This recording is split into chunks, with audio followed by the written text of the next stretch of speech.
When he came to, he could not believe his eyes because he found himself in a novel in the body of a tiger who destroyed the dog without a single bark and left without leaving a trace. The men could not know for sure who did it, but they were sure it was an unusual animal.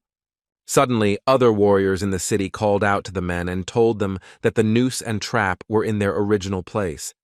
They were sure that they had set the traps correctly and that the animal would have been injured in any case, but there was not a single trace left of it. One of the men told Man Sam that this was the first time he had encountered such a thing, so it was best for them to get out of there as soon as possible. However, Man Sam ordered everyone to shut up immediately, because all these people around him were preventing him from thinking things through properly.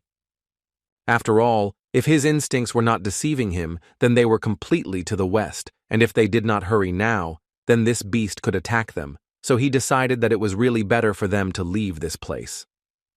He ordered his men to set traps immediately, because in any case they could not remain idle. He ordered the men not to leave each other until they reached the valley, and also asked them not to act rashly, but the worst situation had already happened. A huge tiger appeared out of nowhere and managed to destroy one of the people, which could not help but shock everyone around. Man Sam tried to defend himself from such a merciless beast, but his hands were shaking so much that he did not have time to prevent disaster. Therefore, the formidable beast took advantage of the opportunity and began to destroy one after another in order to finish off his enemies once and for all. After all, people disturbed something that should not have been touched under any circumstances, because it was the tiger that ruled this land, and he was the master of the mountain. Many years later, the very day came when people made offerings to that very master of the mountain. It was supposed to happen on this day at night, and this time, the offering would be one of the slaves of the nobleman Beck. It was a very small girl with incredibly white hair and eyes so blue, just like a ghost's. The old woman brought this child to the right place, and one of the guards praised her for this and ordered her to leave immediately, and the girl to follow him strictly. She was afraid, so he couldn't find any other solution than to yell at her and tell her in a commanding tone that she needed to hurry up immediately. After this, the man greeted his young master and handed this little slave straight into the hands of the beast. The people left her inside the carriage, not caring at all about her future fate, and hurried to immediately run away from there. Without thinking twice, the girl went outside and was impressed by the size of such a large cave. However, she understood that very soon she would meet the owner of the mountain, so she had to behave decently so that he would not get angry, and that was why she had to watch her manners. And she thought so because she was the one who was supposed to become the bride of the owner of the mountain. However, when she entered such a dark cave, she became very scared and realized that she could not go any further. How suddenly she heard an ominous voice that kept asking her who she was and why she came here. The girl did not lose her head and told him that from now on she would honor the owner of the mountain as her husband, and also introduced herself and said that her name was Mia. After such a speech, the tiger immediately appeared in front of the girl, and she thought that most likely she had said too much. Although she was very embarrassed and was told that the first time is always painful, but despite this she had to endure if she wanted to become a bride. So she came to that cave with precise intentions and told the majestic tiger that from now on she belonged entirely to her husband. However, such a speech made the tiger incredibly angry, and he ordered the girl to immediately get out of his cave. And all this was because he was absolutely not interested in the nonsense that she was telling him all this time, which could not help but surprise the girl. After that, Mia didn't know what she should do next, so all she could do was just cry. The owner of the mountain was incredibly surprised and did not understand why this girl was crying so much, because he hated this more than anything. He asked her again not to do this, but in addition to this, he decided to ask the reason why it upset her so much. Mia always believed that she was the bride of the owner of the mountain, and he so cruelly drove her out of the cave. The tiger gave in and said that since it was already dark outside, he would allow her to spend just one night there. The owner of the mountain was surprised that this white-haired girl with blue eyes, whose appearance in the human world was very rare, slept so calmly and for so long right on top of him. It was clear that she had leukemia and that a curse of unknown creatures was placed on her, and she also became one of them. This little child would definitely become a terrible creature over which everyone would tremble with fear, and it was hard to even believe it. But the blood of these white-blooded creatures was like an elixir that has no equal. The tiger knew that they would all come for her, and that she was more dangerous than he could have imagined, so he also realized that he couldn't leave her in his cave. When the girl finally woke up, she said that since they spent the night together, it means that now she will officially become the bride of the owner of the mountain. However, the tiger simply threw her aside and told her not to talk nonsense, and since the sun had already risen, he ordered her to immediately return to her home. However, Mia could not do this, because she was told that if she did not become the bride of the owner of the mountain, they would punish her very severely. The tiger was shocked by this answer, so he immediately asked the girl who could have done this, and she told him that it was none other than the nobleman Beck and his son. The owner of the mountain realized that those bandits were also sent by those pathetic people, and it turns out that this little girl was their sacrifice specifically for him.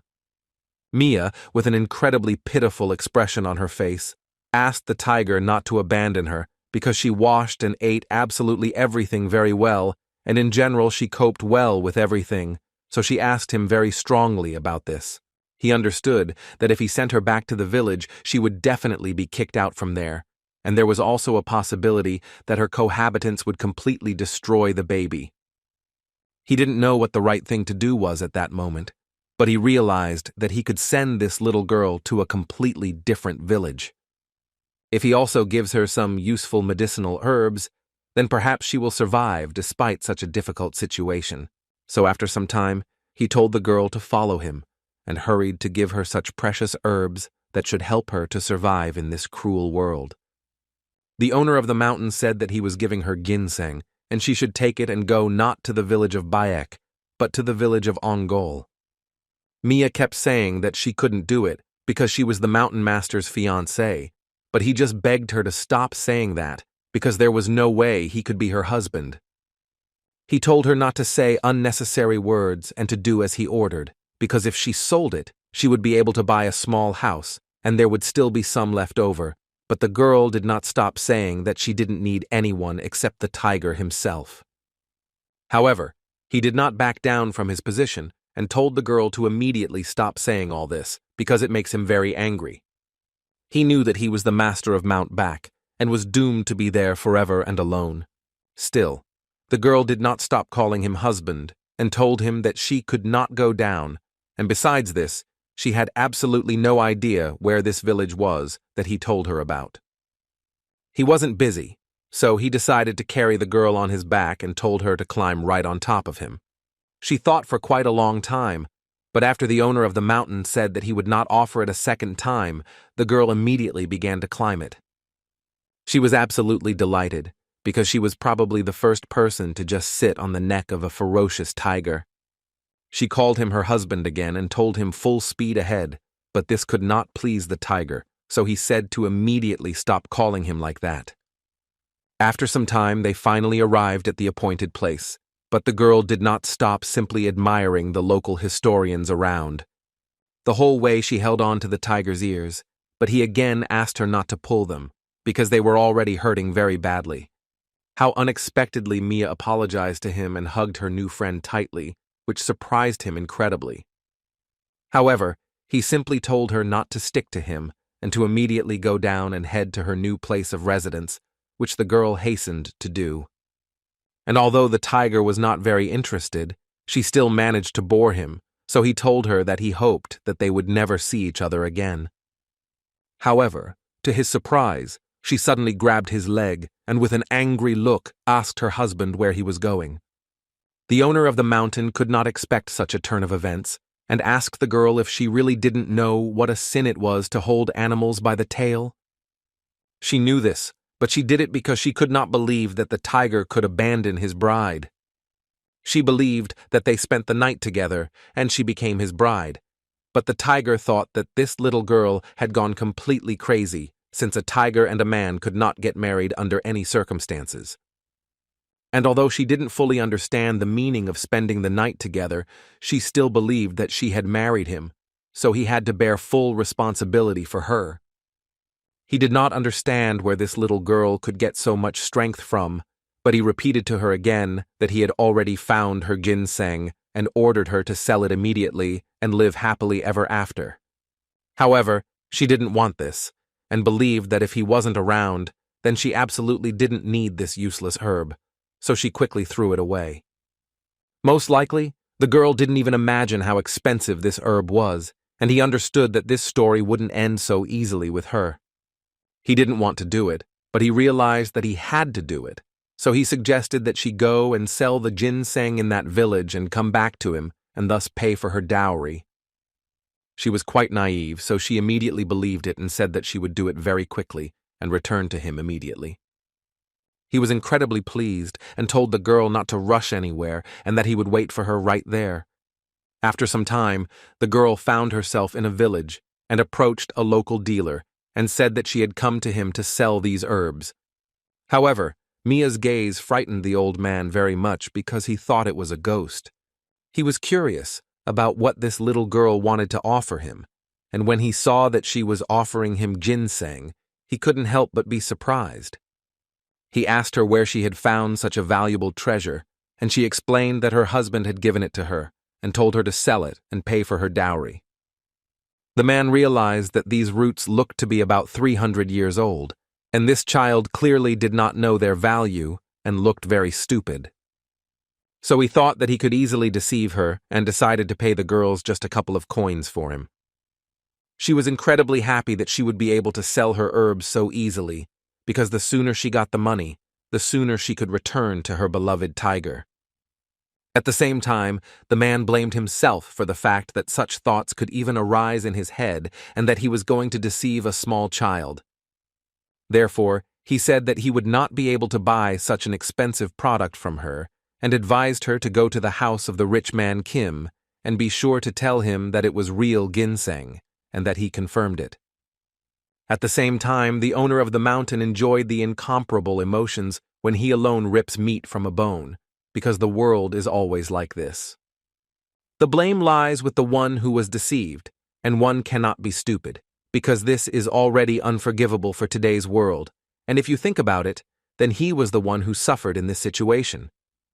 He was just living his life, and then some little brat almost took away all his peace. But if she suddenly came back to him with a dowry, then it would be extremely problematic, so he began to think about moving from there. However, literally a second later, he threw these thoughts out of his head, because he was the owner of Mount Back, and he could not just up and move because of some stupid little girl. A voice in his head wondered if he was worried about this girl, since he had been talking about her non-stop lately, but he assured him that he was just worried about his ginseng. A voice in his head said that these people were simply disgusting, and they would definitely resort to dirty means to get this priceless ginseng. And of course, there was a possibility that they could beat her and take him away, and perhaps, so that she wouldn't spread rumors about it, they could even destroy her forever. At the same time, one of the servants began to call his master, despite the fact that he had warned them not to disturb him when he was having dinner, because he was losing all appetite. The servant apologized to him and said that the doctor uncle had sent a little girl to sell the man some ginseng. When the man saw such good ginseng, he was incredibly surprised, because it was the first time he saw this plant of such size, and he did not understand how such a valuable thing ended up in the hands of an ordinary child. When he saw that this girl was white-haired and had blue eyes, he assumed that she was a slave from the house of Beck. The girl was very naive, so she easily confirmed these words, but she did not understand how the man could have found out about this. He started yelling at Mia because he didn't understand why the offering to the owner of the mountain was still alive, and he was 100% sure that the girl had simply run away from there. She was very surprised when Kim accused her of stealing this ginseng from someone, so the girl quickly explained that she did not do this, but that her new husband gave her this plant. The man became even more angry because the girl was not old enough to get married, and he believed that she was lying to his face and was sure that she was a thief and a runaway. Therefore, without thinking twice, he ordered his servants to take away the ginseng and drive the girl away, which they hastened to do. She tried to resist and scream that she could not give this plant back because her precious husband gave it to her. The man was surprised that this little girl had such strength, but he still managed to push Mia, and she simply flew to the floor. Kim was outraged by this behavior because he wanted to let the girl go if she gave him the stolen ginseng in a good way, but now he would not be able to do this, so he ordered that straw be brought to him immediately. He kept yelling at her, and the girl kept repeating and repeating that she was telling him the truth and that she really hadn't stolen anything. The man didn't believe her and decided to see how her pain receptors worked, so he immediately swung at her. After some time and much abuse, they finally let Mia go, but she was completely broken, and there was practically no living place on her. When she arrived at the place where she had met the tiger, she realized that he had not been there for a long time, and she could not help but be disappointed by what she saw. How suddenly she began to be surrounded by thousands of voices that smelled blood, and it was very tasty for them. They realized that the baby was here completely alone, and also that she was incredibly hurt and sad, so they did not stop calling her to them, because now they would be with her and would never abandon her. She stood absolutely calm, and the shadows did not stop calling her to themselves, because they really wanted to tear all the flesh off her. How suddenly the owner of the mountain appeared behind Mia and simply asked how such an empty soul like him dared to compare himself to the tiger himself. With just one incredible roar, he was able to destroy all the damned shadows and protect the little girl. When he looked at her, he saw many injuries and beatings, so he simply wondered who dared to do this to her. At the same time, Kim praised his servant for doing such a good job. The servant told his master not to worry about anything, because he had put the boys on guard, and even if someone decided to come for ginseng, they would definitely not be able to go inside. The man was happy with this news, so he told the servant that he could go free, and all the while he couldn't stop admiring such a beautiful and fine ginseng. When the man left, he realized that with this money he could rest for several months, so the first thing he decided to do was go to a restaurant to see the girls. Suddenly, an explosion of incredible power thundered, and the man didn't even have time to realize anything. No one around understood who dared to break into their master's house and what had happened, so they immediately grabbed their weapons. And of course, standing in front of them was none other than Mia, who looked much more confident this time. The servant was very angry, because he did not understand how this little thing could dare to appear there again, and he assumed that she had received little, so this time she decided to finally leave this world. However, the next second, an incredibly evil owner of the mountain appeared behind her, who told the men that now he would see which of them would be definitely destroyed.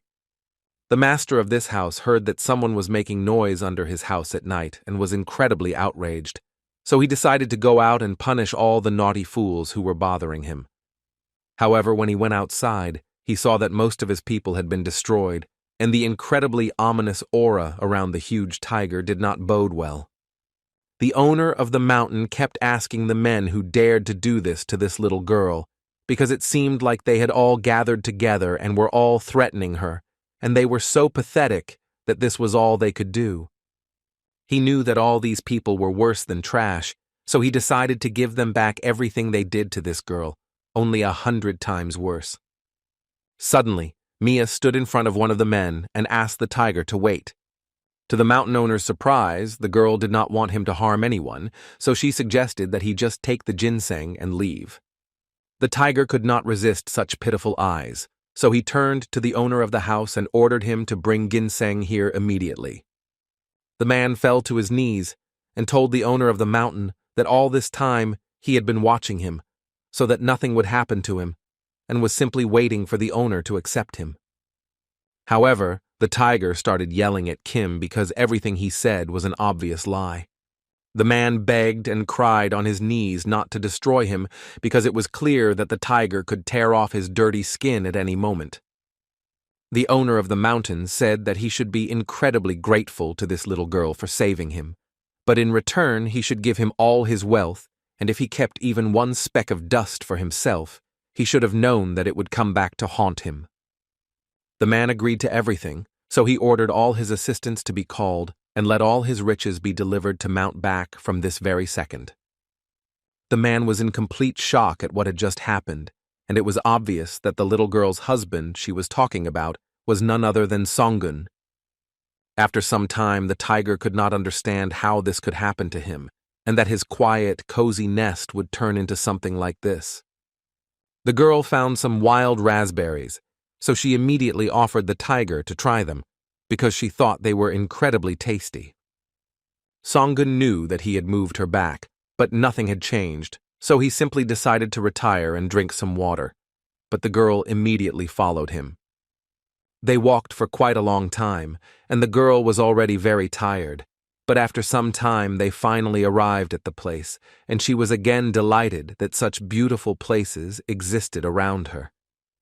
Suddenly, a goldfish appeared in front of them and told them that the keeper had not visited them for a long time.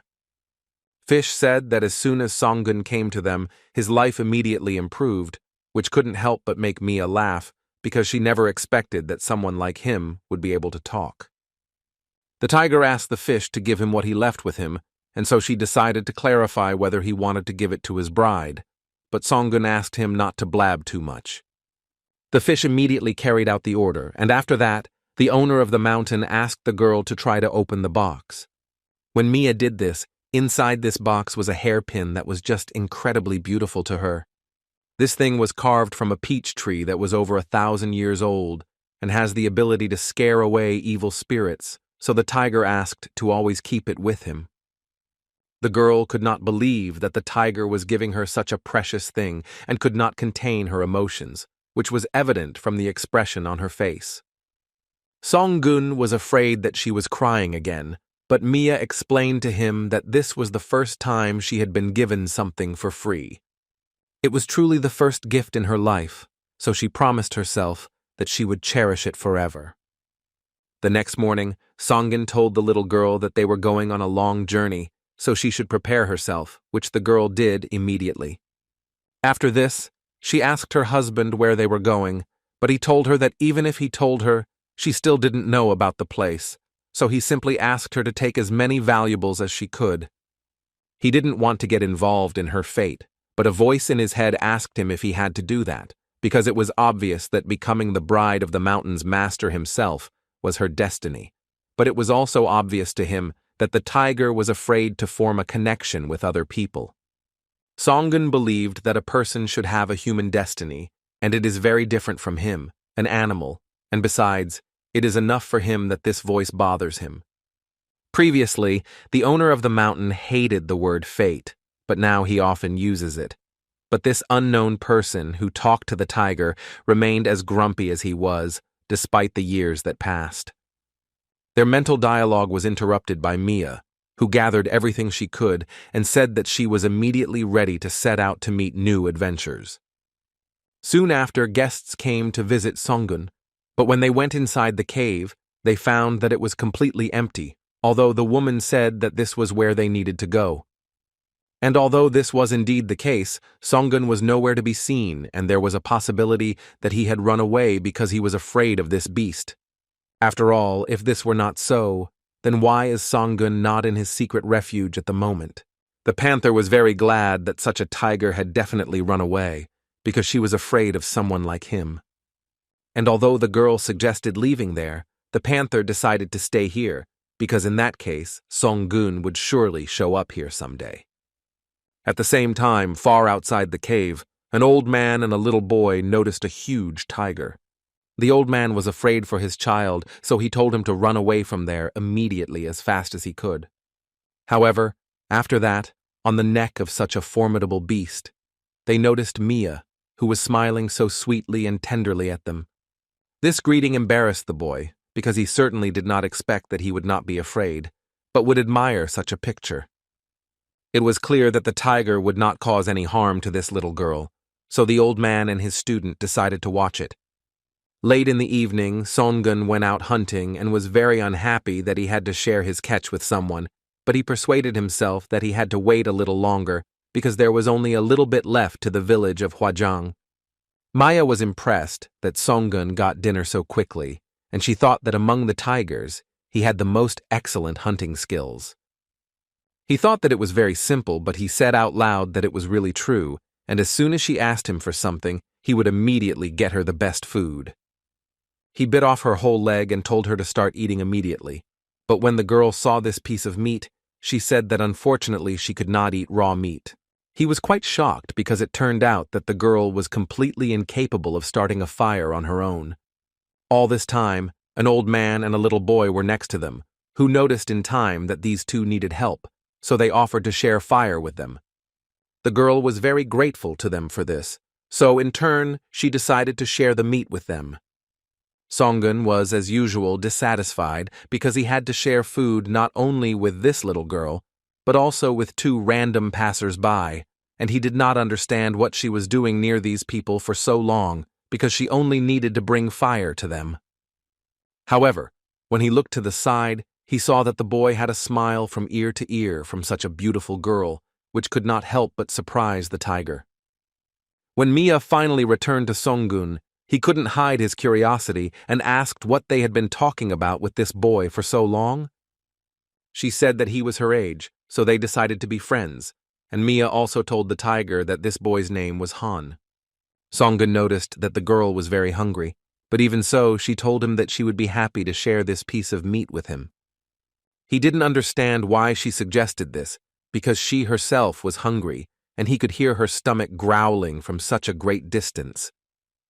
How unexpectedly, after a small squabble between them over the unfortunate piece of meat, the girl jumped up and ran away. The voice in his head spoke to him again, and asked if he could not understand the feelings of this girl, because he did not follow her, although the forest was too dark and dangerous, but the tiger was sure that the hairpin would protect her. However, although the evil spirits did not touch her, there are more terrible creatures in the forest, and the girl could also get lost, and although the tiger continued to convince himself that this was apparently her fate, the voice in his head continued to tell him that fate had done the same to him. How unexpectedly the same old man appeared before Songgun, who told him that he was not a sacred animal, but a creature that destroys people. The man said that he was from Mount Koryun, so he knew very well about the ghost that is always near the tiger. It was a ghost that was previously a man, but was destroyed by a tiger and does not leave him, and also bewitched other people and leads them to the tiger. The warriors of Koryun were keenly aware of the theme of ghosts, so the man decided to put the honor of the warrior Koryun on the line and promised the tiger to cut out his throat. Tiger turned to Hwaran because all this happened because of her, so he told her to handle this situation herself. Therefore, the girl told the man that she would be his opponent, and immediately after that, she took out a huge sword from the necklace, where absolutely everything could be placed, despite its small size. They say that people who learned martial arts become overconfident, and it was clear that if a man drew his sword, the conversation was over. The warrior realized her seriousness, so he decided to attack the girl using the dragon art technique. The man thought that Hwaran had lost her human essence anyway, so he decided to help her go to the next world.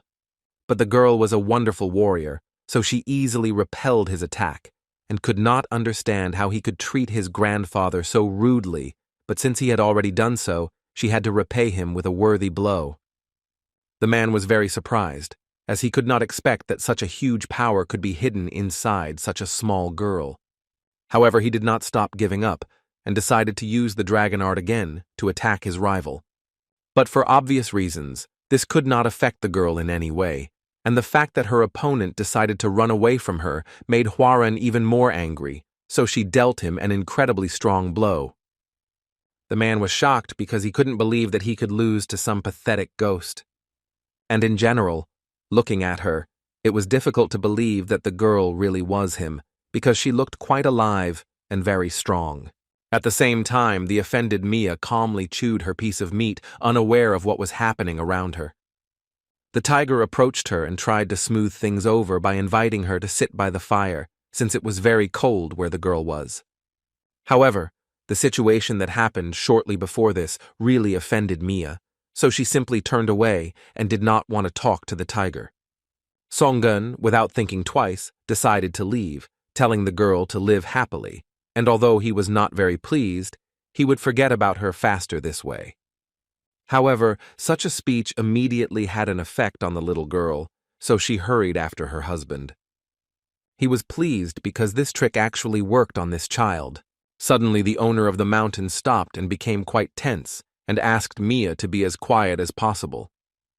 The tiger called the stranger to come straight to him, but a voice from afar told him that he would not say unnecessary words, so Songgun should leave the girl and go away himself, because if he did this, he would spare him.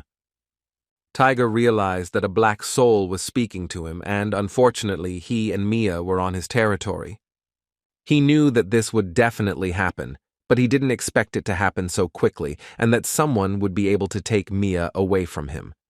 Unexpectedly for the girl, the tiger asked his opponent if he really promised not to touch him if he gave Mia to him. The tiger understood that he needed to survive, so the voice told him that he knew his place very well, and of course, he would keep his promise. So he urgently needed to leave the girl and disappear as quickly as possible. Mia couldn't believe her ears, and she thought that all this happened because she was angry, so she promised that she would never do that again. However, such a speech made the tiger incredibly angry, and he told her that he was not ready to leave with her, and even though he had become attached to her, it was not so strong that he would leave this world with her. He turned to leave, telling Mia one last thing, that she should just accept her fate and resign herself to it. Immediately after this, that same black soul appeared behind her, who already dreamed of taking Mia into his hands and taking her life. At the same time, the battle between the ghost and the old man continued, and the girl said that she would not ask him to believe her, but she still wanted the old man to know that they did not want to harm that girl. The man realized that even if he didn't really believe it, he couldn't do anything, and he had no choice but to trust her words. Hwarin was glad to hear this because she thought it was very stupid not to know her place. However, the man still did not understand what they were doing here with this little child, because he personally and his student had been spiritually training all this time. Hwarin told him that in this place you can find something that you can't find anywhere else, which sounded like a complete mystery. The man agreed with this, because that was why they came there.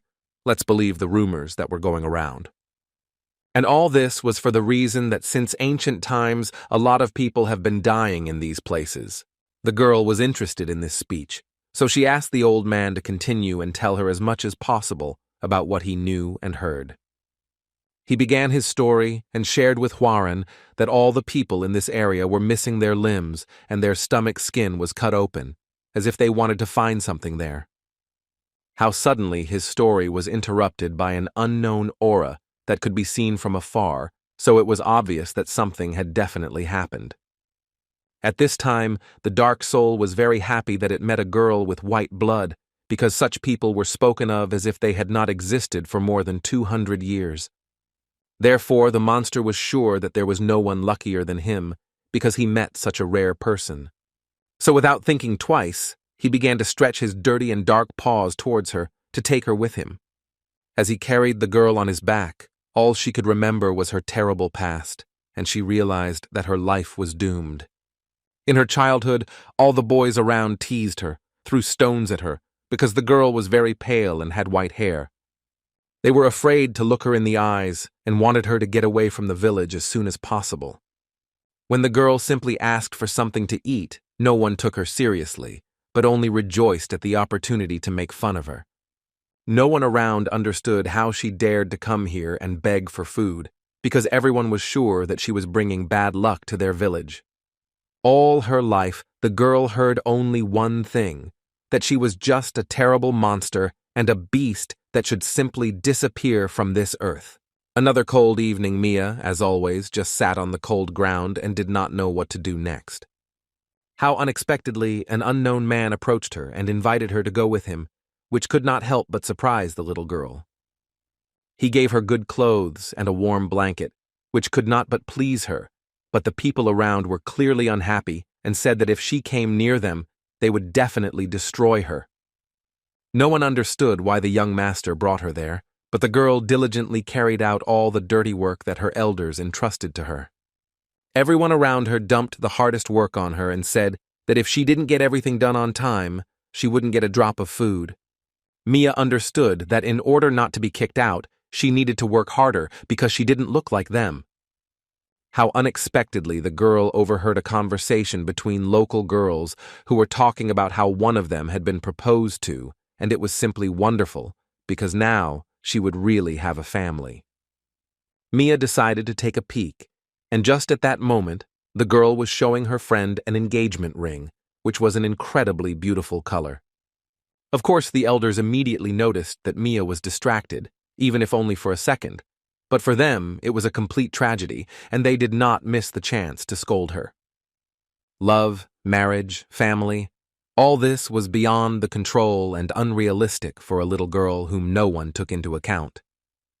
She heard what the girls were talking about, and although she didn't understand everything, they were very beautiful words. She was still curious, or could the star and the moon tell her whether she would be able to get married, or whether she would have that one and only one who would protect her and scold others for mocking her or beating her? Or will there ever be a man in her life who will love her and do everything for her, her real husband? After some time, although it was unexpected for her, she was ordered to marry Songun, which could not help but surprise the little girl. She had no idea who they were talking about, but she was incredibly curious about what he was like in real life.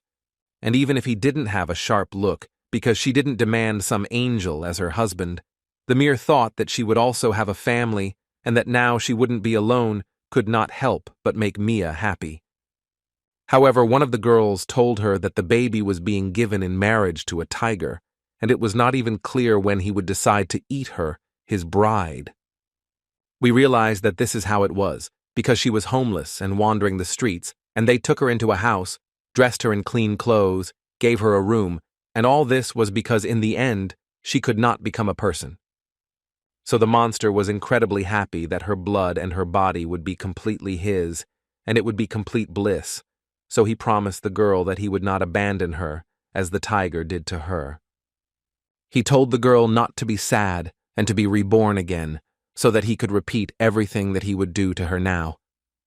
Before her death, the girl thought that she hated the tiger, because meeting him, being friends with him and warm hugs, and what he did for her, what he gave her, all was in vain. However, she was very much mistaken, because a second before the inevitable, the tiger burst into the cave of the dark soul and was able to deal him a crushing blow. To support Mia, Hwarang appeared in front of her and said that she was a ghost who never left Songun, so she was just wondering, or was the girl okay?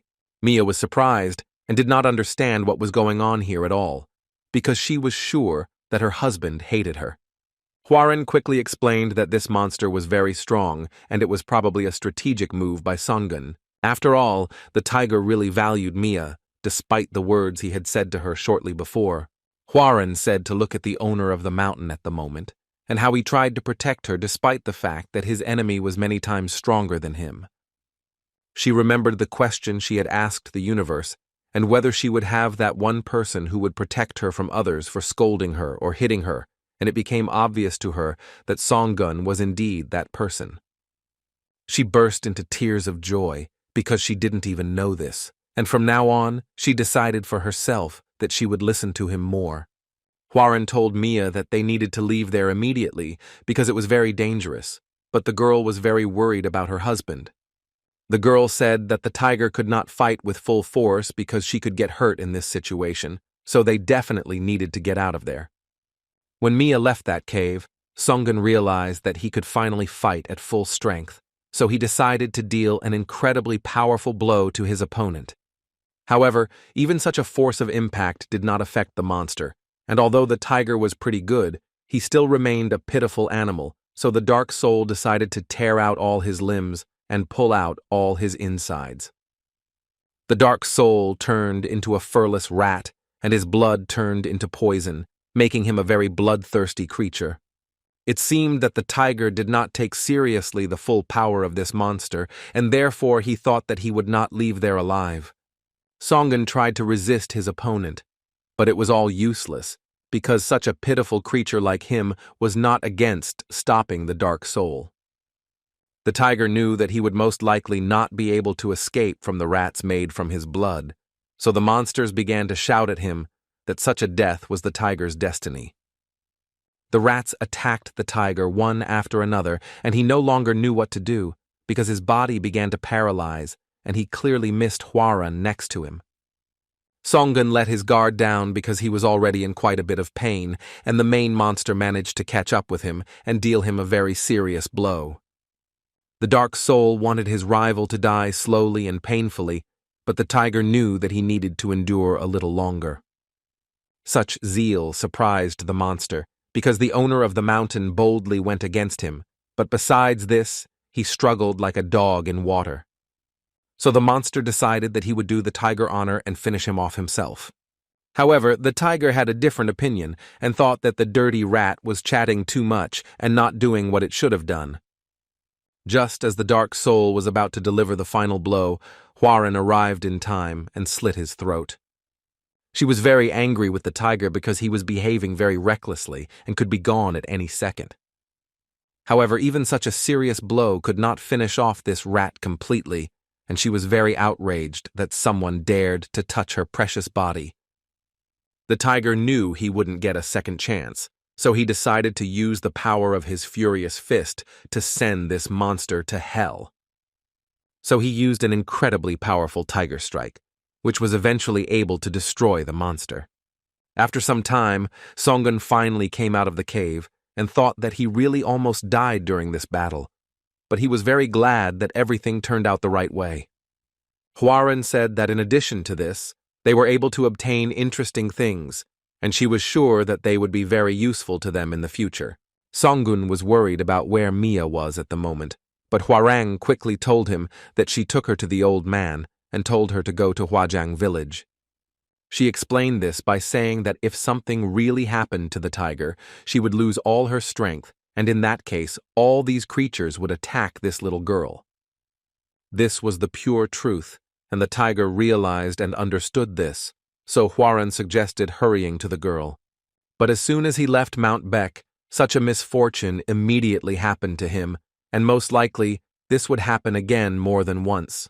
So Songun understood that with such strength, he was not sure that he would be able to protect Mia. However, by destroying this monster, he received an eye with the ability to transform, and this was hardly an accident, so if he transforms into a human, he will be able to use this sword and will be able to fight stronger opponents. And besides that, he will be able to use a technique that he has not been able to master for so long, namely the technique of the flaming blue flower. He knew there was something he had to deal with, but first he had to transform into a human. All this time, the girl with her new friend and the old man walked to the village, but she did not stop asking different questions, because she was worried that her husband would not catch up with her. Grandfather assured her that the village was already behind the mountain, so they should just wait for him there. At the same time, the boy decided to intervene in the conversation and told Mia that the tiger could not possibly be her husband. The girl was very angry, because if she said that he was her husband, then that was definitely true, and if he tells her what to do again, he will get into trouble. Suddenly, a carriage stopped near them, and old man Jong Do-san from Koryun was stopped by So-hyun. The man expressed respect to the senior student, but he said that Jong Do-san should not be so formal. And all this was for the same reason, because Seo-hyun left Koryun 10 years ago. However, the old man believed that no matter how much time had passed, people from there would always remain family. At the same time, on Mount Uzun, the pigs demanded that their leader make a decision, because there were more and more people and all animals were becoming food for them. They shouted to the leader that this was their family's business, and if he was gone, then who would take care of Mount Uzun? The chief wanted to leave this place in peace, but there was no one to protect these helpless people, and it was too selfish to abandon them like this. Suddenly, a raven flew up to him and whispered some incredibly important information to him. He told everyone around to immediately make way, because Songun had come to his abode. The last time they saw each other was about 30 years ago, so this meeting was quite curious. The chief knew that the tiger was unlikely to come to get even for the past, so he asked why the guardian of Mount Beck would come straight to him. The tiger did not understand why the boar suddenly began to feel nostalgic, because he came there to find the flame flower. The chief did not know why the tiger needed this valuable medicinal herb, but he told him that he did indeed have this flower. And although Songun doubted it, he really did have this flower, but the leader said that he had to do him a favor, and if he refused, the tiger would not take even a pebble from this mountain. The boar said that if he was the one who really defeated that bloodthirsty rat, then it would definitely not be difficult for him. The tiger was already tired of this empty talk, so he hurried his interlocutor and asked him what he really wanted from him. The chief said that it was not difficult at all, because the tiger just needed to follow his son and help him in everything. After some time, they set off on their journey, and Hwaran thought that there were too many of these pigs, so she assumed that her master could have easily been deceived. However, the tiger said that nothing could be done about it, because he would not be able to fight all these boars alone, and the main thing was that he would get a flower for it. So he simply told the ghost that first they would see what was going on there, and if anything happened, they would simply run away from there. The chieftain's son said that everyone had already arrived and that the signal would soon be given, so everyone else had to wait for it.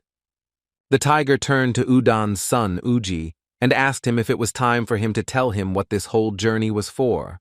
However, he said that they would be with them, and asked the tiger not to worry about anything, but he had to know that they had put their lives on the line. A raven flew to them and informed them that they had finally arrived, which could not help but arouse the curiosity of the owner of the mountain. Songun realized that these were human carts and that the boars wanted to attack the Taoists, and he was simply shocked that this herd wanted to rob the things that the Taoists were guarding, so he assumed that they were probably not only stupid according to rumors. However, that is why Wuji said that they put their lives on the line for this, because their goal is the ball of increase, and the Taoists transport it in their carts. Songun was simply shocked, because the enlargement ball was a potion with which you can increase your territory, and this was exactly what many people dream of. The tiger thought they were completely crazy and said that he was leaving there immediately, but the boar told him that he had already made a deal with them and it was too late to make another decision. The elder realized that apparently everything had already begun, and that this matter would determine whether they would be able to cope with the consequences, regardless of whether they would take the sphere of increase or not. After all, he understood that it was unlikely that people would sit idly by, because they would come here not only to destroy the boars, but because of their entire territory. The leader knew that their clan would have been defeated and disappeared, but Songun came to them, so this situation changed everything. The people realized that they were being attacked by a whole herd right now, so they decided that they needed to immediately protect all their wagons. At the very top, they saw the owner of the mountain, Songun, so they decided that since he was the head of this clan, they needed to destroy him. The tiger was very angry because no one had the right to say such things about him. At the same time, the clan leader was incredibly happy because he knew for sure and in advance that the people would be targeting Songun, and they would be able to implement the plan while the tiger would try to evade the attacks. However, the battle was in full swing, and the people had destroyed a very large number of boars, although there was still no end to them. At the same time, Hwaran was telling Songun that the old man had set them up, so she was interested in what the tiger would do now, since they had the option of immediately leaving for Mount Beck. However, this was exactly what they wanted, so Songun could not allow them to do what they wanted. So he told Hwaran that their opponents this time were Taoists, so she had to be as careful as possible. At that moment, the man in the cart realized that they still could not calm down, so he told the old man that he would go there alone, and at that moment, he should stay with his students. Mia and her new friend were having a quiet lunch, and were not even aware of what was going on around them. When Seo-hyun went outside, one of his guards said that he could stay inside since they could handle it themselves. It was clear that the battle was in full swing, but the man still did not fully understand what was happening around him. However, to solve this problem, he rang the bell, and all the boars around were practically destroyed, which could not help but shock him. The tiger was impressed by this turn of events, and it became obvious that this man was the leader of these people. When Seo-hyun saw such a big animal, he thought that it would make a very good skin, so he decided to use his abilities against it. Unfortunately for him, the tiger managed to dodge his attack, which could not help but anger the man. Song-gun realized that if he had not managed to avoid this attack, it would have definitely been the end for him, because it was, without exaggeration, a powerful spiritual force and, in addition, a strong blow. Of course, it became obvious to everyone around that the leader of this gang was an incredibly skilled and strong fighter. The man decided to use his incredibly powerful technique, and he was wondering if the tiger would be able to dodge the attack this time too. So literally, a second later, he used the power of the 1000th strike to destroy the owner of the mountain. Seo-hyun was really enjoying what was happening, and was just yelling at the tiger to run as fast as he could, because if he stopped for even a second, his life would end. The man was wondering how far he could run, but the tiger, although with some effort, was able to avoid such serious attacks.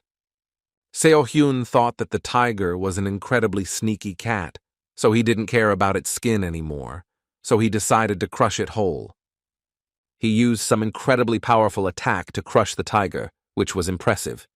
However, Song-gun did not lose his composure and decided to use the furious claw to get out of this trap, which he did with incredible success.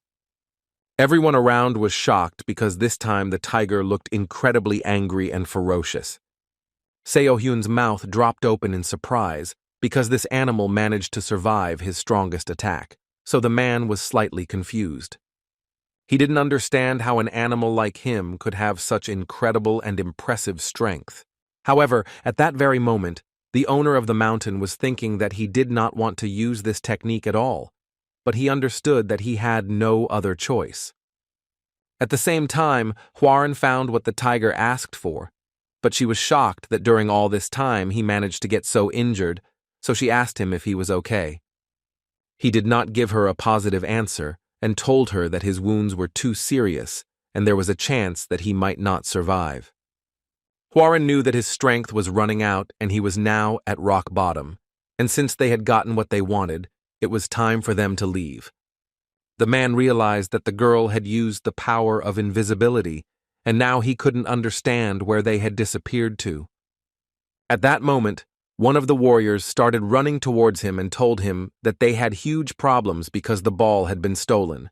Seo-hyun was simply shocked, but suddenly he fell to the floor and began to cough up blood, which could not help but worry all his allies, but he assured them that he was completely fine because he was just weak. However, in reality, at that moment, he understood that if he really lost this ball, he would definitely be kicked out of the community, and it became obvious that that woman helped the tiger pull off this whole scam. He was so angry that despite the pain and his weakness, he ordered all his men to look for the thief and find the one who took the ball. But there were only 3 warriors left, and they assured the man that they could not cope with Song-gun alone. However, Seo-hyun didn't care at all because he was so angry that the soldiers saw how weak the tiger was, and that he barely survived his strongest attack but did nothing about it. So he ordered one soldier to stay by his side until he recovered, and the other 2 to immediately go after him. Mia heard this whole conversation, and she understood that they were talking about her husband, and she did not understand what she was supposed to do now. At the same time, the tiger and Hwaran were thinking that they were probably in a panic at the moment, so Song-gun was interested to see his expression, because such thoughts made his soul feel better. However, the girl did not take these words seriously, because she was not in the mood for laughter at all, and she asked the tiger to think about himself. She realized that he was getting worse and worse, but until the end, she could not fully understand what had really happened to him.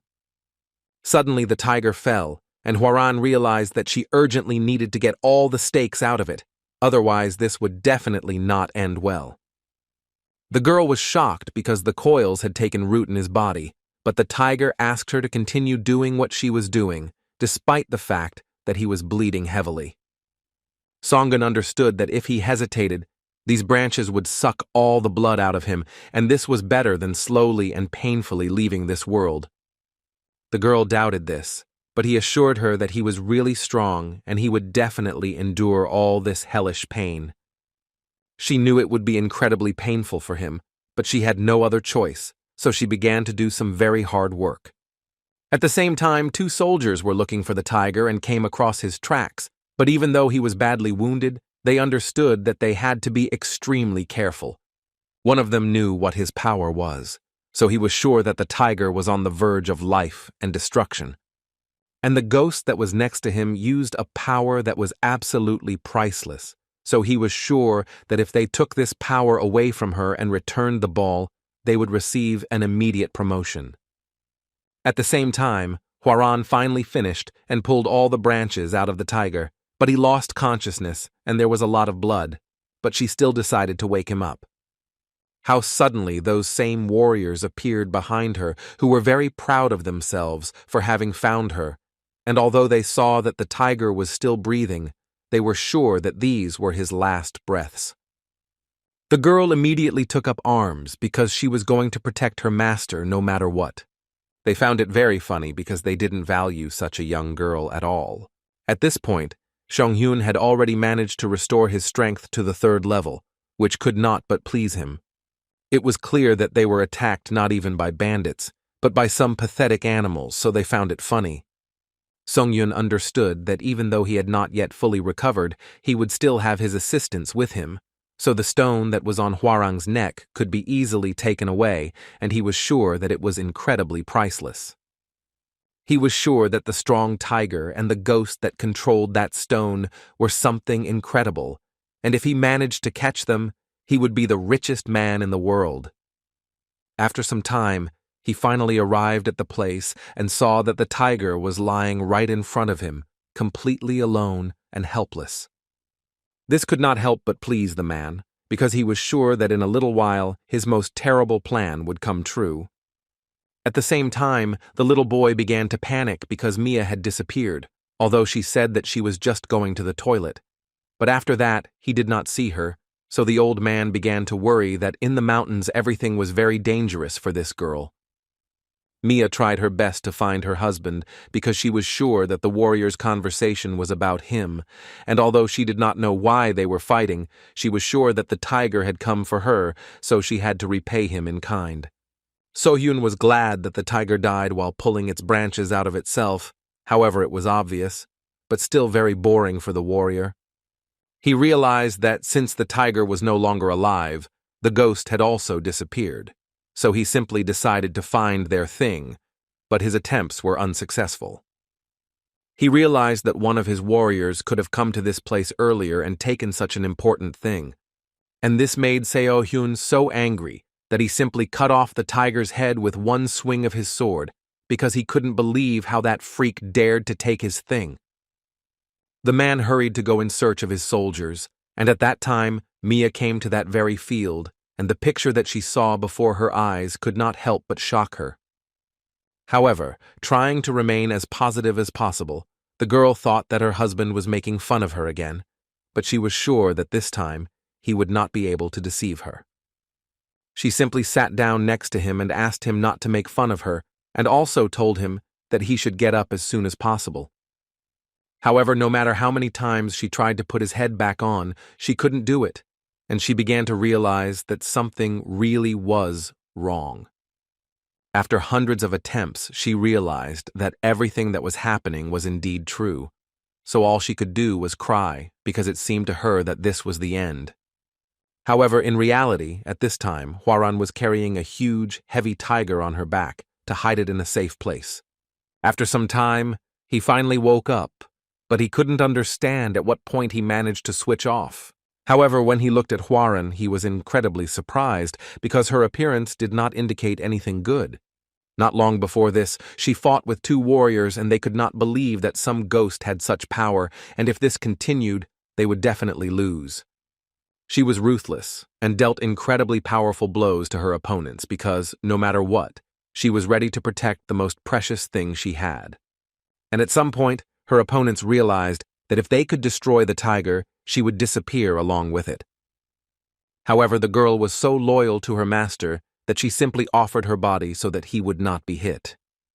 The men realized that in order to save her master, she was sacrificing herself, because he was the only way for her to continue to exist in this world.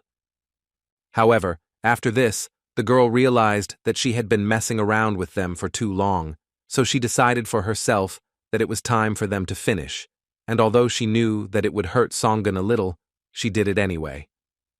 They thought that she was now creating an illusion to distract them, but they were still sure that such a girl was no match for them. But only a moment passed, and one of them was instantly destroyed. And although she had spent her strength, it was not to the point of losing to such pathetic people as they. The man realized that she was absolutely invincible, so he began to beg her not to destroy him since he was only following a pathetic order.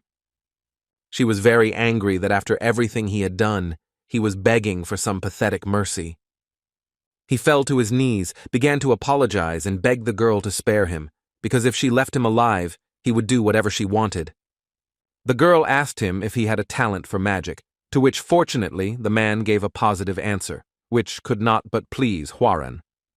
She said that he should look at this spell and get to work right away, and besides that, she would give him the necessary raw materials, so he had to do everything as soon as possible.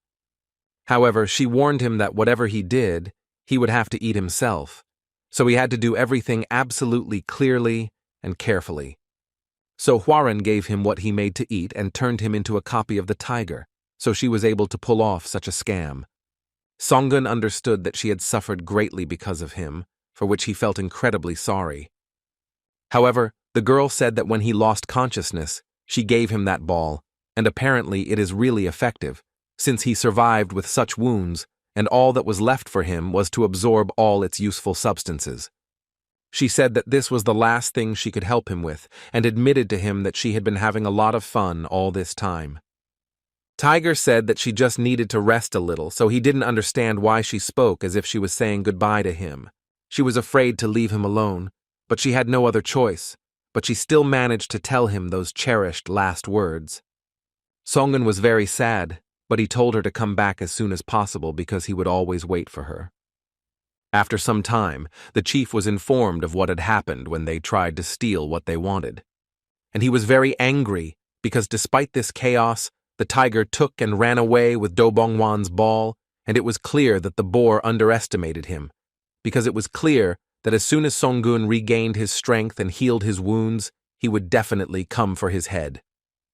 He was really furious and ordered everyone to find the tiger as quickly as possible, because they could admit that their sacrifices were in vain, and since the guardian of the mountain was very badly wounded, he could not run far, so the chance of finding him was very high. The leader ordered not just to find him, but to destroy him as quickly as possible, because if they didn't do it now, he would rip their heads off. At the same time, Songun came to Yonghua and ordered him to immediately get out of the water. The fish was surprised when she saw the tiger because he was clearly not in his best condition, so he asked her what happened. However, the tiger didn't have time, but he said that he would definitely explain everything later, but now they needed to leave here, so he told Yonghua to get ready. The fish could not disobey the order of his master, but he wondered if that bastard Dansha would also go with them. Dansha was outraged, because he 100% wanted to leave there without him, and it was clear that it was better not to take such heartless fish with him. Songun didn't even have the strength to stop these two, so he simply resigned himself to this outcome. Soon after this, the panther became active, because he was 100% sure that he had smelled the tiger. He was very glad that this impudent fellow had finally appeared and that he would have the opportunity to tear him to pieces. However, literally a few minutes later, the panther reached the tiger and was simply shocked by what he saw. And despite what he said before, he was still very angry because he did not understand who dared to touch someone as great as him. However, Songunu was absolutely calm and simply asked the panther what difference it made to him who exactly touched him. The panther said that it was precisely because the tiger was wounded that he could not fight him in a fair fight, which could not help but anger him. Songun thought that the only thing missing was a panther on his head, So he told him that he was a little busy and asked him to come later, and then he would definitely play with him. He was very surprised, because he had waited so long to meet the tiger, but everything turned out completely differently than he wanted. And if the panther wanted to fight the tiger so much, he suggested that he wait a little, because very soon those with whom he could fight would come, for example the Taoists, or those stupid pigs from Mount Wudang. The girl was shocked that the tiger fought with such opponents, and it was simply amazing that he survived the battle with the Taoists. Songun eventually said that he had too much to do, so he advised his opponent to have fun on his own for now. The girl turned to the tiger and asked him to listen to her, because he was being pursued by many enemies. Besides this, he had a lot of wounds, and moreover, he was completely alone. And it was for this reason that she proposed to Songun to unite with her master, which could not help but shock the master of the mountain. But all this was for the reason that the girl's owner wanted to measure his strength with him, but of course, only after the tiger had healed his wounds. Songun knew that there was no guarantee that he would reach his hiding place before they found him, so this offer was very timely. He understood that this was a very good offer, but he told them that he refused it because he could not trust them, and he did not want to continue on his way for fear that someone would stab him in the back from behind. And although the panther began to get angry, the girl stopped him and suggested doing the following, so she showed the magic tablet to the tiger. It was a sign that directly linked the life of the person whose name was written there, but the tiger still did not understand what this girl was leading to. She hastened to inform him that she would write her name and the name of her master on this tablet, which should serve as a clear confirmation that they would do nothing bad. The tiger was incredibly surprised because she wrote her name with her own hand, and he thought that she must be completely crazy. She asked him what he was thinking about, because he must understand that if he had this tablet, they would be 100% unable to harm him. However, the fact that she wrote their names in it only meant that she was giving their lives into the hands of the tiger, and he did not understand where they got such courage from, because she knew that many bad things could be done with this tablet. However, the girl and the panther thought the same thing, because they believed that Songun was not so cowardly as to threaten them with this sign. And although such words pleased Songun, he said that he did not need it, because such a thing would only burden him. They were confused and did not understand how they should act next, but still they could not do anything about it. But suddenly Songun turned to them and asked why they were still standing, since they had a difficult journey ahead of them. And although no matter how much the panther did not want to fight such a strong opponent, he was incredibly happy that the owner of the mountain still agreed to their offer. Therefore he told him that since he was not able to cope alone, he would like to serve as a strong support for him.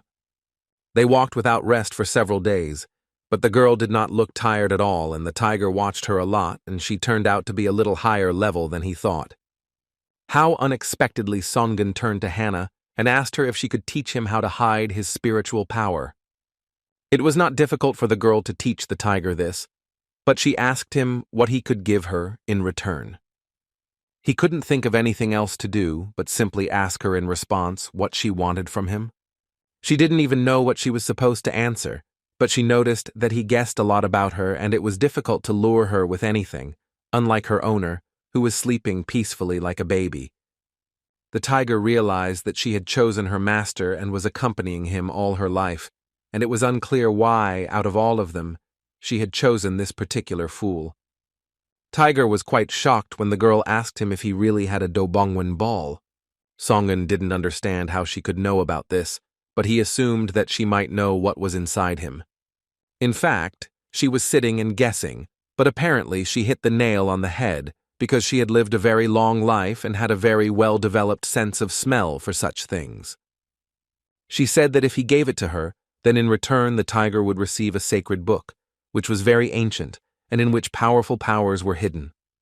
It was difficult to understand, but if the tiger mastered it, he would easily be able to raise his level to Shinsu, which could not help but shock Songun. He didn't understand where she got such a book from, because it was something surprisingly rare. People like Songun had only 6 levels of power, and all magical creatures like him dreamed of the Shinsu level. But no matter how hard he tries, not everyone can raise such a level, and it is very difficult to raise even 1 level.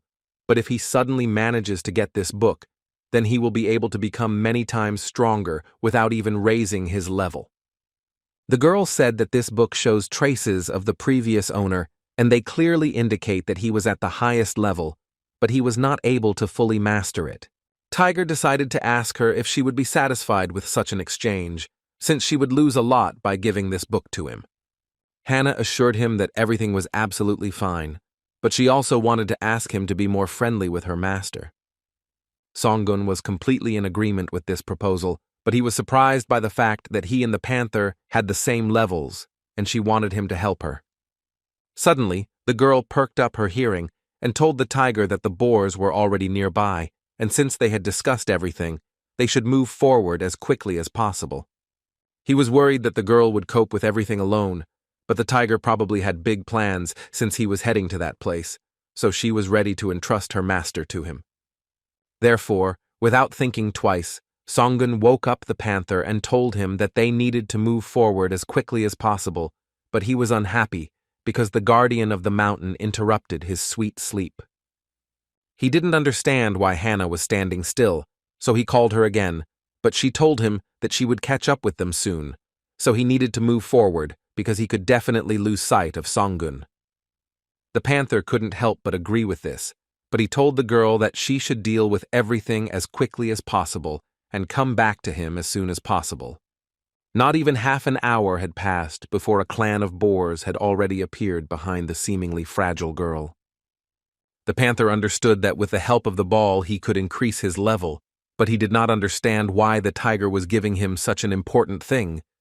But it was all so that in return, Songun could get something very important from Hannah. The panther was not sure that they had come to the right place, because there was nothing there at all, but the tiger said to look at all this more carefully. And immediately after that, he touched the dry tree, and incredible things began to happen around him. A few moments later, the panther was very surprised by what was happening, because in an instant it changed, and it became clear to him that in front of him was nothing other than a magic tree. Besides this, Songun showed him a place that he had accidentally discovered, because if the panther entered there, he would be able to fully master the power of the ball, and no one would be able to stop him from doing so. So the tiger hurried down, because he didn't want to waste time, and asked his new ally to keep up with him. And he himself thought that from that very moment, as soon as he raised his level, no one would dare to encroach on his precious life. However, there was something else that was really important, because if he gained new powers, no one else would suffer because of him. 3 days later, the girl and the clan of bulls stood near that very tree, and it was clear that the clan was not particularly happy about what was happening. They simply could not wait for the panther and the tiger to come out of this tree, so they demanded that the girl tell them how they could open this place so that they could go in there themselves. However, interrupting their conversation, an explosion of incredible power occurred, and from the epicenter of it, a man began to walk towards them. And although the bulls were quite surprised by what was happening, they definitely smelled Songun, so they wanted to deal with him as quickly as possible. They felt that the scent of Songun was coming from this man, and if they could catch him, they would be sure that they would know where the guardians of the mountain were. However, they were incredibly surprised when the man who had already fully revealed himself to them said that he was in fact that same Songun. The clan was in complete shock, because they could not even imagine how a tiger could turn into a human, because it seemed literally impossible. However, with one sharp movement of his body, Songun was already near the bulls and was able to destroy one of them, which could not help but shock the rest of his gang. He himself was quite surprised that his physical abilities had improved quite a lot after everything he had been through. Besides this, he was quite surprised that the weapon he held in his hands was the sword of justice, which sucked out the victim's blood entirely. This weapon was truly terrifying to look at, but it had its advantages. None of the bulls knew what they would have to do next, because the guy had clearly raised his level, so they were no longer sure that they would be able to defeat him. However, their leader ordered everyone not to be afraid, because once upon a time they defeated a creature much stronger than Songun, and besides, he was losing to them in numbers, so he was confident that together they could do it. After he inspired the team with his speech, he ordered everyone to immediately attack Songun because he could do irreparable things. However, it was too obvious for the guy, and that was exactly what he expected, so he used his powers, and none of the bulls understood what kind of black fog it was. The leader of the bulls tried to encourage them and told them that they should not give up and just follow his voice, but none of them responded to the call. One by one, dark souls were dragged away from this clan, which could not help but shock their leader. And naturally, in the end, it was the turn of the leader's son himself, so like everyone else, he fell at the hands of the great tiger. He was surprised that his Ek wanted blood so much that he didn't even leave anyone alive, and if Songun had been distracted for even a second, he too would have become a victim of this monster. At the same time, Hannah came up to him and said that this whole event was extremely impressive, with which the guy could not help but agree. Besides this, the girl congratulated him on the increase in his power level, because this was exactly what he wanted so much. However, she was still very much concerned about the question of how he managed to turn into a human, but he said that it was too long a story to tell now. The girl asked him if it was all because of his fiancé, but he shook his head and told her not to tell her this nonsense. So without thinking twice, he told the girl that he was going to Mount Wudang and asked if she would like to join him. However, as usual, her owner, the turtle, was late everywhere, so she could not give any answer. However, as soon as her owner wakes up, he will definitely look for the tiger, so she decided to give him the love bracelet. However, Hannah said that it was not only worn by couples in love and immediately handed him half, and she would give the remaining part to her owner. The girl assumed that he probably wouldn't transform for a long time, so she asked him to lend her the thing for transformation.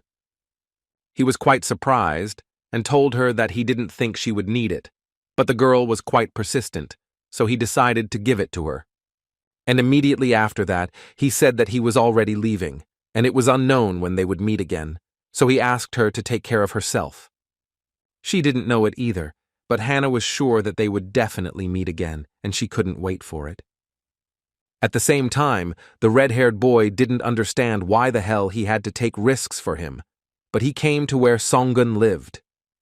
The old man said that this was indeed the place, and every resident of the village of Bayek knew this place. However, there was no one inside, and he probably guessed about their arrival and ran away as far as possible. And what is possible is that the tiger was thinking that if he ran away, they would not find him, but if they put his hair in this compass, then wherever he was, they would be able to find him. And although this compass had a drawback that if you use it, you won't be able to use it for another 2 days. So at the moment, this thing told him that the tiger is in the eastern-south direction, the journey to where it will take about 3 days. They decided to hurry, because they needed to get rid of him as soon as possible and go back. The next morning, the little girl was yelled at for daring to pluck the shamrock from his territory, but her chickens were starving, and if she hadn't done it, they wouldn't have laid her eggs. The hare thought that these people were extremely vile because they raised chickens only to eat them, but as long as Songun was alive, she had no right to take anything from this territory. The girl began to beg the hare to let her take at least a little, but this made him even more angry, and he began to shout at her about whether she didn't want to feel the sharpness of his claws on her own skin. The little girl heard that Songun was a large and formidable tiger, but the one in front of her was clearly not him, so apparently the rumors were completely false. The hare was pleased that he had scared the girl to death, but suddenly a real tiger appeared behind him and asked him what kind of false Songun was in front of him, to which the hare began to scream and struggle, and told the boy that he would definitely feel the taste of his claws now. The girl began to tell the stranger that he couldn't do that to the bunny, because he was the protector of Mount Beck himself. And the hare himself began to squeal about how he was the owner of this territory, and how could the pathetic little man not dare to hold him by the ears. Therefore, Songun decided to demonstrate his abilities and clearly and distinctly let the hare know who was in front of him. He was completely shocked, and at that moment the guy said that the girl could take everything she had collected in the basket. She couldn't believe her ears, but Songun told her that the guardian of Mount Bayek was not so petty as to get angry over such nonsense, for which the girl was incredibly grateful to him. When she ran away from this clearing, the guy told the hare that now there would be a very serious conversation between them. Songun hoped that the ears of this hare were not just for decoration, and if he did not answer all his questions, he would have to cut off his ears, which were of no use at all, which could not help but frighten the little animal to the point of horror. So he asked him in a calm but rather angry voice if someone had been in his cave during this time. Of course, the hare laid everything out and told the guy that exactly 3 days ago some Taoists came, were looking for something, and then went in the eastern-southern direction. 3 days ago he had just reached the tree, and it was located in the east-south direction, so it was obvious that they had come specifically for him. And it was obvious that wherever he went, these people would always follow him, so he urgently needed to go to Mount Udon and rip everyone's throats out there. However, first, he needed to know the level of these Taoists and how many of them there were, because up until this point, he could not act rashly, and besides this, he had to know what their strength was, and just at that moment, a great idea came to his mind. Therefore, he showed the hare with his whole appearance that he was very serious and told him that if he did as he told him, he would let him go. The hare had a very easy task, which was to spread the rumor that the Taoists had captured Songun and were going to Mount Wudang, which the head of the Boer clan learned through his raven. The whole tribe was simply incredibly shocked, because they did not expect that the Taoists would leave Songun alive, and on top of that, would also come there for them. They assumed that the tiger probably didn't want to leave this world alone, but they still had no idea what they were supposed to do next. The chief was sure that this tiger said that he hid the Dobongwon ball here, so this terrible situation arose that could not help but anger the whole Visamya. Everyone understood that they could defeat the servants, but the Taoists were definitely not there, and if they continued to sit there, they would definitely not see their lives, so they all started shouting together that they had to immediately run away from there. However, such speeches made the leader incredibly angry, as was evident from the expression on his face, and he called everyone idiots because this place was their homeland, and they could not run away from there and leave everything as it was. And this was because the land here was ideal for them, and he said that they would take advantage of this area and take all these people with their numbers, and also cut everyone down and get that very ball of Dobongwon. At the same time, the red-haired boy was very angry with this tiger because they had lost track of him, and he was outraged that it looked like Songun had grown wings because they couldn't find him anywhere. He asked his partner what the compass was showing and where their enemy was at that moment, but the compass showed that the tiger was not moving and was standing in one place. And besides this, he hastened to clarify that his unusual thing indicates that the guardian of the mountain is currently on Mount Udon. They knew that very soon they would get there and finally be able to skin this terrible tiger. At the same time, on Mount Udon, Songun had already prepared everything, and all he had to do was wait for them all to arrive. He didn't choose this place for nothing, because he was going to give him back everything he did to him. The red-haired guy understood that they somehow reached this damn mountain, but they had absolutely no idea how they were supposed to find this tiger in this huge area. The tiger had been badly wounded by the Taoists, so they were confident that if they split up, they would definitely find him, because a wounded enemy was not a big obstacle.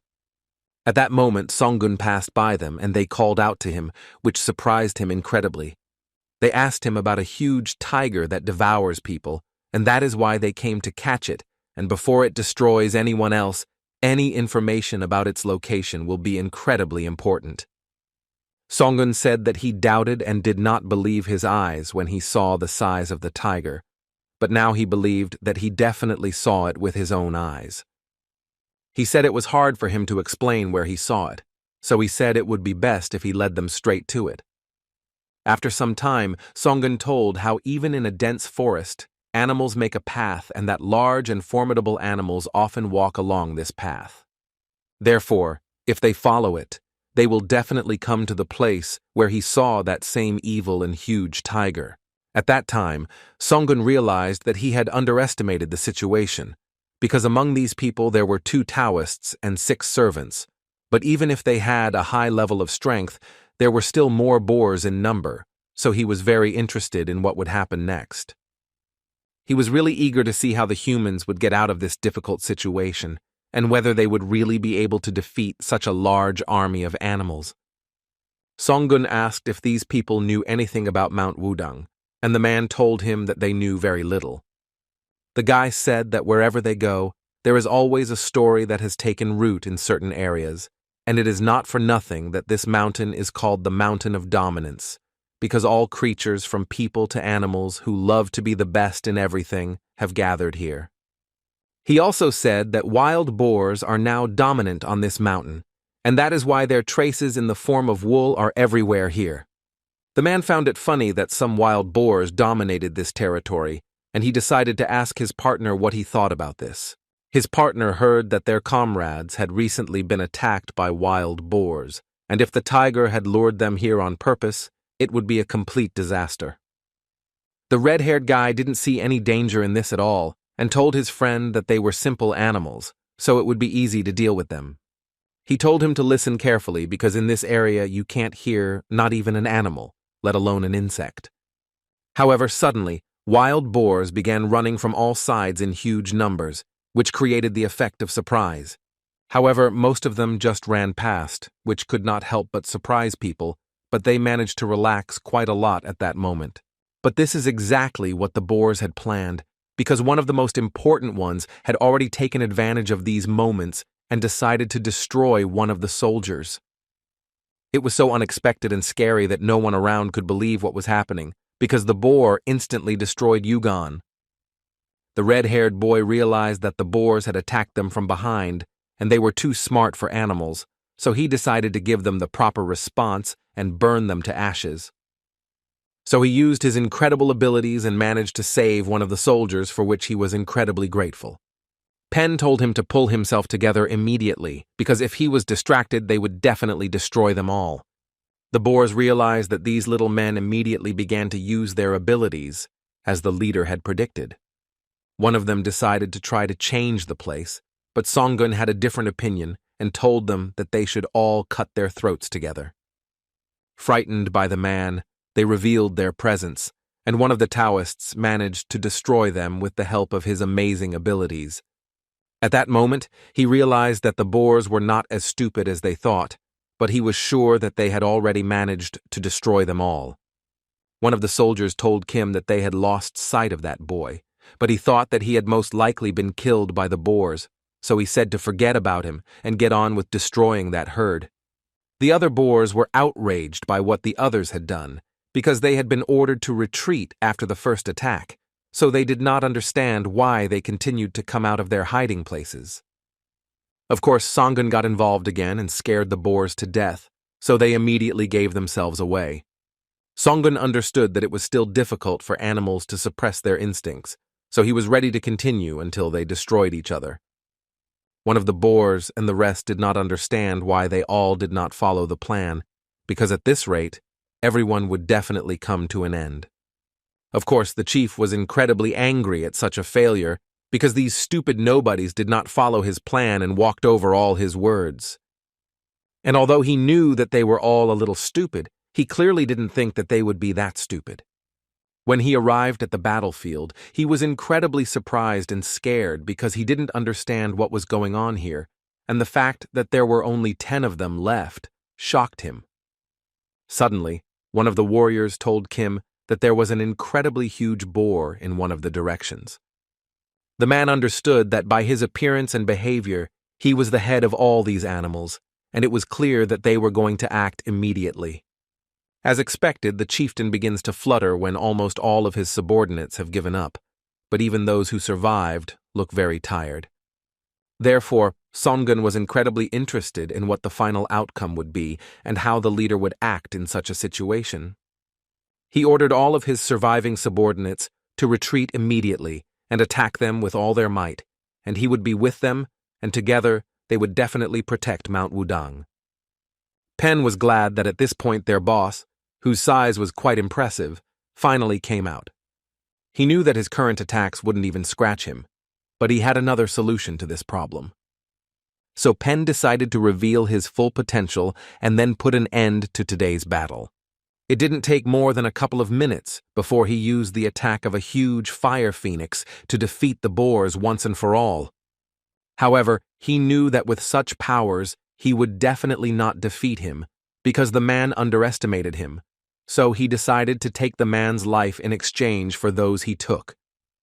It was for this reason that the chieftain decided to use one of his strongest attacks to defeat at least one of the Taoists. Kim managed to protect his comrade and did not understand how he could have spent all his strength without thinking, because it was obvious that the main boar had his own hidden potential. At that moment, he realized that such a strong man was not alone, and even after he used his strongest attack, the man was able to reflect it. Udan realized that everything was much more complicated than he thought, so he had no idea how he should proceed next. Kim told his partner to recover his strength as soon as possible, and in the meantime, he would finish what he started. However, suddenly none other than Songgun appeared on this battlefield and said that it was not at all interesting to watch them fight among themselves. Everyone around was quite shocked and could not understand at all what this guy was planning and doing. Songgun said that one should not interfere in other people's affairs because it was cheating, but he wanted to take one thing from one of the Taoists. He took some unusual little thing and said out loud that it was just a great catch. Ben did not understand what this boy was planning and was indignant that he dared to touch one of them and assured him that he would never leave him alive in his life. Surprisingly, the leader of the boars turned out to be smarter and was able to guess that in front of him stood none other than the guardian of the mountain. Songgun was quite impressed that this vile old man had an excellent sense of smell, but he himself should have known that the tiger owed him a debt, so he could not entrust him to such weak people. The Taoist's assistants began shouting at the guy that he was a complete scoundrel and convinced him that he would definitely not get away with it. Songgun realized that since everyone was aware of the matter, he decided to end it as quickly as possible. A power of incredible proportions began to envelop everyone around, and no one even had time to understand how this could happen. Pen didn't understand what kind of power of such magnitude was this, but suddenly an idea came to them. It became obvious to him that the tiger had used Shinsu-level power, which could destroy everyone in an instant without much effort. However, this was incredibly surprising because the power of this level has long since ceased to exist, and all teachings about it disappeared even before the birth of man. Therefore, it was even more incomprehensible to them how this boy could use power of such a level. Pen realized that they had to survive no matter what, and managed to inform all the necessary people that such a terrifying force actually exists. However, this plan was not destined to come true, because Songgun was able to pierce the man through and through with one swing of his sword. When Songgun came before the chief of the boars, he realized that all of them, along with the people, had fallen into the tiger's trap. And the power he felt from him was simply impressive, so the boar decided to congratulate Songgun on finally raising his power level. The tiger decided to ask if the boar wanted to tell him something at the end. He said that there was no point in telling him anything, but he had one last request, but Songgun did not want to listen to it and simply destroyed the boar. The tiger was very indignant that this animal actually thought that he had the right to ask something from someone as great as he was. After some time in the village of Beck for a low-level item, the tiger was still able to get 2 necklaces and 1 ball for it. And besides this, he was given 3 useful spells and 2 useful books, so Songgun was very happy about this. He understood that if he used that power, it would devour absolutely everything. This was the main problem, that the power he possessed was too serious and powerful and interfered in some moments. Besides this, he received 2 letters, and they certainly contained something important, and about what, and he was absolutely sure of this. However, he did not know the letters, so he did not know what he had to do next with this, when suddenly he met the same little girl to whom he gave the shamrock. It is thanks to him that the girl's chickens eat well and grow very large and lay huge eggs, which she sells, and with this money they buy reading lessons. Songun was very happy that the girl was going to such lessons and showed her 2 letters, so she understood that he definitely needed someone who could read.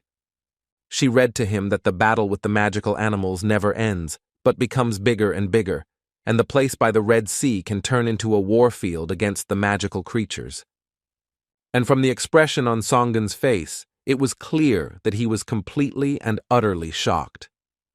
After that, she told him that the government's actions were very alarming, so all the Taoists would be on the alert. But after that, the girl fell silent and said that this was all she could read from this letter. He praised the girl and asked if she wanted anything as a thank you for helping him. However, she said that she didn't need anything, and it was because he saved her last time. At that very moment when the girl was telling him this phrase, it was as if Mia, whom he still could not forget, appeared before him. Songun said that even if that were the case, he would still like to give her a small gift. The girl was delighted with this gift, but Songun told her not to show it to anyone and to run home to hide them, and told her to be sure to open them with her mother. She agreed to everything and said that if he suddenly needed help in reading something, he could find her at any time.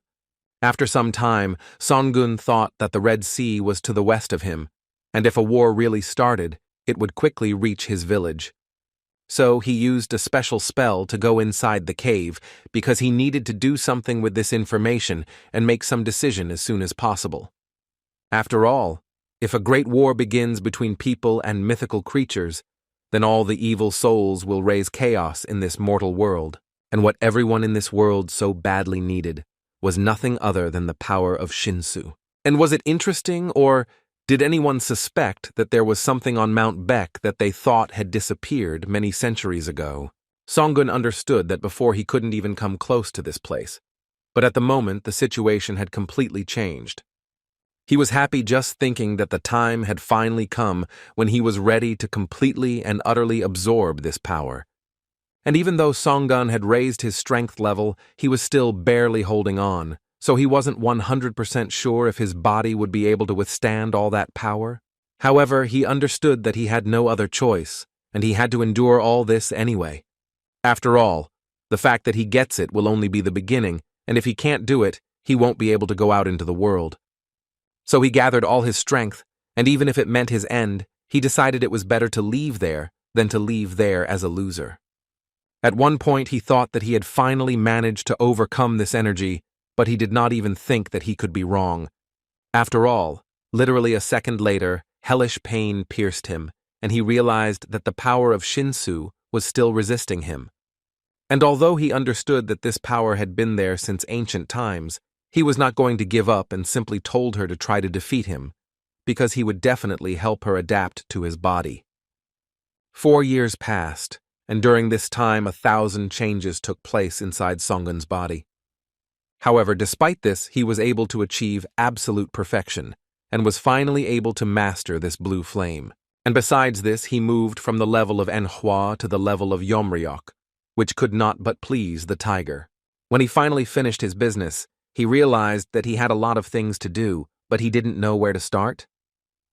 However, suddenly the thought of that very child came into his head, so when he left this cave, he first wanted to see her. After some time, he asked the local people about Karin, but they were quite surprised by this question. They told him that if he was talking about this family, then they had been sent into slavery a long time ago, so Songun was incredibly curious about why this happened. It was a long time ago, and they suddenly had a lot of money, and after that, they sent their daughter to school. But the nobles could not come to terms with the fact that a commoner was studying with their children and began to bully them. And in the end, they said that these people stole all this money and left this girl as a slave in the house of the Pikchi, and apparently the girl was really beautiful, since they wanted to make her a concubine from a slave. The last time the man saw her, she had a straight, sharp nose and pale skin, but who could have thought that she would become so beautiful? Songun was incredibly outraged by all this talk, and with an incredibly angry expression on his face, he simply asked the men where this house of Pichi was. At the same time, the woman said that everyone thinks differently, and the girl just needs to accept it, because there is nothing wrong with it, and especially since this is the house of the richest man in their village. The woman asked the girl if she even imagined how many other girls envied her, so she advised her to think only about the positive.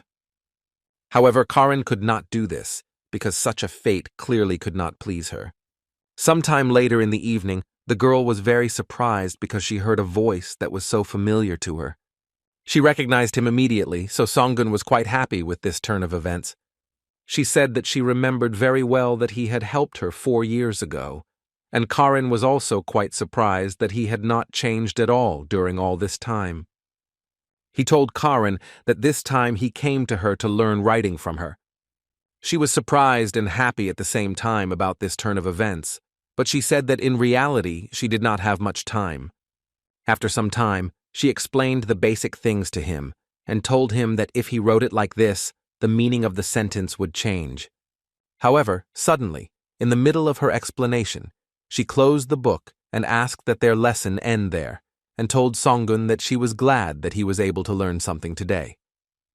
Besides this, she suddenly remembered how she was discriminated against for being a girl, but she did not give up and continued to study, and all this was probably thanks to Songun, because he helped her to be braver. Karen told him that she had taught him to write, so now she would like him to fulfill one of her wishes. After some time, Karen was already in the room and was waiting for that same vile man to become his concubine. He was disgusting, but he apologized to her for keeping her waiting, because he had drunk quite a lot of alcohol to get in the mood to make everything go as smoothly as possible. He hovered over her and began to talk about how she looked even more beautiful in this dress, so she had to be sure that today they would go to heaven with her, and she had to listen to him calmly. As soon as he started telling her to come straight to him immediately, she took out her knife and hit him with all her might and told him to immediately take his dirty hands off her. The man could not expect such a turn of events, so he was incredibly surprised by what the girl did. Karen shouted at him that she did not want to live in such a house with such a person, so it was easier for her to leave this world and take him with her than to put up with this state of affairs. He became incredibly angry with her and dealt the girl an incredibly strong blow, which she certainly could not have expected. He started shouting that he was spoiling her with compliments, and she dared to cut him instead, so he considered her a completely stupid scoundrel. He beat her for a very long time, and the girl no longer had the strength to make a sound. And although she didn't say a word or contradict him, this look pleased this man even more, so he was already coming up with a plan of what he would do with her next. However, Songun suddenly burst into the room and threw the man aside with all his might, something he certainly could not have expected. Because Haren asked Songun to find silver for her and told him to leave there as soon as possible, it made him worry. However, the guy could not have imagined that she would turn out to be even more unpredictable than he thought. The man started screaming and did not understand why no one was giving him any peace today and demanded an immediate explanation of who Songun was and why he was here. Instead of 1,000 words, Songun simply turned around and looked at such a pitiful man with an incredibly furious expression on his face. At that moment, he was very scared, and even more did not understand what kind of creature was next to him and what he wanted from it. Songun introduced himself to him and said that he was the one who wanted to destroy such a disgusting person as quickly as possible, which he did literally a second later. After some time, he still took Haren with him, and she was incredibly surprised that the person who helped her 4 years ago turned out to be none other than Songun. He told her what he heard happened to her after he gave her those jewels. He asked her why she didn't despise him for this, but Karen explained that she couldn't hate someone who had helped her so sincerely. She, on the contrary, was very inspired by the fact that now she could finally fulfill all her dreams. However, she didn't understand then how cunning and greedy people can be, but she just wanted to do what she liked, so she couldn't come to terms with the fact that life didn't allow her to do this. Songun could not look at her tears because the girl continued to say that she could not do anything and did not know where to go next in this world, which could not help but touch him. He sternly and furiously told Heron to pick up the sword, because he was going to become her path and show her the way, because she would become his follower, learn to use this sword and protect this mountain. This could not help but surprise the girl, because she was only a slave and had never held a sword in her hands. He told her to put aside all those prejudices about the female gender, because her confidence when she started studying and her courage when she wanted to live the life she chose for herself were enough. This speech gave Horan self-confidence, so no matter how scared she was, she still took this sword into her hands and decided to try and confidently walk the path that Songun laid out for her. She told Songun that she would protect the mountain until he returned back, so she asked him to rely on her. 3 months later, Songun came to Ilwon and was surprised by the size of the place. Everyone said he was tall, but now the guy actually thought that Beck seemed too small in comparison. He knew that these gates were built a long time ago, and behind them was the treasure of Saval, and no matter what was put inside it, he doubled it. So many people desired it the most. And although Songun came there in the guise of a man, he could not imagine under what pretext he could go inside. Suddenly people started to surround him and ask him if he was a wanderer. After Songun answered this question positively, the old man told him that they were just missing one, so they suggested that he go with them, otherwise there was no point in standing around doing nothing.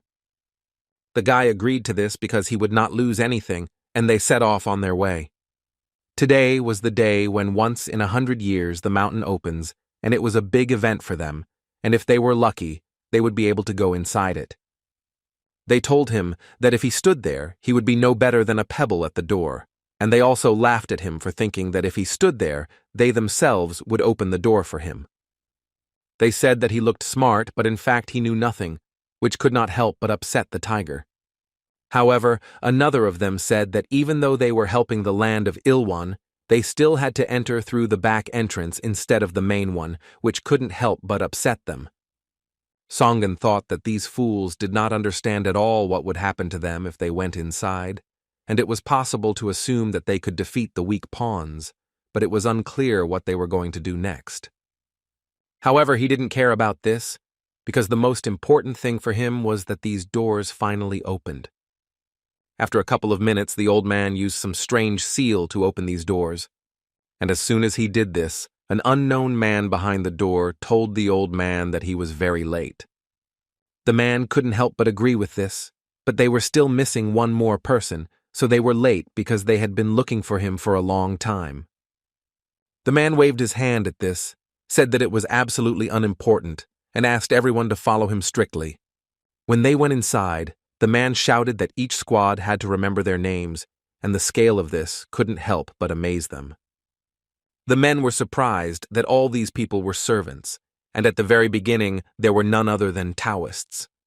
While this group was gaping in surprise, the leader of them said not to stand still, but rather to take their places. Songun realized that he was currently in the 5th squad, so he hurried to take his place like everyone else. The chief of them began to speak about how today, after 100 years, the doors of the mountain were opening again, so he greeted everyone present there. He greeted all the Taoists who came here, so he would pray that everyone could achieve what they wanted, so he wished them all success and suggested that they start teleporting as soon as possible. And finally, after some time, the man gave the order to immediately open the gates, and everyone around was blinded by the energy of incredible power. At the same time, behind the doors, the monster was rejoicing that the rebels had finally arrived, and he was very happy to welcome them all to his abode. After some time, all these people were teleported to some place, and they assumed that at that moment they were inside that very mountain. How unexpectedly they noticed a magical beast of incredible size, which certainly none of them could have expected. They were shocked that such a huge beast started chasing them from the very entrance, so they didn't understand how they would fight it. However, the most important of them told all the fools to stop immediately, because it looked like they couldn't tell the difference between a sacred animal and a beast. He told them that for this reason they would never rise in rank, and at that moment everyone around them realized that standing before them was none other than the guardian of this mountain. The man explained that in front of them was indeed the one who protects the mountain, and that this beast had reached a high level of strength. They decided to greet them personally, because other animals would not dare to compete with him, so this animal is someone they are truly proud of. The man started giving them orders and told everyone to immediately go inside the mountain, and although there might be many enemies there, they all needed to be as focused as possible and be on guard. How unexpectedly Songun felt with all his gut the gaze of the sacred animal right on him. He supposed that this was very bad, because the mountain's protector might reveal that he was not actually human. And if this is really revealed, then all the Taoists will immediately pounce on him to destroy him on the spot. However, unexpectedly, the sacred animal simply began to smile, which could not help but shock Songun. He was surprised because the sacred animal still decided not to reveal him, so to his great happiness he remains alive for now.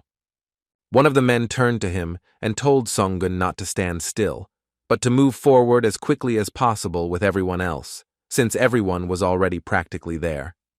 One of the warriors said that he was inside the mountain 100 years ago, and he said that he remembers that then he saw many healing herbs that he could not pull out, but he had such a feeling that it was as if it was yesterday. The woman said that if it was true, they would definitely share it, but it was unclear whether this was the right path, because it seemed to him that they were walking in the same place. The old man told them to trust him completely, because it would not be to his advantage to deceive them. The girl started shouting that if he suddenly decided to do something, he would definitely not escape destruction, but she did not have time to finish her speech. Because unexpectedly for everyone, a huge monster appeared behind her, who managed to grab the girl by the face, and all she had to do was ask for salvation. In front of them was none other than an evil spirit, but none of them could understand how it got there. At the same time, one of the men was shouting to the senior student that everyone was left behind, but he didn't care at all, because they didn't come there to study botany. And even though if all these people were left there, then only destruction could await them, he didn't care at all, because he had a clear goal, so if anything, he would tell others that they were attacked by enemies. How suddenly the man stopped, but no one around understood what he was actually doing. How unexpectedly, in those very bushes, he found exactly what he had wanted to find for so long. Everyone else around realized that he had found what his teacher had asked for, namely Kim Jong in front of them. It was a rare egg, and underneath it always grew a golden lichen, which was very special, and the teacher told him it was not the time yet, and so he hid it back here, but now it was just perfect. The man understood that if he took it with him, he would rise in rank and would definitely become rich. However, his thoughts were suddenly interrupted by unknown people, because they sensed that they had once run past healing herbs. They were very surprised because the people standing in front of them were from the decent squad. The rivals realized where the other warriors were rushing to, and who knew that they had hidden such a valuable thing here. The senior student said that they were the first to find this treasure and now it belongs entirely to their squad. However, their rivals did not even want to listen to these stupid speeches and decided to take these valuable herbs from their rivals with the help of their own powers. The man started shouting and asking what they wanted from them because it looked like they were very serious about the battle between them. The leader of this squad confirmed that if they had their eye on the same treasure, then they definitely needed to measure their strength against each other. At the same time, Songun was very happy because he also found valuable herbs, and it looked like these roots were definitely more than 150 years old, and he thought that he probably had a talent to dig up something like this without a single scratch on it. However, how unexpectedly he stopped himself because he almost got into the swing of it and forgot why he actually came here, because it was definitely not for the herbs. One of his group turned to Songun and told him to hurry up because they needed to get to the point faster.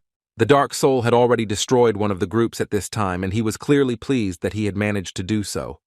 The old man had been bowing down to Samgi all this time and decided to ask him if he was really satisfied after such a sacrifice. However, the dark soul told the old man that such Taoists were of no use to him, and he needed opponents much stronger than them. The old man said that he still had many Taoists left, but he had to do what he had promised him. Samgi told the old man not to worry about it, because he was one of the strongest spirits, and he always keeps his promises, unlike pathetic people. The monster told the old man to immediately bring him to the rest of the people because he did not want to delay, because it depressed him. He thought that from this moment on, the real hunt would begin, which could not help but delight him. Another group was simultaneously pursuing one of the monsters to also get their reward, so they decided to corner him. When the monster was about to attack one of them, the leader of this group was able to destroy it in time.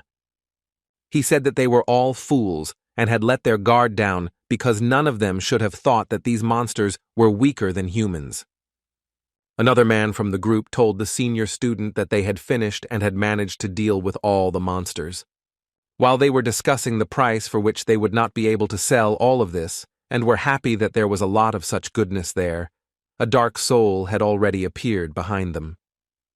At first they thought that there was a man standing in front of them, but then they realized that it was none other than an evil spirit, but it was unclear how he could be inside this mountain. So one of the warriors decided to attack this monster and destroy it as quickly as possible. However, such an attack was like a mosquito bite for such a strong, evil spirit, so with one movement of his hand he destroyed the man who tried to attack him. Without wasting much time, he caught up with another one of this group in order to do the same thing to him as he had done to his friend.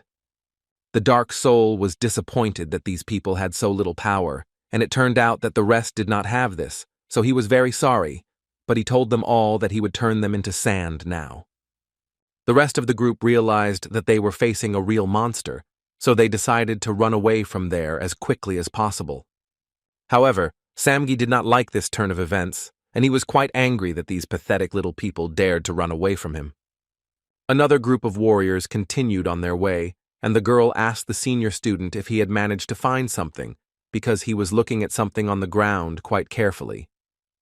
However, he said that he was currently planning to install a Huan Jin here, which couldn't help but surprise everyone around him. So while he was doing this, he asked everyone else to protect their territory, so they decided to do this. They started giving orders that the Huan Jin was being installed here, so they ordered the attendants to take their places and the privates to immediately follow them and be on the alert.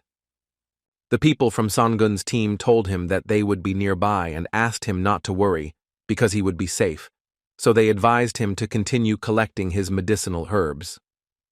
Of course, Songun realized that his entire team thought he was a complete loser and that all he could do was pick some pathetic herbs. At the same time, the senior student had already finished his work, and although he did not know what would happen, he decided to concentrate on this, although there were no creatures visible around. However, he asked his group if they had ever heard of Yukchohak. It was an evil spirit from the time of Manbo, and although it looked quite harmless, it was not. And that's exactly what the men came across, and they didn't even know that animals of this kind lived here. They were quite bored and decided to catch him, but they did not know that although this spirit looked very cute, in fact, he was wild and had a terrifying power. Therefore, as soon as the man came closer to him, the spirit showed itself in all its glory and hastened to destroy the man. While Songun was calmly gathering his plants, he heard someone scream very loudly. He didn't understand what happened because his sensory system was not working properly because of the Huan Jin. The man said that evil spirits lived here and these servants were of no concern to them, so this information was quite frightening. Songun realized that if high-level evil spirits lived here, then it would clearly be problematic. And when he came to the place from where he heard the screams, he was shocked by such a picture, because these little cute animals had already destroyed all the people. Songun realized that the spirits that already existed were a huge problem, but if they were to take over the power of the Huang Jin, it would definitely be a complete disaster, which is what happened. After all, if you get hit by their blow, then any person will be cut into small pieces and ultimately you will simply be destroyed. And you will not only be destroyed, but only drops of blood will remain of you, but the guardian of the mountain could not be broken in such a way. At the same time, the conversation between people with another group continued, and the girl said that she did not even suspect that such spirits existed, so she concluded that they should not leave this place then. However, the man said that nothing ventured, nothing gained, so he told her that these spirits could only be fought with the help of Huanjin, so he would only be glad if they came to them. Songun did not understand what kind of small spirits these were, but out of fear he accidentally destroyed them all. And yet it was quite surprising to him that they had such power that could destroy a person completely.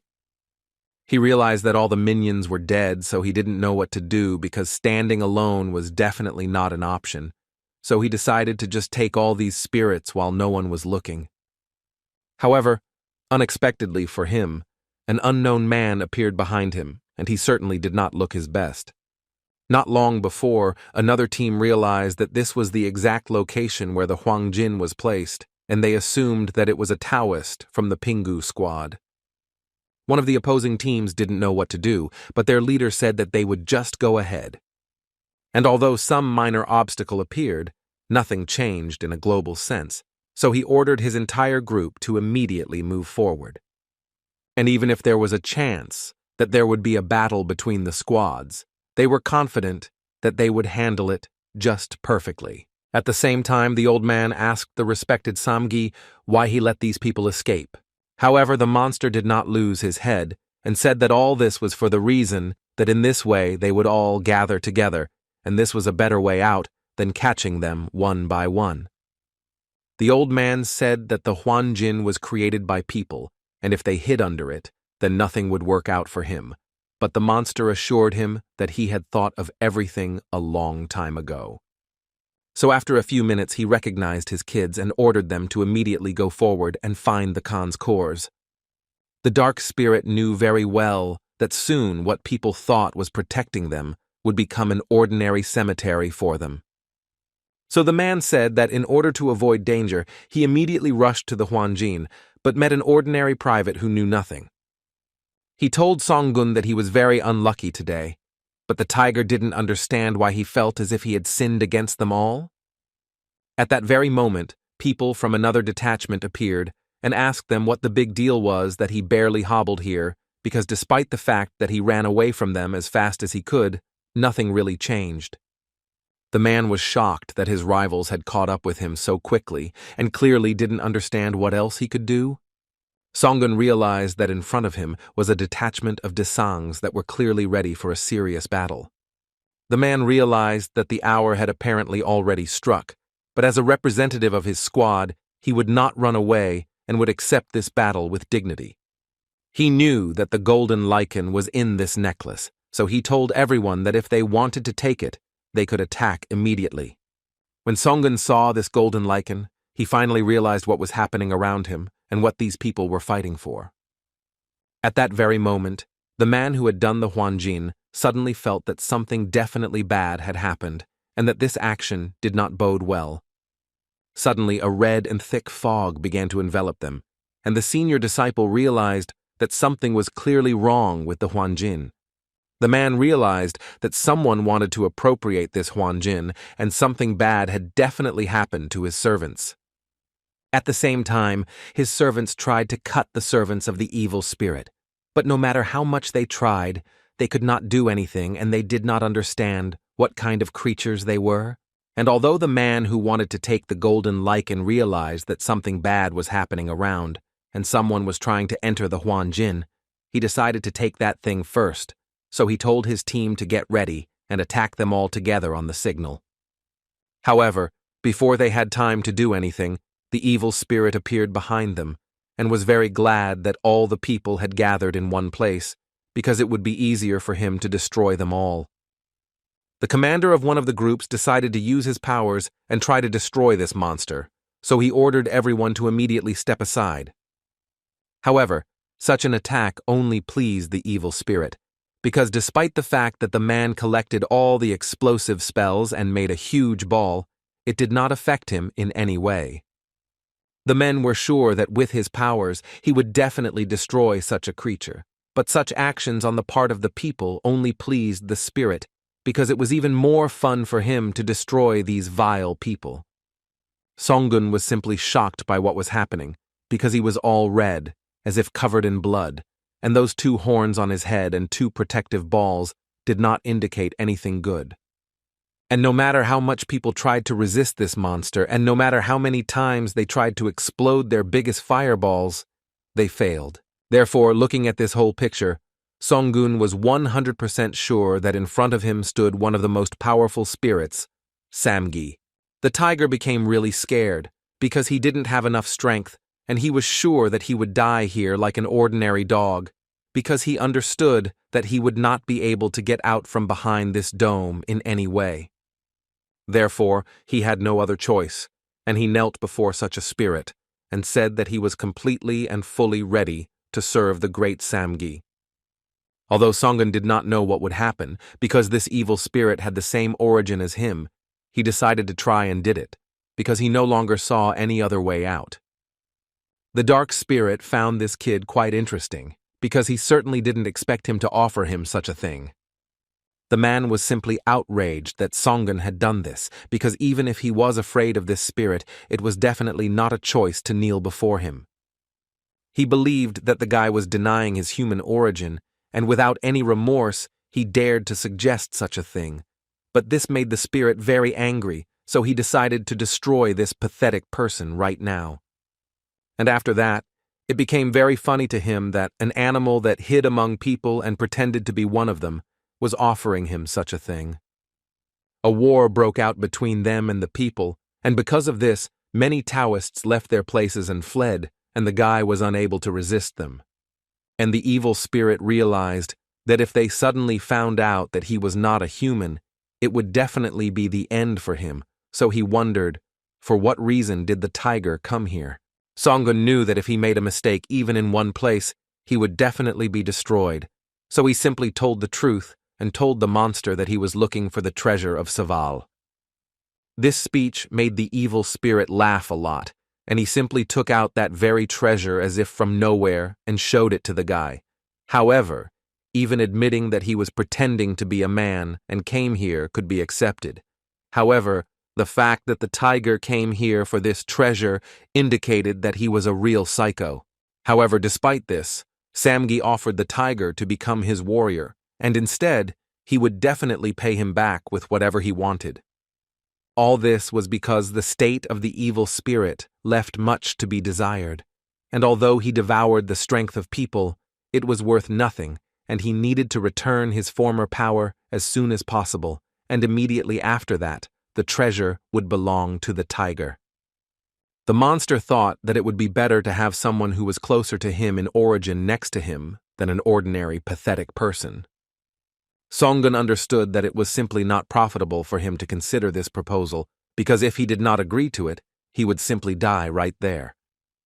Therefore, all that was left for him to say was that accepting such an offer was an honor for him, which could not fail to please the dark spirit.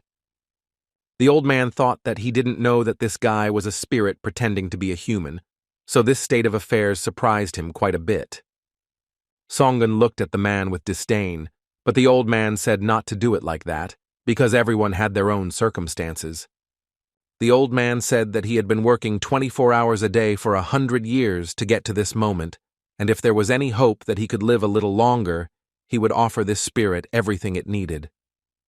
However, Songun was not interested in hearing this, and suggested that they set out as quickly as possible so that they would not lose their way. Everyone around was already quite nervous, but the head disciple told the girl not to worry because he was the center of the Huanjin, so he was ready to protect him no matter what, but he himself understood that he would not be able to hold out for too long. So he said that while he was there, they had to go and check the protective pillars and also gather all the servants. However, his speech was interrupted by a dark spirit who said that there was no need for this, because they were the only ones left alive in this dome. It was for this reason that the dark spirit decided to deal with the remaining people, and they were simply shocked that the center of the dome could be destroyed so easily, but the girl said that she would try to protect it. However, no matter how hard they tried to resist it, they failed, and ultimately, they simply fell at the hands of this monster. The two remaining tried to fight to the end and fought off the monster's blows with dignity, but in the end, they would still fall at the hands of Samga. He was surprised that this girl was able to repel his fireball, and it was clear that her soul was very unusual. Songun thought that if you are weak, you will still be devoured, and this was the law of the universe. And if you came to hunt on the mountain, then you become the target of a stronger enemy, and there was no other way. However, upon seeing the girl who had parried the dark spirit's attack, Songun was simply shocked, which could be seen from the expression on his face. In front of him was none other than his wife, with whom he had separated several years ago when she was still a baby. The monster was incredibly happy because he managed to find a white blood here, and he considered himself incredibly lucky. He wanted to take her soul, but the girl was not strong enough to resist him. Songun still didn't understand why the girl ended up here, because she was supposed to leave with that Taoist and the little boy, so he didn't understand at all how she ended up here. Tiger understood that Samgi would definitely destroy her, so he had to save her no matter what. However, he himself kept going over and over in his head how he could do this, and could not find an answer for himself, because Samgi is one of the most powerful spirits, so he definitely cannot resist him, which could not help but drive the tiger into depression. And he also thought that they weren't that close with this girl, so he felt that there was no point in sacrificing himself for her. The monster knew that this girl was quite strong, which couldn't help but surprise him. However, even despite this, he was still superior to her in strength, so he told her that she shouldn't make any moves before her destruction. However, at the last moment before his incredibly strong attack, the girl managed to jump to the side, which could not help but shock the dark spirit, because she turned out to be much faster than he could have expected.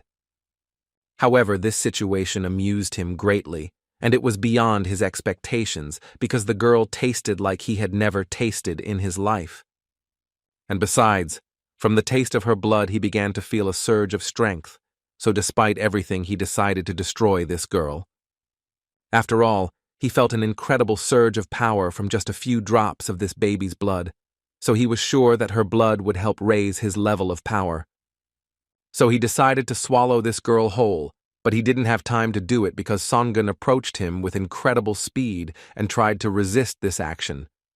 The monster was very angry and did not understand how such a scoundrel dared to do something like that, but Songun had already managed to deal a serious blow to his hand. Mia realized that this guy was following us, but for some reason, she felt like she had definitely seen him somewhere before. Songun was shocked by his own behavior, because it looked like he had completely gone crazy, but he still did it and tried to protect this girl. He realized that it was quite good that he was able to meet Mia before his destruction. He was incredibly pleased and impressed, because she had already become quite an adult and had grown into an incredible beauty. Suddenly interrupting the tiger's thoughts, the old man decided to attack him because he dared to raise his hand against the respected Samgi. However, the old man was no match for such a strong opponent, so his fate was clear from the very beginning.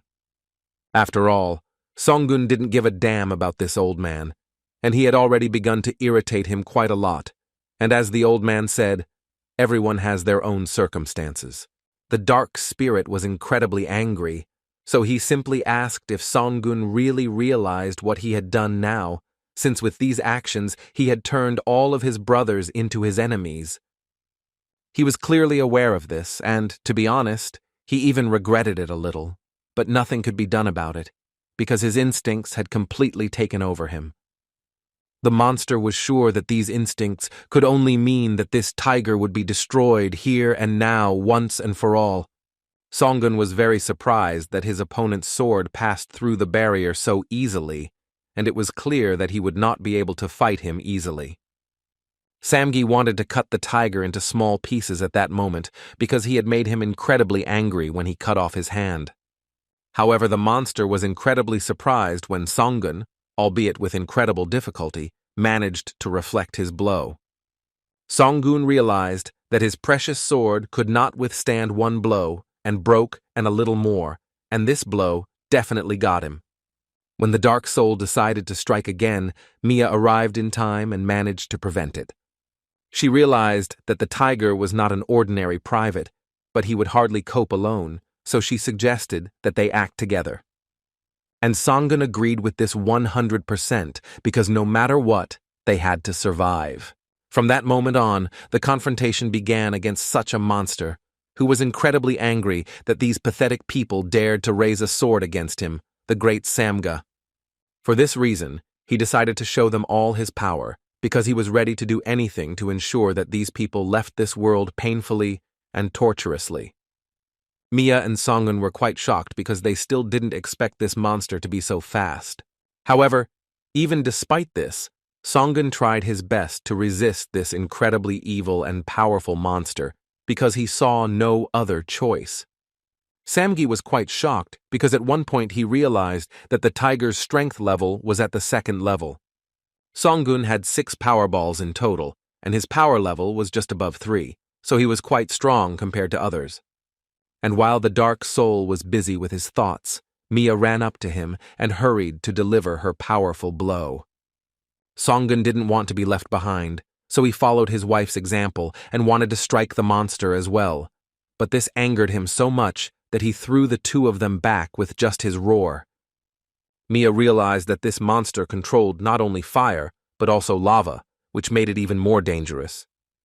The girl's sword flew to the side and she wanted to grab it as quickly as possible, but she did not have time to do anything because the dark soul managed to approach her and prevent this. After he stabbed her hands, he told Mia to lie there and not move until he came back. Immediately after this, he took hold of the tiger and said that in the end he had forced him to reveal all his true strength, which could not help but anger this demon. Although he could praise his opponent for this, he ultimately decided to dissolve him without leaving the slightest trace of him. Mia was shocked by this turn of events, but she had no idea who this young man who was fighting shoulder to shoulder with her really was. The monster thought that since there was no one who could stop him, he decided to enjoy a delicious dinner as soon as possible and destroy the girl as soon as possible. However, he was quite shocked when Songun, whom he thought he had destroyed, seemed to rise from the dead and was determined to continue his fight. The girl was shocked for the umpteenth time, and she realized that she needed to quickly get rid of this sword and help this guy. Otherwise, they definitely would not have a chance to stay alive. She knew her arm wasn't badly damaged, but somehow she still needed to get out of this horrible situation. How unexpectedly her sister ran up to her, wanting to help her no matter what. Samgi's attacks were level 4, so he couldn't even believe that Songun had managed to endure that and stay alive. He thought that the white-blooded one was still worth something compared to him, but to withstand such a blow was truly amazing. And this whole situation made this monster even more angry, so this time he decided to really send the tiger to hell once and for all. Songun realized that his opponent had decided to use his most powerful blow, but he was ready to counter it no matter what.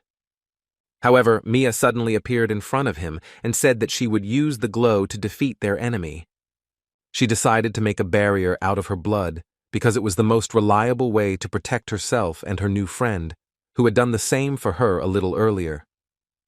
However, such a serious attack did not pass without a trace for her, so she lost consciousness and could no longer do anything. Samgi was simply beside himself with anger because he simply hated these people who interfere and meddle in places where they absolutely shouldn't. Songun didn't know what he should do next, but he knew full well that at this rate, Mia could die. At that moment, her sister rushed to her aid again because she understood that something even more serious had happened.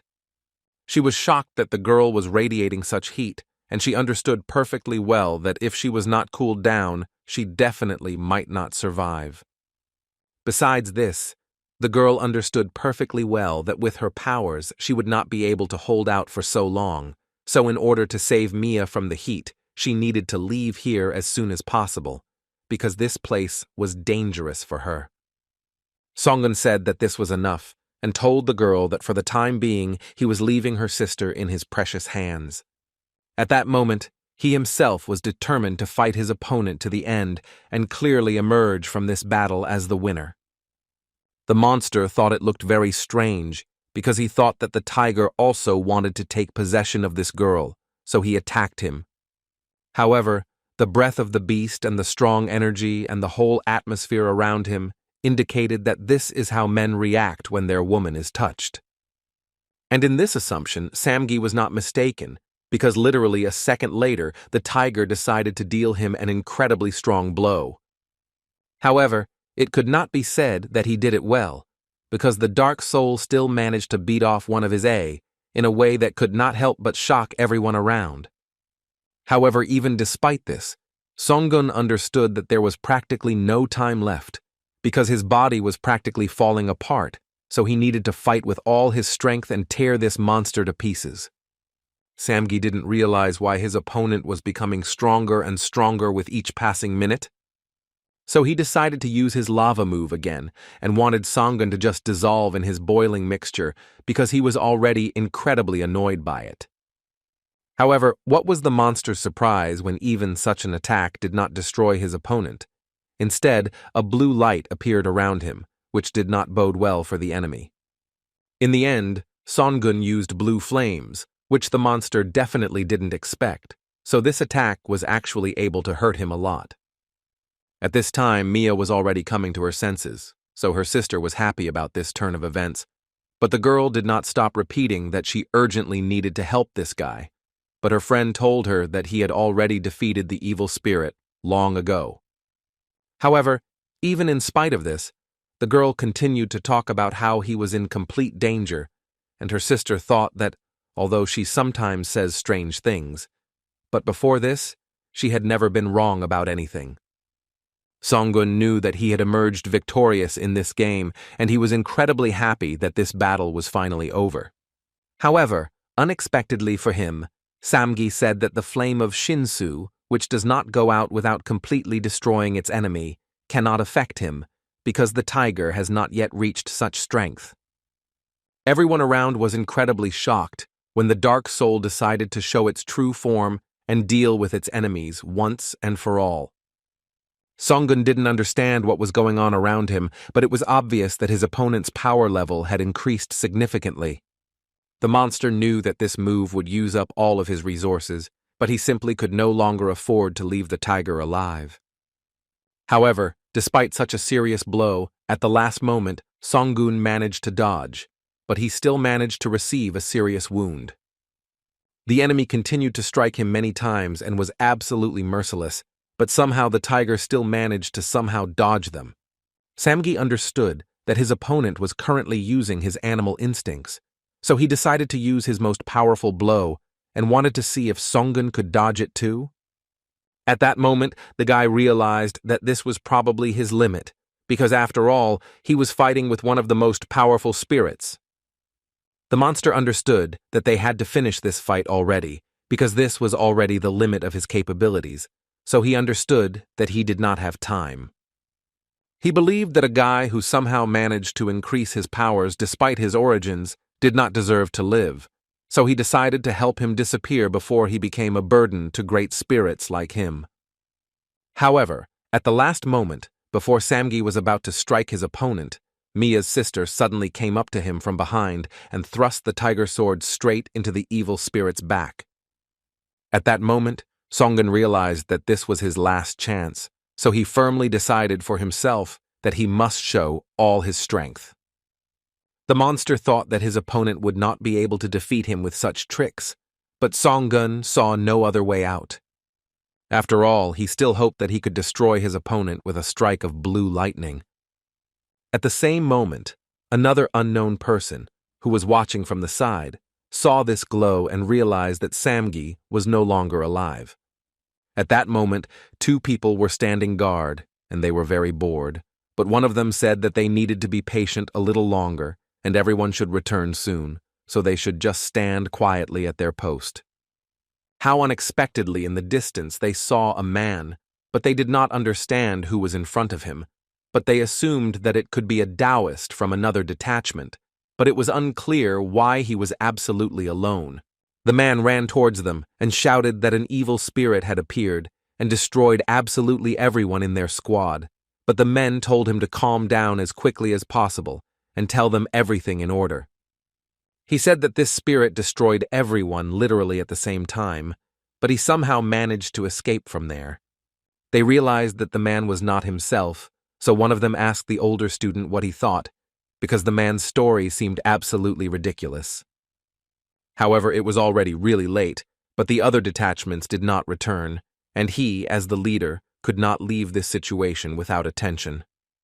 Therefore, he immediately ordered all the warriors of the detachment to take their weapons in their hands and immediately go inside this mountain. However, unexpectedly for them, 3 survivors were walking towards them from the mountain itself, which could not help but shock them.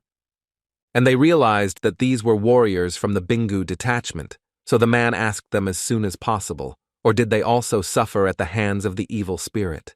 The girl was quite shaken, because she did not know where the men had such information from, but they hastened to tell them that a Taoist from another detachment had told them about it, and also told them that this spirit had destroyed everyone, but it was hard to believe. Songun assured them that they could no longer worry, since this spirit had already been defeated, but the man could not believe it, because the power of this spirit was of the 3rd, perhaps even the highest level, and it was impossible to defeat it, even if they all attacked together.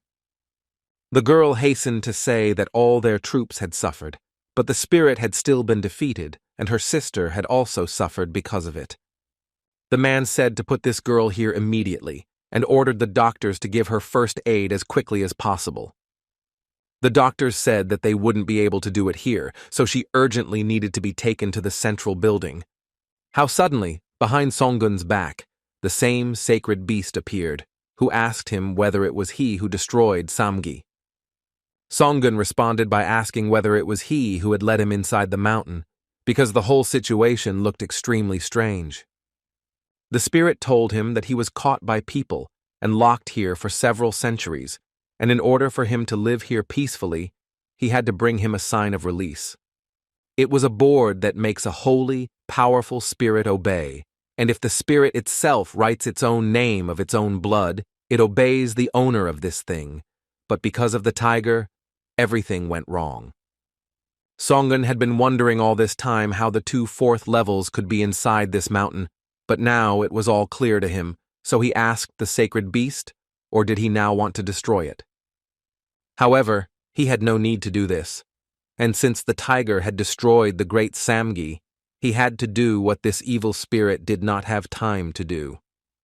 He was very surprised because his strength level was level 2, and if we were to think about categories of people, he was an ordinary rank and file, and he definitely couldn't get what the elders had. The sacred animal knew this, but it decided to suggest a place where he could raise his essence to another level, and although he was only level 2, he managed to destroy Samgi himself, so he was sure that the tiger would definitely be able to do this. However, the tiger decided to ask what would happen if he refused this offer. This question made the spirit very angry, because if he were to reveal the secret of the tiger's essence now, he would be very interested to see what would happen here. So he told Songun to make a decision immediately, because his choice was between dying here or raising his level and helping him. Songun understood that he had no choice in the beginning, and he barely returned alive from that battle, but one could not ignore the fact that he could rise to a higher level, so he saw no other choice but to agree to this offer. After some time, Sungul was already alone and was incredibly outraged by these people because he fought, putting his life on the line, and they decided to pay him back with such a trifle, and he had a feeling as if he was used and thrown away like an unnecessary thing, so he saw no point in being there any longer. However, he thought that apparently that girl, as she promised, did not tell anything about Samgi, because if they suddenly found out, they would immediately suspect him and reveal his essence. He understood that he could not act rashly and hastily, so he needed to think everything over slowly and without haste in order to act as best as possible. However, in addition to this, thanks to the victory over the Dark Soul, he received a lot of interesting things, and such specimens are worth a fortune. Songun clearly understood that some people could not even dream of such things, but he had these things in his complete power. However, despite this, he did not understand why his soul was so empty, and perhaps it was because he did not even say hello to Mia. Well, even if that were the case, it's unlikely that anything would have changed, and the girl wouldn't have believed who he really was, and if she had wanted to see him, she would have come to Mount Back a long time ago. At the moment, she lives her own life, and they once spent too little time together, so there are no clear memories of it, and, as he expected, it was just a fleeting interweaving of their destinies. Suddenly, Songun's thoughts were interrupted by an unknown person, so he asked him why the man came here. He apologized to him for disturbing the tiger's peace, but he said that he came here on behalf of the Taoist from Ilwon-mun. Songun wanted to know what status and name this man had, so he quickly introduced himself and said that his name was Yuchun and that he was a Nansen. Songun was incredibly surprised because in front of him was the main character of the novel, Pal Sango. He was the youngest Taoist in all time since the great Manga, and all the ropes were going to him, so Songun could not believe that such a character was standing in front of him. However, he eventually decided to put a calm face on his face and told him that he was just an onlooker watching the events in the mountain. However, for the man it was quite strange because there was an onlooker there in the form of a magical beast. Songun realized that he had been caught and exposed, so he decided to use spiritual seals, but his opponent was able to deflect the blow. This turn of events surprised Yuchun quite a bit, as he never thought that an animal could use such seals. Songun realized that the man had defended himself from his attack with just one swing of his fan, and that his strength had far exceeded all his expectations. Songun did not understand why some monsters appeared after Samgi, but he decided to use his blue flame against his rival to defeat him. Yuchun said that fire was worth nothing in front of a Taoist who wielded a fan, so he was confident that he would burn him in his own fire. However, he could not expect that Songun would use fire that could absorb wind, because if he had not defended himself at the last moment, he could have been burned to ashes. Immediately after this, Songun reincarnated because he was not so stupid as to fight such an opponent, especially in human territory. However, because he had overdone it earlier, it was immediately felt, because he no longer had the kind of power that could allow him to fight such a strong opponent. He wanted to leave this place as soon as possible, but Yuchun managed to see him and hurried to catch his opponent. However, besides the fact that Songun surprised the man by being able to transform into different creatures, he also had protection from his attack. However, he was sure that he would still find ways to protect himself from the flames, and he did not know where the tiger got so many abilities from, but the man was going to take them all for himself. Yuchun was determined to gather all his power in this place, and Songun understood that he would not be able to hold on forever, and although he was very sorry, he had no other choice but to use it. He decided to use clones to prevent the man from attacking him specifically, but for his opponent, such a trick was nothing.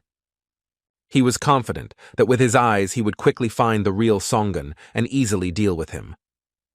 However, his eyes identified each bird as real, and he couldn't believe that a pitiful second-level beast was using power of such magnitude. He understood that if he chased after everyone, he might miss the real one, but he was too sorry to give up such a prey because he wanted to get these abilities no matter what, and he absolutely did not care if a couple of mountains suffered from his attacks. At the same time, Songun did not understand why this man did not chase after the clones, because it would certainly be difficult for him to determine which one was real. He hoped that Yuchun wouldn't sense his spiritual power, because there was no way he could tell which one of them was real just by energy. How suddenly he saw an incredible flash and realized that apparently his rival wanted to destroy several mountains together with the clones. After some time, there was a fire of incredible power on the mountain, and the man shouted that everyone should try their best to prevent this fire from spreading to the neighboring buildings, so he told his henchmen to carry as much water there as possible. He ordered to call all the Taoists who mastered the element of water, because they needed to stop this hellish fire no matter what. They did not understand how a fire of such magnitude could happen in the middle of the night, but they still did everything in their power to prevent it from spreading. However, no matter how much they tried to put it out, it was some kind of incredible fire that burns even into water. How suddenly the elder came to them and began shouting that they were real fools, because they were standing there uselessly when there was such a fire.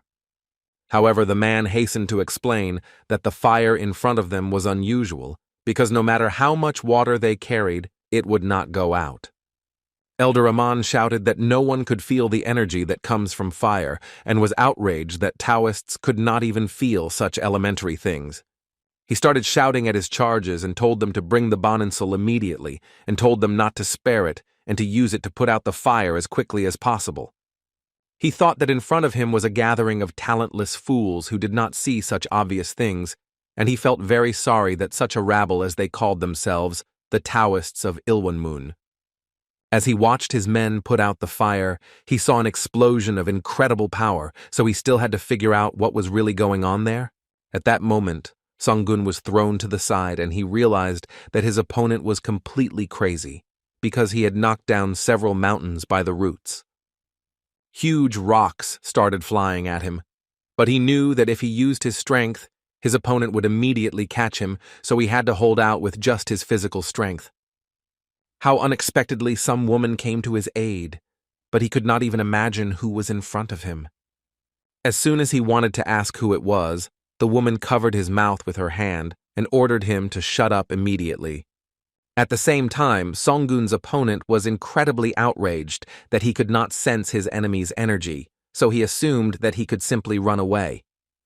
However, he also thought that Songgun had definitely used all the clones, and this bastard was able to deceive all the Taoists in this place, but he was determined to find him no matter what.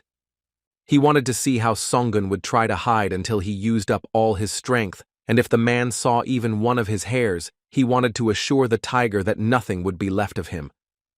However, before he could even realize it, an elder appeared next to him and asked if the man was the same rebel who had started all this chaos. The man was surprised because in front of him stood none other than the Taoist Ilwanmun, who was at the level of a Huansong. The man quickly introduced himself and said that he was Nansen Yuchan, and he was also ready to kneel before the elder immediately. Aman realized that standing before him was the same Yuchan who, at a young age, managed to become a Taoist, ahead of many of his comrades. But even despite this, the man told him that he would have to answer for every step he took today, because he had done a lot of things. He was seriously scared and told the elder that he didn't want to cause this commotion. It was just that one animal pretended to be a Taoist and walked among their people, so he couldn't turn a blind eye to it. He also said that this animal had high-level magical abilities, so he saw no other way out than to try to fight it. The man was surprised by this information and understood that Yuchen was unlikely to deceive him, and most likely it all looked like the tiger took advantage of the moment when all the Taoists left their posts due to the war with mythical beasts. But despite this, the elder believed that the guy had gone too far just to catch one pathetic little animal, and although the mountains he had destroyed were nameless, they still belonged to Ilwanmun, so he couldn't just leave it like that.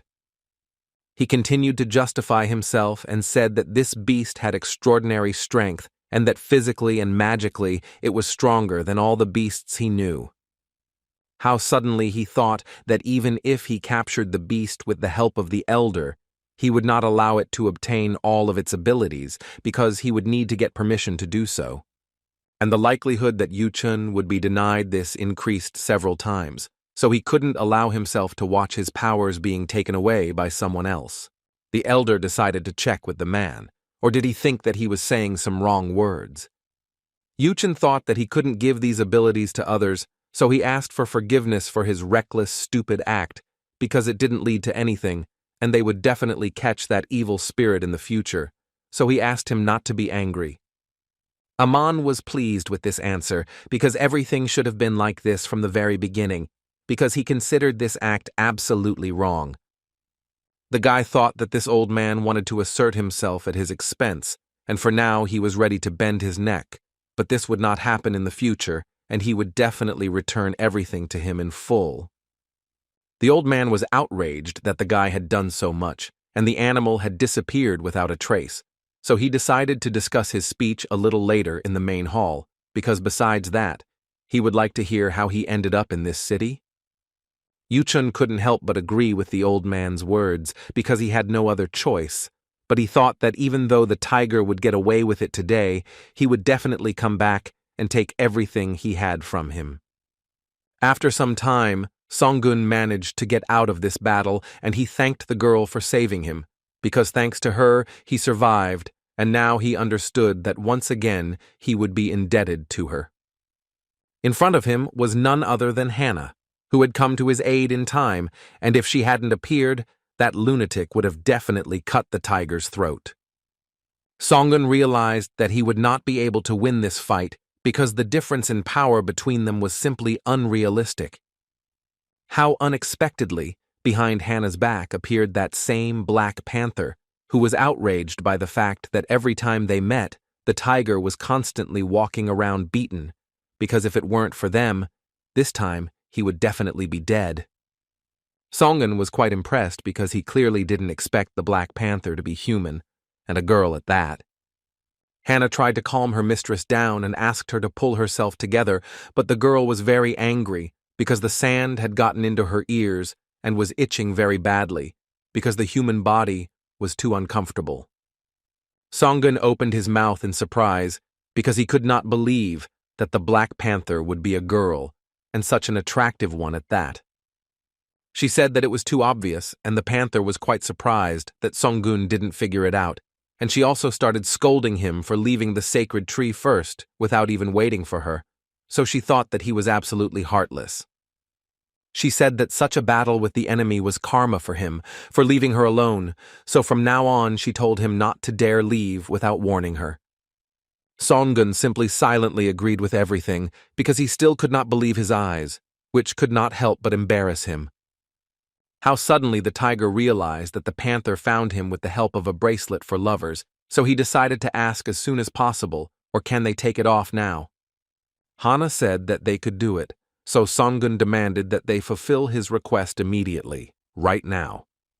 She said that since he asked so, then she would do it, but she hastened to clarify that there were two ways to do this. The first was that if one of them died, the bracelet would disappear on its own. And the second was that if he didn't like the first way, he could cut off his own hand.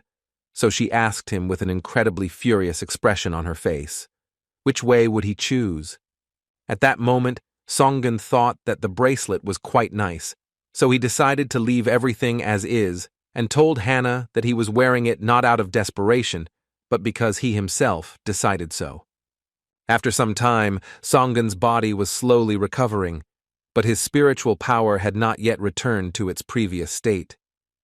It was probably all because he used that power, and in order to restore the Enden, he needs to rise to the third stage. Since this had happened, he needed to take advantage of what that spirit had told him some time ago. With this power comes responsibility, so he needs to protect himself well first. Here in Subanbon, unlike other mountains, there is little spiritual energy, and there were many warriors there, and also the man who attacked Songgun not long ago is still chasing him, because he is unlikely to think that he is hiding among people. Therefore, he decided for himself that for now, he would stop here to restore all his strength and hide from his enemies for a while. Pantera was shocked that they had walked so long to get to this place, because there were many mountains that were better than this one, and also it was too crowded, and there were people walking everywhere, so she felt very uncomfortable being there.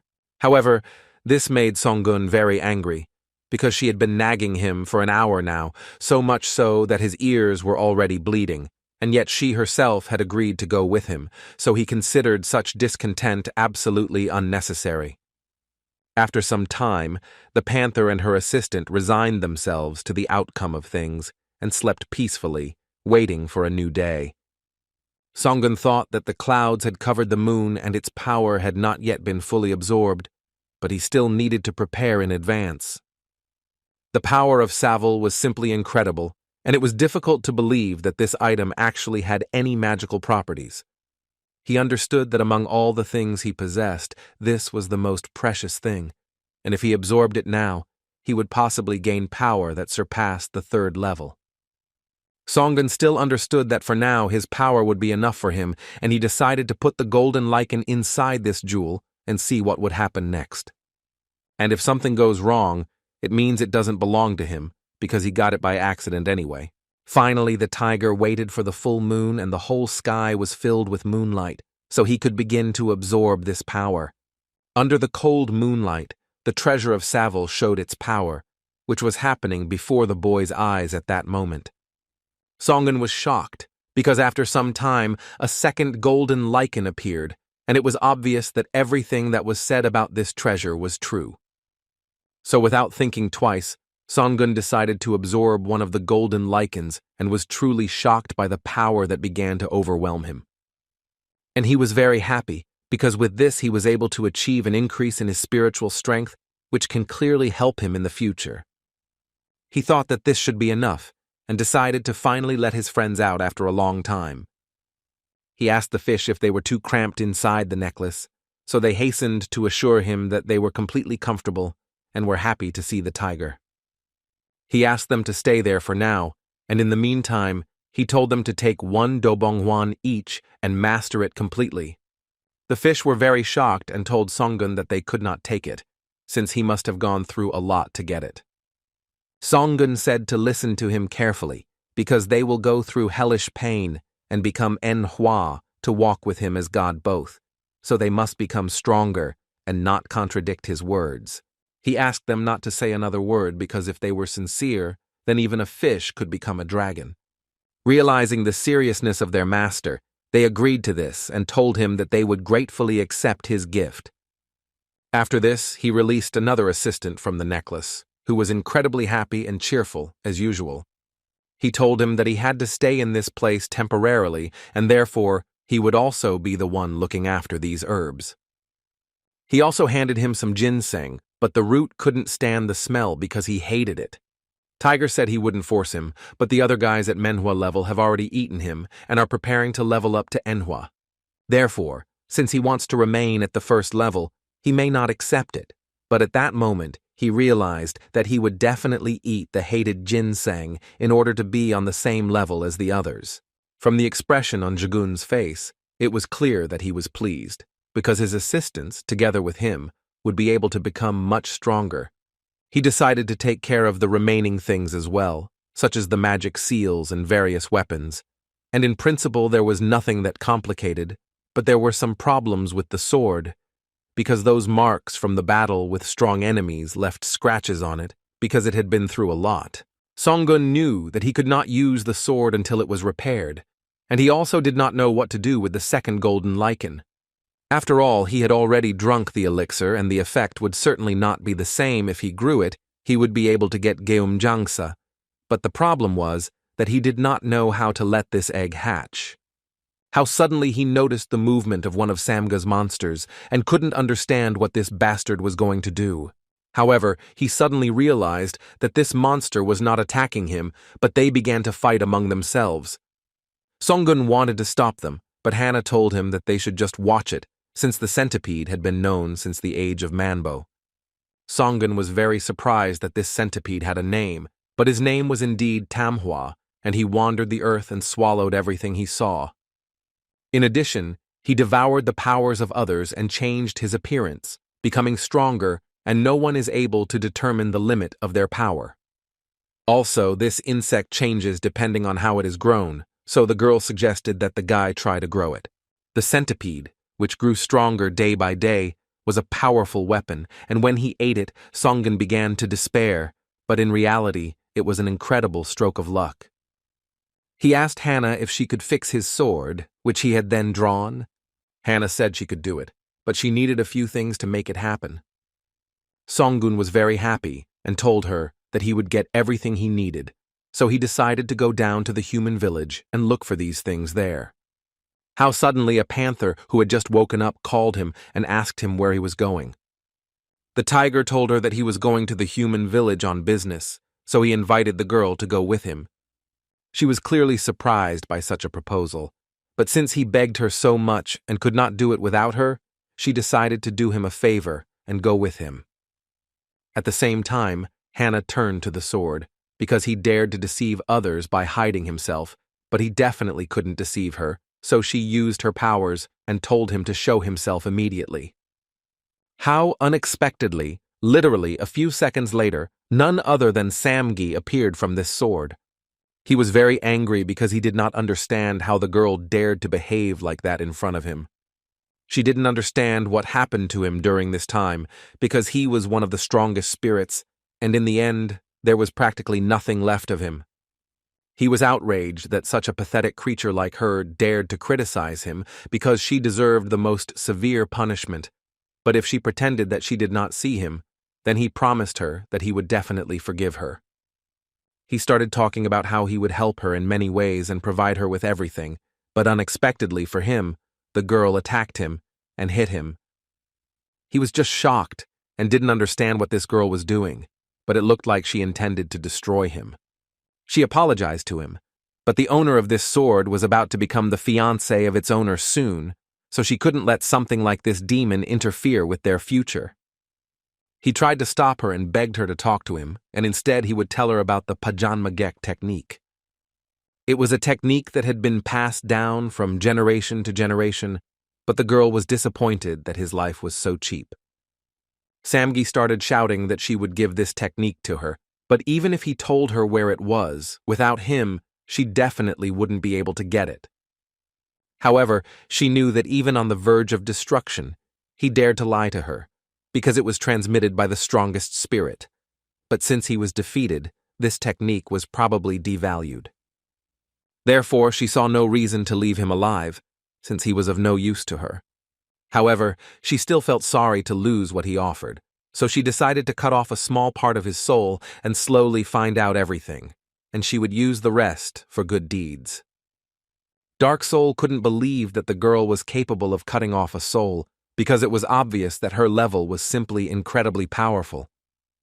At the same time, the panther and the tiger were already in the city of people, and she did not understand why they still had not bought anything and were just walking around these streets. Songun said that the pavilions run by large clans were very expensive, especially since the quality of the smelting there was not particularly good, and for small clans, things were even worse. However, after some time they finally came to some building, and the tiger was pleased that he had finally found it. The girl didn't know if there was even one person there, but Songun confidently walked inside and asked if the owner was there. For a while, no one was visible, but two girls could be heard talking to each other about why they hid. But it was their first time, so they did it. But after a while, they decided to go out to their clients and said, "Welcome." The panther was surprised, because in front of her stood neither animals nor people, but some kind of half-humans, and it was surprising that people like them could calmly live among people.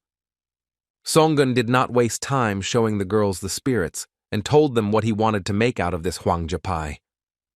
The girls were absolutely delighted, because it was the first time they had seen such a thing, but they were also quite shocked that he could do them such an honor.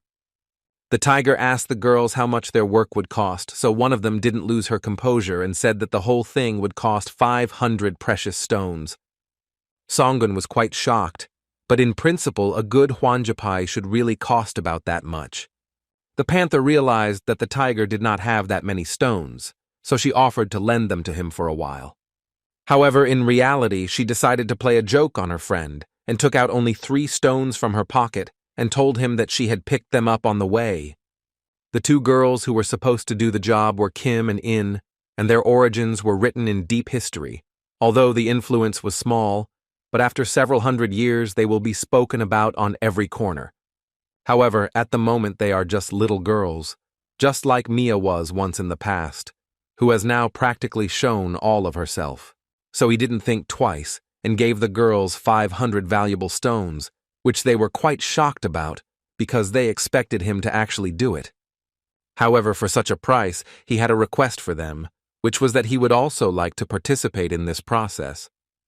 The girls thought about it and began to answer this question hesitantly, so Songun decided to act decisively. He told him that since they didn't want to do it, there was nothing they could do, and there were probably many people who would happily agree with him. Of course, this affected these little girls, and they agreed to everything, but they asked the tiger to promise that they would not tell anyone about what he saw inside. How unexpectedly an unknown guy entered the door of this building, and realized that he had entered there at the wrong time because the girls had a visitor. Kim and In happily ran to Hans and were happy to boast to him that they finally had their first visitors. He praised the girls for the work they had done, and the city was truly behind them for being able to do it. Hans understood that the girls were busy, so he decided to leave already because he did not want to disturb them, but simply decided to look at them. The girls hastened to explain that this man was a Taoist from Suvolman, and he had helped them a lot to settle here. Songun was very surprised that a person like him was helping non-human beings, which was something incredible. However, no one could guess what was really hidden behind such kindness of this Taoist. All this time, Misuk stood under this building because she could not go inside with the tiger and see what was happening there. Suddenly, someone walked past her and she thought that it might be Hangi, but there was still a strange energy coming from her. And finally, after some time, Songun came out and handed Misuk the poengchol and asked her to give it to Hana. And all this was because he had one more thing to do in this city, so he asked the girl to go home on her own. The girl decided to ask Songun where he was going again, because last time he also left without saying a word, so she thought that now he was going somewhere again and would leave her again. Songun told the girl not to worry about anything because he was not going anywhere, but he did not say that she also did not have to tell him if she was going somewhere. The girl was very happy with this turn of events and told him that now this would be their oath. Soon after, the girls told the tiger that when they began the merger, there should be no sound, and if he lost concentration even a little, they could fail. Songun said that he understood this perfectly well, and after all the rules were explained, the girls began their work.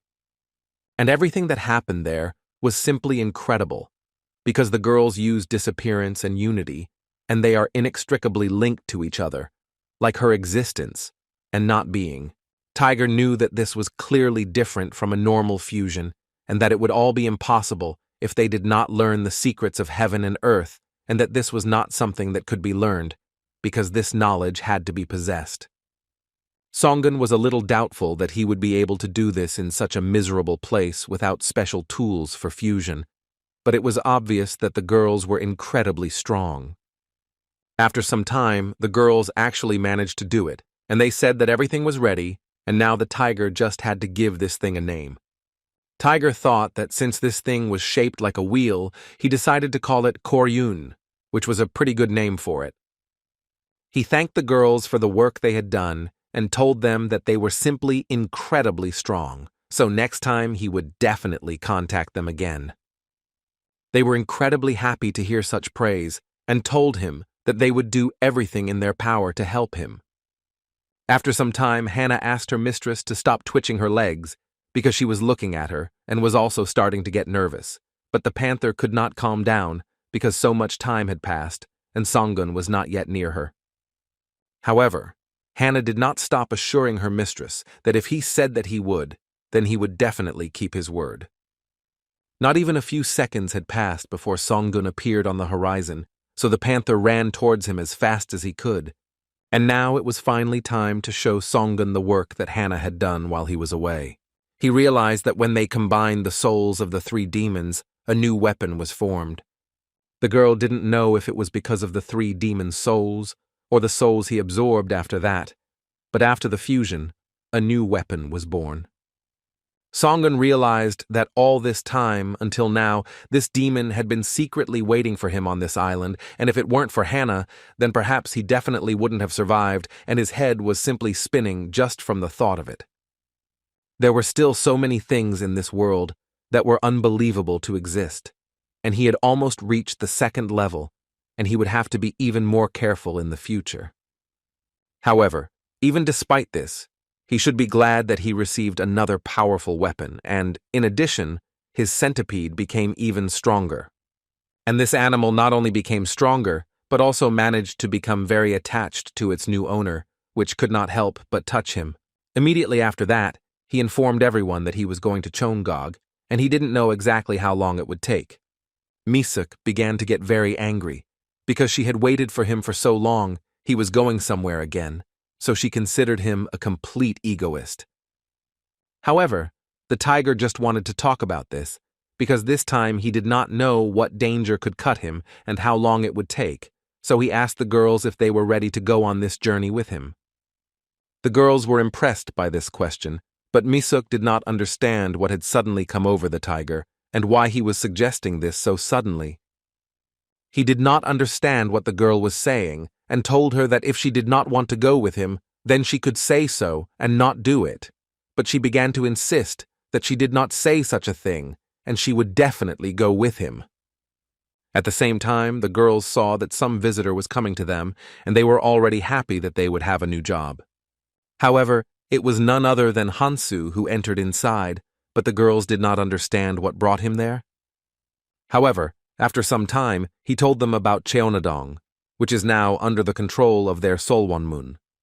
It used to be the home of a great Taoist named Cheon, and after his destruction, the place became known as Cheonadong. But Taesong was feared, namely because of the secret hidden there by Cheon himself. Because bloodshed could begin, so a ban was placed on him. But once every 100 years, there comes a day when the effect of the ban weakens for 2 weeks. So Hansu told the girls that today was the day when the ban on what the man had hidden there long ago would be lifted. The girls realized that the man came to them for help because they were well acquainted with Hwajin, and also for the reason of finding the secret hidden there. However, the man hastened to assure them that he was not interested in the secret, but only wanted to fulfill the will of his late teacher. The teacher who was closest to him like no other was locked there and gave the order to his student to escape. He told his student that there was no time left and he would be completely fine, but the guy had to get away from this place as quickly as possible, and he, in turn, would leave his weapon in this place, so he asked him to be sure to pick it up as soon as he could. Hansu told the girls that he wanted to return the teacher's body to ease the pain of loss a little, and although he was ashamed to ask them for help, he still came there. However, the girls said that he had done so much for them over the years that it would be a great honor for them to help him complete this task. Suddenly, 2 huge men appeared behind him, but the guy assured the girls that they were just his comrades and that they would protect them, so he asked them not to worry. At the same time, Songun was already near Cheonaguk and was looking for something in a huge tree, but the girls could not understand what he was doing there. The tiger told them that he himself was not sure since he had only heard about it, but they say that a tooth is hidden in a tree that guards a treasure, but there was none in this tree either. The girl was inspired by this turn of events, so she said to quickly call her arthropod friend so that he could help him with the search. However, Hana said that she did not think that this would be necessary, because she thought that it would be possible to look for this oak in such a strange tree. Songun thought that this was a separate thought, because it happened hundreds of years ago, and during this time the tree should have turned into an old ruin. And of course, when he climbed inside this tree, he was incredibly happy, because there really was that very tooth. He fell down to this tree and began to bow, but the girl did not understand why he was doing this, and began to shout at him that now was not the time to beg forgiveness for all his sins. She told him that he was scaring her with such actions, but the tiger told her to shut up and just stand there if she didn't know anything about it. At the same time, a conversation took place between 2 men, and one asked the other whether he really should go there, but he himself knew that it was dangerous to send guides there alone. In 100 years the war will come to an end, and if he goes in there now, it won't be a very good idea. However, Hansu said that the guides only live for 300 years, so they could not wait another 100 because they had too little time. The man realized that his commander had no other choice, so he wished him luck, and Hansu left for Cheongdong literally within minutes. The girls convinced themselves that everything would be absolutely fine, and holding hands, followed the man who had been helping them all this time. Once there, they saw the entrance to this place, which turned out to be a huge cave. Hansu turned to Kim and In and asked them not to let him down under any circumstances. When the girls started doing their work, the man asked his boss if these kids could really lift the ban, because he was a little worried about the fact that their future depended on these little ones. However, despite all the fears of his henchmen, The man simply told him to watch silently what would happen in just a few minutes. The girls were very surprised because it was simply incredible to see such a powerful ban for the first time. They decided not to waste much time and get down to their work because they promised Hans to deal with this so that it wouldn't happen. And of course, such a task was within their power, so literally in a moment the ban disappeared and the men thought that these little ones were definitely some kind of gods. Songun continued to bow at the same time, and this was already the 100th time he had done this. But it was worth it, because after he had done what he had to do, exactly what he had been waiting for happened. It was precisely because he had made 100 bows near this tree that the magic door of the inner world finally fell off. The girls were impressed by this turn of events, and the tiger did not want to delay and told them to go inside as quickly as possible. Misuk was surprised that there were so many glowing plants there, but she didn't understand why they were all there. Hannah hurried to explain to her that there was Huanjin everywhere here, and it filled this place and blocked contact with the outside world, and the plants were here so that independent air circulation was possible, and although she did not know what the exact reason was, someone had done a very good job of it. Misuk didn't listen to her assistant very carefully and kept thinking that there must be some treasure in this place. Songun wasn't interested at all in what these girls were chatting about, because they had finally come to the place he was looking for. Hannah and Misuk were incredibly surprised because there was a huge wolf in front of them, but they couldn't figure out what he was doing here. At the same time, Hansu's assistants destroyed a bunch of animals on their way and were incredibly happy that there really was an incredible number of spirits here, and all the magical creatures ran straight into their hands. They also asked Hansu what he was continuing to do there and whether he was going to participate in this with them, but they could also assume that the Taoists did not need such goodness. However, he simply watched as these two little girls helped pave the way for him to get to the right place. The next path was finally open, but this time the girls took much longer to get there, and it was clear that they were much more tired. He understood that their path would become more difficult from this point on, but still they did not cease to be amazed that something so incredible was inside the cave. Also on their way, they encountered the famous ghost tree, which grows only there, and its leaves contain very powerful energy. In Savola, they use these leaves for energy renewal, and since they were able to get here, he asked his assistants to collect as many of them as possible. Hansu himself thought that the fact that they found this tree meant that they were already close to their goal and that soon the treasures of this place would be in his hands. How unexpectedly the girls called Hansu and told him that in this place there were numerous Huanjins, which intertwined with each other and formed a dense curtain, and this whole cave was like one big living creature. They said they would have to take it down without hurting others, so they told them it would take them a few days to take them all down one by one. One of Hansu's henchmen became incredibly angry because he realized that the girls were hinting that they could stay there for a whole week, but that was clearly not what they had agreed on, so this made him very angry. The man continued to talk about how their leader had promised them that there would definitely be no problems with the ban and that the treasure that they had been promised would be in their hands today. Hans understood that the situation had turned out a little differently, and although he hoped to delay this moment, he had no other choice. And literally, with one light movement of his hand, he dealt one of the girls an incredibly strong blow. The tiger asked the panther to be quieter because her screams would wake up even the dead. The girl was surprised by such a speech, but this place was nothing other than the tomb of the she-wolf. It was the same girl who loved the golden spirit he met in Ilvona so much. A she-wolf named Ulin loved to wander among people in human form, and one day she met a Taoist. And they fell in love with each other, and despite the fact that the evil spirit and all the wolf's fellow tribesmen were against it, her relationship with this man only grew stronger. But even those who were able to overcome the route restrictions had one obstacle that even they could not cope with: life expectancy. Although the girl said that they were equal, magical creatures live for thousands of years, and the lifespan of a Taoist is 3 times shorter, and in the end, the man's lifespan came to an end, and he left this world, and the she-wolf had no choice but to guard the grave of her beloved until the end of her days.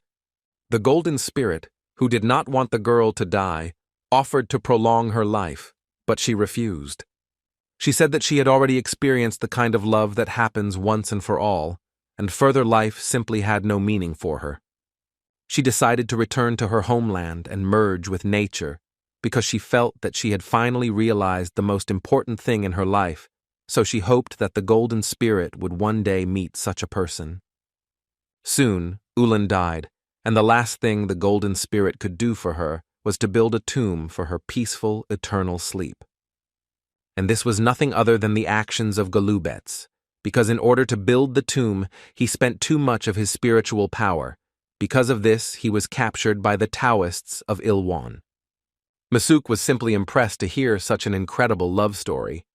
At that time, Songun thought about the lifespan and remembered Mia, and thought that by rising only to the level of Engel and Enman, he would be able to live for at least 2,500 years, while the limit of human life is only 1,000 years. He realized that he was too far away from it to leave a mark on him. However, the purpose of his coming here was this, namely, what the golden spirit left for Ulan. It was a jade pekton, which, with the help of its energy, helped a person get rid of suffering and reach the level of Engel. Misuk was impressed by this, because it turns out that with this thing you can raise your level to an incredible level. However, Songun said that the deed was done, so they could leave, and if they disturbed this she-wolf's sleep, it would not be very good. However, his speech was interrupted by an incredible roar, and all three of them suspected something was wrong. How suddenly Songun began to be absorbed by an unknown force, and soon after, he simply disappeared from this tomb. At the same time, In was suffering from pain, but thank God this sword only cut her skin, and the girls wondered why Hans did this to them. However, he hastened to explain to the girls that it was all about their blood, and told them to watch carefully what she was doing with this barrier. Demonic blood was capable of destroying magical prohibitions, and that was the reason he brought them here. And although they were half-breeds, the same blood still flowed in their veins, so all his good attitude became an obvious lie, which could not help but disappoint the little ones. He asked them if they really thought he was doing this because he cared about such insignificant half-breeds like them, when in reality he was just playing his role in order to take advantage of them later. He could spill all their blood right now, to the last drop, but he wanted her to do it herself and destroy this Huanjin completely and utterly, once and for all. Hansu told them that this was the minimum payment for all the kindness he had shown the girls over this time. She was already completely shocked when Songun disappeared from there and did not understand how it happened, but Hannah tried to calm her mistress. She decided to look at all this with a sober mind and said that there was a strong presence of various energies around, and it seemed that under the influence of another Huangjin, the space where Songun is located was moved to another place. This place where they were was made with the help of Huanjin, and all of them are by nature connected to each other, and judging by these energy fluctuations, something had disturbed the energy field of one of them not far from here, so she asked her mistress not to worry about this. Misuk realized that the tiger had simply moved to another location, and this was an incredible relief for her, but she still did not understand how they were supposed to find it. However, Ha reminded her that she had a love bracelet, and she could also assume that he had moved somewhere to Cheonadong, but there were a lot of magical entities there, so they had to hurry, because maybe poor Songun was beating someone up again. The tiger at this time realized that he was definitely still alive, but he did not understand where he was, and it was definitely not the cave they had been in earlier, and the panther and Hannah were also nowhere to be seen. And judging by the strong, homogeneous energy of this place, it seemed like he was on a ghost mountain, but he didn't understand why there was Huanjin everywhere here. How unexpectedly he noticed that very tree and the incredible white leaves on it. He realized that it was a ghost tree, and he had heard that such a tree only grows in Cheongdong. He understood where he was at that moment, and if it really was a ghostly tree, then such energy could well come from that very monster, who was even more happy with human energy than with these beautiful leaves. Songun understood that this creature was about the 3rd level, and it was hidden by the energy of the tree, so he did not notice it right away. The demon did not want to wait a minute and decided to attack the tiger in order to eat him as quickly as possible. However, Songun just wanted to test his updated sword, and he did it quite well. The monster became even more angry and thought that such a pathetic human like him did not dare to ignore such a monster. However, the tiger, despite all the indignation of his opponent, decided to start with a light blow and immediately put a little spiritual power into it, which, to his surprise, destroyed the monster the first time. Songun clearly did not expect such a turn of events, but it seemed like his weapon was clearly hungry, and how suddenly various spirits began to surround him, and he thought that all these spirits that he destroyed with his weapon had acquired their form. And in that case, it was clear that this was their true essence, and the tiger felt a strong, oppressive pressure on his entire body, and although he did not know what it was, he definitely felt it, and it seemed that his strength would not allow him to see more. However, it is clear that this energy belongs to the spirit of the sword. And if the essence of this sword did not cease before him, then could this mean that he did not yet have the right to do so? Songun had no idea that something like this was hidden inside this sword, so he was curious about what else this sword was capable of. His previous master was a dark spirit, and it seemed he had no idea what a powerful creature he really was, and if he had been a little more attentive, the tiger would have also been absorbed by this sword and become one of these entities. However, for now he put these thoughts aside, because it turns out that there are still so many different monsters in the world that he could think about specifically. Suddenly, the unknown appeared next to the tiger, but he reacted with lightning speed and jumped to the side as quickly as possible. The man told him that there was no need for spirits to be so careful with each other, because if he were a man, he would have been lying on the ground with his neck broken long ago. The stranger asked Songun what his name was, but decided to lie and said that his name was Yujong. At the same time, Kim was trying her best and shedding her blood to fulfill this stupid mission. Hansu said that the girl could simply use his sword and do the job much faster. However, Kim shouted at him that this would never happen and that she would do everything her own way, which could not help but make the man laugh. The girl tried her best, and with the help of her blood she still managed to destroy the next stage of the barrier. The men were incredibly pleased that this girl was so strong and was able to destroy the Huanjin so easily with just her blood. However, from the expression on Hansu's face, it was clear that he was not pleased, and he asked the man whether he was already feeling better. Chan apologized for the way he reacted, as he was simply worried that all the man's efforts would be in vain. He told him not to go too far and remembers why they were there, and of course, if they don't want to die stupidly because of an attack of some creature, then they should be much more careful. The girl knew that she would have to use her blood again, so she asked her sister to just bandage her wounds, but Ying began to say that next time she would be the one to do it. The girl said that they didn't know how many more Huanjins would be on their way, and it was unknown how many more times they would have to use their blood, so they had to do it in turns. The girl continued to convince her sister that they would be able to get out of here together alive, but they were interrupted by another man who told them that they had to stop talking about it because it was time for them to hit the road. Songun followed the unknown man, and he asked him if he had come here by teleportation from Chonagok, to which the tiger answered in the affirmative. The monster didn't know what kind of people they were, but they were indiscriminately destroying the Huanjins one after another, which couldn't help but make him wary. Huang Jin seemed to be making way for this unknown, and he walked so easily, as if he was just going for a walk, and it was clear that he was definitely above the 4th level. Songun asked if he could ask him a question, and when he received an affirmative answer, he asked him why he was in this place. The monster told him that he had come there because of the parade of 100 spirits, which could not fail to impress the tiger. This parade was about choosing the Demon King at the Blood Festival, an endless bloody battle in which numerous magical entities try to tear each other apart, suggests all this. A bloody festival where, after a brutal battle, the very same Demon King is born, which was an event for centuries. The demon told him that the great Samgui, who was the former king of demons, had left this world, and although he did not know what kind of person attacked him, as soon as the parade ended, all the magical creatures would go in search of him to destroy him. This turn of events could not help but shock Songun, because he was the one who sent this dark demon to the next world.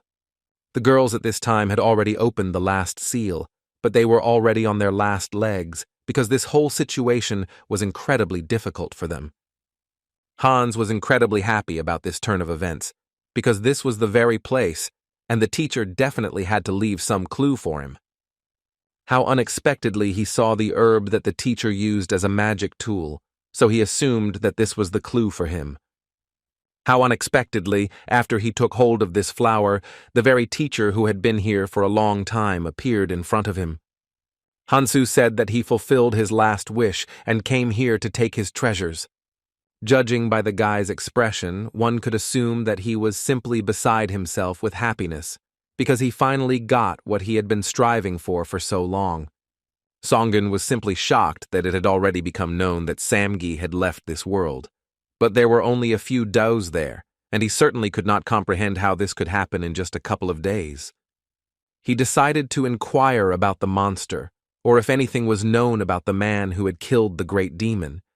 But the man did not have such information, but those who served him had already begun to move, so everything would soon become known.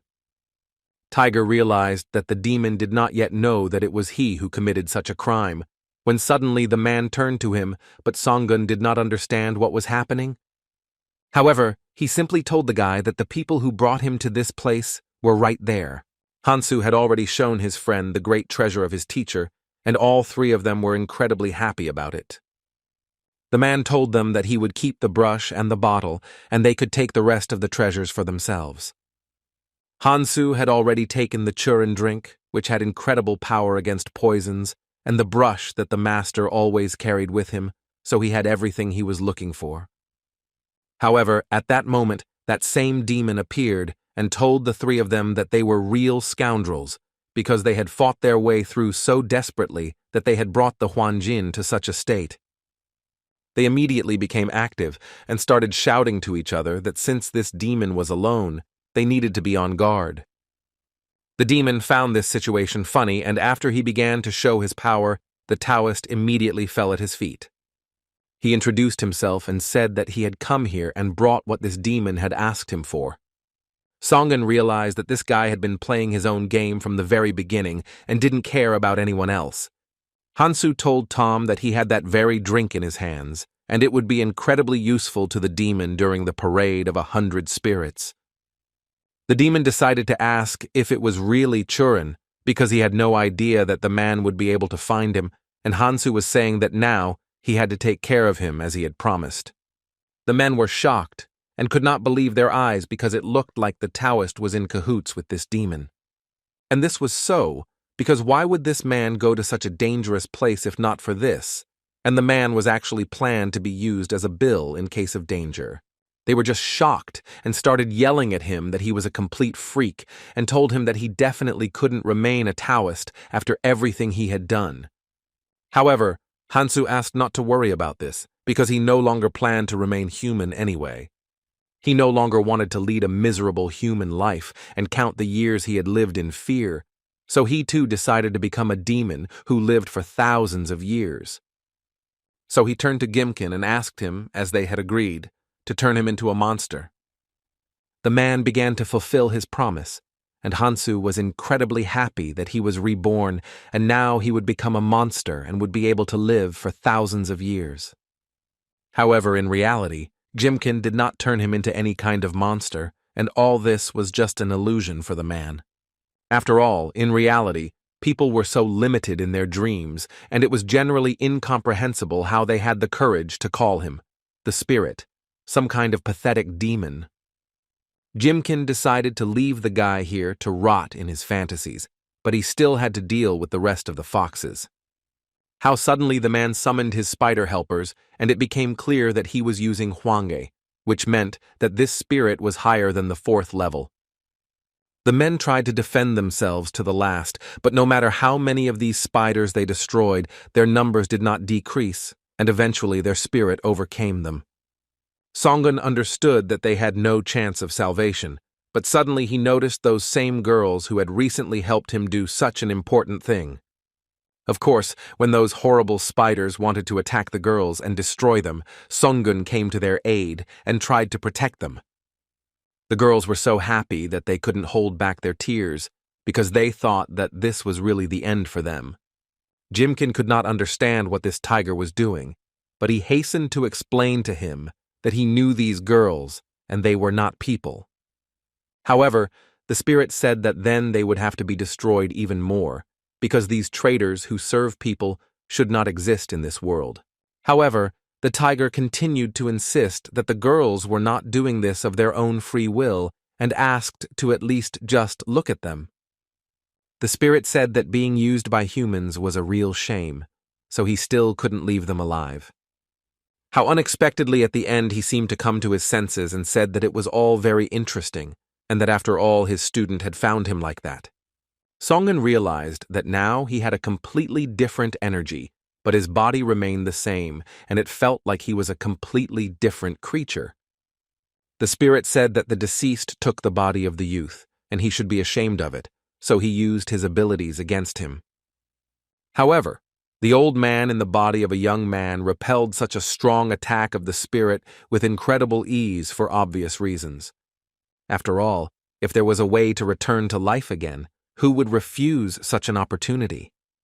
The spirit didn't know what kind of powers this man had in life, but now he was in the body of an ordinary Taoist, so he was sure that he wouldn't be able to deal with him, a spirit of the Enmen level. However, even if that was the case, he had a unique opportunity to try it, so he decided to take the risk no matter what. The spirit was outraged, because the life of destruction was naturally a part of nature, but he refused to accept it, and he was trying his best to stay here. It was disgusting to him, but he, as a spirit capable of enjoying life for thousands and tens of thousands of years, would never be able to understand this. And at that moment, it became obvious to everyone around that this was a duel between two masters with magical abilities, but no one could even imagine what it took to reach such a level. Shards of various objects flew in all directions, but Songun protected the girls the whole time, so he was able to prevent any injuries. He told the girls to stay as close to him as possible because incredible things were happening around them.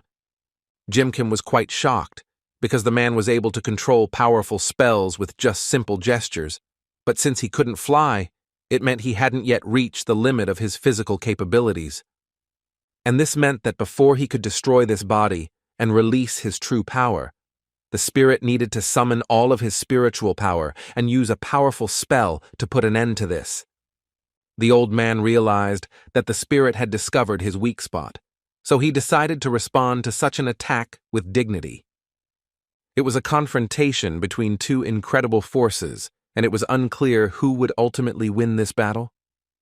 The old man thought for a moment that his opponent would be able to defeat him, but it seemed that the spirit was already a little tired, so he decided to give him peace and quiet.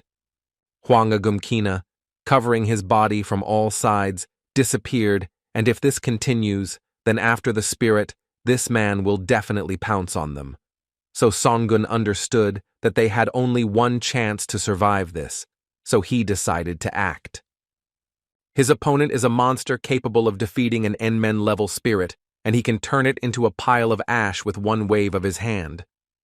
But suddenly he thought that he really was an idiot, and was he really going to go to the next world here and now?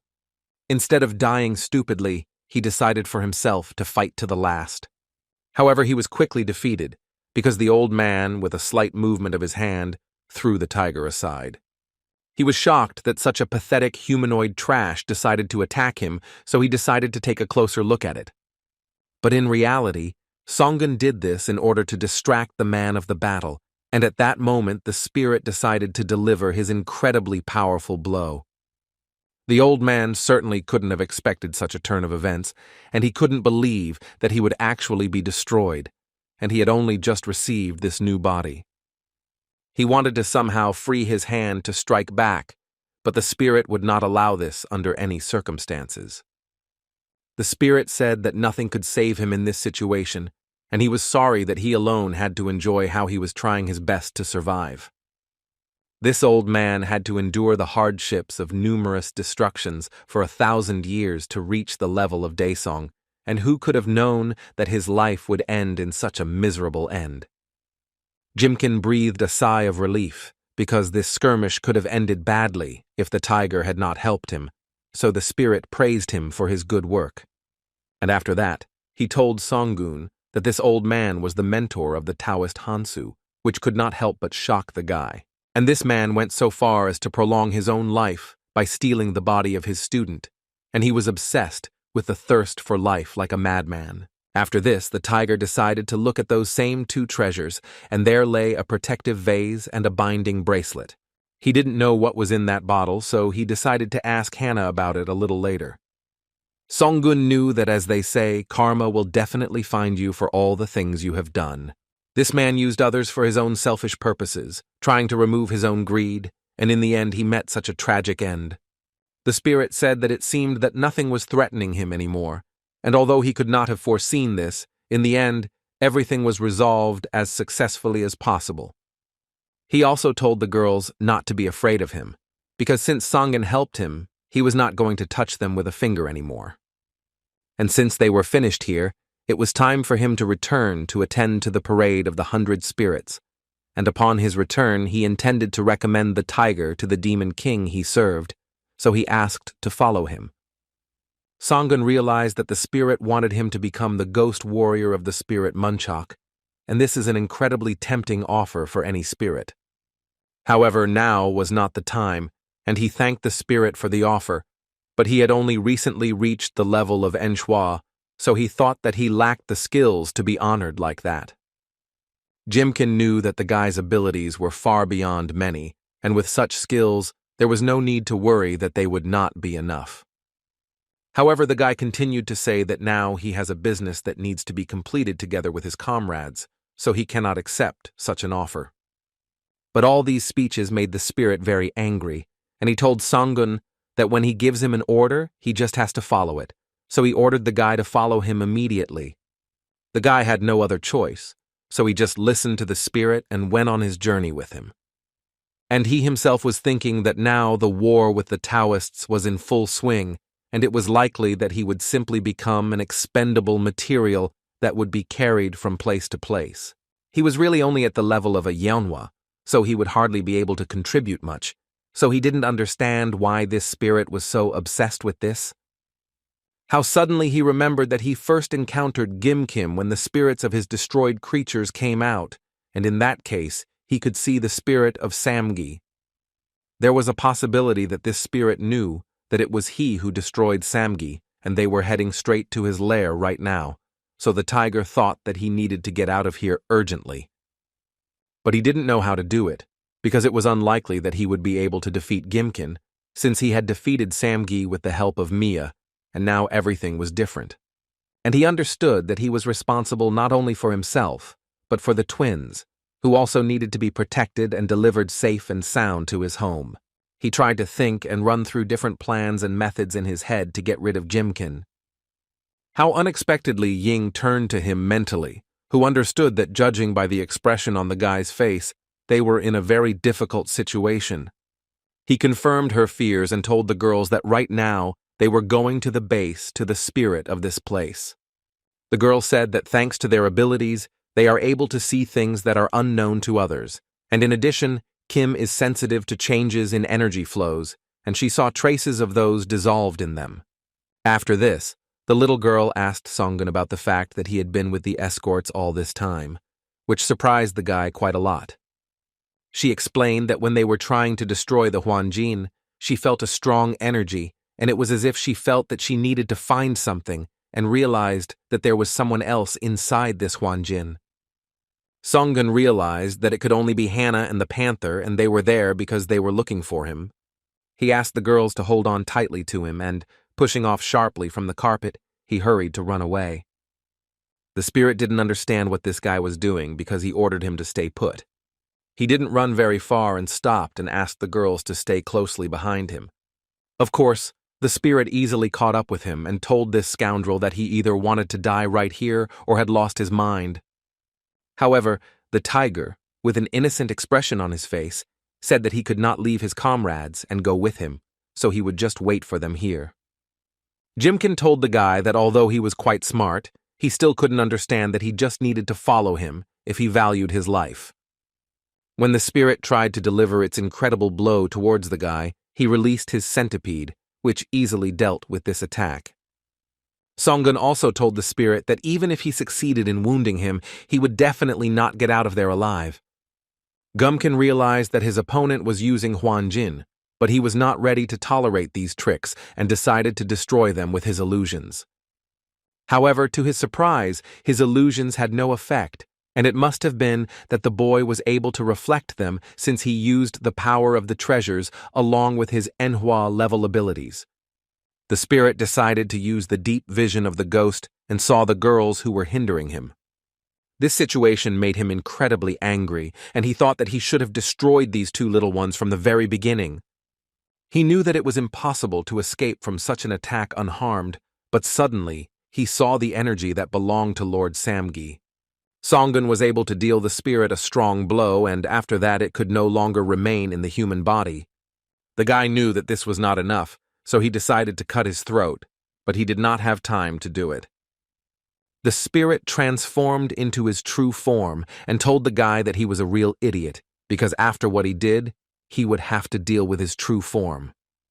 The spirit was surprised that the tiger actually had Manhwa level abilities, but it still didn't make any difference to him, since he still decided to tear him apart. This spirit was incredibly strong, so he eventually managed to get Songun. At the same time, the love bracelet that Misuk had began to glow just like the last time when Songun was being pursued by that Taoist. The girl started to get very worried and cry because it seemed like the guy was in danger again, and she didn't know what I would do if something happened to him. Hannah said that they needed to hurry and that she would now take them across the Huanjin, so she asked the girl which direction the bracelet was pointing. Misuk was incredibly surprised, but Hannah said that since they were in a hurry, they would have to travel this way. At the same time, while the girls were getting to the tiger, he was still able to fight off the attack of this monster. Horror realized that then he did see the spirit of Lord Samga, and that the sword that the tiger used belonged to none other than his master. He started shouting that the guy definitely had a hand in destroying the demon, but he was sure that some guy like that definitely couldn't do anything serious to him, so he demanded an immediate explanation. While the spirit was screaming and demanding to be told who was able to destroy the great Samgi, the tiger centipede had already left him. Since the spirit told the boy that if he told him the truth, he would destroy him quickly and painlessly, Songun decided to share this with him. He decided to tell the spirit how it happened that the great Samgi lost his life at his hand, which could not help but shock his rival. After this shocking news, the spirit decided to destroy Songun immediately, but he used a fire wave to get ahead of his opponent and hit him faster. Jimkin was shocked, because this fire was not gas, and it devoured the spiritual protection that covered his shell. Songun said that this fire cannot be extinguished once it is lit, and it will gradually destroy the body of his enemy, and eventually he will turn into ashes and disappear, and that is exactly what happened to Samgi. The guy knew that if he let this spirit go now, there would be no next time, so he decided to continue advancing on him. The spirit was quite amazed that the boy was able to use abilities that only those who had advanced to the Manhwa level could summon. And he said that even though this was true, the guy was still clearly too weak to show him his true power. And although he thought it was a good try, he still thought that the guy's strength would still not be enough to destroy him before some fire destroyed his body. Songun was incredibly surprised by such power, and although he managed to dodge this time, he was not sure that he would be able to repeat it even one more time. Jimkin said that the guy was really lucky this time, but there wouldn't be a second time, and he wanted to hit him as quickly as possible. The spirit was not an opponent that could be fought with time and constant dodging, as he was at the level of men, so Songun knew that he had to put all his strength into his strike. He knew he had to push his entire body to the limit and release his claws and bare his fangs, and although it was unclear whether he would be able to destroy it or die himself, the hunt began right now. Jimkin noticed that the guy started to move completely differently, in which case he decided to level him to the ground along with everything that was around him. How unexpectedly, when the spirit decided to strike again, he was stopped by the ghost of Mr. Samga, and this made him confused for a while. However, he still couldn't fall for such tricks, and continued to attack the guy with all his might. Songun dodged these attacks for quite a long time, but one of them still caught up with him and pierced his shoulder through and through. The spirit was quite surprised that he had stopped such an attack, and although he admitted that the guy had fought desperately, even with these useful artifacts, it was hard to constantly summon superpowers. The monster was pleased that the guy's arms could no longer be raised, and believed that the border between levels could not be crossed so easily. And just as the spirit decided to deal the guy his final blow, a girl appeared in front of him and was able to repel this incredible attack. In front of him was none other than Hwaran, who was simply outraged that the guy was ready to give up and give his life, and she began to shout at him that she had never had such a weak-willed master in her life. In addition to this, Hana and Misu burst into the space, who were ready to protect the game no less than his faithful servant. The monster did not understand who stood in front of him and why they even dared to disturb them in the midst of the battle.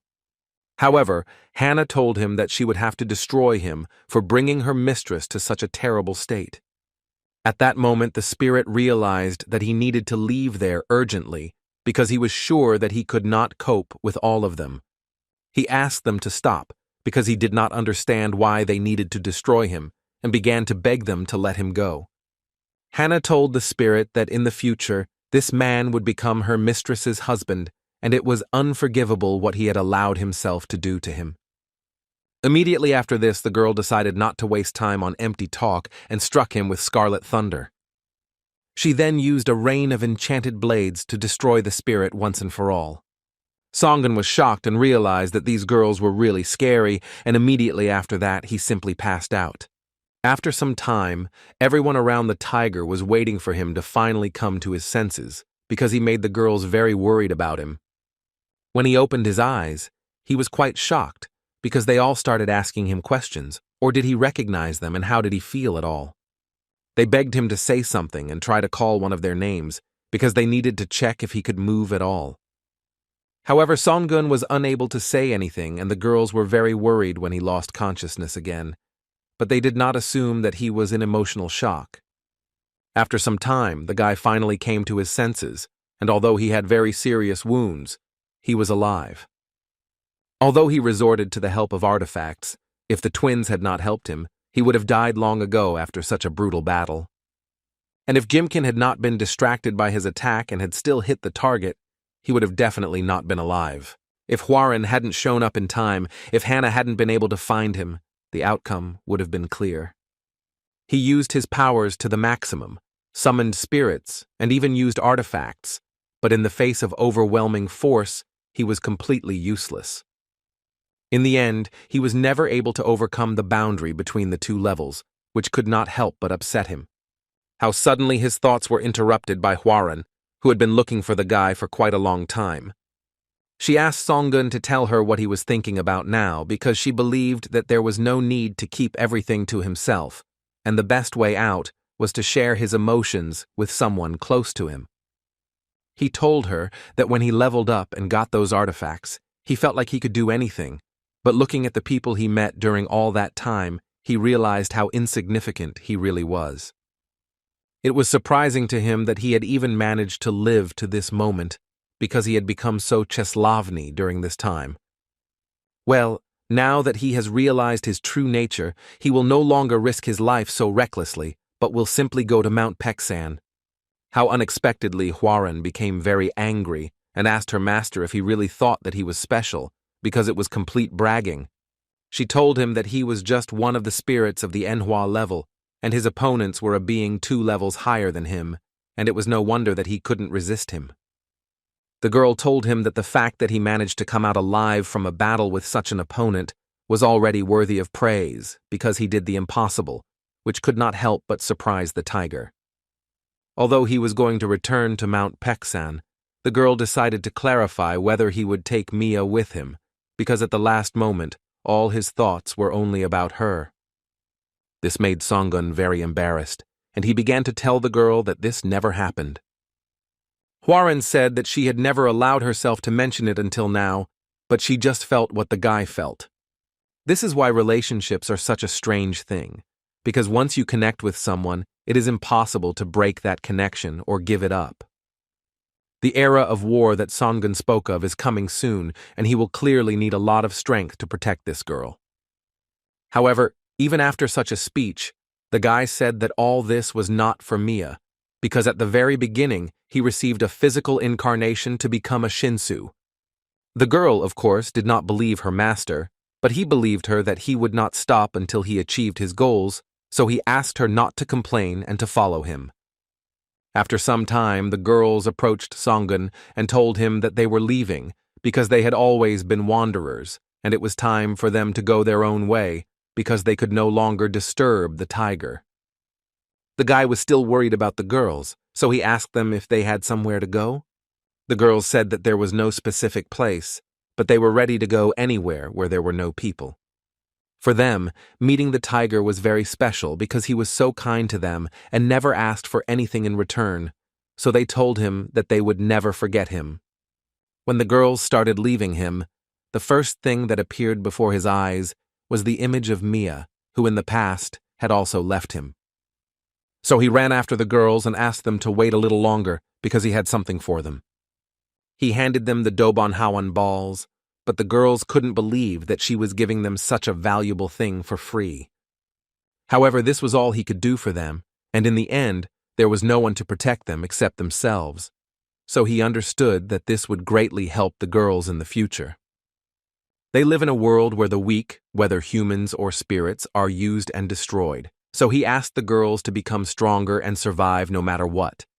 The girls told the gentleman that they were accepting such a valuable gift, but they promised him that they would definitely repay the tiger for it next time, and until that moment they asked him not to put himself in danger.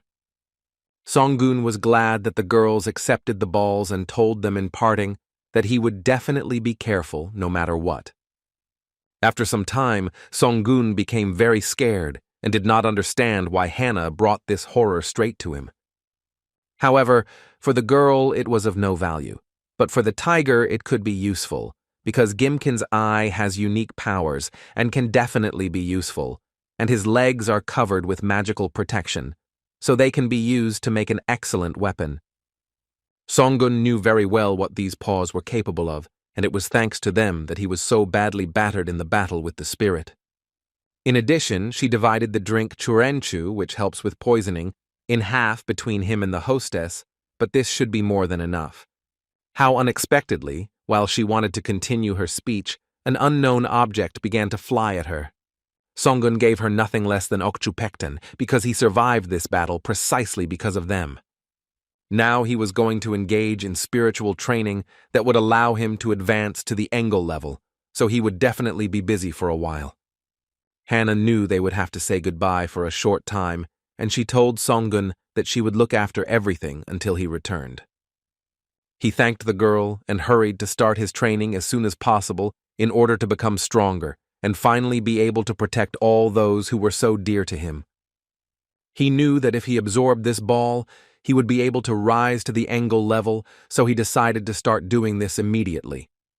At the same time, one of the men heard rumors and heard that the lifespan of a Taoist is 300 years, so he asked his interlocutor to tell him how he could become one.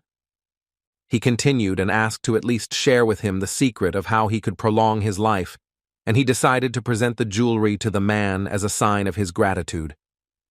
However, the Taoist saw that the matter did not require delay, and he asked to leave it here and leave from there, and later he said that he would send his people for the man. The man began to thank him, but in reality, he was thinking that it was very stupid because such a pathetic old man like him would not even dare to think that he could become a Taoist. The possibility of prolonging his life completely blinded the old man's eyes, and it seemed that he had finally lost his mind. But if thanks to it he could get rich, then it was worth thinking about. Suddenly, none other than Mia appeared in front of the man, and this surprised him quite a lot, because he didn't even notice her steps. He thought that the old man had also sent her, and that was very commendable, because it was surprising. Where did he find such a beauty? However, Mia gave the men quite a shock when she suddenly decided to attack him to give him an incredibly strong blow. He didn't understand what was going on here, and started yelling at her about why she was doing this and whether she was really some kind of criminal. The girl said that all this time she could not find him for one simple reason. He did not belong to any of the clans and simply parasitized among people who knew nothing about him. The man didn't understand what she was saying at all, and he thought that Mia was an incredibly impudent girl and told her that she better shut her mouth right now. After that, he decided to catch her and destroy her without any questions, so he decided to use the Ghost Claw grasp on her. However, the girl had simply incredible abilities, so such an attack was a mere trifle for her. The man couldn't believe his eyes as he was surrounded by an incredible cold that came over him in an instant, so he thought that the girl was none other than Taoist Pingong. He began to talk about how he had done nothing to make him an enemy of the Pingans, and believed that there was a clear misunderstanding between them. However, after this, the girl addressed him by name, and he was simply shocked. How did she know his real nickname? She explained and reminded him that 14 years ago on Mount Pekson, it was he who destroyed her beloved Songun. Nakban started shouting that he definitely hadn't forgotten what happened back then, because it was because of this that he was kicked out of the clan and had to lead a miserable existence with a wanderer, but he didn't understand what the girl had to do with all this. Mia, with an incredibly sinister expression on her face, told him that the tiger he had destroyed back then was none other than her husband. Before the girl could deliver her blow, the man began shouting at her that Songun did not die that day. This information shocked me incredibly because she could not even imagine that her husband could be alive. On that day 14 years ago, she herself seemed to have been destroyed, just like her husband. She didn't care what would happen to her next, because after such a terrible event, she wanted absolutely nothing. The man understood that if things continued like this, she would simply starve herself to death, and he could not believe that she really was going to leave this world so easily. How unexpectedly the old man turned to the girl and asked her whether she would like to become a Taoist, because she was still too young to make such a difficult choice, and she had many years of life ahead of her, but she had enough talent, so by the time she reached the level of Dason, her perception of the world would also change. However, if after this she did not change her mind, the man assured her that he would no longer dissuade her, and she could do whatever she wanted. She thought that this was a pretty good idea, because now she can't destroy the one who killed her husband, but she must do it so that her husband's soul can finally find peace. She decided to do it for Songun, and thus following Jongdosan, she ended up on Mount Kunlun. Well, wherever she was, she always remained half-white. All those disdainful glances thrown her way followed her everywhere, just like in those times when her life consisted of wandering, but this time she didn't care at all. She was so used to things like this that she just swung her sword and focused on her training. And if her right hand was torn to pieces and covered in blood, she would take the sword in her left hand and, like a madwoman, swing the sword endlessly. Even when Jongdosan, who brought her to this mountain, passed away, and when Kunlan fell and she became a wanderer again, she trained with all her might, but even that was not enough for her. Every time she was about to collapse from lack of strength, Songun and the vile man who had destroyed him appeared before her eyes. This made her incredibly furious, and she knew that in order to destroy him, she would have to become even stronger, so she pulled herself together and trained with all her might.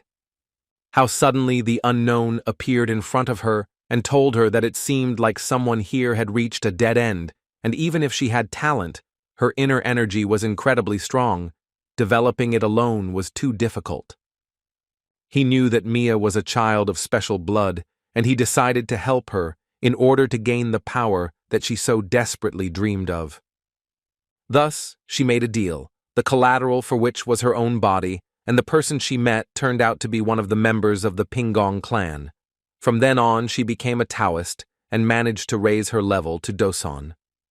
It was precisely for this that the demonic blood that flowed through her veins helped her a lot, and from the very beginning she did not care who these people were around her and how they used her body.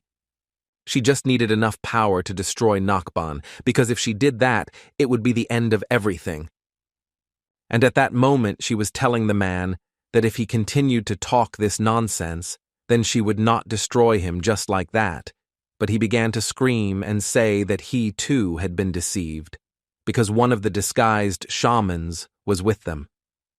Nakban said that if she didn't believe him, she could check everything herself using the item that was hanging on his belt, and although he had been trying to get it all this time, she could take it, but in return he asked to spare him. However, Mia said that unfortunately, the cold had already penetrated his internal organs, and this cold had a special power that could freeze even his spiritual power, so it was obvious that this was his end. Mia realized that her husband was indeed alive, but she did not understand one thing. Why hadn't he tried to find her all this time? And although she couldn't say for sure what to do yet, she decided to check everything first and go to Peksin. 10 years later, the guy was climbing mountains and found an encho, which was quite a useful thing. How suddenly he saw an incredible glow on another mountain and decided to see what was going on there. He came to the very place where a Taoist named Tiger lived, and quite a large number of different people had gathered there. He decided to ask one of the men what was going on here, and the man asked him a question in return and asked if he was feeling an energetic disturbance. He told the boy to watch carefully so as not to miss anything, because this was the moment of the bison's birth. The guy was incredibly surprised, because he knew that the tiger had been here for only a little over 10 years. I decided to answer him in simple words, the meaning of which would be understandable only to a Taoist who has only recently entered this glorious path, because not everyone is given the opportunity to see the transition to another level with their own eyes. People thought that he was still a brat, but he was already at the bison level, so they thought that life was unfair. But the man said not to waste their attention on useless trifles and concentrate. It was necessary to allow this energy flow to leave a lasting imprint on his consciousness, because this moment would become an incredibly valuable experience. The guy was impressed, because reaching the level of a bison was something incredible, especially alone, without the support of the clan, so he decided for himself that he would also train hard, and someday he would definitely become a bison. All the people around saw the incredible glow and thought that if he couldn't overcome his inner demons and make the transition, others told him not to talk nonsense at such an important moment. At that moment, Songun did even better than she expected, because he felt all the same forces, but they became much more domestic than they were at the Engel level. In addition, he had 9 new Nadens, and his spiritual energy was moving non-stop in an incredibly powerful stream. He felt as if an immense mountain had appeared inside his soul, which could not help but delight him. Huaran was amazed, because if you take into account only the spirit energy that emanated from Songun, it would be almost impossible to distinguish it from that of the Enmen level, so there was no doubt that he had succeeded. However, after this, the girl decided to ask when the tiger had managed to get these horns, which surprised him incredibly. At that moment, Hannah appeared inside the cave and asked to accept her congratulations, because Songun had finally risen to the level of Engel. He knew that all this happened to him thanks to the girl, and he also decided to ask what had just happened to the panther. Hannah said it would take her some time to fully return to them. Besides this, Songun was interested in the fate of the twins, so he asked Hannah to tell him everything she knew. The girl said that from what she knew, they had safely reached their destination, and also told him that his centipede had eaten Gimkin's leg, which could not help but surprise the tiger. Soon after, Songun said that he was already leaving, because he had one promise that needed to be fulfilled, and it looked like Hannah would have to stay here and wait for the panther on her own. The girl understood that nothing could be done about it, but knowing that Songun was now one of many Engels, she would not worry about the guy so much, so she wished him luck and said that very soon they would join him again. 10 years before, Mia reached Mount Baeksan, and although she tried to spin the compass many times, nothing happened, and this happens when the object is inside a huanjin or a sealed area. And when the thought came to her mind that perhaps the compass had not found the tiger because he had died long ago, she herself dismissed these thoughts, because if it were a lie, he would have no reason to still keep her husband's fur.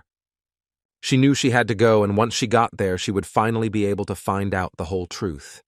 On the way there, she saw a tree with claw marks and began to remember her past.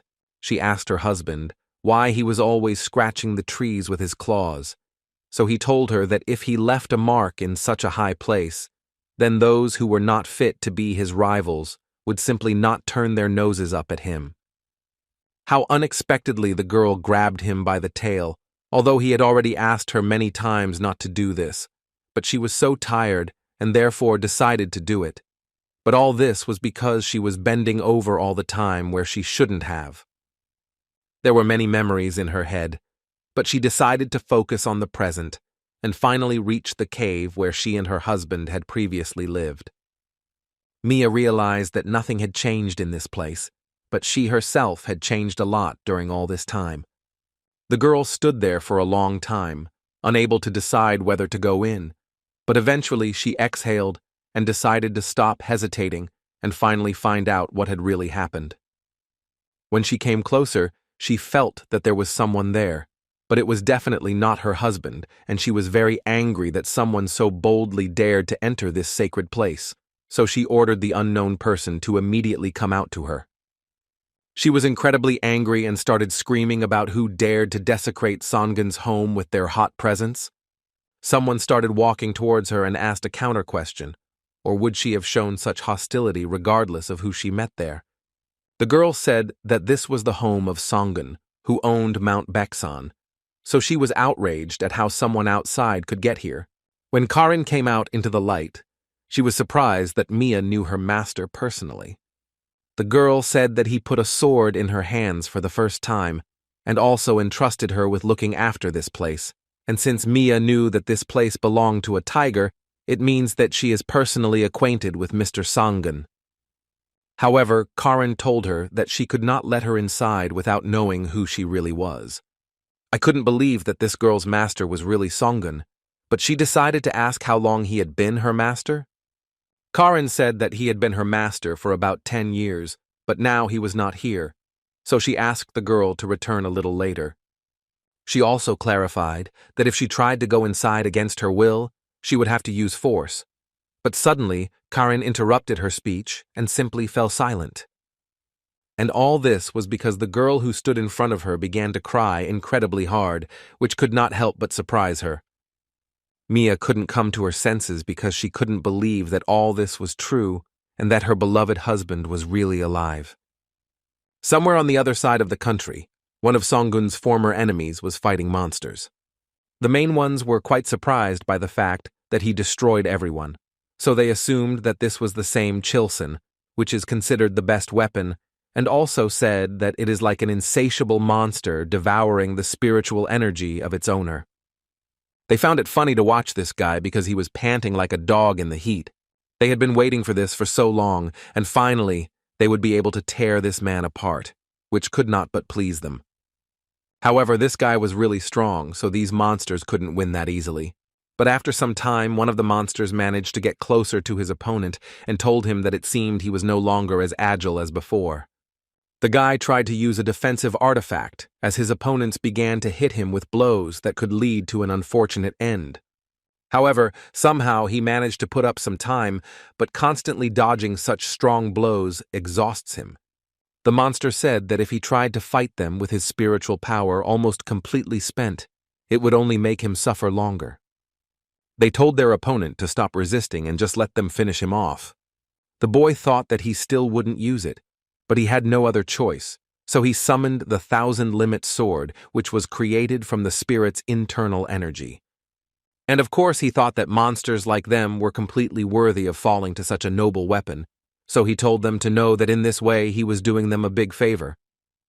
And of course, after such an attack, these monsters could not survive, but they did not even have time to realize how exactly this happened. And after that, he grabbed one of the monster's parts and told him that he was still destined to live in this world, and although it was completely normal for people and monsters to destroy each other, they were the ones who had been persistently pursuing him for the past few years, so he was wondering why. The monster was outraged by all this, because how could such a pathetic boy like him think that he could destroy the Demon King without any consequences? The guy didn't even know how to react to such an answer, because he had absolutely no idea what this monster was talking about at the moment. However, the demon continued and said that even though they were defeated today, Orta and the others would come for these guys, because everyone knew the name Yuchun. The demon claimed that all his comrades from all continents would look for him because the guy would pay for daring to touch Samgi. Yuchun got tired of listening to this talk and destroyed the demon completely because everything he would talk about was complete nonsense. He started screaming in anger because someone was hanging around and using his name, so he firmly decided for himself that he would definitely find this bastard and destroy him with his own hands. At the same time, Songgun set out on his journey, and he asked the master if they were still far from the fork. The man said that they still had a couple of hours to go, so for now he could rest in peace. Tiger was not against this turn of events because he had not relaxed for a very long time. Suddenly, Hwaran asked him if he needed to go to Baeksan, to which he replied that he would definitely return there as soon as this matter was over. She asked if she could go with him on this journey, to which, of course, she heard a positive answer. When he arrived at the place and wanted to finish the task, he saw a surge of some energy. There was a battle between humans and monsters, and even if things didn't go according to plan, it would continue for a very long time. Although they had heard that Marfa's powers were beyond classification, they definitely could not believe that his subordinates also possessed powers beyond classification. On the mole's path, Songgun really felt a heterogeneous energy, so he became curious whether there was a battle going on there, and it became obvious to him that these people were quite brave. They would cut it to pieces. Most likely, the reason lies in the weakened influence due to the war with demons. And the pattern on the clothes of these men was a symbol of the gate of Junmun, and if the tiger is really right, then in front of him were foot soldiers with wrist spears, practicing martial arts during the Joseon period. And he considered this situation incredibly wonderful, because if he saves them and enters the enemy, then in the future, it will be much easier for him. At the same time, the bridge told the men that they were ignorant and stupid idiots because they dared to go against it. He told the men to stop resisting immediately and become his subordinates, so he ordered his servants to immediately kill everyone and drag them here. One of the men started shouting at Mr. Yan to leave immediately, and he himself would try to delay them as long as possible. The man's younger brother didn't understand what he was talking about because he wasn't ready to leave him there.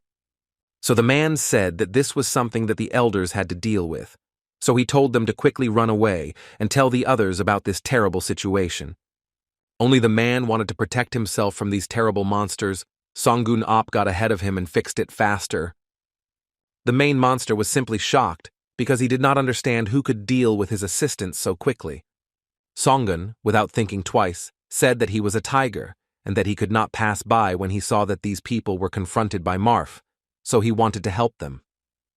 The monster thought that another nasty bastard had appeared, who didn't know his place, and he didn't understand how creatures like them dared to touch his subordinates. Marf told the tiger that he was lucky to destroy one, taking them by surprise, but he decided to ask the guy what he was going to do with the rest because he thought that he would not be able to cope with so many monsters alone. However, immediately after this, Songgun made it clear to his opponents that he was not there alone. Marf thought that the pitiful ghosts of his enemy would be unable to do anything about it, and that his subordinates would definitely tear them to pieces, but Songgun gave his ghosts an order and told them to destroy all his enemies immediately. To the surprise of the main monster, after some time, Songgun's ghosts destroyed all of his subordinates. He was simply beside himself with anger, because at that moment hundreds of years of his work simply became tired of nothing. Songun thought that this was a great opportunity to add to his collection of ghosts, but it seemed that they were just soulless shells that were worthless. And unfortunately, his souls would have to settle for only one real prey, so he ordered them to attack Marfa immediately. However, the demon suddenly transformed and said that the tiger was underestimating him, and that he was the real demon for the ghosts here, so he decided to show his true power. He easily destroyed several of Songun's ghosts and decided to give him a welcoming ceremony. However, this was only the beginning, and behind the tiger's back a real force appeared, which Marfan certainly could not have expected. However, at the last second, before destroying this demon, the tiger ordered the hand to stop and told Marfan to look at the fact that these guys were very angry. If they were hungry, then they would go completely crazy and would not even recognize him. And Songun's ability to restrain them also had a certain limit, so he suggested that the demon talk a little calmly. Marfan was ready to do anything just to stay alive, so Songun did not waste time and asked him how he could make a subordinate. After some time in Ilwanman, a subordinate told a man that some guy had pacified a creature in one fell swoop whose brains had already rotted away, and that it was definitely an infantryman. He said that this is how the clan's shortcomings are exposed, and if you only train in a warm little room, you will turn out to be too incompetent in practice. After that, he asked his subordinate to bring this infantryman to them, and the guy asked the man whether he was thinking of luring him over to their side.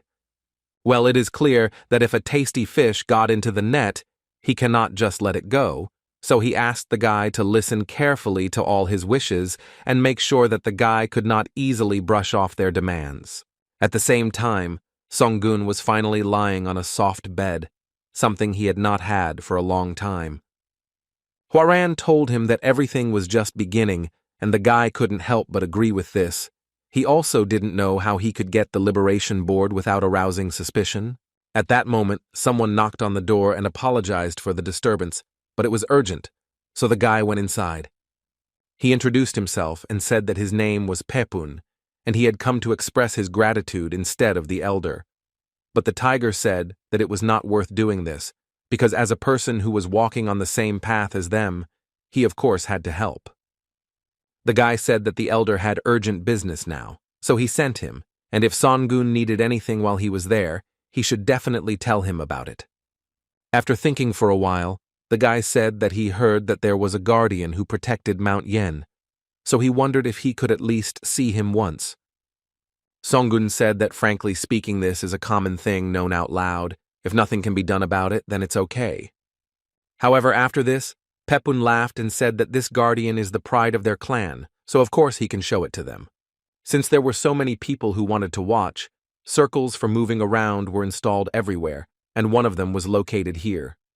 Hwaran said that she didn't know that the guardian could be met so easily, but Songun didn't think that it was real either, because it was as if he had ended up at some kind of performance for onlookers. Pepun decided not to wait long and activated the circle, and warned the guy that he might feel a little dizzy. After some time, they actually moved inside the mountain, and the guy told him that it was the very guardian who protected this place. The guardian was glad that Songun had finally come to him and had finally risen to the level of Engel. They began their mental conversation, and Songun told the guardian that he had heard his whole story, but now the situation was a little different. How suddenly he got angry and could not even expect that the tiger could hear his story about him from this place. However, immediately after this, he began to cry and tell the tiger that he now finally understood his feelings because these scoundrels locked him here and turned him into a circus animal. And besides this, some people come to look at him and stretch out their dirty hands to him, and sometimes the keeper thought about destroying all those who come to look at him, and then let himself be destroyed by this bastard. In addition, he began to tell the tiger that out of desperation he even asked for help from such a low-level creature as him, which quite angered the guy, but he asked the keeper to now tell him where the Liberation Board is. However, unexpectedly for Songun, the guardian said that in fact he did not know where this board was, which could not help but shock the tiger, because he thought that he was offering him to search the entire Ilwonmun clan, although his soul was already going crazy from the mere thought that he could be exposed. However, Gimenchiren told him not to exaggerate, because those who guard this place are, at best, Huaisans. And the spiritual power that he felt from Songun was not inferior to them at all, and perhaps it was even higher than that of all those who were there. However, the keeper also said that he knew the places where the Liberation Board could be kept, and he promised to help him get there. However, this state of affairs made the tiger quite angry, because he believed that the keeper was asking too much for some Okshupektan. Gimenchiren did not lose his head and told the tiger that if he let him go, he would receive the eternal protection of SSS-Rank. Songun was incredibly surprised because 4 noble families live in groups in the southern lands, and 4 generations of these families or their possessions, without interfering with each other. Each clan is a separate clan, and each of them has its own characteristic features, and the SSS-Rank was the most unique of them. They are considered the noblest blood among the wolves, and if at least one of the clan wears a silver circle, then the entire clan follows the owner, accepting any of his opponents as his own. However, in the opposite case, if you are the one who caused harm to your own clan, then the entire clan will become your enemy. At that moment, Songun realized that Gimenchiren was a member of one of the 4 major clans in the south, and that the blood of the noble wolves flowed in his veins. After some time, Songun thought that although the spirit had promised to help him, he could not even imagine that Gimenchiren would give him the poison of red wine, which is one of the 10 most potent poisons. And even if the tiger gets the liberation sign using this poison, it is unclear what will happen in the end.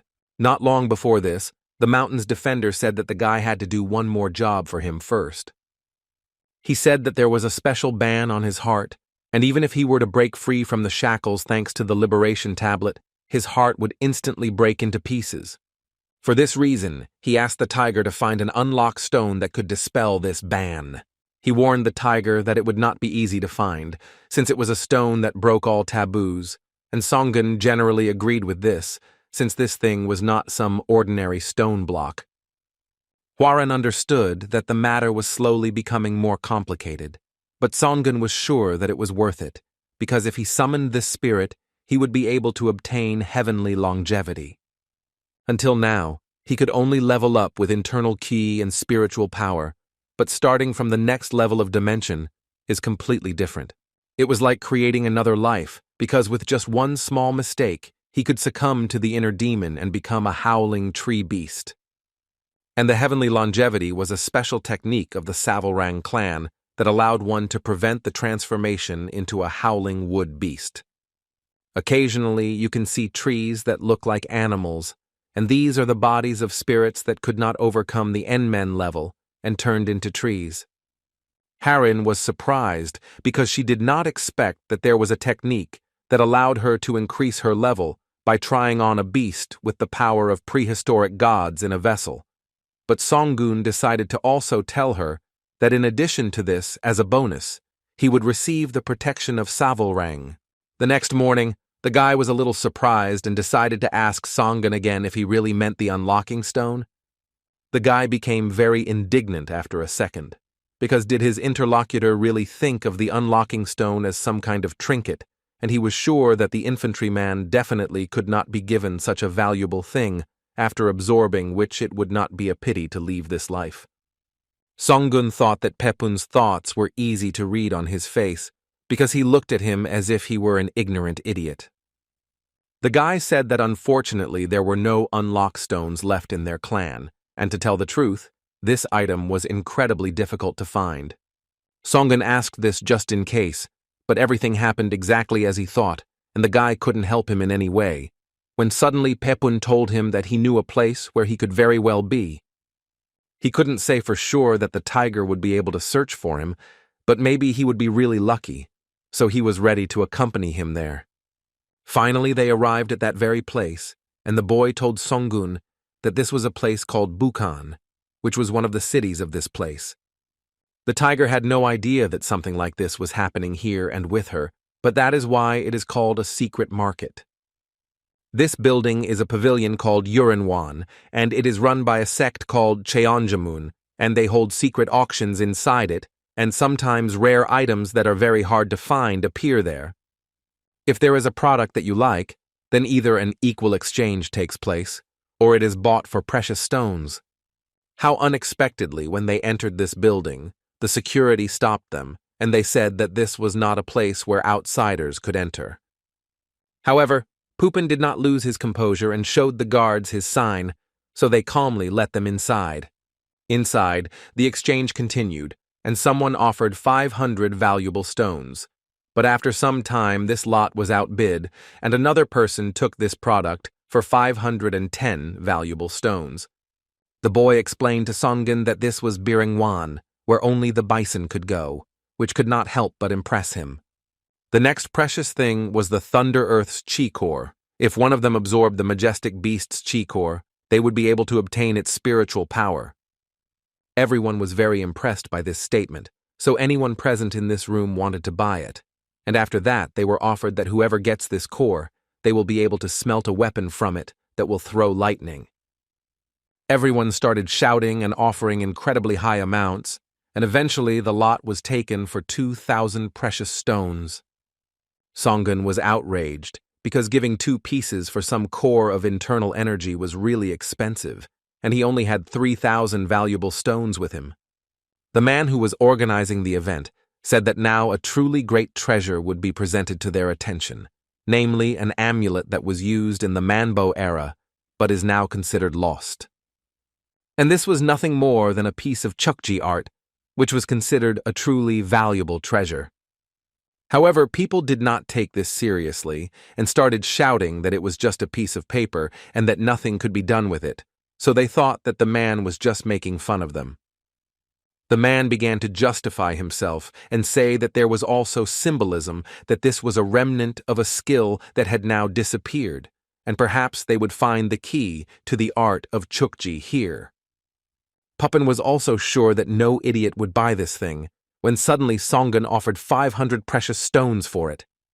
Everyone around was incredibly surprised, but in the end, the tiger actually did it and took the lot.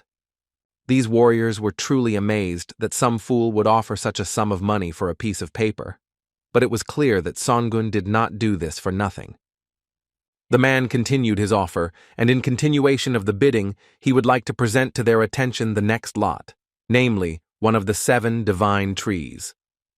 However, he did not have time to finish his speech because an incredibly powerful demon attacked him from above. No one could have expected such a turn of events, and they did not understand what was in front of them at all, but one of the men suggested that suddenly they decided to put on some kind of unexpected performance for them. However, on top of this demon sat a girl who was incredibly happy with such luck, because all these men were gathered here in a bunch, and therefore it would be easier to eat them all. All the Taoists began to mock her, and said that she could never do this, and that her words and actions were nothing but deceit. However, the giant animal bone, demonic energy, and woman indicated that there was no doubt that the one standing before them was the ghostly demoness Nachalo of the ghost sect. Then everyone realized that the same crazy witch was standing in front of them, but they could not even imagine how she managed to get there. Songun was surprised, and thought that the one standing in front of him was the same demoness Nachalo, who was extremely crazy. But still, it was strange, because the time had not yet come for the general performance of the demonic world. The girl was so pleased that they were not meeting like that her body was flushed, so she decided to heat up the atmosphere to the highest limit. She snapped her fingers and incredible things started happening around her, and even though the guards tried to use the sealing and destruction circle, they still failed because the demoness used the blocking curtain. From the expression on her face, it was clear that she was simply delighted because she wanted everyone present to enjoy the bloody festival with her. The body of each of the Taoists was simply burning from the inside, and they understood that they urgently needed to get out of this blocking curtain. Songun was very angry, because not only did he not see the unlocking stone that he was looking for, but also, out of the blue, such a problematic situation arose. All the Taoists were literally on the verge of life and destruction because the bleeding did not stop. It was a demonic circle of destruction that could increase practical skills if Taoists were sacrificed, and it felt like some intangible energy was pressing on the tiger's entire body. However, he thought that if it really was a blocking curtain, then he needed to try to deal with it somehow, so he activated the fallen spirit effect. It was a secret skill that was able to see through the blocking curtain, obtained from Jimkin's eyes. And all that was left for Song-gun to do was to find the very core that was spreading the blocking curtain. Of course, he managed to do it right away, and he told Pepun to release his spiritual power and wrap his body in it, and he himself would soon return back. People tried to find a way out, but they couldn't do it, and the assistants of that demoness simply ridiculed them, because the road to freedom was right under their noses, and they just rushed from side to side. And just as the man wanted to continue and say that all these Taoists were like mocking worms, Song-gun appeared behind him. One of the men at this time tried to fight against this girl and was incredibly outraged that she used such a cowardly method. He kept shouting at her about how she dared to laugh at people like them. The man knew that if he destroyed this demoness, the blocking curtain would disappear, so he decided to attack this piece of bone. He thought that after he smashed this skull into pieces, he would then move on to this girl and cut her throat. However, as soon as he struck his blow, his sword broke, and the skull was already ready to destroy the man on the spot. The chief was glad that the man simply jumped into her mouth in one bound, because what could be more romantic than that? She told the Taoist that as a bonus for such an act, she would eat him first. How unexpectedly, before she could eat the man, the girl felt that someone had already destroyed her blocking curtain. However, she didn't waste much time and used the scroll to summon the little demons. The boss told them to stop fooling around and take a closer look at her, because now she wanted to start a new game, and told the demons that they urgently needed to find the one who destroyed her blocking curtain. The girl promised to give them a bunch of toys to play with if they could handle it, so these little rascals got to work. At the same time, she was thinking that she was simply sure that there was no one here with a level higher than a bison, so she didn't understand where a Taoist who could pass through the blocking curtain and break the core came from.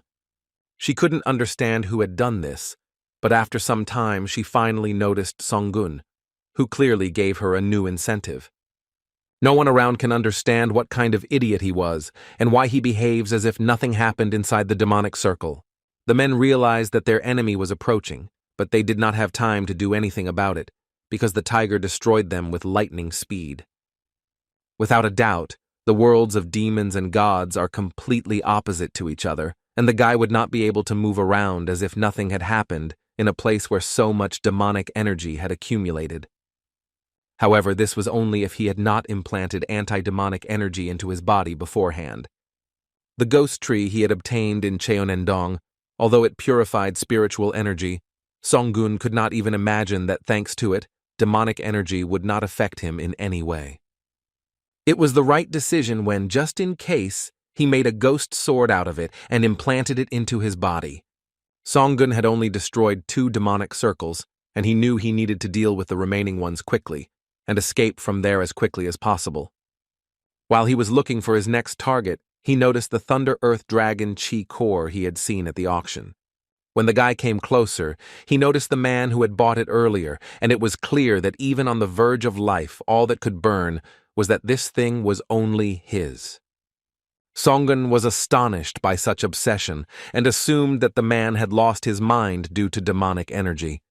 Therefore, taking advantage of the opportunity, he decided to take this core for himself, because it was impossible to throw such valuable things on the road, and he pretended that he did not know who it belonged to.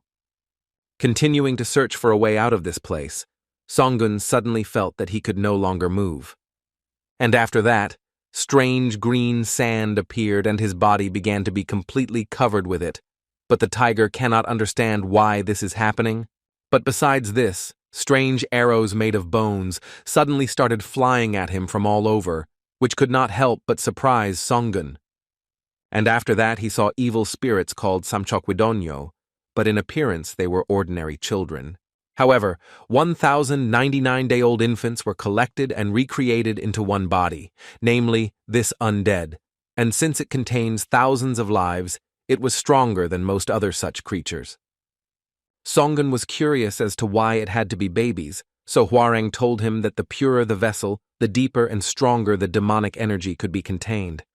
Songun realized that for this stupid reason alone, thousands of babies were turned into undead, which could not help but shock him. Hwarang continued and said that although they looked like children on the outside, they were no longer people, and by calling on their treasures, they threatened Songun, and the fact that he was now forged in motion was precisely thanks to the treasures of these little demons. The guy realized that using the martial art of sound, they bound his body and launched arrows at him, and it was clear that this treasure was very effective for hunting opponents, and it must be difficult to deal with. However, it didn't matter to him at all, because he had the Phantom Demon Sword, so once he used the anti-demon effect, he didn't care at all about the attacks of these little ones. The demons were quite angry that their treasures no longer worked on Songun, so they decided to use a lightning strike against him, and at that moment, the guy had some unpleasant memories of this in his head. After the guy parried their blow, he wanted to take advantage of the surprise effect and attack the three demons, but they managed to dodge the tiger's blow in time. And immediately after this, the cute little devils began to ridicule the tiger because they clearly considered themselves superior to their opponent. After this, Songun decided to use Manhwa and asked him not to pierce his opponents, but simply to grab them. The centipede hurried and did what his master ordered without much difficulty, so after some time, the three demons were already captured. Songun praised his assistant, but he ordered these three not to move, because this was a golden thread that no sword could cut. Tiger had a hard time destroying those who looked like children, but at the same time, he couldn't put them into the spatial bag. How suddenly he remembered the talisman he had received from Marfa the other day. Immediately after Songun used this thing, the three little demons fell asleep, so it was obvious that it had an effect. However, before the owner of the mountain had time to come to his senses, he began to feel an incredibly strong energy behind him, which forced him to stop. And of course, it was none other than Nachalo, who was incredibly happy that she had finally found her opponent. This girl was the embodiment of evil, neither dead nor alive, and one who stands at the opposite point of good as a demonic being, the ghostly demoness of the beginnings. Songun knew that things were pretty bad, and he was just about to break through the blocking curtain and get out of there. The boss said that the outer skin was just an incorrect shell, but she liked the guy's appearance. For this reason, she was very happy to meet Songun and introduced herself to him again, although he knew perfectly well who was standing in front of him. The guy knew that there was no good in wasting pleasantries with her because she was known to be a crazy bitch whose train of thought was impossible to predict. The girl said that Songun surprised her quite a lot, because this is a border where no one is able to move from the spot, but he moves as if nothing had happened, and was even able to find and destroy the eye of the demonic circle, so she became very curious about what kind of glorious husband stood in her way. Moreover, in such a short period of time, he even managed to subjugate her children, so Nachalo was delighted because he turned out to be an even more outstanding warrior than the girl thought.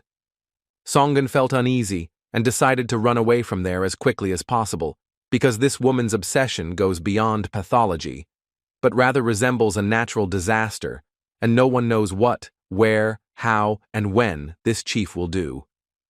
He decided that he had to get out of here before she became even more interested in him, so he decided to destroy just one, but the last eye.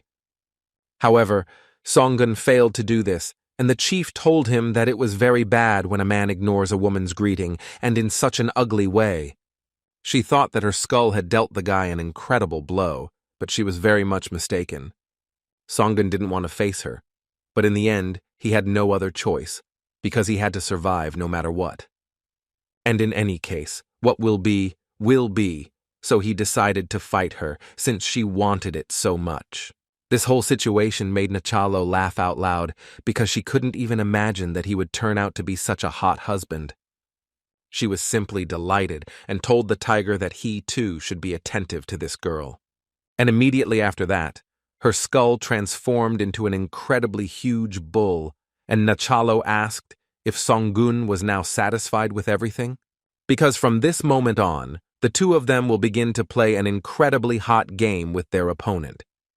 Songgun agreed to this, however. This battle definitely should not happen today, so using his powers, he destroyed the last remaining eye of the demonic circle. He suggested to the girl that since she wanted to play so much, she could play with the people gathered behind her, because there were quite a lot of them there. How suddenly Nachalo calmed down, and Songgun could not understand why she suddenly took on such a stern look.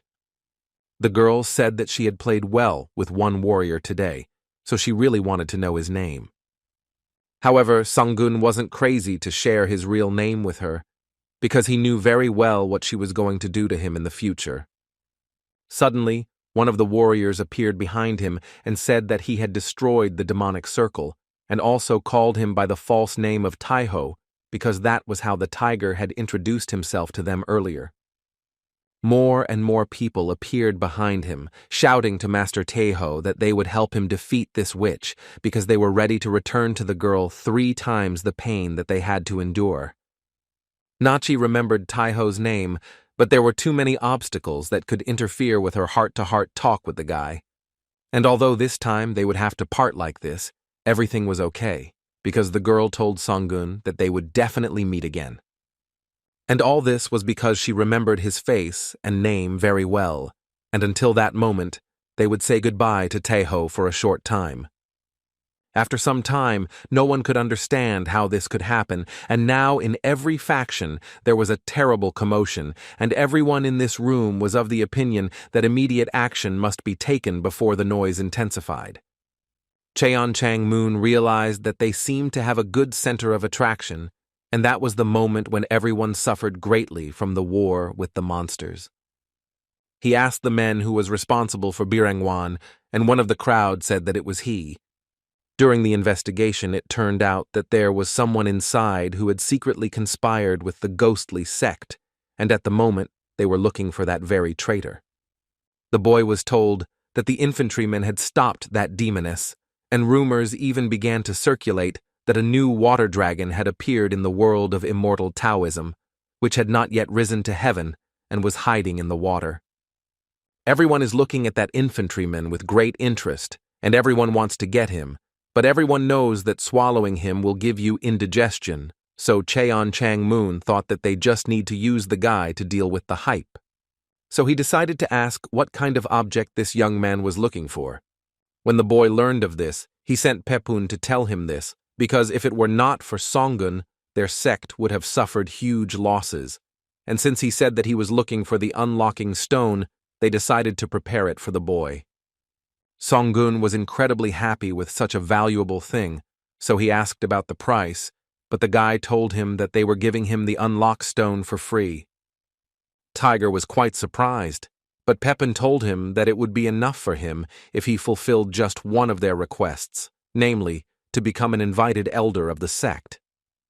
The guy asked Songgun not to look for any trickery here, because in such a difficult time of war with demons, criticism and doubts from other factions, because of what happened, are unlikely to subside. But just one word spoken by a Taoist who with his own hands prevented the worst from happening can put an end to all gossip in an instant. Tiger thought that if he became an invited elder, he would not be burdened with any obligations, and if in the future he needed some item, he would be able to get it easily. Therefore, he agreed to such a proposal, and since he says that Cheongjamun has no connection with the demonic sect, then it is possible to implement it, for which Pepun was very grateful to him. Sometime later in Ilwanmun, the man was outraged that that brat became the invited elder of the Cheonjamun sect.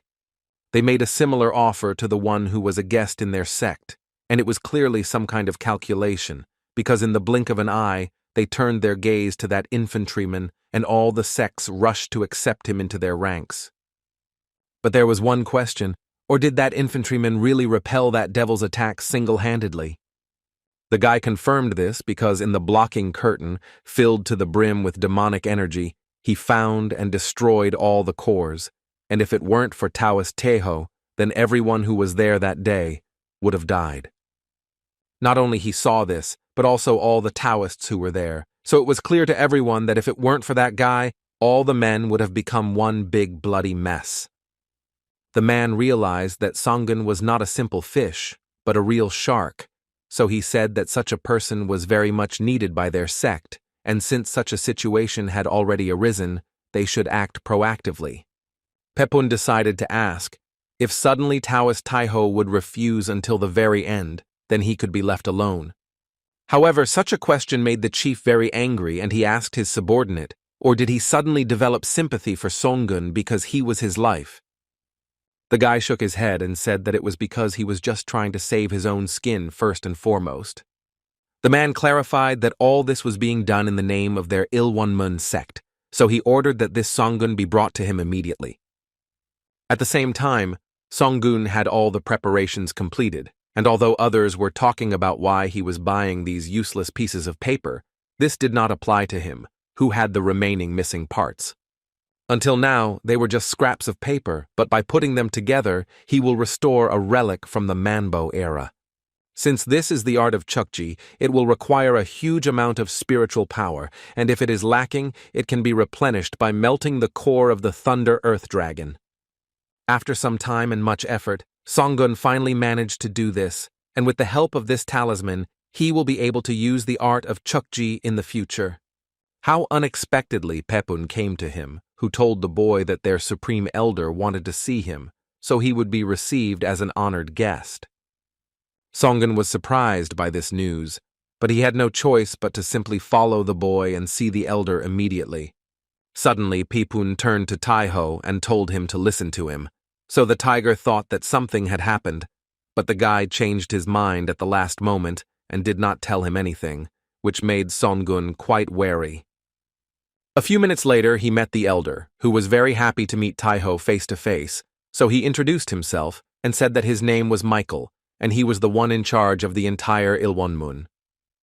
Songun also introduced himself and said that he was the same infantryman Taiho, so the man asked him to sit down. Michael has been incredibly busy lately, so he hasn't been able to see the tiger, so now he has prepared a special tea for him, which is Ilwonmun's pride, so he asked the guy to try it as soon as possible. He said that this tea was made from medicinal herbs, so Songun decided to try it anyway, because they say that this tea cleanses the soul and body, and even its aroma is calming. Michael knew very well that Songun had stood up to that witch alone, and first there had been a war, and now the attack of the Phantom sect, but the fact that there were Taoists like Taiho gave him hope. Songun said that the man was exaggerating quite a bit, but decided to ask why he had invited him there. Michael decided to speak directly and ask the tiger to become a member of their Ilwonmun sect, because if he did this, then elixirs, pills, jewelry, and even equipment would all be available to him. And if there is something he wants, Michael promised to give him all the support, so he asked Songun or he agrees to such a proposal. Songun understood that this was an extraordinary condition, because if he were a human, everything would be simpler. So he thanked the man for the offer and told him that it would be difficult for him to give an affirmative answer. Mike was prepared for this turn of events, so he was going to do what he had planned in case Songun refused his offer. Suddenly, the tiger felt very ill and realized that the man had used poison against him, because Michael believed that sometimes there were cases when it would be better to listen to the old man's words. The man told Songun that he had never heard of this poison, namely the smoky cloud, which is considered one of the 10 strongest poisons, but he told the boy not to worry about it because he did not intend to destroy it. After all, how could he commit such a reckless act by choosing the righteous path? Everyone is on edge because of the Phantom sect's provocations, and they must definitely pay them back in the same coin, and that's why each faction selects people who are capable of resisting such enemies. So Ilwonmun was no exception. He said all this to Songun because his group only trained on the training ground, but they had no practical experience, so the guy himself clearly saw how they were cornered by a single opponent, and Michael said that he would definitely keep his promise, So he told Taiho to take an active part in the war with the demonic sect. Songun said that since he was a wandering foot soldier, even if he died the next time they used him as a shield, it would not matter to them. Michael said that after he received the protection of the sect, the guy's attitude would definitely change, and since he was a brave man, shouldn't he walk the road of great Taoism called Ilwonmun? Songun said that their so-called great Taoism in the course of events preaches the selfish use of poison. The man laughed at this suggestion, and everything looks different when you look down, so he decided to ask the guy one last time if he would join Ilwonmun and the film would be destroyed.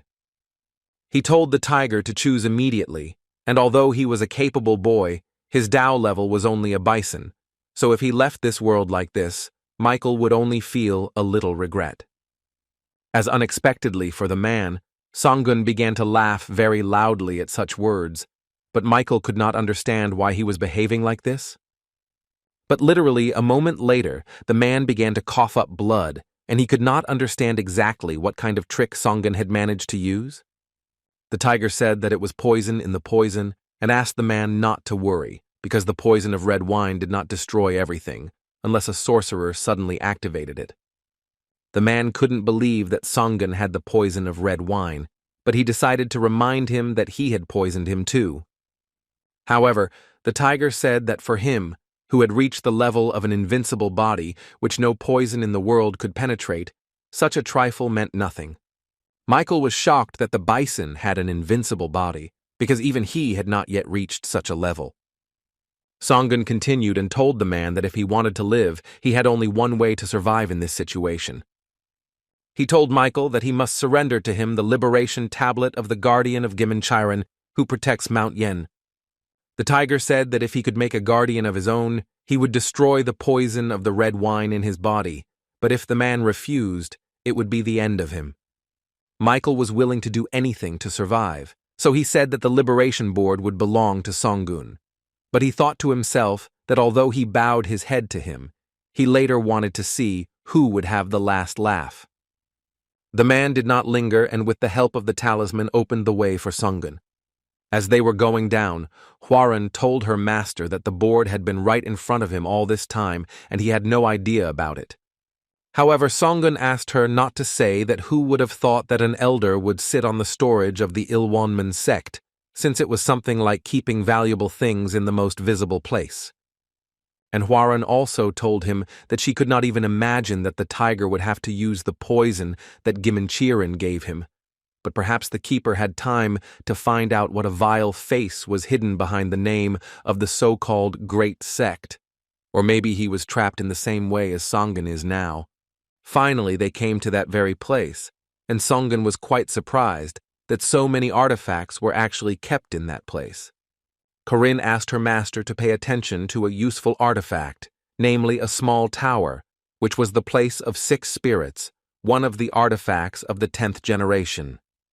Michael noticed that the tiger had stopped and was shouting at him not to forget their agreement, which was to only give him the liberation tabla. Songun was very angry about this, but he continued on his way, and they approached the liberation table of Gimenchiren. The man removed the barrier around this liberation tabla and told Songun not to forget his promise to get rid of the poison in his body when he received it. The guy said that the one whose conscience is not clear will be tormented by doubts until the very end. For this reason, they imposed a ban on each other. At the moment of breaking the contract, the spiritual power would be eliminated, so Michael agreed and still handed over this board to Songun.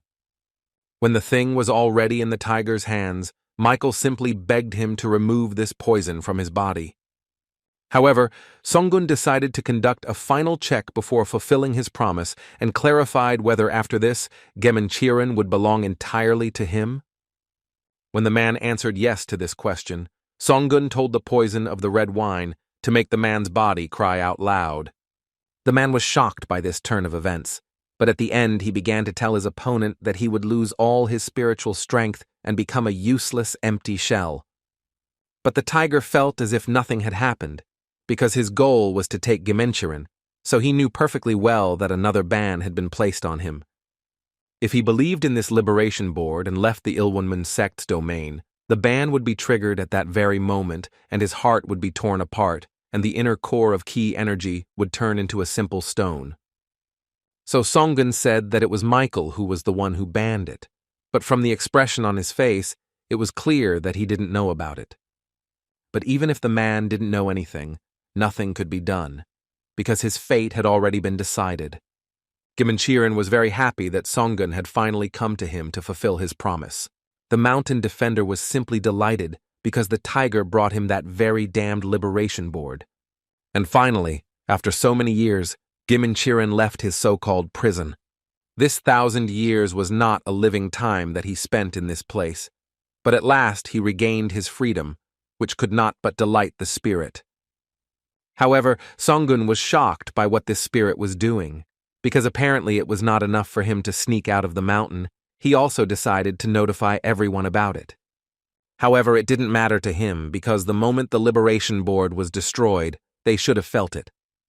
And of course he was right, because literally a couple of minutes later they began to be surrounded by Taoists. The chief elder of Ilwanmun Mahan asked Gimenchiren how he was able to get out at all, since Mike was watching the liberation board. Elder Man shouted that Michael himself created the text limiting the keeper and hid it in a place hidden from everyone, so they did not understand how this could happen. Elder Hogum told his brothers to stop chatting and pay more attention to Gimenchiren's back. They saw Songun there, and it became obvious to them that Gimenchiren could not have violated the ban on his own, but the reason for this incident was apparently directly related to this boy. They thought that there was a traitor in front of them who had taken advantage of the commotion caused by the Keonjamun incident and had done something similar in their Ilwanmun. It was clear that if word of what had happened leaked out, they would clearly be looked down upon, so they needed to capture Gimenchiren again and destroy the traitor, and force the students to keep their mouths shut. However, Elder Man started shouting and saying that one of the peaks, the symbol of the lunar month, was broken, and this was different from last time when the Guardian ate half of the peak. Mahan suggested that everyone calm down and first deal with the problem that was in front of them. Songun understood that all three of these Taoists were of the Hwasong level, which could cause certain problems. When Songun asked the spirit what they should do in this situation, Gimenchiren got excited and said that they urgently needed to escape from there. The tiger was shocked, because he thought that the spirit did this because he had an ace up his sleeve. However, this was absolutely not the case, because he did not have any artifacts with him, so he could not resist people of this level, so he only thought about how to quickly escape from there. Of course, their opponents tried to catch up with them, and one of the Taoists used the Firebird technique against them. It was the most common fire technique, but it wouldn't be able to break through Gimenchiren's thunder energy. They realized that the spirit was using thunder energy, so Man decided to destroy the two of them with his rings. Although Songun blocked his attack with a powerful spell, it was still very dangerous. Their opponents constantly attacked them with various artifacts, causing their flight to slow down and the consumption of spiritual power to only increase. At this rate, they would have some kind of breach, so Songun decided to prepare for it, but he did not have time to do this, because the worst had already happened. He didn't even have time to finish his thought, as one of the artifacts made a hole in the defense, so the guy needed to defend himself urgently. Songun was lucky and managed to save himself and his spirit in time, but Mahan was shocked that the guy managed to repel his attack. The men thought that their opponent was just a bison, so his pride was hurt when Songun repelled his attack.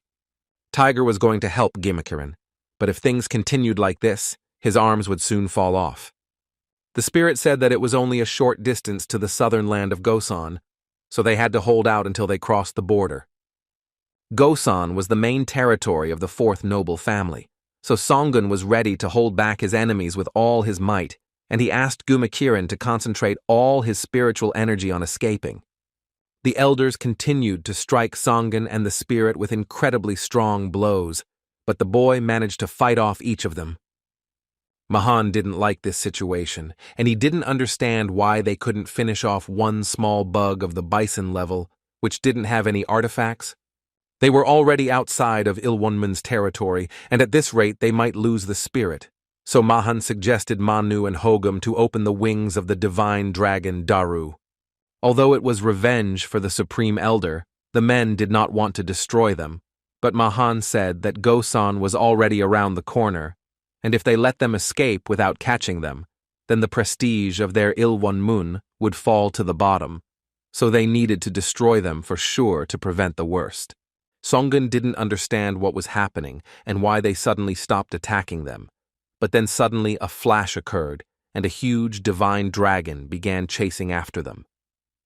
Hwaran said that this was, however, one of the best unification techniques, and although its reproduction still has many shortcomings, but even in this form it is very dangerous.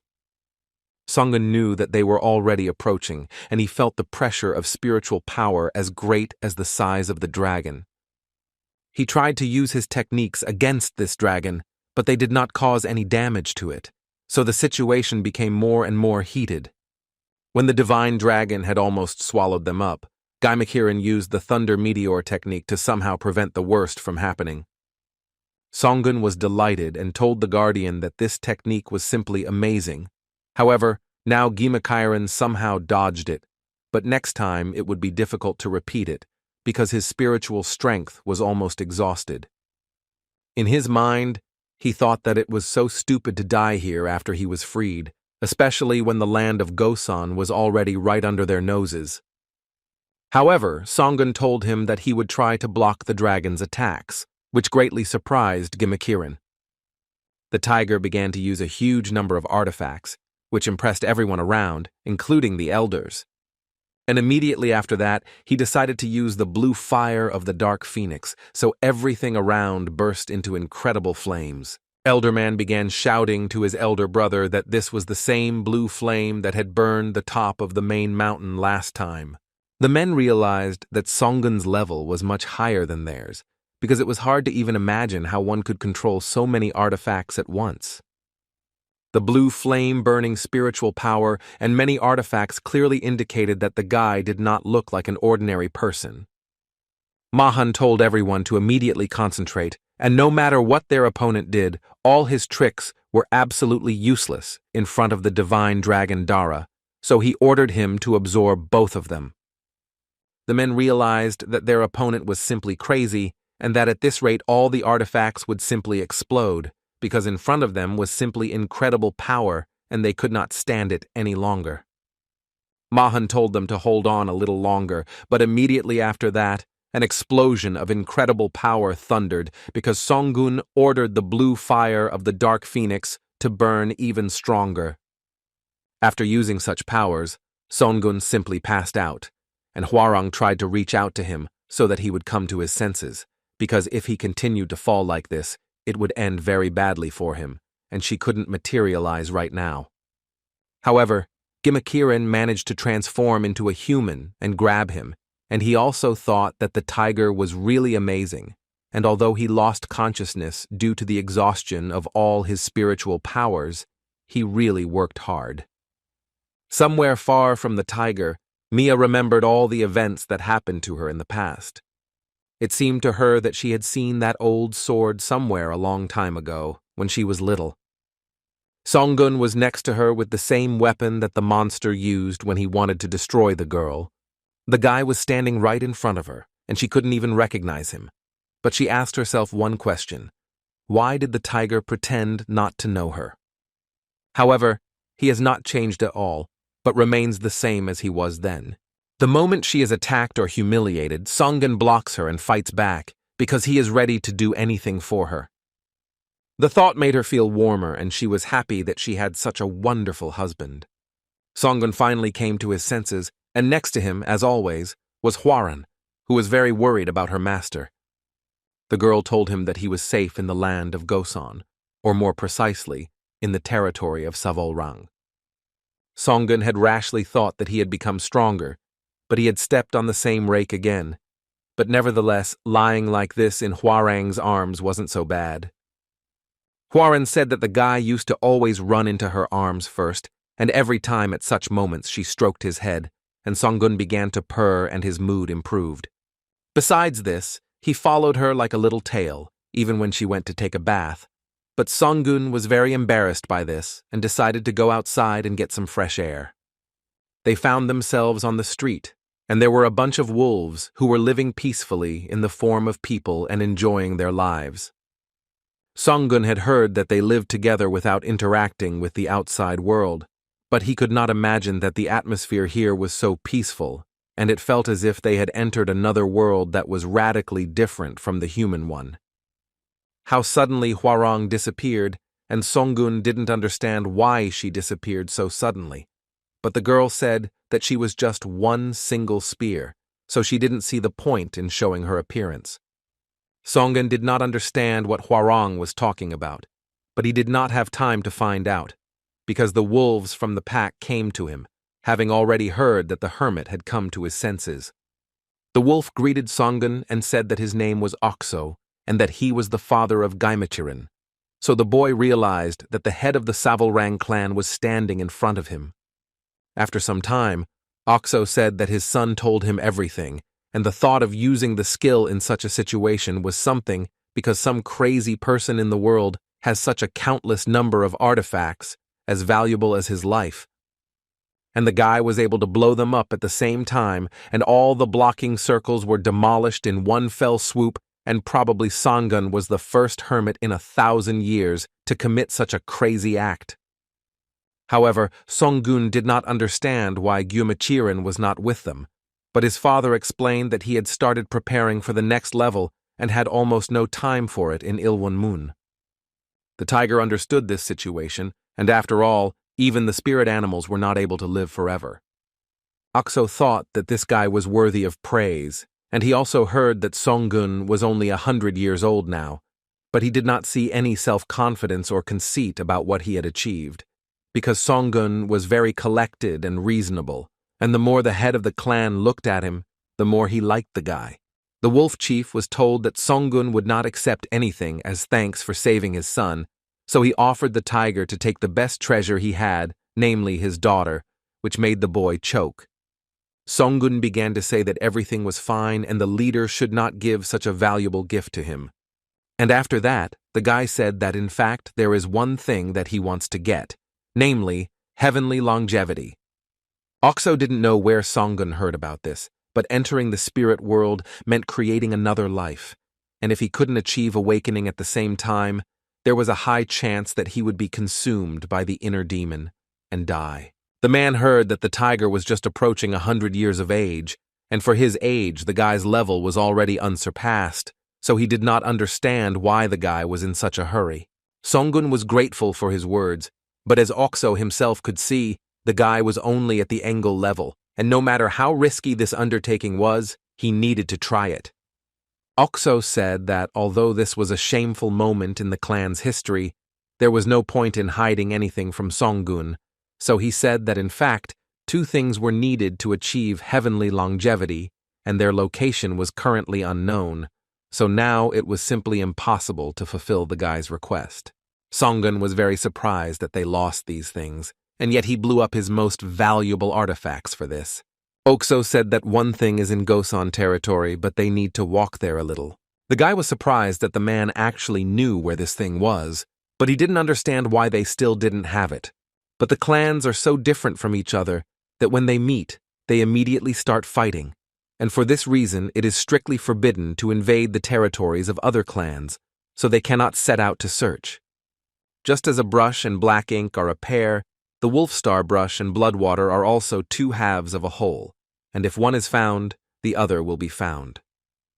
Songgun said that he would then go and look for them, and since he was not a member of one of the 4 clans, he was exempt from the obligation to follow this treaty. Oxo was very surprised, and although it was indeed so, he thought that they could not dare to force Songgun to do this. However, the guy said that Oxo should describe the appearance of the Wolfstar brush and Bloodwater to him right now, so that he could find them. Songgun saw no point in waiting, because if there was a light of hope at the end of the tunnel, then he had to go there. The man realized that Songgun had no hesitation in striving to become a better person, so he agreed to this adventure. He said that the tiger would easily recognize them, because it was a small bottle with a bird inside, with blood poured in it, and it would not dry out and would flow continuously. And the shape of the wolf star's hand is no different from that of an ordinary hand, but he will be able to immediately sense the mysterious energy emanating from the red light. When he heard about the mysterious energy, he thought about the brush he had, and decided to get it out to test this assumption. After some time, Songgun set out on his journey, and Hwarang told him that she could not even imagine that the brush obtained in Cheongdong would turn out to be the brush of the wolf star.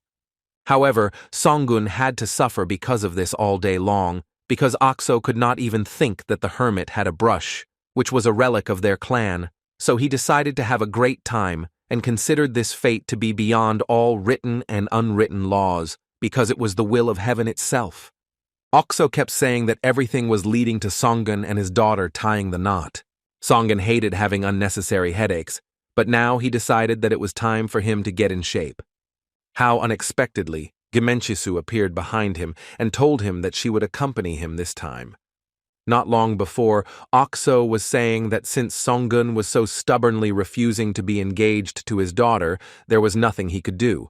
But since the guy had volunteered to go looking for the bloody water, he would send someone to help him, so he asked Songgun not to refuse at least this. However, the man assigned his daughter to the tiger, so Songgun was absolutely sure that Oxo was a cunning old man. He turned to the girl and decided to clarify, or did she also not know the exact location of the relic? Gimenchisu said that she was following the clan leader's order, and that Songgun should handle the search on his own. Songgun felt like he was being cold, but Hwarang said that this treatment was well-deserved. Since he had stopped talking about marriage, she had no choice but to be so cold. But the tiger still decided to try again and said that the answer that the relic was somewhere in Gosan was still too spatial. The girl asked him if he thought their clan was irresponsible, because in the course of events he thought so he took the marriage proposal as a crude joke. The girl continued to press him and say that he simply refused it, and although he was an ordinary hermit of the Engel level, but still, Gimenchisu could not even think that he would refuse her like that. Or maybe Songgun did so because he knew about her level, and therefore it was not so easy to accept a girl who is one step higher than him. And besides that, a beautiful wife is also somewhat burdensome, so Gimenchisu thought that she should understand Songgun and show understanding. The tiger wanted to move forward quickly, because at this rate she would simply suck all his blood out of him. And if he firmly decides and searches all the lands of Gosan, then within 1 year he will definitely be able to find this relic. Songgun told Gimenchis that one thing should be noted, because what really angered him was that his intentions were never mentioned in the conversation about marriage. The girl believed that the tiger had abandoned her before she even knew about it, and although she was of course grateful to him for saving her brother, marriage was something completely different, something with which Songgun could not disagree. Hwarang said that the tiger would definitely be punished for such a rude answer, and Gimenchisu continued and asked the guy if maybe he preferred men. Songgun said that he preferred girls and decided to change the subject and told Gimenchis to first go to the human village where the subjects of Savalrang live, and perhaps they can get at least some information about the bloody water. At the same time, an unknown man approached the building and asked the guards if Mrs. Enha was still inside. The ceremony had already ended, but the girl had not yet come out, so the men did not dare approach her. He understood everything and told the men that they could go free, and he himself went inside and hurried to tell Enha that those bastards would soon be here. However, the girl simply said that it was all very strange, because no matter how much she ate, she could not get rid of this damned thirst. She felt some irritation and something inside her was growing bigger and bigger, but she didn't know what to do and it was just driving her crazy. How unexpectedly the girl realized that it all started from the moment she met Taiho, and it simply did not give her peace. Enha decided to meet him at all costs, but her henchmen did not understand who could have instilled these useless emotions in her. At the same time, Gimenchisu said that she was not a very talkative girl, so she hoped that Songgun would ignore this point. Songgun told her to continue speaking, but she thought it was some kind of trap, which the tiger considered complete nonsense. The tiger did not know what the reasons were, But the girl herself heard perfectly well that there was only one single room here. Initially, the subjects of Savalrang had to deal with the housing issue, so Songgun asked the girl a counter-question, or in that case, it was not her trick. Jimin Chisu became embarrassed and said that there was a strict distinction between men and women, and she had no reason to do so she asked the tiger to watch his words. Songgun told her that if the girl was that uncomfortable, then he could leave, because he would not stoop so low as to throw Gyomenchisa out of the room. She thought that he meant that since she was a girl, she was uncomfortable being in the same room with him, but that was not what Songgun meant at all. She didn't tell him she was uncomfortable or demand that he get out of there, so the whole situation really pissed her off. Jiminchisu couldn't allow herself to do that to Songgun, so she personally decided to get out of there and leave the guy alone. However, at the last moment, she thought that it was a little impolite to behave like this. After all, the Taoist was the benefactor of their clan, so it would be more correct to serve him without causing any inconvenience. Gemenchisu decided to take a bath and told Songgun that if he needed anything, he could call her at any time. When she left, the tiger didn't know what he should do, how to adapt to her mood. How unexpectedly Hwaran appeared next to him, who usually tried not to take physical form in front of others, but this time she decided to make an exception. Songgun was quite scared and did not understand why the girl was behaving like this.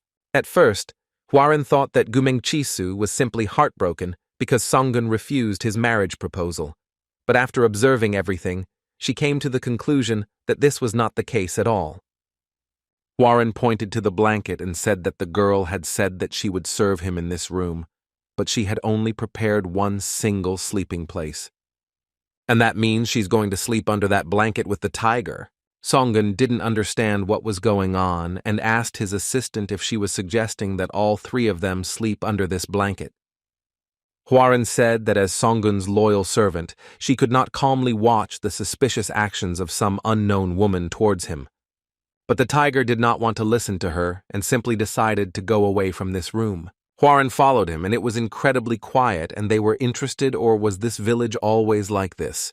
They noticed that traces of the battle were visible here and there, and the smell of blood still lingered, and this was the picture that appeared before Songgun's eyes as soon as he entered the residential area. How suddenly troops appeared behind them, demanding an explanation of who they were and what they were doing there, because they had been warned that they should not wander around here so recklessly. They noticed Karin, who seemed very beautiful to them, but they had never seen her there before. Behind the men's backs appeared their commander, who was just bored, so he was only glad of such an unexpected meeting. This big guy didn't look like an ordinary person, but he gave orders to his soldiers not to stand still, and also told them that they didn't need the guy. He ordered his soldiers to destroy Songgun, but these warriors did not even know who was really standing in front of them. Songgun moved from that place closer to the big guy in a flash to assess his opponent more closely, and the warriors were incredibly surprised because the guy literally disappeared. As the tiger thought, this big guy was of mixed blood, but it was still unclear where such a freak came from, who immediately decided to attack him. The guy threw his weapon aside with one movement of his hand and advised the monster to use words instead of fists. This made the big guy very angry, and he didn't want to listen to Songgun, so he decided to attack him again. However, the guy warned him and offered to talk, but he still continued to get into trouble. The men were shocked and could not believe that Songgun was able to defeat their commander with just one blow. And the tiger simply decided to ask these warriors how many people they had destroyed together with this freak, that their bodies reeked of blood. Songgun knew that if he simply destroyed and sent their souls to the next world, it would be too much of a luxury, so he decided that he would make them his ghosts, who would forever lose the opportunity to return back. At the same time, Gimenchisu was calmly taking a bath and asking Ryun what she thought of her. The girl said that her mistress had many hidden virtues, but the girl was not asking about that because she was interested in what Ryun thought about her appearance. She said that her mistress was absolutely beautiful, but Gimenchisu did not understand why the hermit could not help but show some interest in her. Ryun had heard that he had put a lot of effort into cultivating willfulness, and if he was aiming for great enlightenment, It was only logical that he kept as far away from women as possible. Gimenchisu knew about this because he had already managed to reach the level of Engel at the age of 100, but she was not at all satisfied with this conclusion, because who would provide compensation for her rejected heart? She simply had no words about it, because she was so beautiful and absolutely perfect, but she was dared to be rejected by someone who was stuck at the Engel level. She asked her assistant if she also considered this absurd, to which Ryun gave a positive answer, because she believed that her mistress was absolutely right and the benefactor had made a huge mistake in his life. But Gimenchisu did not think that it was a mistake, but rather caution. But how suddenly she interrupted her speech about Songgun, and feeling a strange energy, she realized that a hermit had come, so she told Ryun to hurry up. But the girl herself decided to stay in the bathroom because she thought that Songgun would come in there any minute. After 15 minutes, she thought that he was a little late and maybe preparing a bouquet for her, but after an hour he still had not arrived, so Gimenchisu, upset by this turn of events, decided to leave from there. The girl simply couldn't believe it and was very offended because she was ignored to such an extent, so she was outraged that Songgun dared to do this to her, which made her cry. She decided to make the tiger pay for her humiliation, but when she went outside, she didn't understand why such an abomination was here. Songgun was glad that the girl finally came and told her that there was a ghost goblin in front of her. These kinds of exhibits are usually the work of demonic sect bastards who either connect the criminal with a spirit animal or infuse the body with the blood of a spirit animal, which surprised the girl quite a bit. However, she couldn't help but notice Hwaran and asked the tiger why he was dragging a ghost around with him.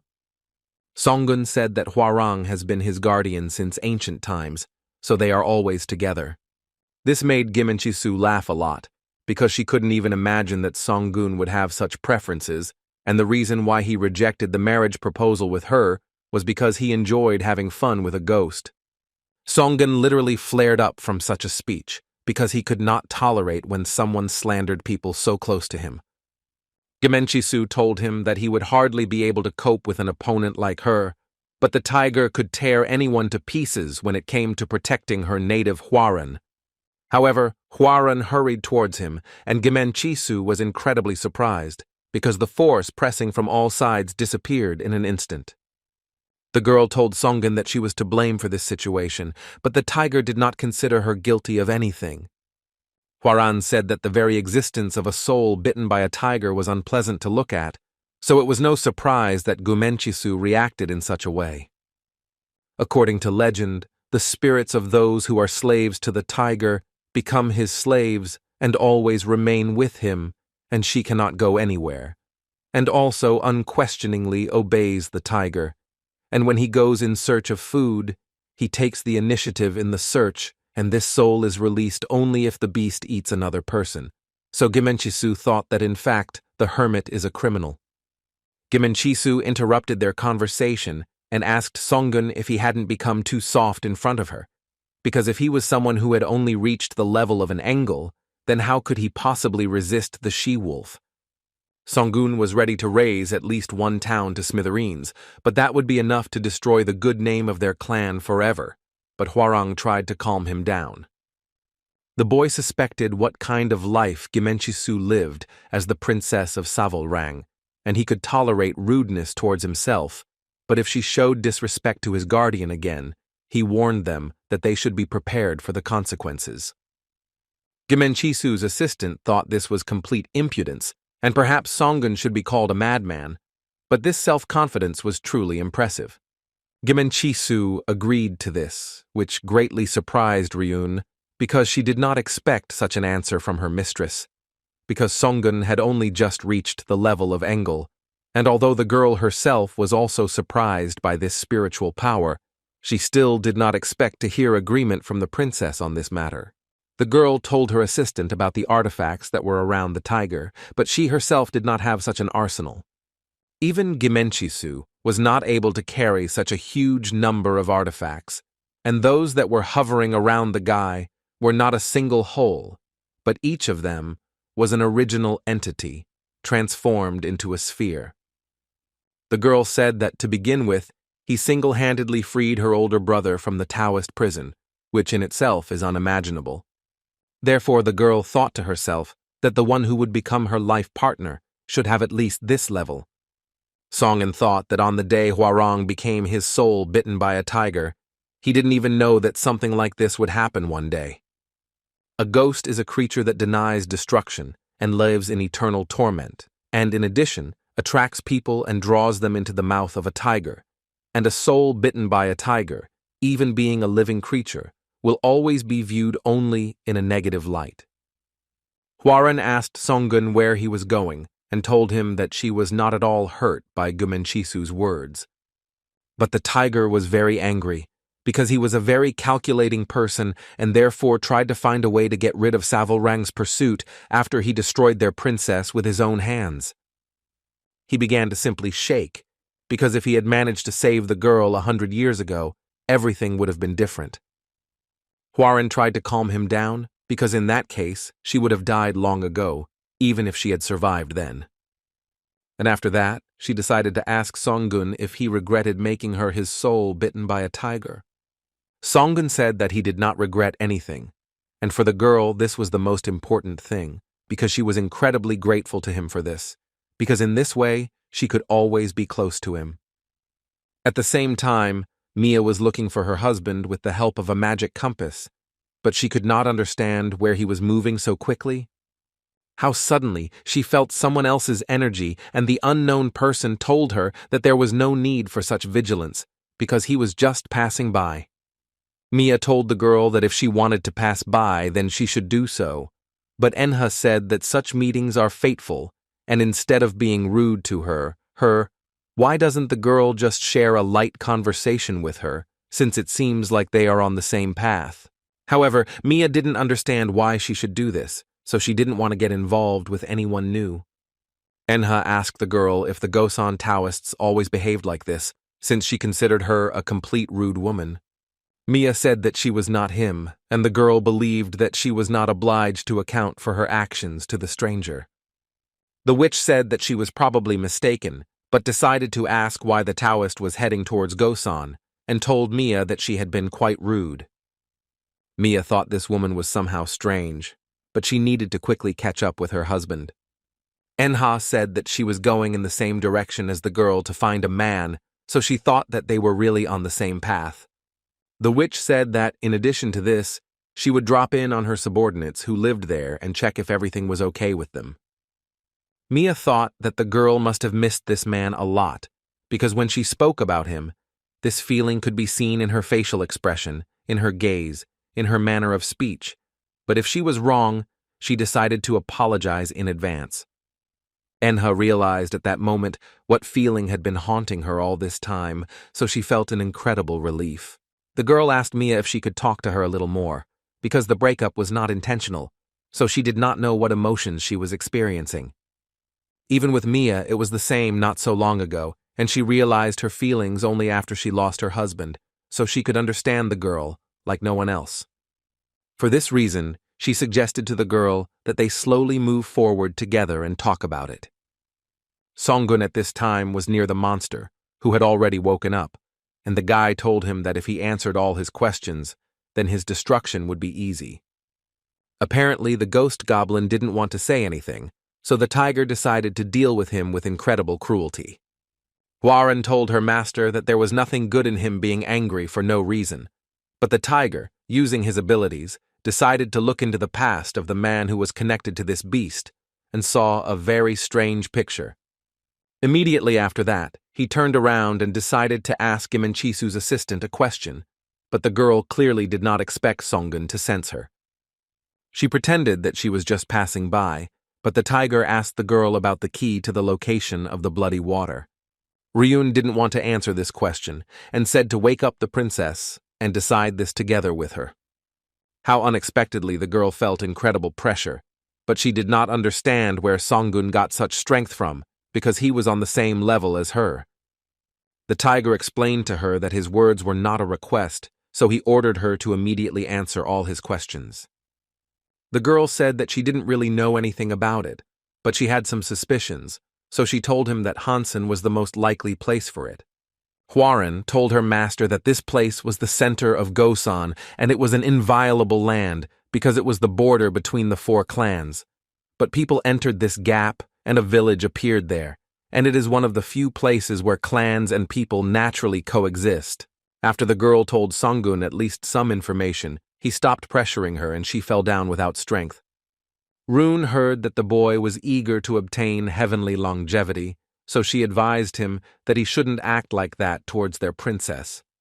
However, the princess of the Sawolrang clan, whom he helped in searching for the family heirloom, insulted and humiliated his dearest friend, and Songun was interested in what would happen if this incident reached the ears of Okso, who was the head.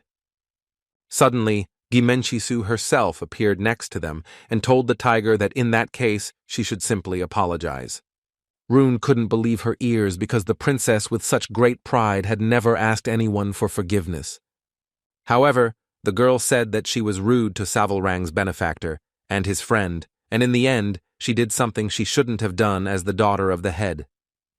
It may seem like a mere formality now, but if the tiger so desired, she was ready to make a formal apology when they returned, so she asked to change his anger to mercy. Songun asked Hwarang to appear before him and told the girl that she should apologize not only to him, but also to his guardian. Gimenchisu was ready to do this, so she apologized to the girl, but Hwarang said that she forgives her, and there was nothing wrong with it, but Ryun was in complete shock from what was happening. Immediately after this, Songun said that she had insulted him and his friend, so she would have to leave her 2 treasures for them. Rune was incredibly angry because the tiger also turned out to be an impudent robber. Surprisingly, the girl agreed to this too, and Songun was incredibly happy because in such situations, it is necessary to grab a bigger piece because life is an eternal battle. At the same time, Mia and Yonghua exchanged pleasantries, and if fate so wills, they will meet again, and it was clear that the 2 of them had a good time together, so they both hoped that they would find the people they needed. The witch's assistant was surprised that she would not take the girl's soul, but the woman interrupted him. She asked why he didn't tell her anything, because he couldn't help but know what she was feeling, so she assumed he thought that someone like her, born as just a vessel, didn't necessarily understand such emotions. The man said that they were occultists seeking to become demons, and that such feelings were only a stumbling block on the way to their goal. So he said that he was only doing something that would have a beneficial effect on the girl, so she decided to close the topic and just move on. At the same time, the girls asked Songun where he was going, because it didn't look like the road to Hansan, but the guy told them that he needed to check something. Gimenchisu told the tiger that behind this rock was the domain of one of the 4 clans, namely Gunbiho, so Songun asked what kind of relationship they had with Savalrang himself, to which the girl replied that they could not be called bad. This was the place that the memories of that freak pointed to, but the guy could not even imagine that he would end up on the territory of the Gunbiho clan. Immediately after that, Songun used the golden falling spirit effect, and the girl asked him what he saw there. He saw the occultists, and although the traces were erased by the blocking curtain and other barriers, there were 8 Bison-level masters and 2 Hueson-level masters there, so the guy thought that it would be better if the girl saw the rest with her own eyes. Ryun couldn't believe that a demonic sect dared to launch its activities in the land of Gosong, and the she-wolf only thought that the guy had only reached Engel, but was able to penetrate the blocking curtain set up by a Hwasong-level master with his gaze, which was incredibly surprising. The girl didn't know what the followers of the demonic sect were planning, but down there was the domain of the Gunbiho clan, and they had no reason or justification for such interference. It was for this reason that Songun asked how she now viewed this situation, since those bastards had that very bloody water in their hands and were using it to create ghostly puppets that were wreaking havoc in Gosan. The girl was incredibly surprised, but she decided to ask the guy if he was sure of his statements. Songun said that he came here just to check something, and he was neither a friend nor an enemy of the Gunbiho clan, so he decided to go there alone, and unexpectedly for everyone jumped down. The girls thought that he was absolutely crazy, and Ryun started to say that no matter how strong he thought he was, there were 2 Hwashong-level masters in that place, and if the hermit made any mistake, the problem would become global in scope. Jimenchisu understood that she was in a difficult situation, so she decided to follow him, and ordered her assistant to monitor the slightest movements around and destroy anyone who tried to escape. The girl jumped after Songun and decided for herself that she should at least once look at the abilities of this hermit. The wolf was incredibly surprised when she saw Songun using the divine power of movement, and she couldn't understand where he got such a power that could only be acquired by reaching the level of an Ngop, so she guessed that he was actually hiding his true level. Songun had already landed down and was standing in front of an incredibly huge and powerful man. The man did not understand how the Taoist ended up there, when suddenly the tiger threw his sword at him, which surprised him incredibly. An incredibly powerful energy appeared around this villain, and it was clear that this sword would now absorb him. Another monster came out to the tiger, and he did not understand what kind of noise was happening around, because he said that in this place it was absolutely impossible to make loud sounds. He realized that there was no problem with the barrier, so he was very surprised how the guy got here, and the man did not know that this place had already been revealed.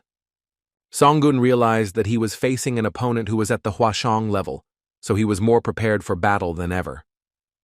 The man said that nothing could be done about it and decided to destroy the tiger because he saw something he shouldn't have, so he would have to leave this world. And after that monster attacked Songun, he thought that the guy should have been thrown to be eaten by the ghostly puppets, but instead he just turned into a bloody pancake. However, he clearly could not expect that the guy would be able to dodge such an attack, and in addition, quietly sneak up on him and destroy the man himself. The monster wondered how this was even possible, but the boy thought it was stupid, because everything turned out this way because he got into a fight with him, relying too much on his high level.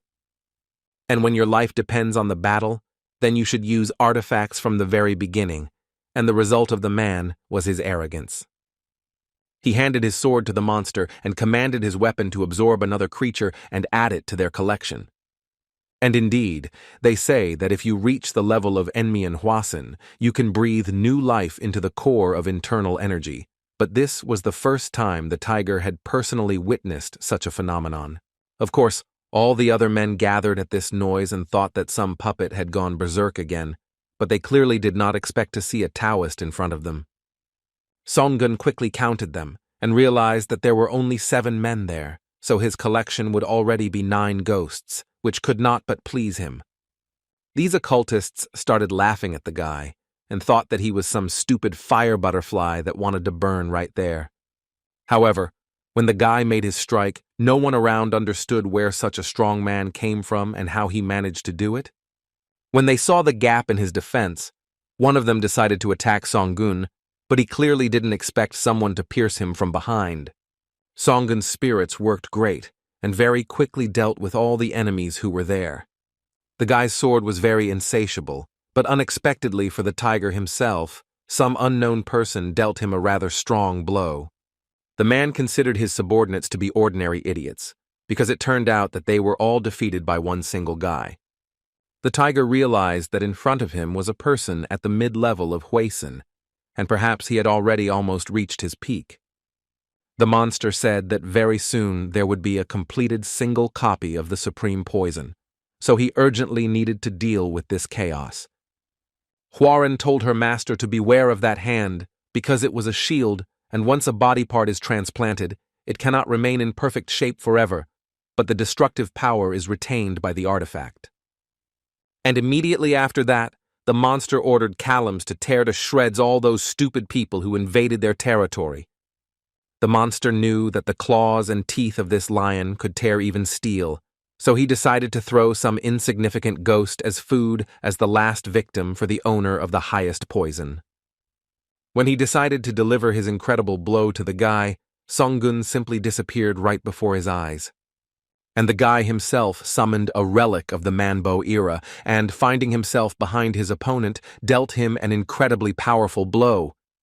And although the monster was a little surprised, such an attack was nothing to him, and he managed to strike the guy back with a very strong blow.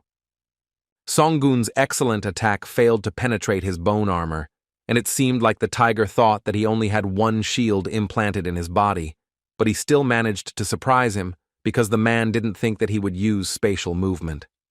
He thought about how the guy had always been in a winning position thanks to this technique, but it only worked on low-level bastards. This monster couldn't handle such tricks.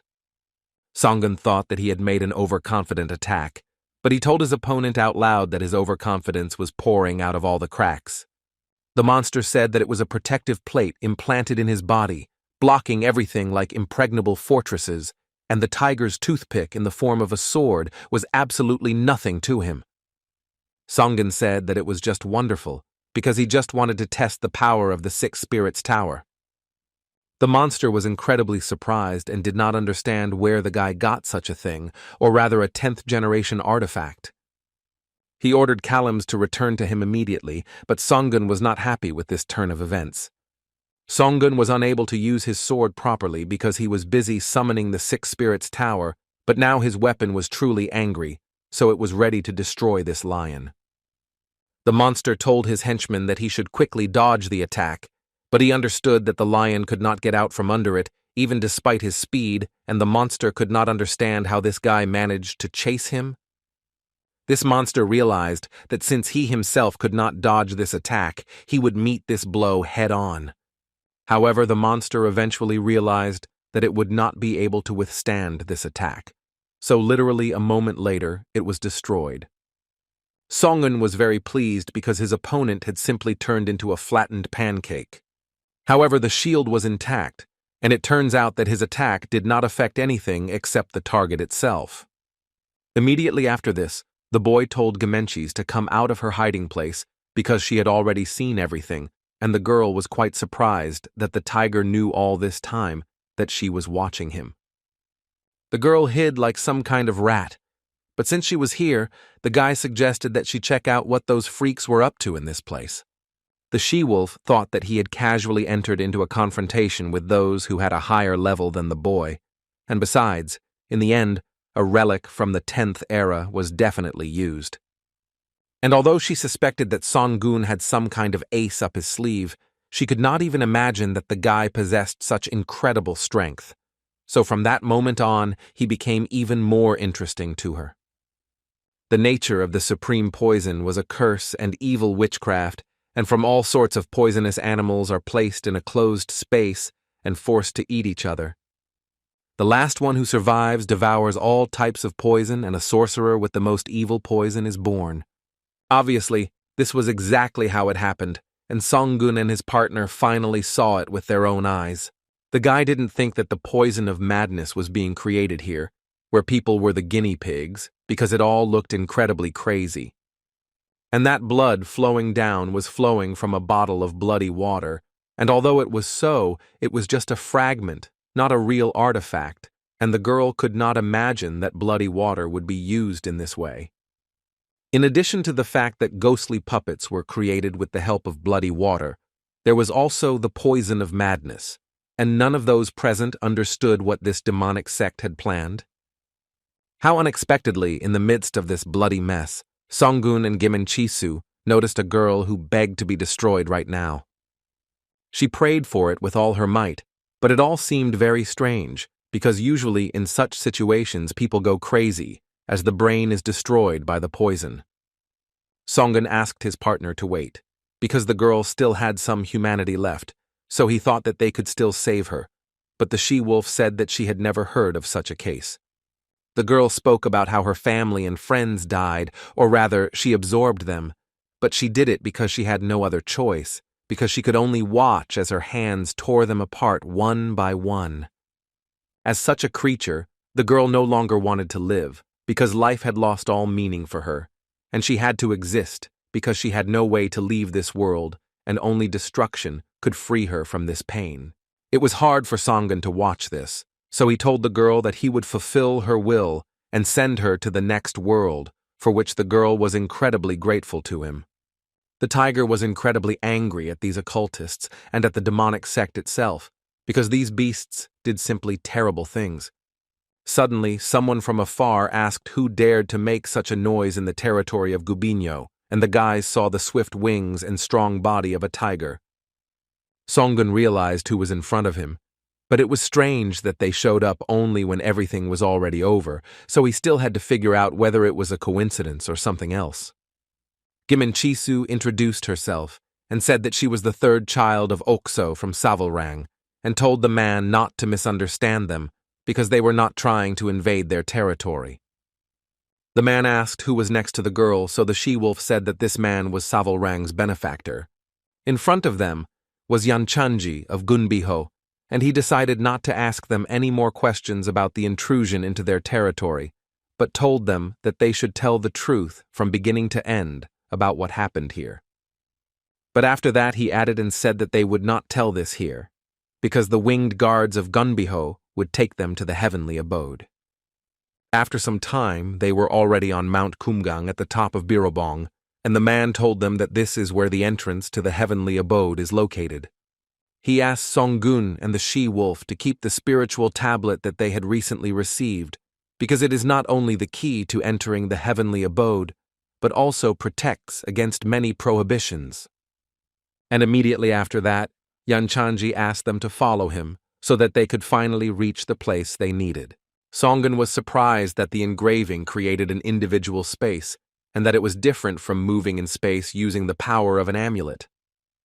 He never thought that he would see something like this with his own eyes, but the she-wolf asked him why he was waiting so long and asked if this was really the first time he had seen such a transition into another space. Tigger was embarrassed by this moment because even Ryun considered him a country bumpkin because he had never gone through this before.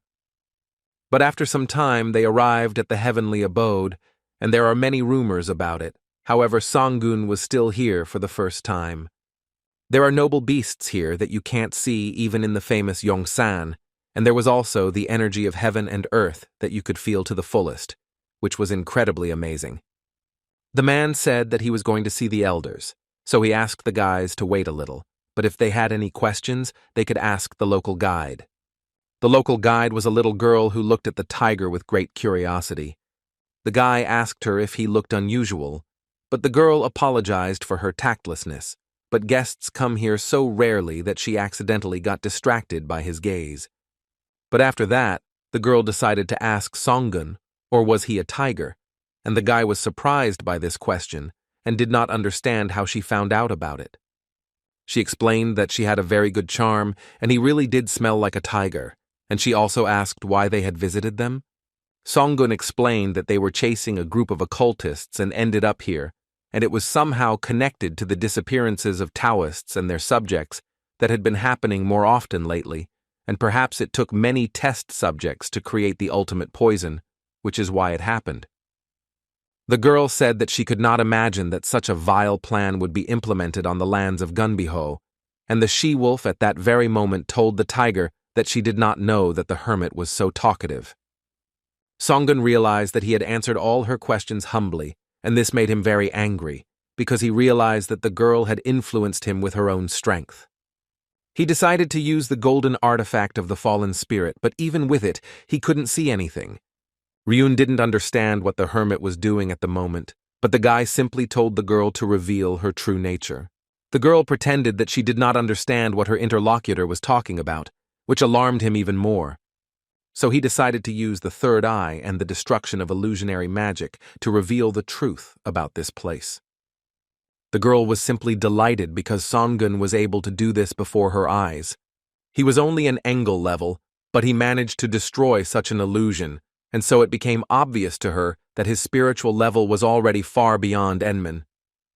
The girl clapped her hands and apologized to the guests because it was rude to them and appeared before them in her true form and said that she was the commander of the heavenly abode and that her name was Juho. At the same time, Mia was on her way to her husband and attracted the attention of all passers-by because they thought that she looked like a goddess. They had never seen her here before, so they wanted to start a conversation with her, but one of the guys said that this girl was a Taoist master, so she definitely would not deign to honor them with her attention. Mia was thinking that the needle on the compass had stopped moving, and she hoped that it hadn't broken. She decided to check if her husband's fur was in place, and when she made sure of it, she realized that he was now in another space, so she hoped that everything would be fine, and there was no need to rush. How unexpectedly a guy came up to her and asked her if she really was a Taoist master, because he couldn't even imagine that he would meet such a beauty, and also told the girl that he would be incredibly pleased to meet her, and that his name was Dogen, and he was from the Taewon sect. The guy assumed that the girl was on the path of ascetic training, so he invited her to go with him. He asked her to understand him correctly, because at the moment it was a terrible time when the demonic sect was rampaging everywhere, and it was nice to have someone who provided support, but the girl simply ignored him. People behind the guy's back started whispering that it seemed the girl had not just ignored him, but had treated him like a nobody, so it was clear that he had been humiliated in front of everyone. This made Dogen very angry, so he said to listen to him carefully, and if a girl ignores a person who politely started a conversation with her, then this insults him, and he has no choice but to turn into a beast. The guy said that he would ask his question again and was eager to hear the answer, but he did not have time to do this, because some man simply pushed him aside. He searched for the white ghost and finally found her, and also told the girl that if she decided to visit Hansen, she should go to a place under Pingun's control. And the guy also told her that she stood out too much from the crowd, which is why he told her so many times that she should be more careful. He told the girl that her senior comrade had not said anything to the mentor and students, but he had secretly dealt with the body of that gentleman and destroyed all traces of Mia, so now no one would be able to find out what happened to him. The guy realized that Mia had finally accomplished her desired revenge, and now he asked her to stop and return to Pingung together. But the girl simply said no, because she needed to check something, and she couldn't go back yet. The guy was incredibly surprised by her words, so he asked what exactly she was supposed to do. She had to do something that she absolutely had to verify with her own eyes, so she apologized to the guy, but until she did that, she couldn't go back with him. This incredibly surprised her interlocutor, because the white ghost, or rather Mia, who lived solely for revenge, had changed incredibly much, so he was simply left wondering what exactly caused such drastic changes. The boy's heart sank when he learned that Mia was heading to Mount Back after destroying that gentleman, because she lived only for revenge and her will to live was based only on that.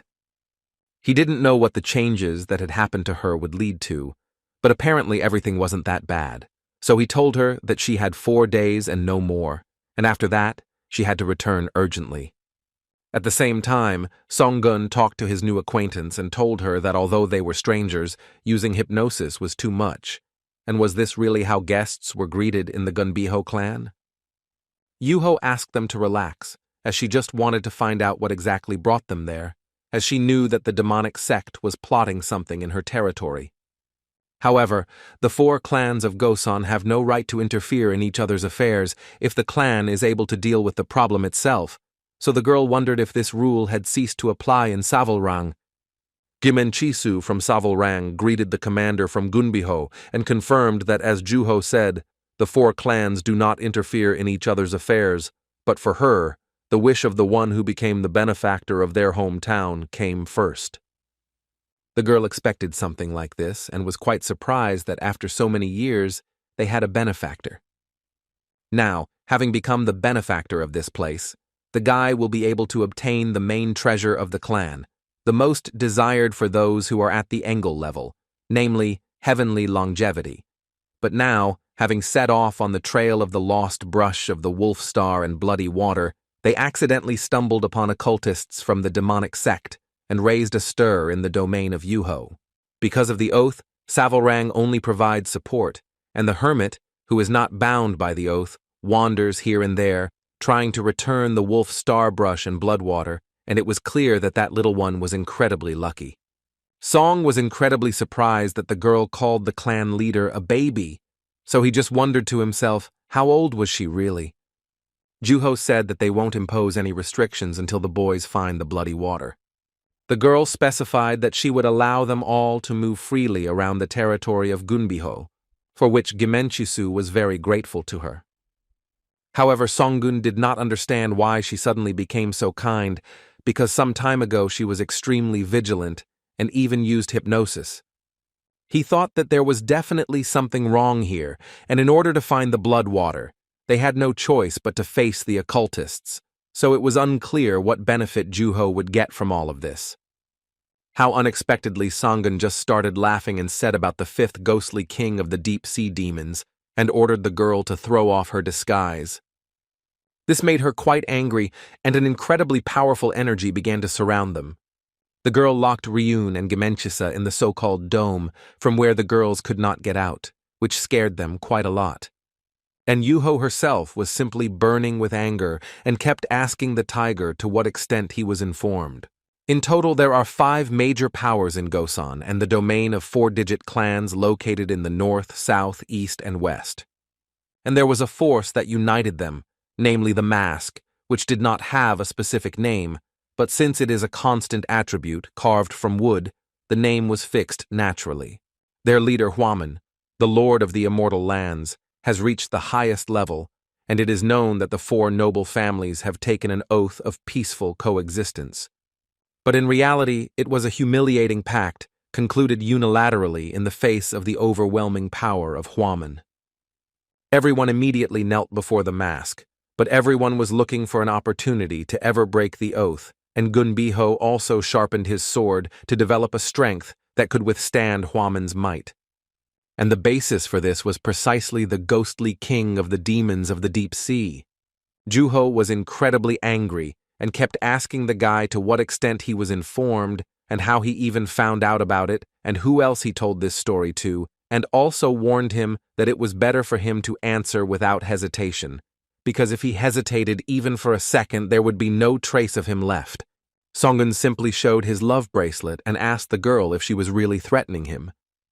The guy said that it would be easy to destroy him, but in that case, his friend would appear in a mask, and he would tell him something.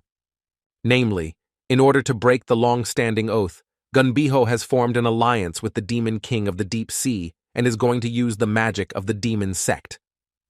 Of course, the guy knew that she had no connection with the demonic sect, but what would the mask think of her when he discovered that the girl hadn't paid any attention to the destruction of countless human masters? This made the girl even more angry, and she did not understand how Songun dared to threaten the commander of the heavenly abode of Gunbiho. Songun said that this was just the beginning, so he told her to immediately dispel this damn illusion, because it seemed to him that she would soon kick the bucket just from trying to contain her anger. And he didn't think he could keep his mouth shut, because he was so shocked by the commander's threatening actions towards him that he might accidentally blurt out something unnecessary. And if the girl wanted him to shut up, then she should immediately give him some treasure, and a very heavy one at that. If she didn't want to do anything about it, then in the morning they would all set off together to survey the vastness of the underworld.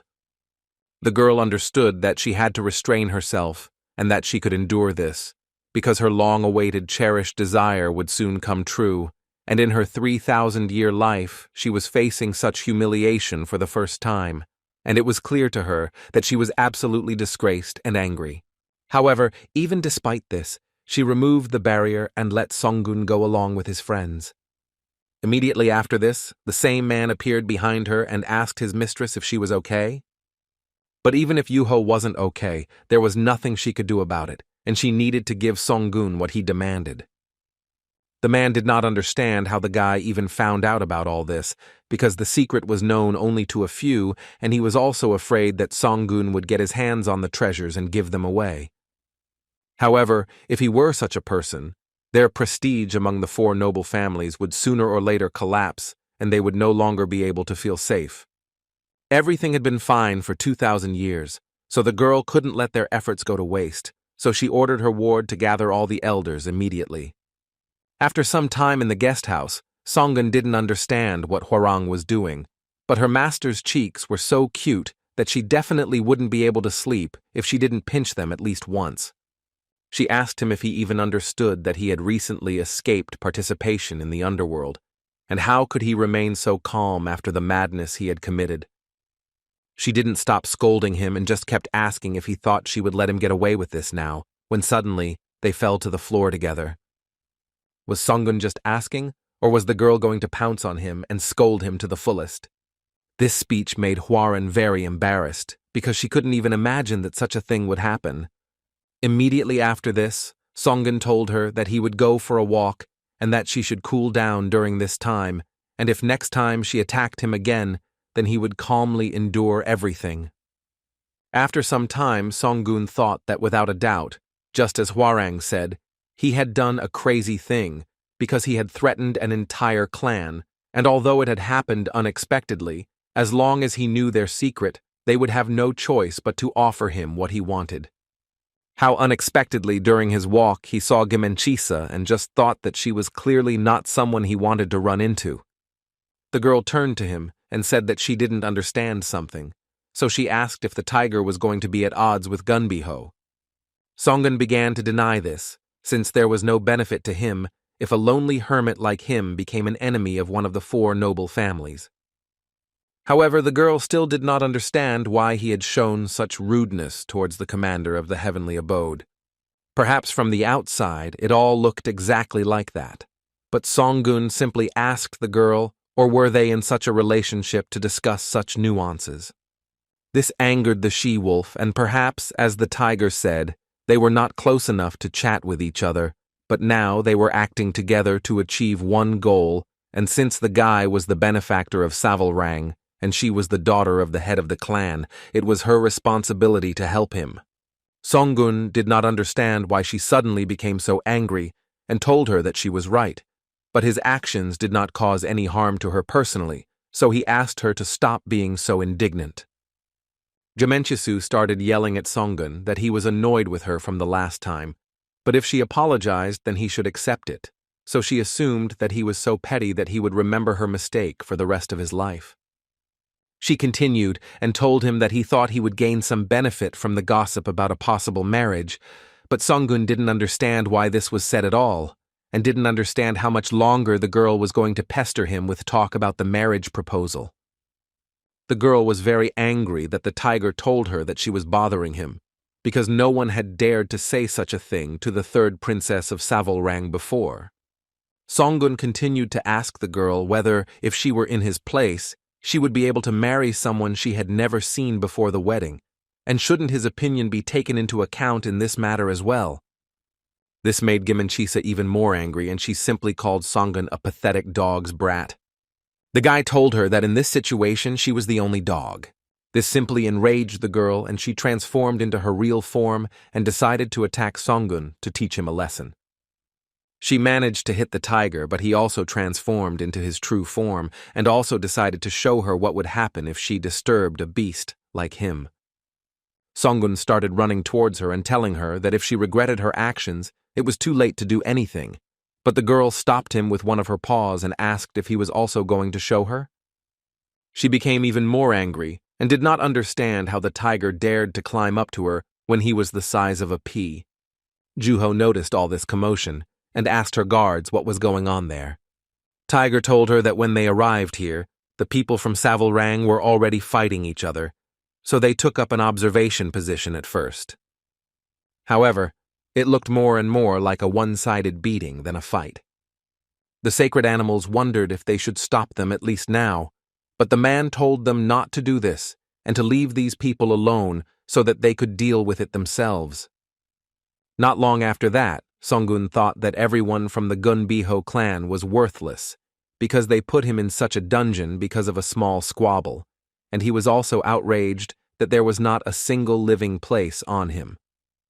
How unexpectedly Hwaran appeared in front of him, and it was clear that Songun would be in trouble now. She started yelling at him and telling him that it had only been 2 hours since he had left, but he had already managed to get into a fight with a girl, and it was clear that any dog passing by would laugh at him. Besides this, Songun probably didn't understand where he was at the moment, and Hwaran simply had no words, and although she saw what was happening to the tiger's face, she was still very angry about this whole situation. She continued to yell at him and tell him that even owners get angry if their dog comes back beaten, so he did not dare say a word to her and deny her anger. Songun was upset when the girl told him to shut up and thought she had gone a bit too far. When Hwaran let out her anger, she began to speak more calmly and asked the tiger when he would finally grow up, because he had really bad wounds. But fortunately, Gimenchisu showed leniency and did not completely destroy his beautiful face. At the same time, Ryun kept asking her mistress how it was even possible to beat up Savalrang's benefactor, but it was clear that the girl was truly ashamed of what she had done. However, Gimenchisu still won this battle, because besides this, she was curious whether Songun was hiding his level, but it turned out that this was not the case, and all her doubts disappeared after one blow.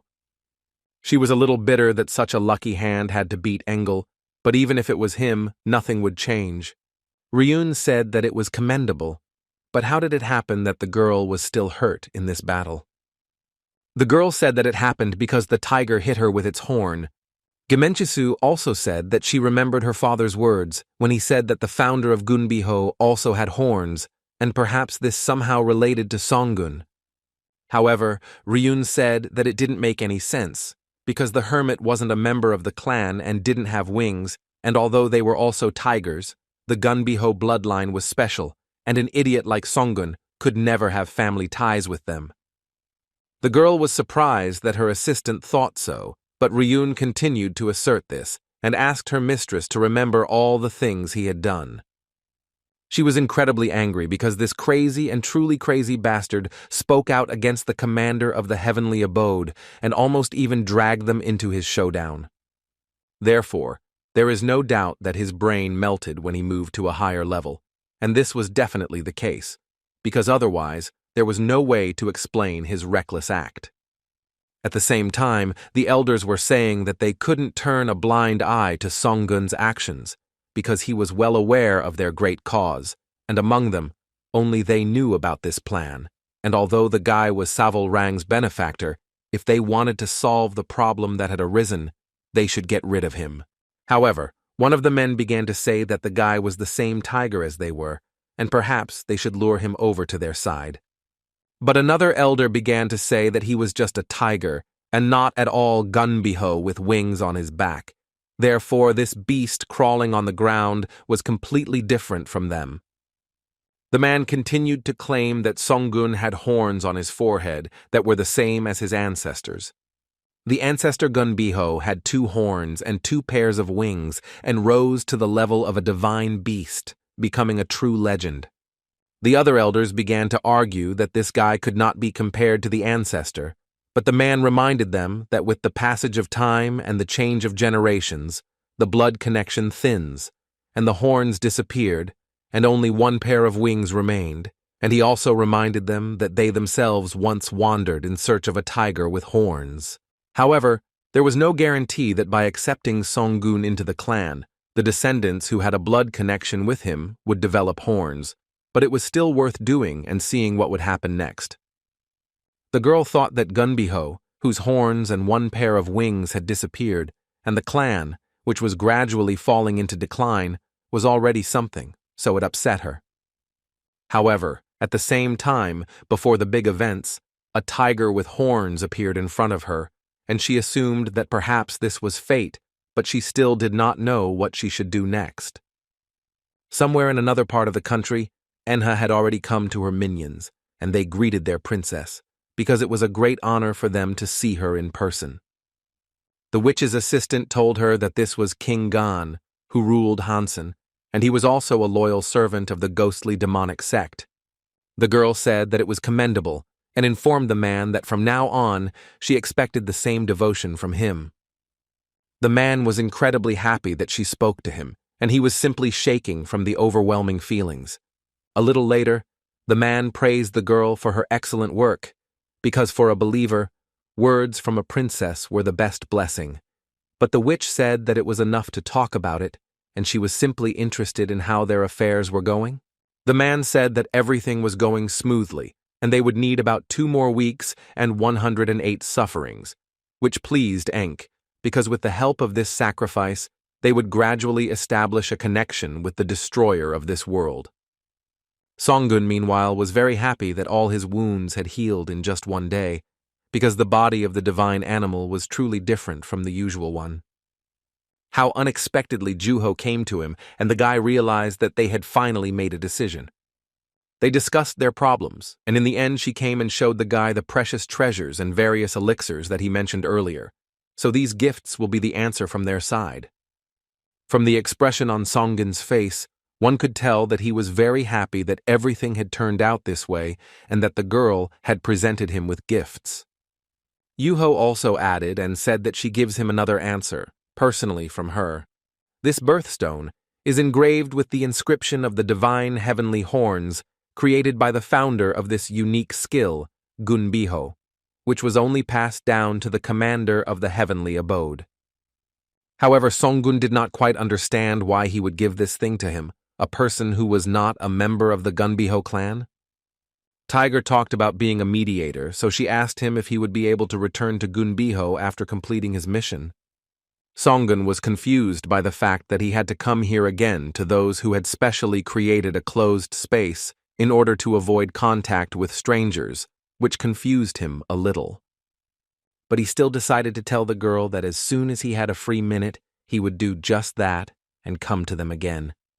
Juho warned him that the gates would always be open just for him, and when they met again, they would all know what their future relationship would be like.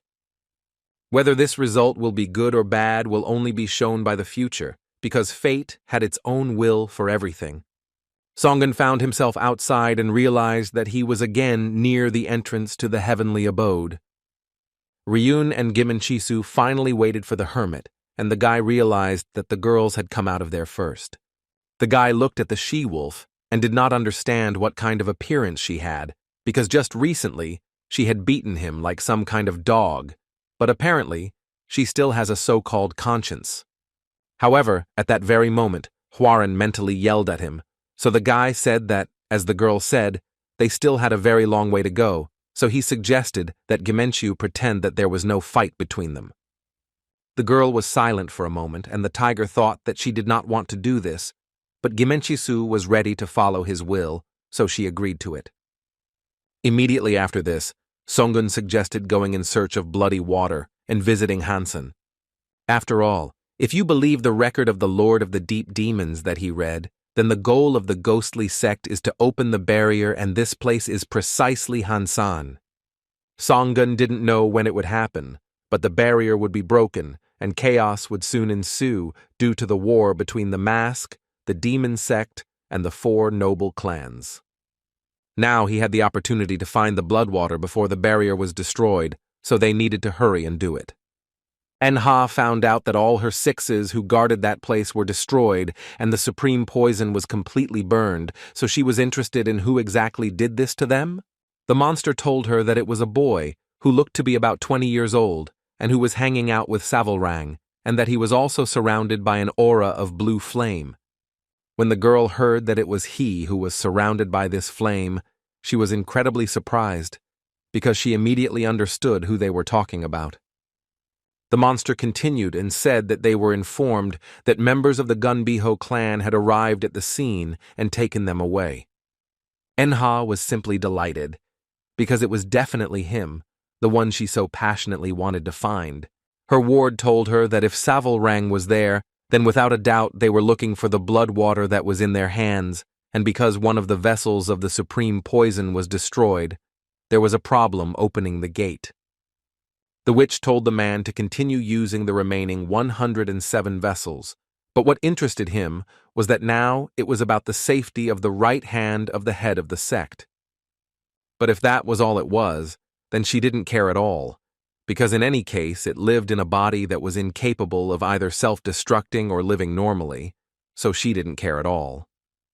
He continued and told her that the ritual could fail, but she told the monster in a more serious tone that she was not going to repeat it twice.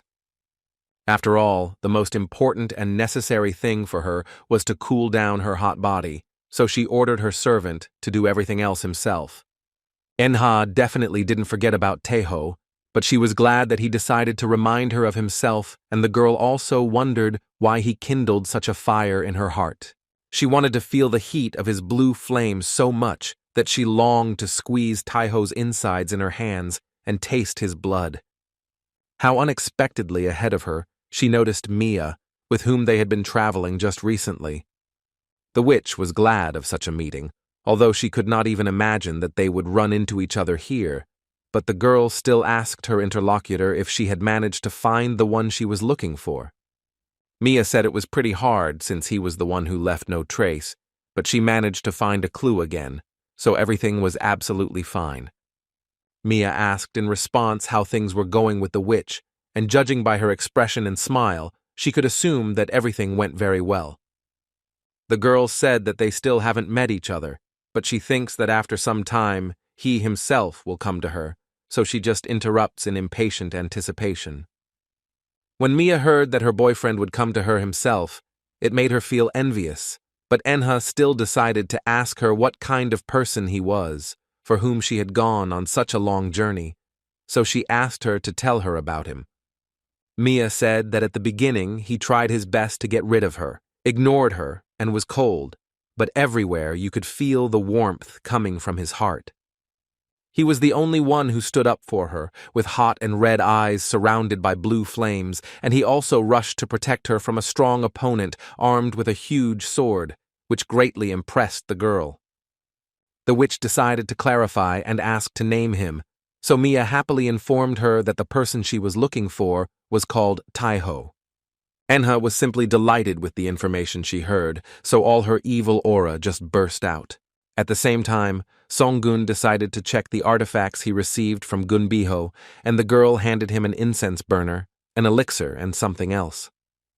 Namely, the so-called stone, the so-called trace of a long worm, which was a medicine that strengthened muscles and bones, and also helped with cultivation, so Huaren could not even think that her master would receive such a valuable thing. This item was originally given to the novel's protagonist, Yu Zhong, so the tiger decided to test this theory. As expected, a barrier was placed on this stone, and if Songgun had unknowingly placed it into his body, his inner core would have been destroyed and he would have become half-beast. Songgun realized what Gunbiho's real answer was, but there was still one thing that bothered him. A unique skill that could only be passed on to the commander of the heavenly abode, which Songgun did not know how to properly deal with. So first he decided to check what kind of skill it was, and since it was related to the use of horns, it was necessary to pull them out, and then read the writing. How unexpectedly his horns produced an explosion of incredible power, which simply shocked the tiger. He didn't understand what had just happened because he had just read the text, but it was clearly an unprecedented force. Near the outer wall of Hansen Fortress, the man ordered the cart to stop, despite the long and difficult journey they had made to get here. He greeted Munon, who, despite this journey, knew that they were connected by a common cause that they both enjoyed. Munon showed the monster the last supreme poison they had created, but he had heard that one of the locations had been lost, so the boy was wondering if that would have any effect on the ceremony. The witch's ward told the man not to worry about it, because there would be no deviations from the plan. After all, that's exactly how it should be, because the fate of the Twilight Snakes is at stake. And if something goes wrong, the man promised them that their occultists would become the first prey of his clan. It was for this reason that the monster had a request for Mignon, namely, the destruction of the man who had wiped one of the locations of the supreme poison from the earth and almost prevented the implementation of their insidious plan. He informed him that the tiger was wandering around with the daughter of the head of the Savalrang clan, so he would be able to recognize it easily. The man thought that his interlocutor wanted to solve the problem by pitting two clans against each other, since a noble family was involved in this matter. But the tiger was still aware of their plans, so he still couldn't be left alive. Songgun and his companions had already arrived at the very place where the bloody water could be, and although he did not know the exact location, he was absolutely sure that it was there. And to begin with, they decided to split up and search, and then meet again at the appointed place. As the tiger walked through this settlement, he thought that there was complete peace there, and he could not believe that the shadow of a demonic sect was cast in a place like this. How unexpectedly Hwarang told her master that a certain person had been following him for quite some time, but Songgun already knew about it. He asked this guy why he had been following him around lately. This stranger thought that such a worthless little man like him had caused inconvenience to the young master and asked him not to misunderstand him, because here in Hassan he saw a Taoist for the first time, so he was trying to earn at least a penny. Taeho told the guy that they actually had a wider base of informants than anyone else, and also apologized to the guy for not recognizing him right away without the mask. Songgun knew that he had erased the traces with his energy using the sealing spell, so Jumkin's eye was useless in this situation, and it was surprising that as soon as the boy entered Hassan, he immediately ran into the mask master. It turned out that they had already noticed the actions of the demonic sect, and were apparently being vigilant towards outsiders, and this could only mean that the great war between the mask, the demonic sect, and the noble clans was just around the corner. And although the guy pretended that he did not understand what his interlocutor was saying, Songgun repeated and told him that he did not need to hide the fact that he was a master of the mask, because the tiger was here to find the bloody water stolen by the demonic sect from SSS-Rank, and it was in this place that their secret hideout was now located, so it could be said that they were confronting the same enemy. Songgun wanted to pretend that they were on the same side, and then persuade him to his side, and then slowly look for a way to retreat, so that when the mess started, the tiger could calmly take the bloody water and get the hell out of there. The guy had no choice but to admit his situation, so he decided to introduce himself and said that his name was Mask Master Chang Cheon. When Taeho said that he was the benefactor of SSS-Rank, his interlocutor became very angry, because it was because of the tiger that the gates of the sun and moon were destroyed. Songgun realized that things were getting hot, because this was clearly not what he had expected. At the same time, Ryun could not understand where her princess was running so quickly. The girl explained that she was going to where the energy of the blood water was felt most strongly, because what she felt in Hansan was the strongest among the traces of blood water scattered across the lands of Gosan. Until now, they had not been able to enter this place due to the oaths taken by the clans, but now everything was different. Ryun said that the hermit was right after all, and although he was not able to sense the energy of bloody water like the princess, and even though he did everything in his own way and behaved extremely disgustingly, the girl could not help but acknowledge his ability. Until now, the she-wolf was not 100% sure of this, but when she used her abilities, she saw some not very pleasant things. Barriers were placed all over the territory, and at the same time, she was left with a feeling of great discomfort. So she did not understand even more what was happening down there. How unexpectedly the girls heard a voice from above, which told them that he had heard that the offspring of SSS-Rank had visited Hansen, but the guy could not even imagine that it would be Gimenchi-su. Munon hadn't seen his old friend for a long time, so he was incredibly happy to greet her. At the same time, one of the servants informed the man that Lady Juho had suddenly given the order to immediately begin preparations for the ritual. It was just a crazy prank, and even though the order was given directly by Mrs. Juho, the man still considered her actions too spontaneous. When the man arrived to the witch, he told her that right now he was looking for a victim who could replace the destroyed supreme poison, so he asked her to wait a little longer, but the girl told him that she had already found a wonderful replacement for this. Mask Master Yang Cheon was truly furious, and Songgun realized that he was indeed well informed. However, the one who destroyed the gate of the sun and moon was Gumenchiren, not him, so the boy felt unfairly accused. So Taeho simply decided to ask what the mask's relationship was to him personally. The boy had not yet made a clear decision on how exactly he should treat the tiger, but he knew what had happened in the Keonjamun sect, so Songgun was closely watched. He also knew that the guy was here pursuing a demonic cult, but he wanted Taeho's appearance to be as quiet as possible. Songgun was surprised that the guy would say something like that, knowing that a demonic sect was doing something here, but Jang Cheon made it clear that it was indeed like that. The tiger was outraged that his interlocutor knew about this and simply watched, despite the fact that right now, at this very moment, those freaks continue to sacrifice hundreds of ordinary people. Jang Cheon said that this was an inevitable sacrifice for the common cause, since the time had not yet come for intervention, and also told the guy that a hermit like him was not able to understand such a thing. At that moment, Songun remembered the girl who had swallowed up her entire family and even her own child, so he considered his interlocutor's words to be complete nonsense. Jang Cheon asked Taiho not to judge the situation just by what he saw in front of his eyes, because their enemy was not only a demonic sect, so everything was being done to protect the lands of Gosong and maintain peace. Songun decided to ask if this was the reason why they had put shackles on the necks of the four noble families. Jang Cheon thought that the tiger was talking complete nonsense, because this measure was taken for the peaceful existence of divine animals and people, and if no one conflicts with each other, then everything will be fine. However, Taiho interrupted him and asked if they had ever said that they wanted this, since this was just a selfish manifestation of so-called justice on the part of the mask, based on the logic of a powerful force. However, Songun still couldn't help but treat him with understanding, because if he hadn't become a divine beast, he wouldn't have known a damn thing either.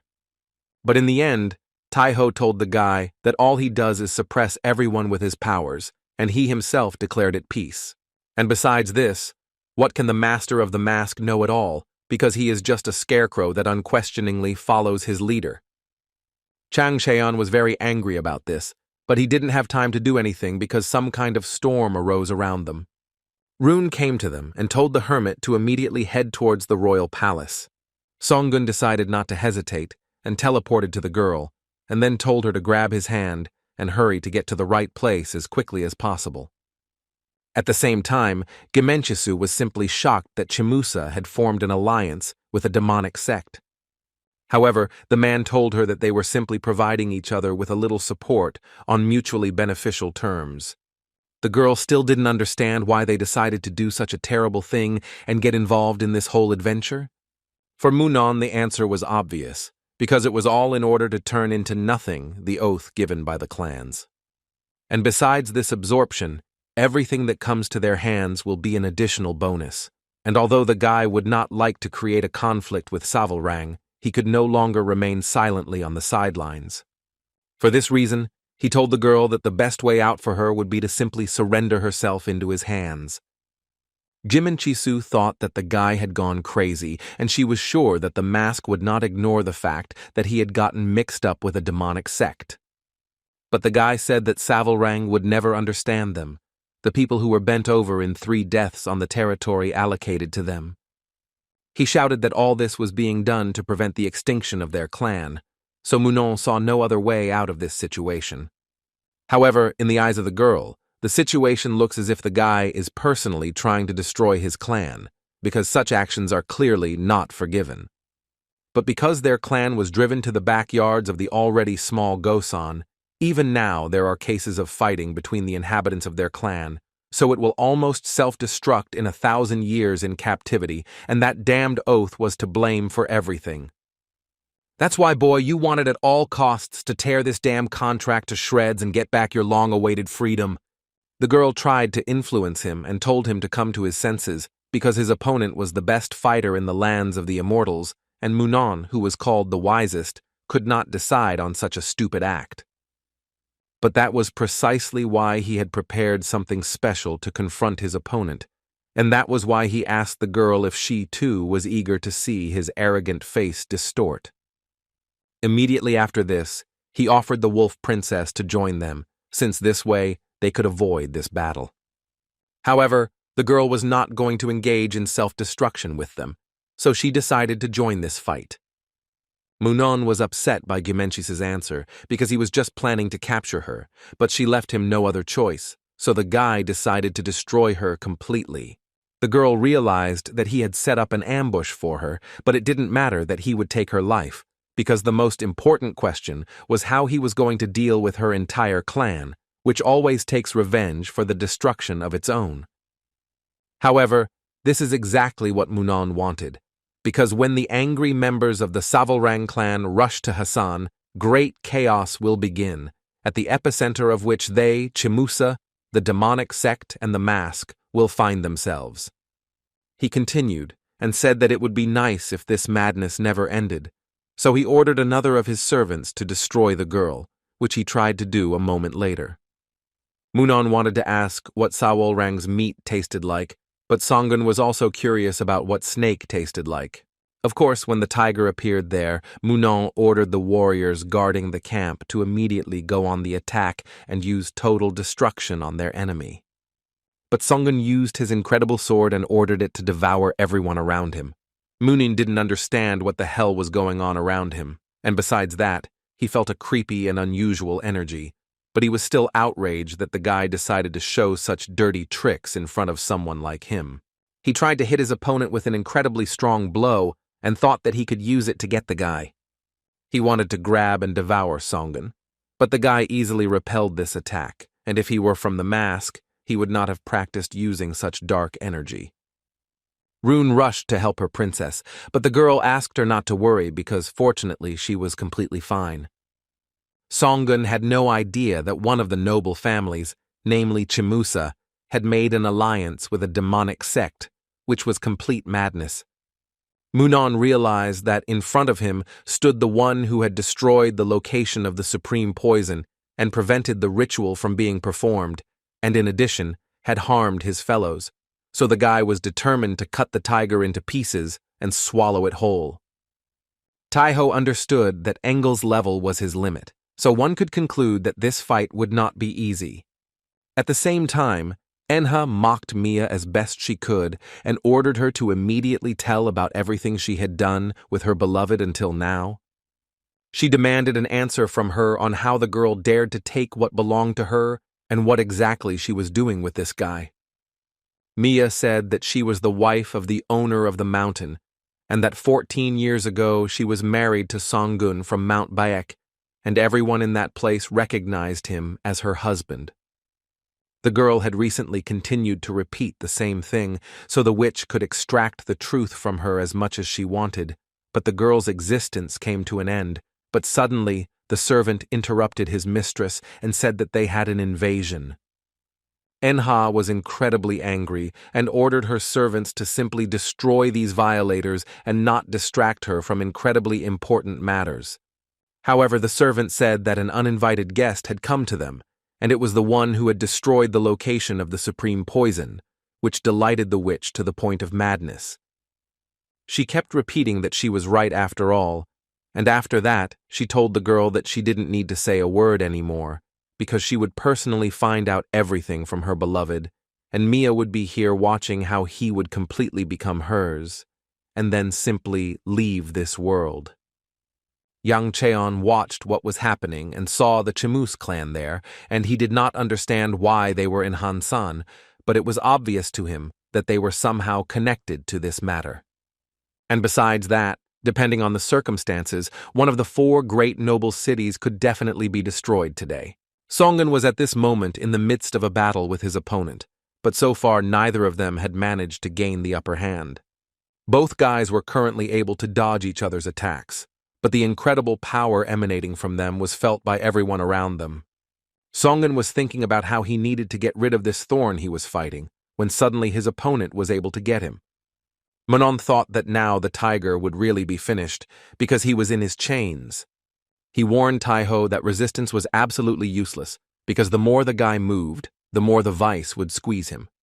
But the man still decided to show a little mercy and give the tiger a painless extermination. However, Songun considered this move to be absolutely stupid, and using the evil bright blue flame of the phoenix, he was able to easily destroy these chains around himself. Munon was shocked because his body had become stronger when he reached Enmin, but now his noble artifact had turned to ashes in an instant. The boy had never heard that such a flame existed anywhere, so all he could think about was how his opponent had even mastered the art of fire control. Taiho asked if his opponent liked his gift, but then he added that the huge sea snakes were absolutely powerless against fire, which is probably why Munon felt bitterness at being born with such a flaw. But it all happened only because the guy himself was weak and his sea snakes hunt by squeezing the enemy's body in a vice, but who knew that the guy was not even able to use his noble artifact in any other way? And besides that, Munan most likely forgot how to hunt because he grew up like a flower in Gosan's greenhouse, and it was surprising that they all thought that they were locked in this place and that they urgently needed to escape from there, because in fact, they were nothing more than new prey in the world of natural selection. At this time, Songun had already managed to summon the Tower of Six Spirits, so Munan realized that this was definitely his end. The guy admitted that he was really weak and had nothing to add, and he also turned to Gamenchis and told her that, as the girl said, over the past 2,000 years he had become a real fool, and maybe he was behaving like this now, because he had very little time left, but he decided to tell her about the dream that he had almost every day. When he was still a spiritual being, he slowly floated along the endless river, so he would just like to show that landscape, that freedom, to his descendants, and besides that, he simply decided to apologize to the girl before his end. After what the tiger had done to his enemy, he now realized precisely and confidently where he needed to go. It was unknown what was waiting for him ahead, so he decided that it would be better to draw out more spiritual power and surround his body with it. When he started walking, he didn't feel any demonic energy, but with each step the smell of blood became more noticeable, so it was still unclear what these people were planning. When he came closer, he was simply shocked, because in front of him was the highest poison in an incredibly huge amount. Songun could hardly even imagine how many innocent people were sacrificed for this. However, he tried to push these thoughts aside and think about the most important thing, namely the bottle with bloody water, because he first of all needed to find it. How unexpectedly on the way there he felt the smell of blood, which belonged 100% to the white-blooded creature, namely Mia. But he did not understand how this smell ended up here. This smell was familiar to him, but he still could not believe that this was actually happening, but he clearly and distinctly felt the sweet aroma of the white blood. This situation made him incredibly angry, or rather completely furious, because now in this world there was only one single white-blooded creature, which was Mia, so he was sure that he was not mistaken. Being in this disgusting place, he could not think of anyone else, so gathering all his strength, he began to shout her name, hoping to find his wife. He ran as fast as he could and tried to find the girl, but no matter how much he shouted, she did not answer, but in the end he was still able to do it and saw her in the distance. Songun ran to her aid and freed her from those terrible chains, and he was also incredibly happy that she was still breathing. The guy thought about how the girl ended up here, but what was more important was who and what did to her, how suddenly she came to her senses. When Mia saw him, she was incredibly happy that they finally met face to face, and after she left Mount Back, and they parted in this way, there was not a single day that she did not think of him, her dear husband. All that was left for the girl was to simply throw herself into his arms and ask him how he could have pretended not to know her, since she had wandered around the world so much to find him. Taeho realized that all this time she had been looking for him, and although only her appearance had changed, the girl remained the same as she had been when they first met, so he was also incredibly happy to see her. How unexpectedly Mia became incredibly angry because she was hoping for a completely different reaction from the guy. And of course, it was none other than the witch who transformed herself into a girl who was not indifferent to the tiger in order to find out the whole truth. Songun had never given Yonha such a tender look, and on top of that, he stirred her heart and dared to have fun with another woman. And although she was very upset, this whole situation suited her perfectly, because now she would be able to get the tiger in exactly this way. Songun couldn't believe that the witch was standing in front of him, but the girl kept saying that he was incredibly hot, and also asked Songun if he could feel her hand inside him. She decided to become one with him, but Songun could not allow this to happen while relying on the demonic energy in his body. Enha thought that the guy had already lost consciousness, and to her great surprise, he turned out to be incredibly weak. The witch began to think that from this moment on he would not be able to leave her, but she did not know what she should start with, whether to kindly offer him some tea or maybe go for a boat ride, or first of all, indulge in a feeling of pleasure. At the same time, her henchmen discussed the fact that from now on, the 108 sacrifices would become a contact with the end of the world, which was inevitable for them. They finally began to perform their ritual, and using the bloody water they finally summoned that same destructive demonic energy. Ryun and Gimenchisu saw an incredibly huge hole in the sky, but they still couldn't figure out what was going on there. Enha was simply in seventh heaven because she was able to get the guy into her evil hands. The she-wolf, watching this whole picture, could not believe that this was really happening before her eyes, and that this witch had a benefactor in her hands. When Songun was near one of the princess's wards, he told her that all the preparations were completed and they were ready for the final version. However, the girl could only think about the tiger and told the man that he was very valuable to her, so she asked him not to take his eyes off him until the ritual was completed. And now the girl decided to go directly to her task and ordered him to come to her. The people of this settlement could not understand what was happening around them, and they were all incredibly scared. Some madman was talking about the end of the world and the heavens being split in two, but the others were very irritated by this man. But still he did not shut up and continued to assert that this world, which was mired in sin, would be completely wiped off the face of the earth. Zhang Cheon sensed the destructive demonic energy, and he realized that these people from the demonic sect had been planning to open the gate all along. But even if that was the case, why did they suddenly act in such a hurry? The guy decided to act because it was not worth depending on life, because it indestructibly consists of two parts, birth and death, and that is why it was dawn and at the same time twilight. Life is in any case a path to one and only end, so one could say that these concepts were absolutely identical. Therefore, as the supreme master of the mask, he ordered all his wards to gather here. And after an incredibly large number of masked men appeared behind him, he informed them that from that moment on, they were allowed to destroy their opponents. When the monsters saw that the masked men had finally arrived on the battlefield, they also called on their wards because the festival of blood and death was beginning. This is how the confrontation between the demonic sect and the mask began, who were determined to destroy each other completely. The monsters were confident that no one would be able to pass through their barrier, but the masked people did not want to stand aside.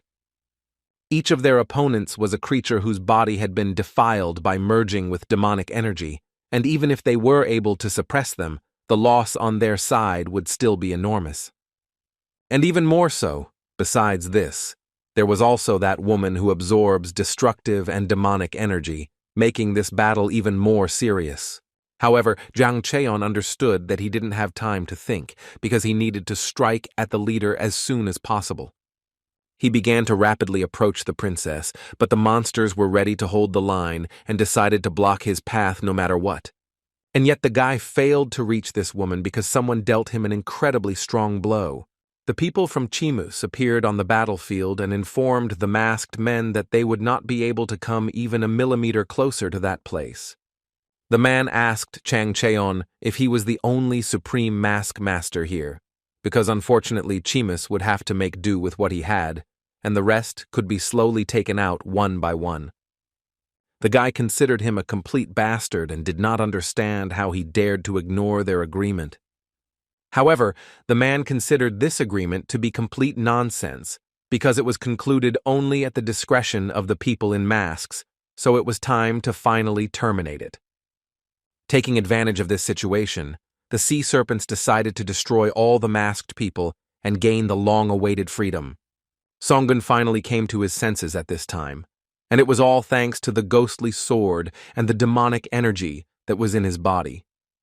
He tried to call out to Huaren, but there was no response from her, but he still felt the girl's connection to his heart, so he assumed that he was just going crazy and everything would be okay in the end.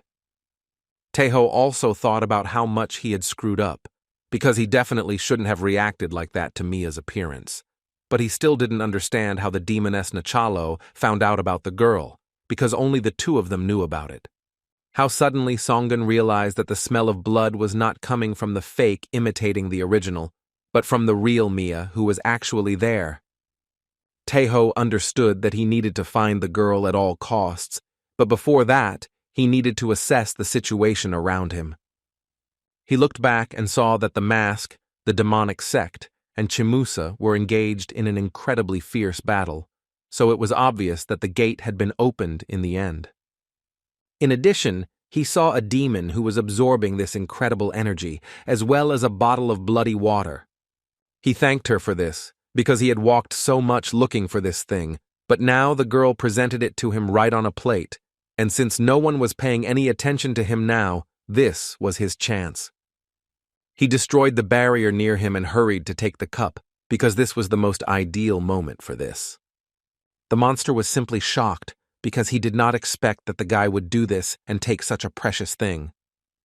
He ordered everyone to immediately stand up for the princess and not let that tiger even come close to her. The demoness Enha seemed to come to her senses after seeing what her beloved pet had done. However, Songun couldn't think of anything else but Mia, so he started shouting at the top of his lungs and demanding to know where the girl was at that moment. The girl did not understand why the guy was yelling at her like that, because she thought that Mia was absolutely unworthy of him, and she herself was much better. How unexpectedly the witch began to scream incredibly loudly, because due to the absence of a bottle of bloody water, the gate began to suck out the blood of the princess herself.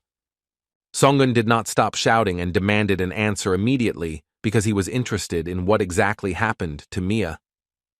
The girl said that Taeho was clearly going too far, and after that, she told her husband that she was exactly the one he was looking for, and after that she asked the guy if he really didn't see her suffering.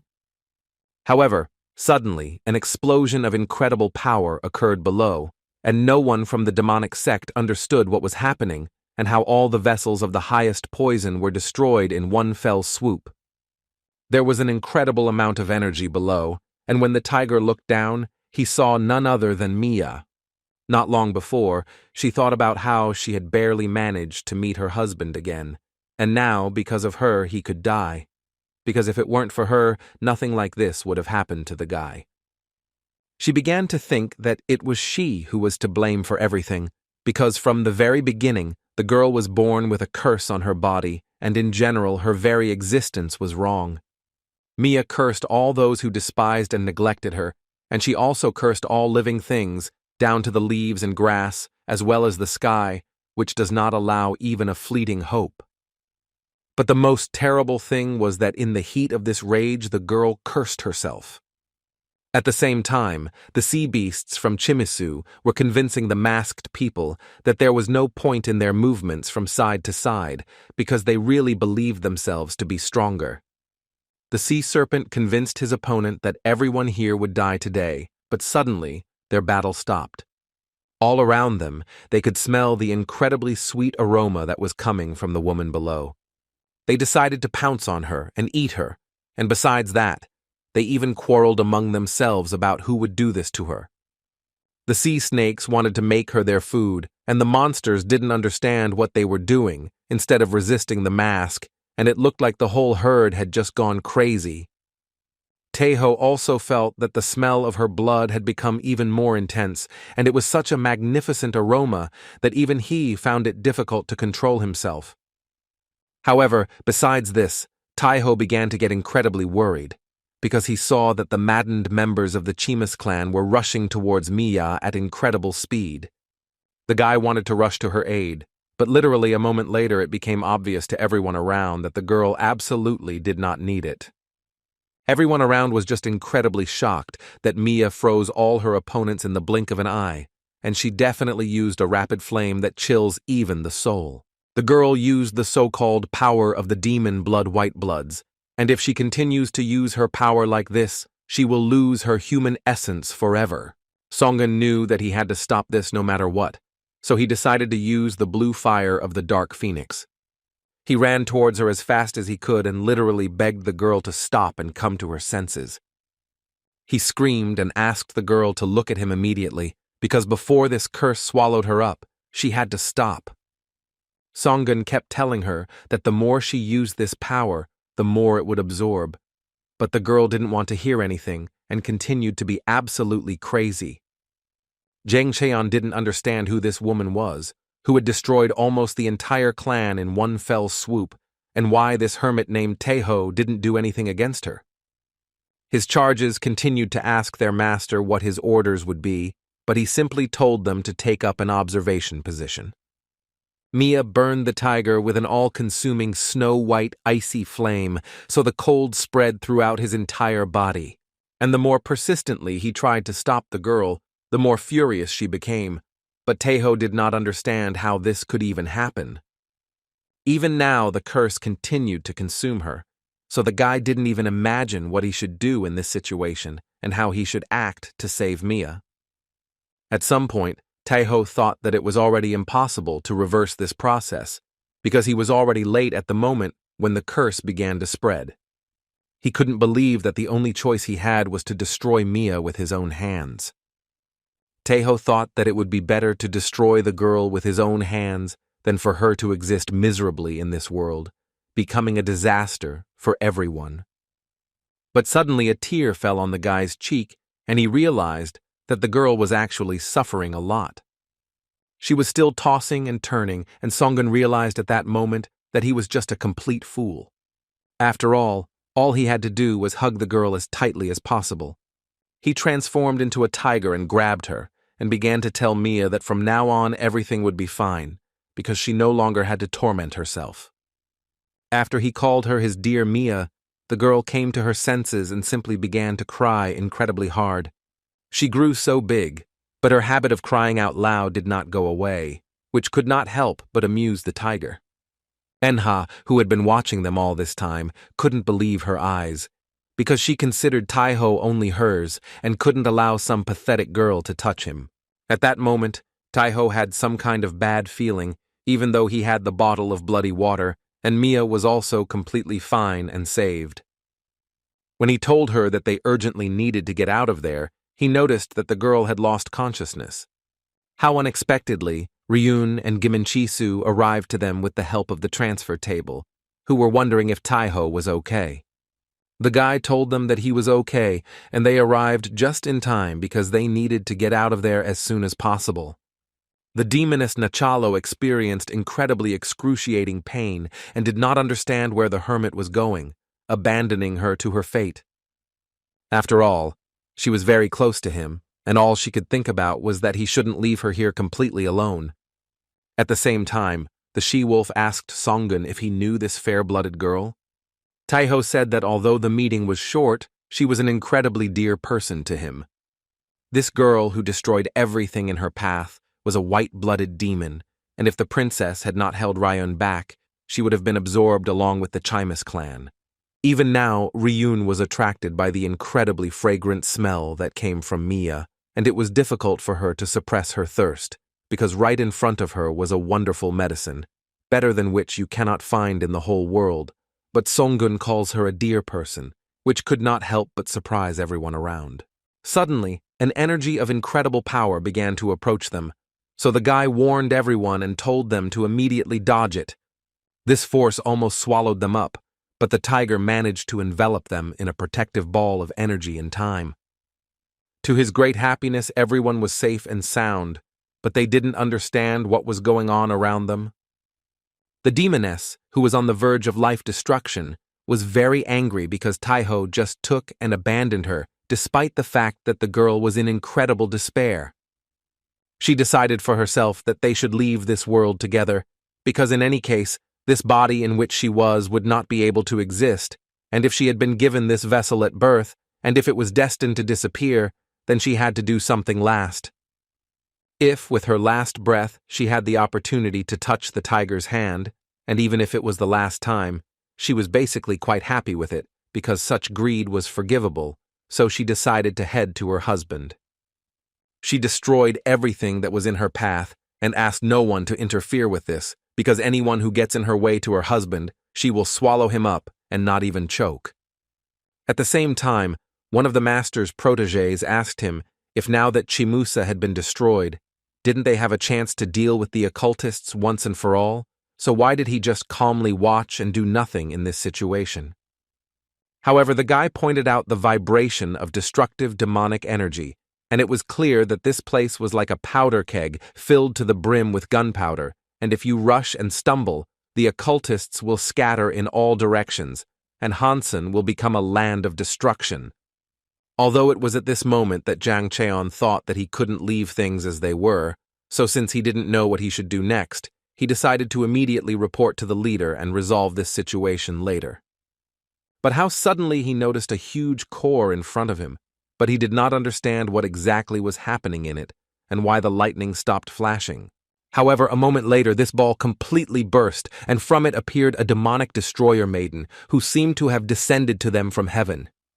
All the masked men realized that they needed to run away from there immediately, but the girl struck them with lightning speed and an incredibly strong blow.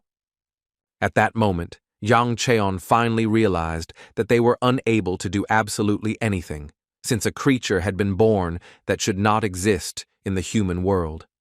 Even despite this, he told his charges not to take even a step back, because life is the road to death, and he asked them to remember the teachings of the Lord and fight until the very end as warriors of the mask. How unexpectedly Enha just took off and headed in the opposite direction from the masked men, which really shocked them. Of course, she was going to the guy and his friends, so Gimenchisu told everyone that they shouldn't act rashly and that they should just stand still. Taeho understood that it was very dangerous, or rather, the creature that was in front of them was simply terrifying, so he asked the she-wolf to give him part of her spiritual power. She didn't understand why the guy needed to do this, because she certainly couldn't imagine that he would decide to fight that creature. It was tantamount to self-destruction, but the guy convinced her that he was trying to do at least something to get them out of this situation, so he asked the girl to hurry up. Of course, she had no choice but to agree to this, but she warned the guy that if he died on this battlefield, she would curse him for the rest of her days. Immediately after the she-wolf fulfilled Songun's request, he decided to use the powers of his horns to get the girl, but this did not affect her in any way, and she easily repelled the guy's blow. The tiger realized that there was not a single living cell on his opponent's body, so he had to use his last option.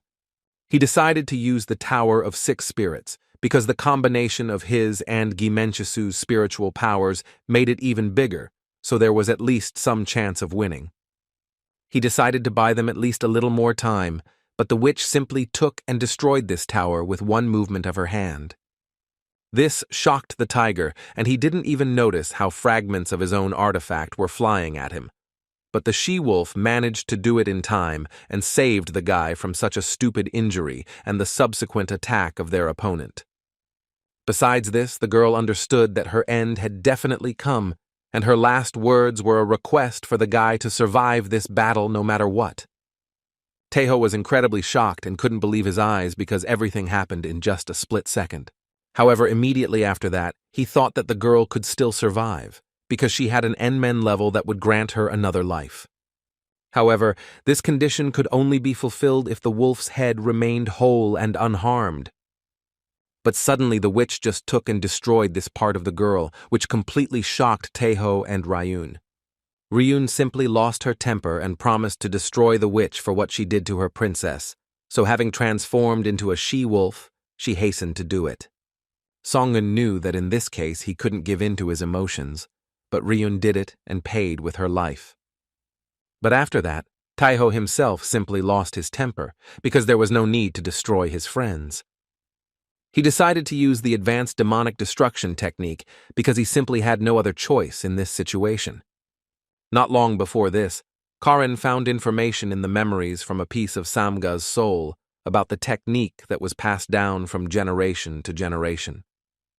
This is a demonic spell that can instantly summon the power of the next level, which the tiger's opponent used earlier when his level suddenly became higher at one moment, and although Songun was very much not able to say goodbye to his life because of this, it was powerful. And now that Taeho has reached the Engel level, he will be able to master this technique, And all this information was placed in the all-seeing eye, so the girl asked to take his boyfriend with her. Songun was incredibly grateful to the girl, but she told him that since this was a strong spell that unnaturally increased the level, the core of power could be destroyed, and in the worst-case scenario, the guy could lose all the skills he had acquired and slide to a lower level. Since he would be forcibly leveling up, it was natural for such restrictions to exist. But Songun did not understand who would use a spell that would cause one to be one level lower, and it was clear that in such a case, this technique would be absolutely useless. However, now the time has come when, finding himself in a difficult situation, the guy had to use this technique when his life was at stake. He decided to use the blue fire of the Dark Phoenix and deliver a tiger strike of incredible power to the girl. And immediately after that, having moved to the Enmen level, he used the fire sphere attack to finally consolidate his result. However, it seemed that for the demoness Nachalo, such attacks were just empty space, because there was not a scratch left on her. And immediately after that, the girl decided to strike back, but the tiger somehow managed to avoid it. At that moment, he realized that even at the Enmen level, he was absolutely powerless against this creature. Suddenly, the last words of Gemenchis appeared in his head, asking him to survive no matter what, and she was clearly not one of those who should die in such a way, so he decided to finish off this witch with his own hands at all costs. And he decided to do it with all the power cores he had, so he used the demonic destruction technique at an advanced level. And after that, the guy surpassed himself and moved up to the Ngop level, which couldn't help but impress. Having such power, Taeho thought that he could still destroy this girl by tearing her to shreds. He decided to use the Tiger Strike, the endless attack, and kept asking her why she destroyed them all. How unexpectedly the guy realized that after all the attacks he had inflicted on his opponent, all of his cores had already been destroyed, and now he only had 7 left. The torn parts of the girl began to connect, and Songun realized that he had to hit her much harder, one that would sweep away everything in its path. Besides this, he had to move lightning fast and do everything faster in order to reach his opponent. But the guy could never have expected that this witch was able to react to Chukji's technique. Even with her body completely mangled, the girl followed him on his heels as if nothing had happened, and what's more, her every movement became faster and faster. Therefore, the tiger understood that at this rate, it would be absolutely useless to use the Chukji technique against her. All this time, Mia was lying on the ground, completely unconscious, and when the witch noticed her, she became even more furious. It was obvious that the girl had decided to attack the defenseless Mia, so if Songun didn't block this attack, then she would definitely be hit. He knew that he had to try to draw out the spiritual power from all the profound key cores in order to jump to the next level. Songun used the blue fire of the Dark Phoenix as well as all the energy he could to make his crazy plan a reality. Jang Cheon couldn't even imagine that they would feel a wave of such enormous spiritual power. And besides that, the guy was simply shocked that the hermit Taiho would be able to resist such a monster. Even the witch's henchmen didn't understand what was going on around them and what they should do, but one of them was absolutely sure that if they stuck their noses in there, they would definitely die, so they decided to just keep waiting for the princess, and then the end would definitely come for the bastards from the mask. At that moment, Taiho thought that he had destroyed 4 cores in one go, and it seemed that this was his limit, because using divine power was beyond his capabilities. He thought that after such a powerful attack, that monster would definitely not appear again, but the tiger was incredibly wrong.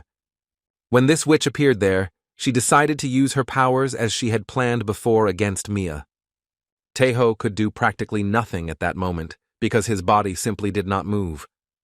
However, gathering all his courage into a fist, he was still able to move from his place and stop his opponent. Songun kept asking the girl what right she had to try to destroy the girl, because as long as the tiger itself remained alive, not a hair would fall from Mia's head.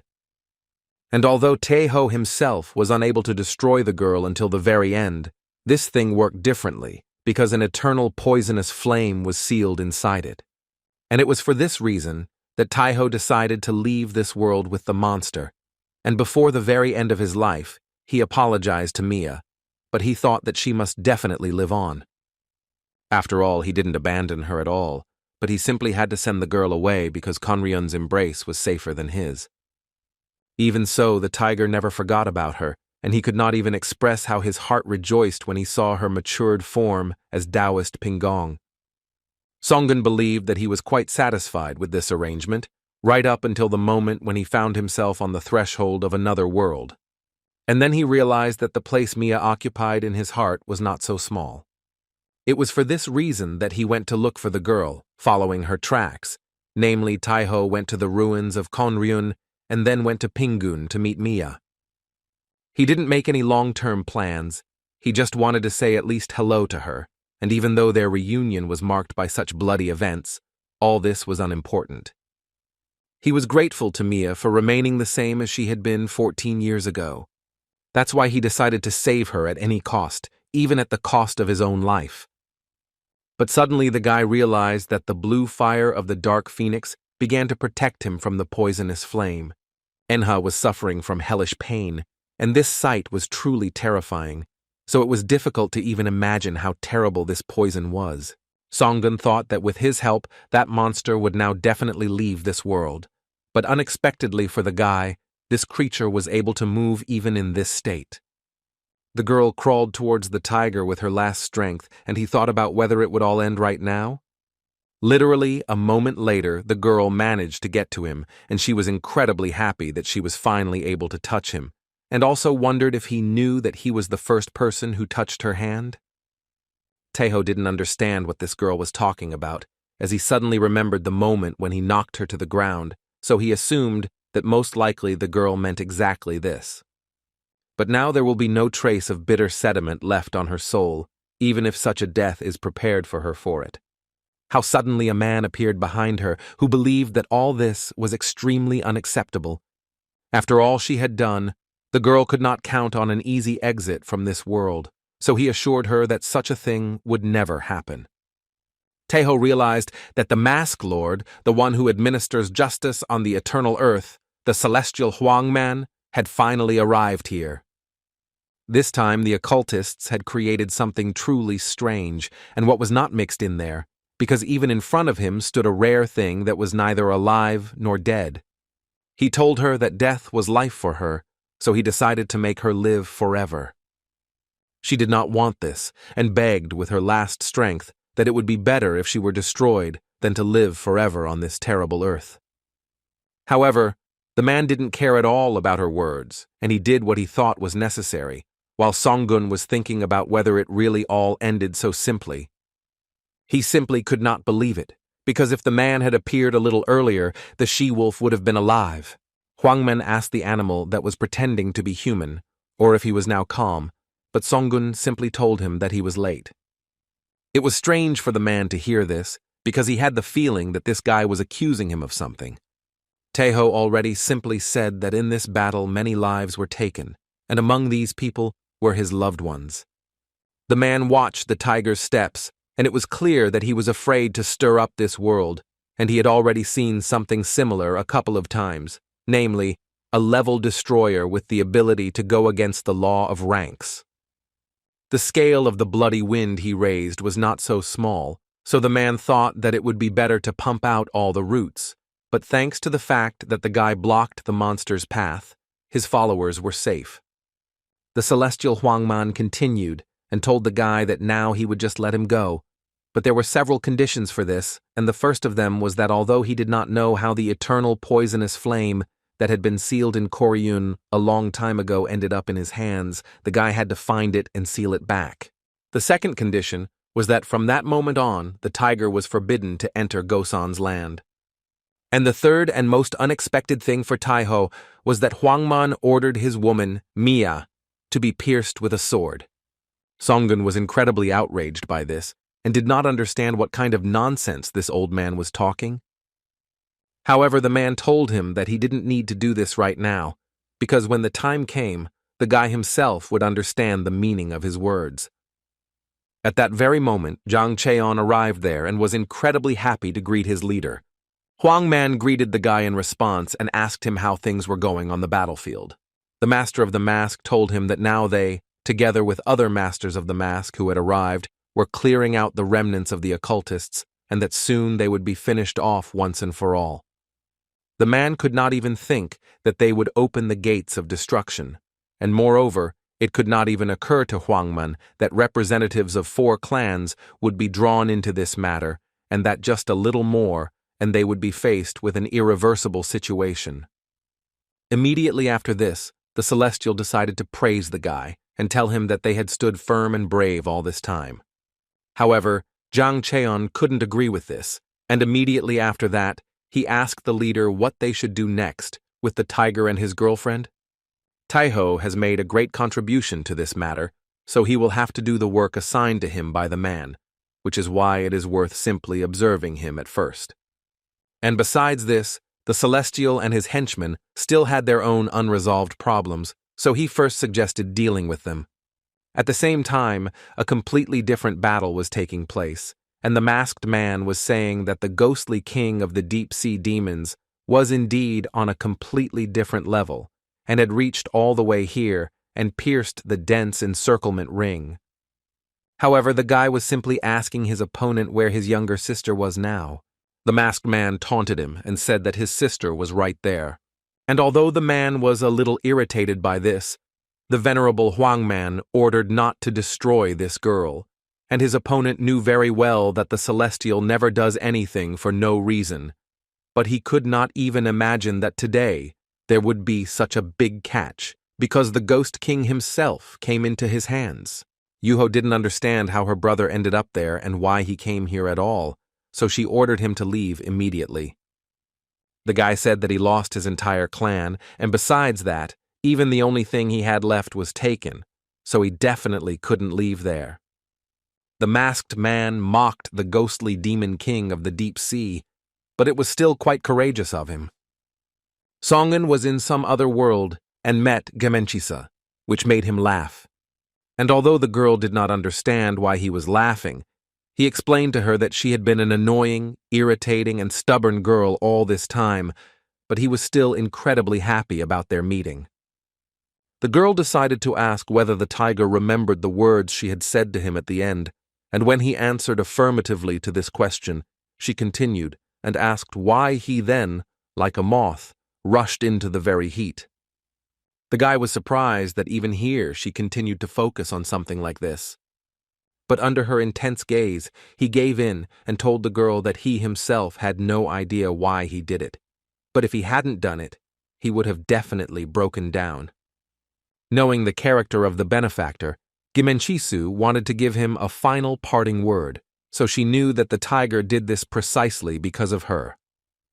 And she decided to honestly admit to Taiho that he was simply magnificent, and now he really needed to throw the stone off his soul and stop blaming himself for what happened. And literally a second later, Songun opened his eyes, and next to him Mia was simply lying. She was glad that he finally woke up, because this was exactly what she had been waiting for so much. After this, the girl told her husband that there was someone who was still waiting for him, and if he wanted to immediately remove the burden from his heart, then first of all he should see him. After some time, Mia was already seeing the tiger off on his way and told him that she would be looking forward to seeing him. Songun promised her that this time he would definitely come back, so he asked the girl to wait for him for just a little while. 3 days had passed since that very battle, and it all felt like a sudden peace after the hardships experienced on the brink of life and death. And for some reason, all of this still seemed unreal to Taiho, and perhaps he had not yet fully woken up from what was happening. But he couldn't stop thinking about his last dream, because it seemed like it really wasn't just his fantasy.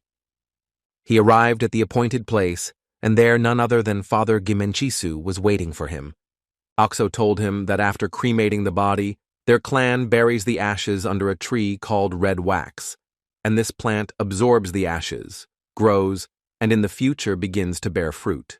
These fruits were very sweet and aromatic, and if you make wine from them, you won't find a better alcohol in the whole wide world. The tree in front of them grew, having absorbed the ashes of Gimenchisu, and this spring it will bear its first fruits. Oxo apologized to Taiho for behaving inappropriately, but he still asked the guy to tell him how exactly his precious daughter met her end. Songun found this conversation very difficult, because he still felt guilty for what happened to the girl. It was also hard for Oxo to react calmly to this situation, but in the end, this was the price he had to pay for the bottle of bloody water. Taiho felt incredibly heavy, and leaving this jar on the table, he hurried to leave from there. The head of the SSS-Rank clan finally told him that if the boy needed heavenly longevity, he could contact him at any time. And besides this, he asked Songun not to blame himself for the death of his daughter, because as a member of the clan, she naturally had to protect their benefactor. When the doors slammed behind Songun, Oxo was finally able to shed his first tear, because the pain for his daughter in the morning was simply incredibly hellish. After some time, the man showed Taiho a stone cave used for training, and this was the benefactor's request, so he brought him here, but he also told him that besides this stone cave, there were many places where he could comfortably spend his time. But the tiger assured the man that he was completely satisfied with this cave, so the guard said that if he needed anything, he could contact them at any time. Once they were inside, the tiger finally released his subordinates, who were incredibly happy to see him. During all this time that they had not seen each other, the goldfish even had a family, which could not fail to please the tiger. Taiho was planning to start training to reach the N-Men level, and since there were several unconnected spaces in this stone cave, it would be good if everyone started practicing separately. He told them that he would give them a divine pill, so they should also put their best efforts into training, which they completely agreed to. And after that, he asked Hwaran to spare him a minute and ask the girl when it all started. He told her not to pretend she didn't know what he was talking about, and then simply asked how much time she had left. She didn't know how Taiho found out about this, but they were one, so of course he understood everything perfectly. Hwaran gave in and said that when the gate of destruction opened, her connection with Songun was broken, and from then on, everything started, and from now on, she was given no more than 10 years. Taiho was shocked by this information, because 10 years was an incredibly short amount of time. Therefore, he showed her the thing he received from the commander of the heavenly abode of Gunbiho, for there are many treasures that contain the soul of wolves, but few that protect and preserve it completely like this. The girl was simply impressed by this, and asked the guy if this was the reason he provoked the commander of the heavenly abode of Gunbiho. Taiho knew that this day would come someday, but it happened much sooner than he expected, so he asked her to stay inside this treasure for just 100 years and think as if she had fallen asleep for a while. However, the girl said that she did not want this, because it was nothing more than a delay of the time that was given to her, and she did not see anything wrong with entering the path of reincarnation in this way, because who knew? Maybe in the next life she would again have to meet Taiho. After all, the very fact of her existence and the fact that her soul is connected to Lord Sangun is contrary to nature itself, so she felt that it was time to let go of their greed and make a prudent decision. However, the guy did not agree with this, because this was different from the time when he was helpless and not really capable of anything, and just watched her leave this world. But now he would certainly find a way to help her, and if it contradicted the conduct of the human world, then he was ready to destroy everything that stood in his way and all the laws of nature. That's why he told Hwaran to follow his master's order and enter inside that treasure immediately. Hwaran had no choice but to obey her master, but she told the boy that when they met again, she would give him a fat slap in the face. This made Taiho laugh very hard, and he told her that when this happens, she can do it as many times as her heart desires. Suddenly, Mia appeared behind him and asked if the guy had finally finished his conversation. The girl told him that while she was waiting for him, she had set the table, so she asked the guy to try the food. Now that they were sitting like this, opposite each other, the guy felt incredibly awkward and didn't even know what he should tell her. Although Mia was also incredibly embarrassed, she nevertheless found an excuse and told Taiho that she would pour him a drink. She certainly wanted to do this for him because she was too young when she mistakenly thought that her dear husband had closed his eyes forever, because she always received something and never gave anything in return, and for her it was first a regret, then an obsession, and finally became an insult to herself. However, now this resentment had disappeared, and from now on she could really breathe a sigh of relief, because she had the chance to meet her dear husband once again. Songun realized that on that day she saw his fake body and thought that he was no longer alive, and until that moment she thought he was dead. After that, the girl asked why he did that on Mount Yen, or rather saved her from that creature, but pretended not to know her, because when she found out about it, she was incredibly upset. Taeho said that he was unaware of what she thought about him not being alive, so looking at how wonderful a master she had grown into, he thought that she was firmly walking her own path, and their meeting was just a fleeting moment. However, in reality, for Mia, that fleeting moment was absolutely everything in her life. After that, the guy asked how much longer she had left to live, and the girl told him that the life expectancy of a bison-level Taoist was about 500 years, so if nothing unexpected happened, she would live about that long. And since the girl also entered the Taoist path, she knew the difference between a human and a spiritual being, and Taeho stayed here in order to rise to the level of Enmen, which in human terms is equal to Hwansen, and if he overcomes this threshold, his life expectancy will be increased to 2,000 years. He hinted that their lifespan was an insurmountable wall for them, but the girl said that from now on she would also start training hard. The guy told her to think about it carefully. Until then, he would remain at the Enmen level, but she would be glad if he allowed her to do at least this, because unlike people, spiritual animals, rising to a higher level, risk their lives, and the slightest mistake can deprive them of everything. And immediately after this, the girl asked why her husband was in such a hurry to do this. Taeho explained to her that there was one thing that he absolutely had to do, and the path he had taken before meeting Mia, or rather, before she was even born. Therefore, if she stays near him, she will have to walk along a thorny road, which could not help but surprise the girl, because she did not expect that Taeho would offer her to go with him. Mia told him that while he was not around, this time simply destroyed her, and she continued to live in this world only for the sake of revenge, like a living dead person. However, being near the tiger, Mia began to breathe deeply again, so she decided that she would never let the guy out of her hands again, because now that she had become a worthy master, she could follow Taeho along any path. And besides that, if they were together, even hell would seem like heaven to her, which simply impressed Taeho. This is why relationships are such a strange thing, because once you connect with someone, it is impossible to break that connection or give it up. And today the alcohol tasted incredibly sweet, so Taeho asked Mia to pour him some more. After some time, they simply slept in an embrace, and the guy could not stop admiring his bride. How suddenly he heard a noise and realized that uninvited guests had come to visit him. When he came outside, he asked the guy standing in front of him what brought him here. Jang Cheon told Master Taeho that he urgently needed to convey something to the tiger. So he decided not to delay, and threw Taeho a petrified remnant of the eternal poisonous flame, with the help of which the tiger would be able to determine the location of that creature. Songun had the feeling that the guy was talking about some kind of living mechanism, and not a monster. But this was an unusual poisonous flame, and since spiritual energy has a will, it would be more correct to consider it as a living being.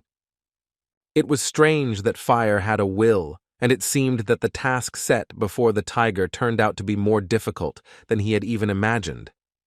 And after that, Jang Cheon told Taeho that he should tidy himself up and follow him, because he had something else besides that. It was for this reason that the boy personally came here, because it was decided to satisfy the tiger's request, so he asked him to follow him. After some time, they found themselves together, where all the abominations disturbing this world were chained. Here were gathered both spiritual beasts, who indiscriminately destroy nature, and Taoists, who destroyed people at will, imagining themselves to be the arbiters of destinies. And in general, there were those who, one way or another, became the embodiment of evil, and those who should be isolated until the end of their days. And so, after some time, they finally came to the very place where the goddess Juho was, who, like the others, was imprisoned here for committing certain offenses. And although the situation was a little strange, the tiger and the girl still had a chance to meet again in this world. Juho wondered why she was the only one left alive, and she also tried to understand whether it was done to set an example for other clans or if there was some other calculation, but it turned out that it was all about Taiho. However, the guy simply decided to ask why she showed him such kindness, because he came here to ask about it. The girl was a little shocked and asked if Songun had spared her life just for this question. However, the guy didn't understand what she meant, because the reason she was still alive was probably because Huangman had shown leniency towards her. Her, and Taiho himself, was only here because of a promise to see her again.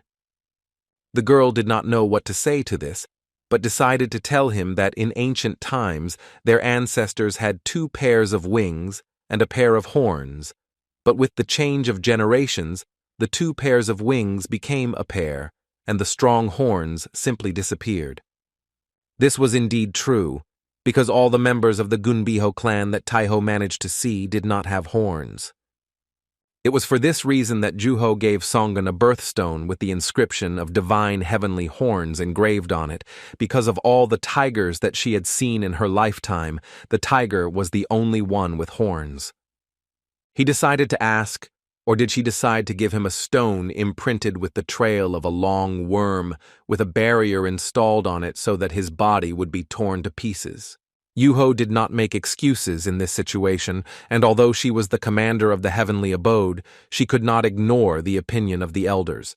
So she decided to give the guy 2 things at once, because she intended to take responsibility and pay a moderate price for her sins when Songun returned. However, now that she didn't have a single clan member left, there was absolutely no point in that. Changqian considered the girl incredibly lucky, and the next second freed her from these terrible shackles. Taiho informed her that she could now be free, and since all the other members of the Gunbiho clan had been destroyed, the oath she had taken was now meaningless, so now the girl was able to freely wander this world. When the guy was about to leave, Juho told him that the guilt and responsibility she was talking about included marrying a tiger and planting a new seed. Songun and the Mask Master were quite shocked by these words, and it embarrassed them both.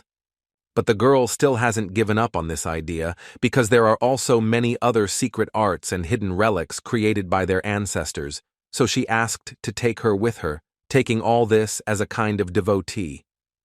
And besides this, the girl asked Taiho to give her seed, which simply left the tiger in complete shock. Mia said that if a man gets pleasure, then it is not at all a disadvantage. But when a woman continues to say strange things, then it was very stupid, and Taiho considered it complete nonsense that should not be paid attention to. Juho knew that it was shameless to want a position that was already taken, so she asked to be taken as his concubine, which simply shocked Mia. But among spirit animals, it is considered quite natural for a strong male to have many females, so the girl did not see anything wrong with this. The girls continued their conversation and argued that although Mia was a human, she should not forget that her husband was a spiritual animal, and in general, imposing human habits on a spiritual animal was a little strange.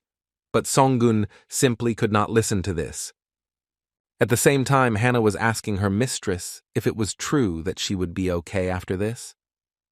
However, the girl herself said that too much time had passed since the tiger left, so Misuk thought that the guy most likely intended to leave her and again make a leap to a higher level. But if the girl activates the circle of the sun and thought, then she will fall asleep for only 100 years, but she will have to spend a millennium in the dream world, and to endure this, she will need too much strength. Misuk had no idea what was waiting for her ahead, but that guy was showing crazy growth, and maybe he was already preparing to reach the N-Men level now, so even if the panther went to look for him, she would only be wasting her time because he was not the type to wait for her. Hannah understood this perfectly well, so she asked the girl to take on her original appearance in that case. When Misuk did this, the girl was shocked, and she clearly and distinctly said to take her original form, and the panther tried to hide something from her, although earlier she had all the beautiful video. After that, Misuk had no choice but to do it, but she wondered if the girl had kept it a secret from Songun. Hannah had no reason to tell the guy something like that, because it wouldn't do her any good anyway, so she decided to start this ritual. The girl said that she would be looking forward to it, and the panther said not to worry about her, and that time would definitely pass very quickly. At the same time, Juho was talking about how this could be their last meeting. So was she interested, or was it okay to let the tiger go like that, without even looking at him for the last time? But Mia said that in that case, she didn't want to see his face even more, and she wanted to give her heart faith in a successful outcome, and not put a heavy burden on him. The girl decided to ask why she was here herself, since earlier Juho had been following her husband around. The girl told Mia that she was fulfilling his request, because he asked her to look after his wife instead of him. Therefore, she will be near the girl until the ritual of heavenly longevity is completed. Mia was surprised that he would ask someone who had reached the level of Ngop to look after her, but now she felt even more protected than she had ever felt when her husband was by her side. In other words, he knows that two women are waiting for him, who do not forget about him for a second, so he must definitely return back as soon as possible. At this time, Songun had already arrived at Savile Peak, and the wolves greeted their benefactor. They had just finished all the preparations and, as the tiger himself understood perfectly well, even if he asked for the power of heavenly longevity, there was no guarantee that the ritual would be successful. Okso said that rising to Enmeng level was a completely different matter, so he decided to ask Taiho, or maybe he wanted to say something just in case. The guy said that everything was absolutely fine and he didn't want to say any words, so he asked them to just start. Finally, this ritual to obtain the power of heavenly longevity was started, and the guy decided to concentrate and find complete peace. He decided to recreate the sensations he saw at the moment when he fought with the witch, and jumped several levels forward. Long after the ritual, Mia came to this place and asked if there were any problems. The men told her that they were carefully guarding the place, so there shouldn't be any problems, and immediately after that they asked her to go there. 30 years have passed, but the girl has not missed a single day and regularly climbs Savile, so one could conclude that such a sincere heart cannot be found in the whole wide world. The two of them simply watched Taiho on a regular basis as he tried to obtain heavenly longevity all this time. Day after day passed, and one day Mia saw an incredible glow on Savile Peak, where her husband was now. She started running there as fast as she could and thought that she would finally be able to see him, when on the way there, she saw Yuho, who told her to grab her hand because that way it would be faster to get to Daeho. Holding hands, they flew to the tiger to see what was happening there at the moment. When the girls arrived there, they actually saw Taiho, who had already completed the ritual. The guy didn't understand why Mia had lost so much weight during all this time, but without a single word she ran to him and hugged him tightly. At the Pingong branch, the man asked the manager to listen to him, because the master from the main palace was there right now. The man walked inside and greeted his leader on his arrival, as they had finally managed to find the creature that had been vexing them. But besides this, the head asked where the girl who was white-blooded was now. They followed his trail with her, but that little rat managed to slip away and hide, and as the leader himself knew very well, he had become the common enemy of all the Taoist clans and was now on the run. The man got very angry and decided to attack his protégé because he considered him a piece of trash, who apart from this, was not capable of telling him anything else, and for 20 whole years nothing had changed and the time was simply wasted because of some wandering hermit. And yet, this guy got along well with the white-blooded girl, which is why he was allowed to stay in Pingan, so he wondered if it was really that hard to cope with the only job entrusted to him. The guy started talking about how the elder had entrusted this leader with taking care of the white blood, and if he found out that he was going to drink it alone, it wouldn't go that way for him. However, the chief was sure that the elder would not do anything to him, because if the white-blooded one was left without arms and legs, everything would be fine as long as life was still glimmering in her body, because for the elder, The white-blooded one was simply an unripe medicine. And until he gets his hands on her, this girl will remain just a toy with which he can play to his heart's content. The man was already sick and tired of waiting for one of his charges to find her, so he decided to go there himself. He mentally asked the girl to wait for him a little, because very soon he would come for her soul. At the same time, when Taiho came out of this mountain, of course, all his charges met him, which the guy was incredibly surprised about. Manhwa and Yanghua, who were fish until recently, had already turned into people, and were very happy that the tiger had managed to reach the level of Enmen. Mansan also decided to congratulate his master because he knew for sure that he would return safely. Taiho himself was incredibly happy, because judging by their appearance, he could tell that they had already reached the Engel level. But all this was thanks to him, and now wherever the guy goes, they can become his strength. Taiho was grateful to them for such words, but for some time, he would not need anything like that, because now it was time to go home. But his servants did not understand what he was even talking about now. After some time, the guy came to Oxo, who somehow limited himself from other wolves. However, Oxo felt the power that emanated from the tiger, which indicated that he had successfully reached the Enmen level. However, the guy was still far from the great head of the clan, and this chosen place seemed a little inconvenient. So he asked Oxo why he came here, but the man simply replied that today was a wonderful day to admire the moon. The man asked Taiho for permission to pour him a drink, and said that the wine was 30 years old, and its color was absolutely beautiful, and besides this man guaranteed that the taste of this wine was also excellent.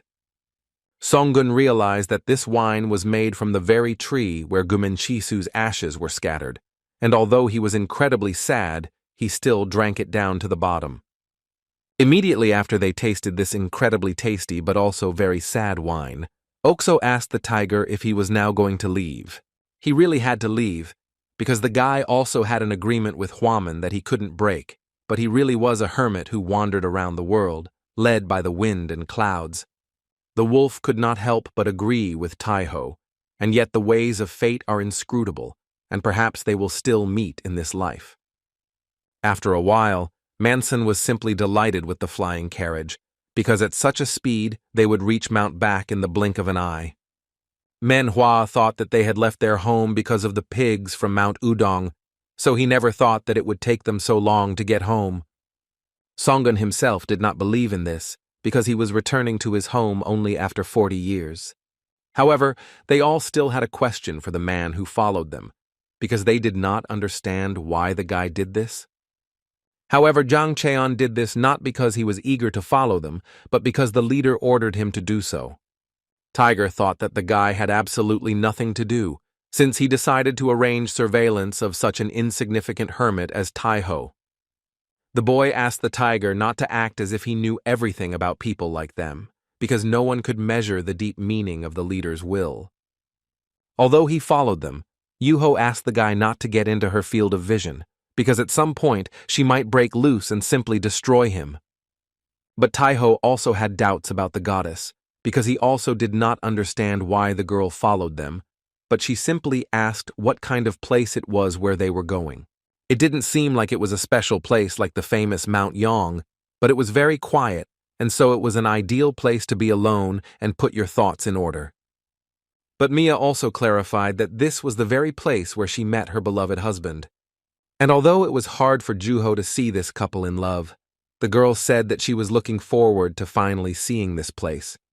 Zhang Cheon recalled a conversation with his leader that had happened not long before, and he couldn't stop replaying it in his head. The guy understood perfectly well that the leader was not going to let Taiho go so easily, but he did not understand why it was necessary to fulfill his request and set up surveillance, so he assumed that Huangman was somehow interested in him. But when you are at such a level, the boundaries of existence are blurred, and until now it was unclear whether it was because his mind was not able to withstand the enormous power that appears when moving to another level, or maybe it was an instinct, deeply hidden inside which he himself did not even know about. The tiger can become the wisest master, washing his hands in blood and punishing everyone left and right. or achieve enlightenment by accumulating virtues, thereby becoming a sage who brings peace and tranquility. This boy never ceased to amaze the leader.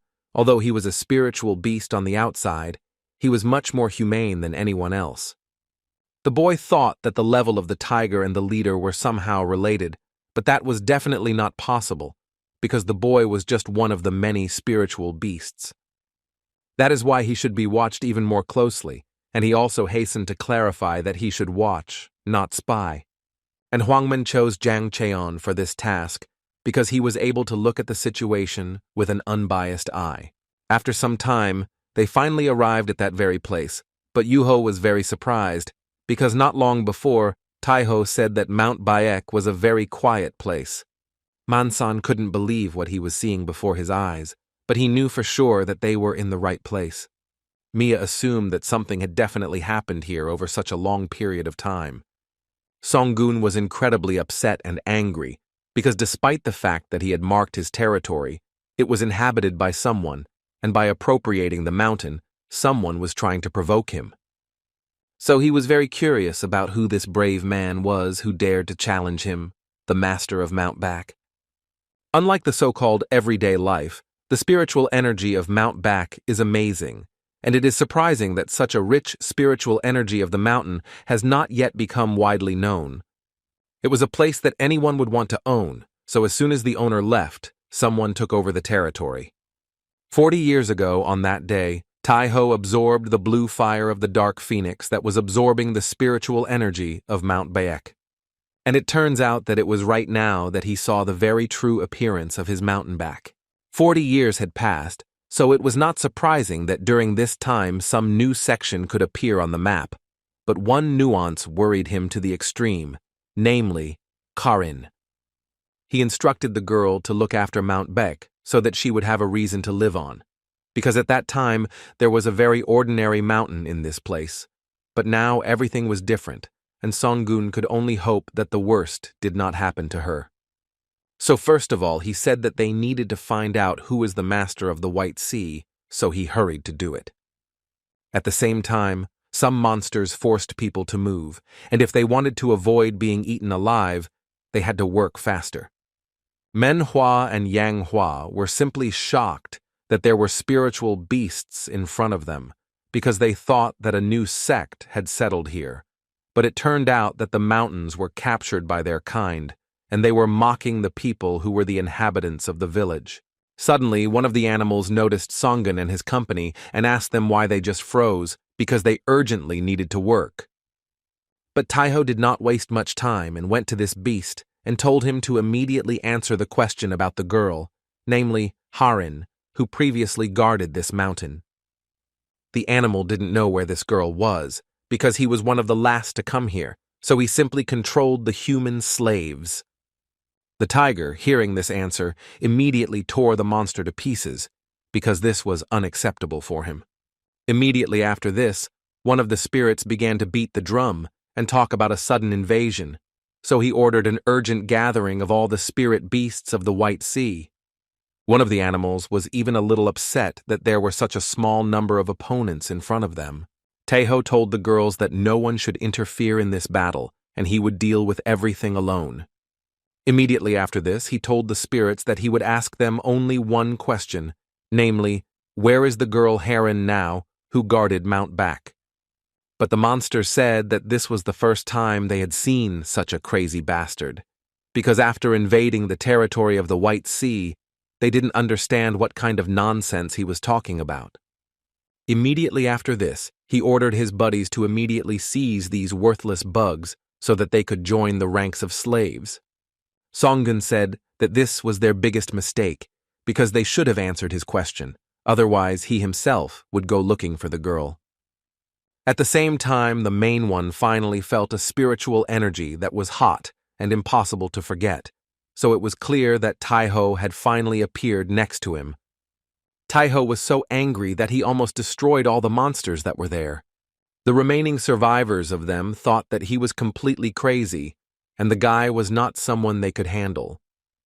They wanted to run away, but Taiho couldn't let them do so because they didn't do what he asked earlier. The main one considered his minions to be useless creatures because they could not even properly cope with the role of guards. None other than Uranus, who was the master of the White Sea, came out to them, and who certainly should have known the answer to the tiger's question, so he ordered him to immediately answer where the girl who guarded this mountain was. The monster continued to tell him that the guy hadn't changed at all during all this time, and thanks to this, he was able to recognize Taeho at first sight. Songun did not understand what his opponent was talking about, because he had no idea who was standing in front of him. However, this was not a great problem, because soon the guy would understand everything, and after that, he decided to clarify whether Taeho was looking for that strange girl with the old sword. This monster didn't know what exactly to answer the guy, because Songun had killed his grandfather and his father, so because he had lost his entire clan, he definitely couldn't do anything good to that girl.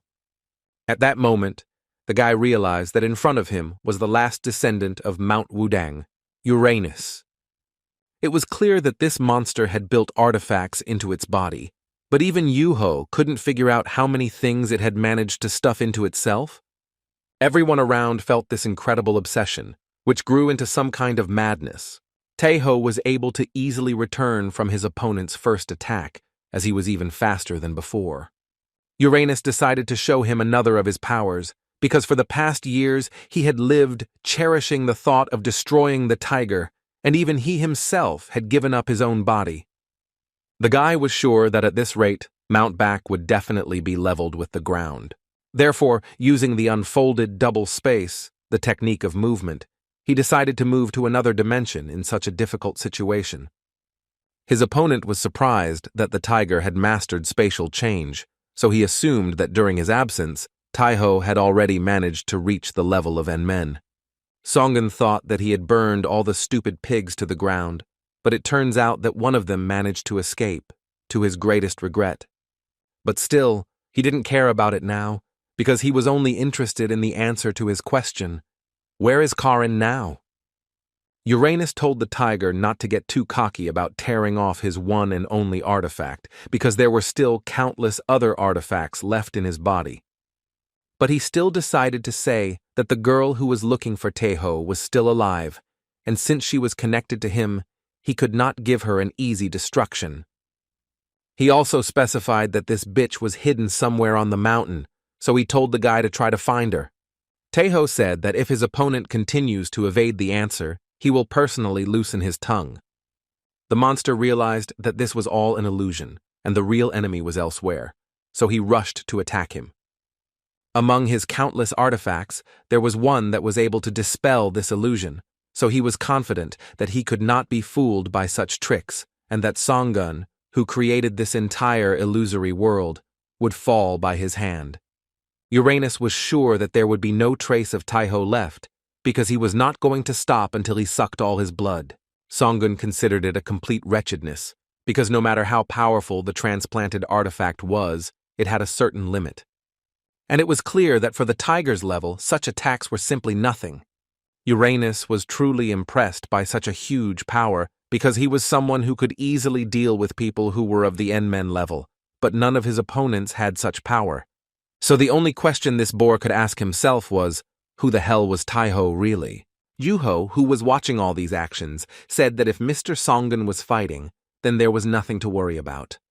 But Mia believed that even though her husband had reached the level of Enmen, the goddess herself could clearly see how many artifacts his opponent had.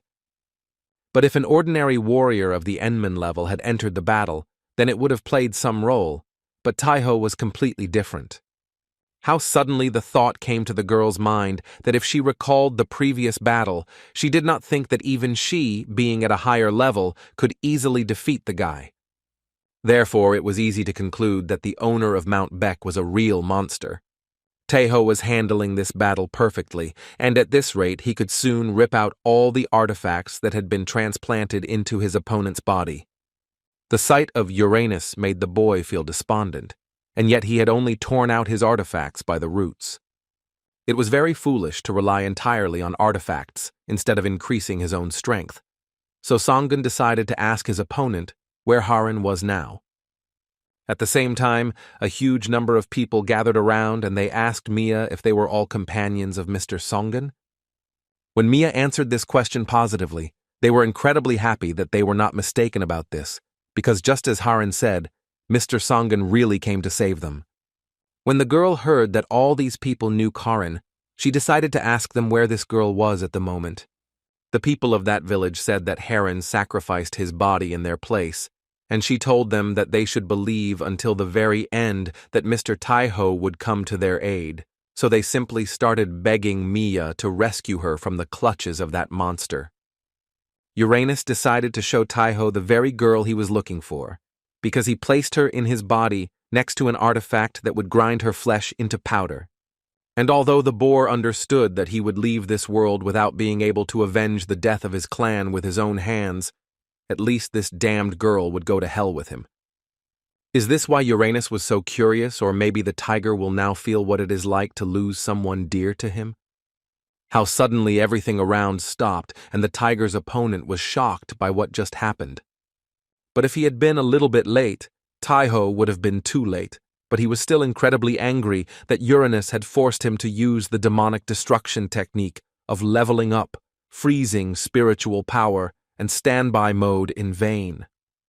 Uranus was shocked that the guy was able to freeze the flow of his spiritual power, because only those who are at the top can use such a technique, so he did not understand how the guy managed to do this. However, Songun thought that at that time he personally also shed a lot of blood, and his people also received incurable wounds, and he lost days that he would never get back. And all this was because of what those stupid boars had done, so Taiho couldn't let it happen again. It is for this reason that if Uranus was going to die, he had to go to the next world in proud solitude. But in reality, all of this was just a simple imitation of Huangman's magic trick, and Taiho's spiritual energy was already at 0, and besides, he almost lost his power core. However, it was all worth it, because in the end he managed to save Karin. The other spirit beasts did not sense Lord Uranus's energy, so they assumed that this person was able to destroy him. So altogether they decided not to stand aside and fell at the feet of the ruler of this mountain. Songun didn't understand at all what was happening around him, which could be seen from the expression on the guy's face. However, the people thought that the request of the spirit beasts was complete nonsense, because after everything they had done, they dared to ask for patronage, but no one from this village was ready to forget what these creatures had done up until that day. The animals began to claim that they were doing this only to survive, because if they had not listened to that bastard, their clans and families would have been destroyed and now they had nowhere to go, so they simply begged the tiger not to abandon them to their fate. Both people and spiritual beasts continued to argue among themselves, thereby driving Taiho himself into depression, who simply could no longer bear all this nonsense. Well, several years have passed since the guy returned to Mount Back, and in the end, he decided to take under his wing the spiritual beasts that served Uranus. Mia was talking about how there were too many rooms left, and they just couldn't stand there and watch all these buildings turn to rubble. Haran, who guarded Mount Baek instead of Taiho, woke up a few days later, and the guy had no idea that the mountain would become spiritual, and was very sorry that he entrusted such a young girl to look after this place, which is why she had to endure so many difficulties. It was for this reason that he decided to give her all the power cores he had, and since Haran was a very smart child, she very quickly rose to the level of a bison. Besides this, there were many people among the residents of Baek village who asked Taiho to accept them as his disciples, and there were also those who recklessly invaded his domain in order to become his follower, like Haran. And not only did the spirit beasts get on his nerves, but people did the same thing, but his only student sincerely asked for a favor, so there was nothing he could do, and the guy had to provide it. Due to the interaction between humans and spirit beasts, Mount Baek became a very noisy place, and the humans and spirit beasts were too different, so although they got along with each other, quarrels were still quite common. To be honest and in general, Taiho's eardrums suffered almost every second, because there were always damn disturbers of his peace. And the family of his comrades, who had been following him relentlessly once again, took up a place in the lake, and the cores they created, having moved to a higher level, occupied the second place in efficiency after the cores of power, and were extremely useful to those who had just entered the thorny path of the Taoist. Mansan also began to grow medicinal plants, and although he still could not cover the entire territory available for this, those seeds that were already in the ground and absorbed his energy would grow like mushrooms after rain, and even the tree stolen by Taiho would bloom and smell with his help. When Songun stood quietly on his mountain, Mia approached him and asked her husband what he was thinking about. He remembered how one day a child had come into his life, and now he had a huge burden on his shoulders, only thanks to that little girl. Mia asked to consider all this as retribution for the fact that he once dared to leave her in the distant past. It was incredibly quiet and calm around them, and they both wished time would stop, but Mia knew that her husband was going to leave very soon. There was no other way, because he had to set out on his journey, and especially since by now they had managed to more or less restore order on Mount Back. But the girl decided to ask Taiho if he was not going to tell Commander Yuho anything before leaving. Songun had no idea what the girl meant, so she started yelling at him, because all men were the same, and all this time Yuho was really waiting for him. So Mia thought that the tiger should at least think up a little about her feelings. Taiho was incredibly surprised by the words that his wife had just said, because even in his dreams he could not imagine that something like this would ever happen. She assured him that everything was fine, and although she couldn't say that she liked this arrangement, someone who loses everything and wanders in the darkness without a single ray of hope is no different from a non-living creature. It was for this reason that Mia did not object to her husband becoming the light that would illuminate her path for Commander Juho. Yuho had the same dream almost every night, namely, how people in masks destroyed her beloved brother several years ago. And what kind of girl usually couldn't help but wake up in tears after such a terrible dream, because these people took away from her the very last and most dear person to her, so her path now was complete darkness.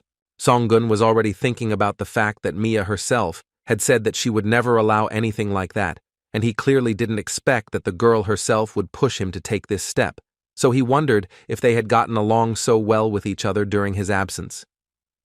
Nevertheless, he had to tell the girl that his heart belonged only to Mia, and thus put an end to it once and for all, because after all he was a tiger who knew such a concept as loyalty. When he arrived at the right place, he was still surprised that the girl was still awake, but he decided to share all this with her as soon as possible. The girl was simply furious because not only had he been tormenting her up until now, but on top of that, he also dared to say that he was going somewhere again.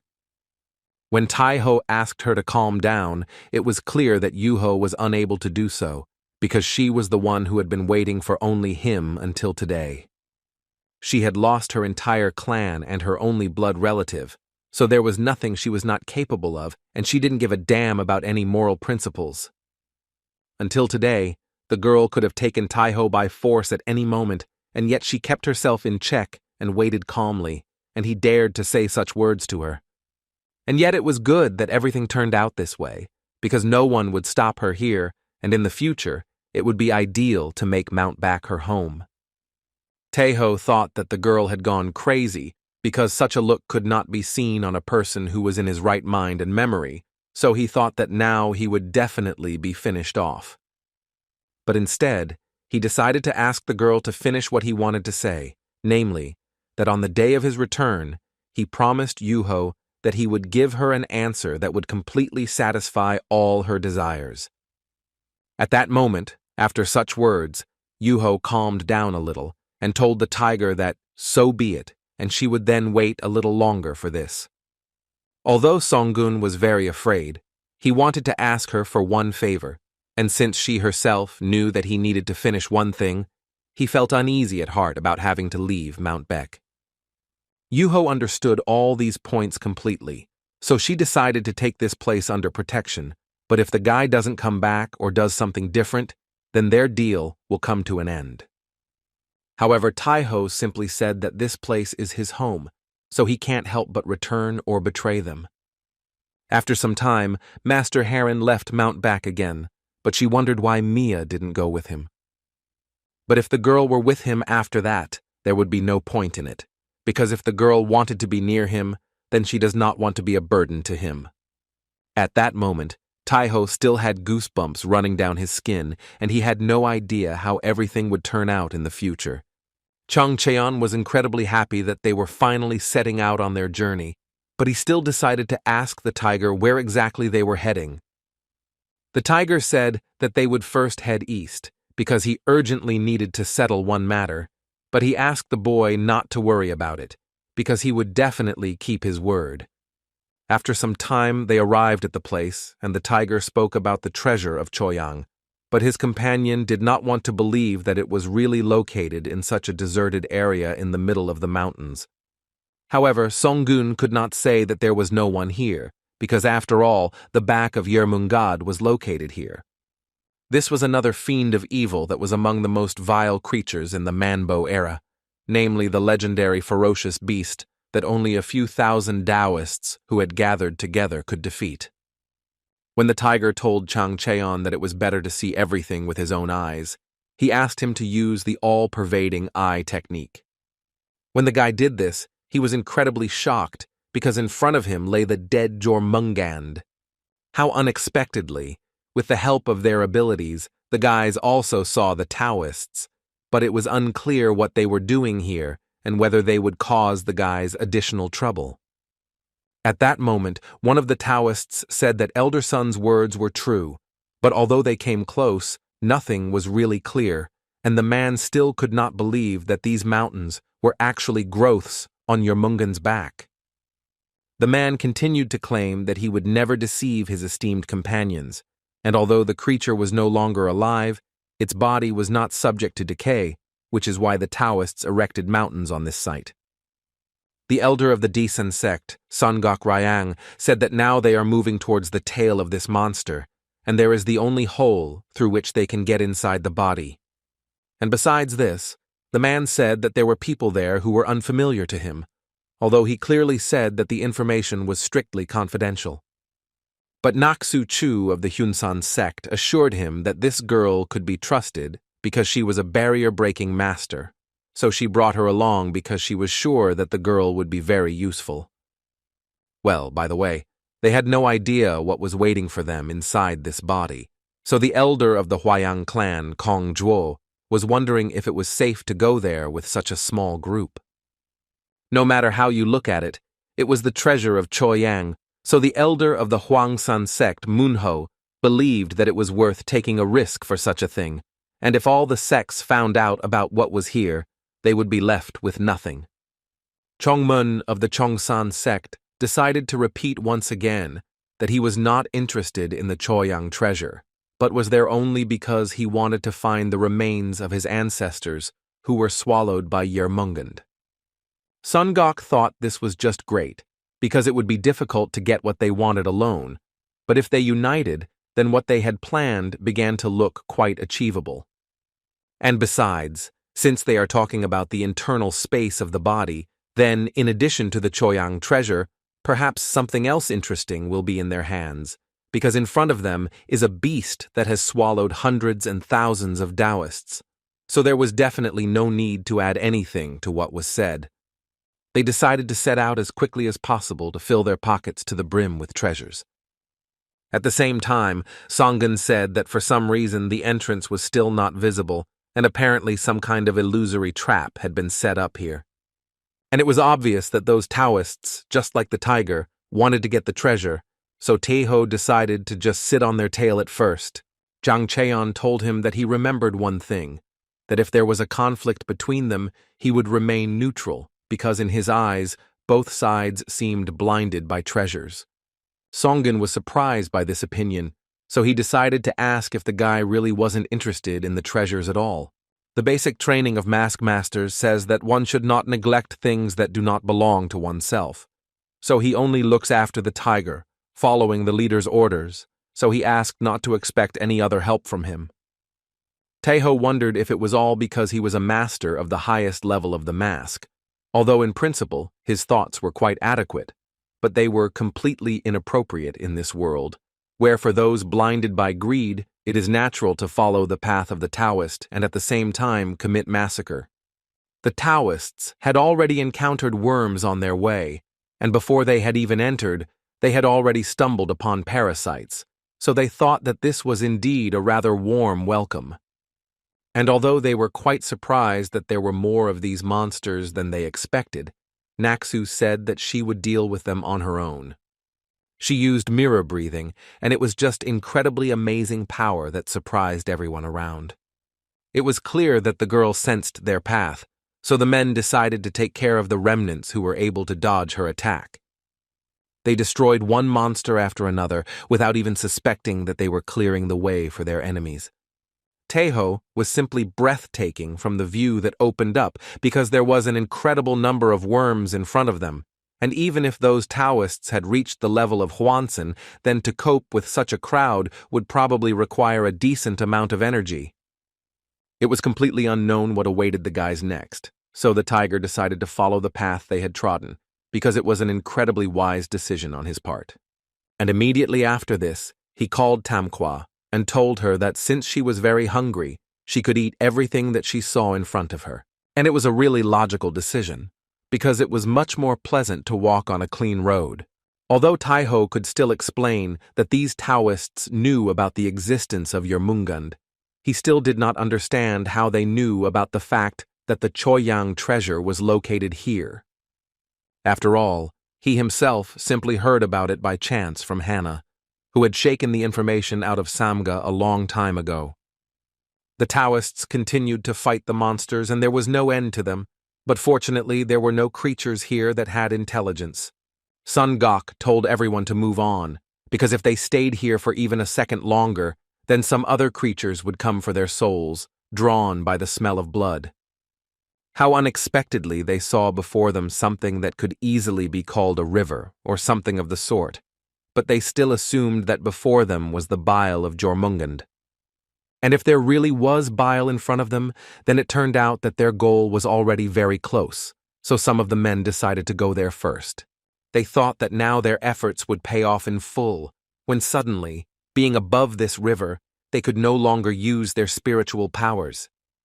When they fell down, the liquid simply began to corrode their flesh and bones, which was certainly not what all the people there could have expected. One of the girls tried to help them, but her flying disc simply fell and did not allow her to help those unfortunate people. It was an incredible piece of shit that 2 Hwashong-level Taoists had met such a miserable end. Gumso-jo said that it was a high-level barrier, which left all the remaining survivors around incredibly surprised. She clarified that it was a barrier that turned any magic into nothing, freezing spiritual power, and since they couldn't use spiritual power, even being a Hwansung, they would have no choice but to fall. Naksu decided to ask the girl how this barrier could be destroyed.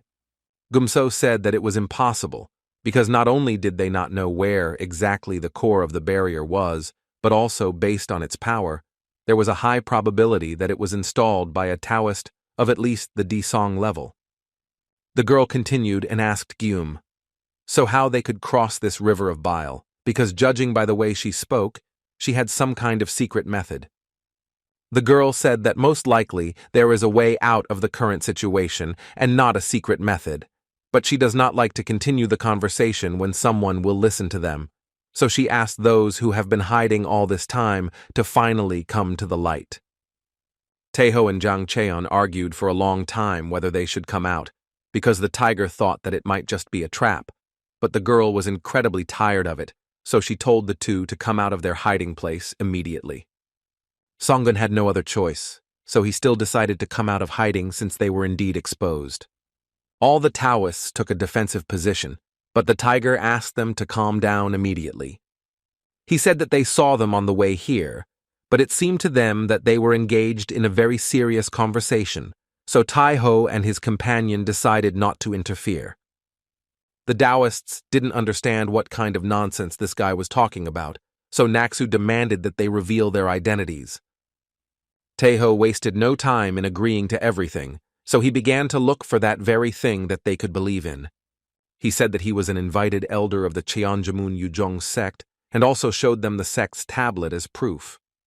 The man had heard that this faction was engaged in the search for various treasures, but he never expected that the hunters would even come here. In reality, Chun Mun was only thinking that the elder of this sect was clearly aiming for the Choyang treasure, and he also didn't understand how the hell these two knew about this place. Songun understood that in the worst-case scenario, a clash was inevitable, so he said that next to him was a masked Taoist who lived in the vast expanses of heaven. At this point, they all calmed down, and people from different sects said that the guys should have said so right away, because there was absolutely no need to blow up an unnecessary misunderstanding, and since such a person from the mask was present here, then everything was definitely okay. Taeho heard that these Taoists couldn't cross the river of bile because of the barrier that froze spiritual energy, but how unexpectedly his centipede burst out. And immediately after that, Tamwa jumped straight there, which began to disturb the tiger incredibly strongly. But after a while, he realized that she really enjoyed swimming in that bile. So since she enjoyed it so much, Taeho decided to let her frolic there as much as she wanted. Gum. So said that it was a scolopendra that ate everything that had unusual energy, and as far as she knew, no one had seen these creatures since the era of Manko, and apparently the bile of Jormungand was also of no use to her. Immediately after this, the girl said that her task had become much easier because the shell of the sea beast was as hard as adamant, so it could resist this bile. It was for this reason that they all decided to cross this river with the help of a centipede, and none of them could believe that they were sailing on a boat made of the shell of a sea animal, a centipede, as a boatman, which was truly an amazing duet. So no one expected that they would be able to cross this river so easily. However, this was to be expected from the elder of the Cheonjamun sect, because Taeho must certainly have some trump cards up his sleeves, but the guy himself said that it ended up in his hands by accident. When they moved to the other side of this river, they all thought that they needed to quickly continue their journey. Songun told his centipede that it was time for her, too, to finish her bile procedures. However, she liked this puddle of bile so much that it seemed she would have to leave it here for now and move on, because in any case, the more bile Tamkva absorbed, the better it would be. But suddenly, really strange things started happening to her, and the tiger thought that it was all a metamorphosis. The larvae hatch 3 times, and 3 times they make cocoons where they molt or transform, and when the centipedes shed their shell for the last 3rd time, intelligence is born in them, and a second form emerges. Therefore, although Taeho would like Tamhwa to become a little stronger, he did not understand why the metamorphosis was happening right now. The guy understood that he couldn't move the centipede into his bag while it was absorbing the aura, but if he just stood there and waited, it was unknown how long the process of rebirth would take. At that moment, Chang Cheon approached Taeho, who did not understand why he was standing there rooted to the spot, since everyone else had already gone a decent distance. The guy decided to leave this matter because now Tamhwa is in the middle of the river of bile, on which there is a barrier, so at the moment she is completely safe, so he still decided to leave her there alone. The Taoists were already standing near the dead forest, but Sun Gok said that if this forest was in front of them, it was a bad sign, because the smell of death meant that they were slowly approaching the head of this creature. Just as the man was thinking about where the Taoist Yuzhong had disappeared to and had fallen behind them, he appeared behind him, which calmed the man down a little. Guillaume. So suggested that they act separately from now on, since her incense burner could only protect 2 people at most, so she decided to set out with Lady Naksu first. Sun Gok knew that they should follow the pair as well, so they decided to get an artifact that could protect against the energy of death. And immediately after this, the men decided to go forward and informed their partners that they would be waiting for them on the other side. Songun did not understand what these people were doing, because how could you just screw over a person who did not have protective artifacts, so one could assume that they had absolutely no gratitude for the service rendered. After that, Taeho said that they should also enter the forest. However, Jang Cheon was worried about the fact that the boys were without any protection, but he assured him that there was a ghost sword inside him, so there shouldn't be any problems. Although the mask master was a little surprised by this, it was still possible for a spiritual beast to do something like this, and watching this guy's behavior, it immediately seemed to him that he was looking at a slippery person, not a beast. And the master of the mask himself decided to use his method of protection, and although it looked like an ordinary stick, in fact, he had in his hands an extremely interesting thing that was capable of blocking demonic energy.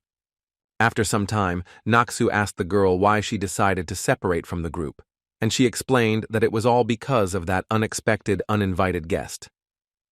The reason she gave the information to Elder Song was to safely use him as a human shield until she reached the Choyang treasure, but they had gotten here too easily. So if those who were supposed to die are still alive, then at least they should make them spend as much of their strength as possible. When Naksu saw these creatures, she was incredibly scared, but the girl asked her not to worry, because they did not see them. They did not know how this forest was formed, but they knew one thing for sure, because there were many souls here that were absorbed by Jormungand during his life, which he never had time to digest, and when they all gathered together, they turned into demonic creatures. It was clear that if the men were going to survive, they would have to break through them, but they didn't have a defensive energy artifact to deal with that, so they decided to run forward as fast as they could. Taeho and Chang Cheon had also encountered these monsters before, so they thought that only by breaking through these evil spirits would they be able to cross the dying forest, so the mask master was still a little worried about the Taoists who were walking ahead. However, Songun believed that they should first take care of themselves, and not those Taoists who abandoned them to their fate. Tiger knew that these evil spirits could only be fought with the help of other spirits, so he ordered his subordinates to destroy them completely. The guy was incredibly happy, because at first he couldn't even imagine that the Sword of Justice could devour even ghosts, but it turns out that it can also raze this forest to the ground in one fell swoop. So it was clear that if this weapon absorbed all the accumulated energy of death here, it would become even more powerful. Immediately after this, the tiger called Kui Yul to him, which was a necessary measure for him. When the tiger asked him to wake up, the creature bit him on the finger with all its might, despite the fact that he was its master. Taeho considered him a complete scoundrel, but he really had to resort to such measures. He decided to ask Kui Yul if he wanted to get this sword for himself, because he really liked it. The eyes of this monster began to simply sparkle with happiness, because it was really true, so in this case, the tiger decided to let this creature play with the sword until everything here was eaten clean, and then he must definitely return to it. When Chiyul received this sword, Songun thought that this sword of justice was perfect for him, because at first it tried to absorb its owner too. Queal was born when 3 demons merged into one during his attempt to break the ban placed on them when they were the undead Samcho Quidong, so the personality he developed was definitely one with rebellious tendencies. Therefore, having received this weapon in its hands, this creature was incredibly happy that it had the opportunity to destroy everyone who was around it. Taeho told his companion that in that case they could easily continue on their way. Chang Cheon thought that the guy was completely contrary to their teachings, because a subordinate with an artifact filled with the energy of death in his hands, which could only be dealt with by demonic power or ghostly power, was truly something amazing. For the guy, there were no boundaries between the holy and the monstrous, and in other words, good and evil were indistinguishable for him. So the master of the mask was incredibly interested in who the tiger really was, a saint or a devil. The rest of the Taoists seemed to have already reached the right place and were simply impressed by the picture in front of them. What Sun Gok saw in front of him was apparently indeed the treasure of Choyang. However, it was not even a sword, but only a scabbard for it. There was no doubt that what they had been searching for so persistently was in front of them, but a serious barrier had been erected there. The man had already realized this a long time ago, and also realized that this girl was quite knowledgeable about this place, although he was sure that he was the one who spread the information about this place and the Choyang treasure.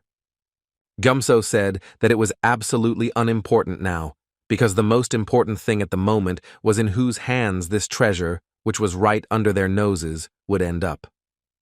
Finally, Taiho himself and Chang Cheon also came to this place and realized that almost everyone had safely crossed this forest, but there was no Taoist from the Cheonsan sect there.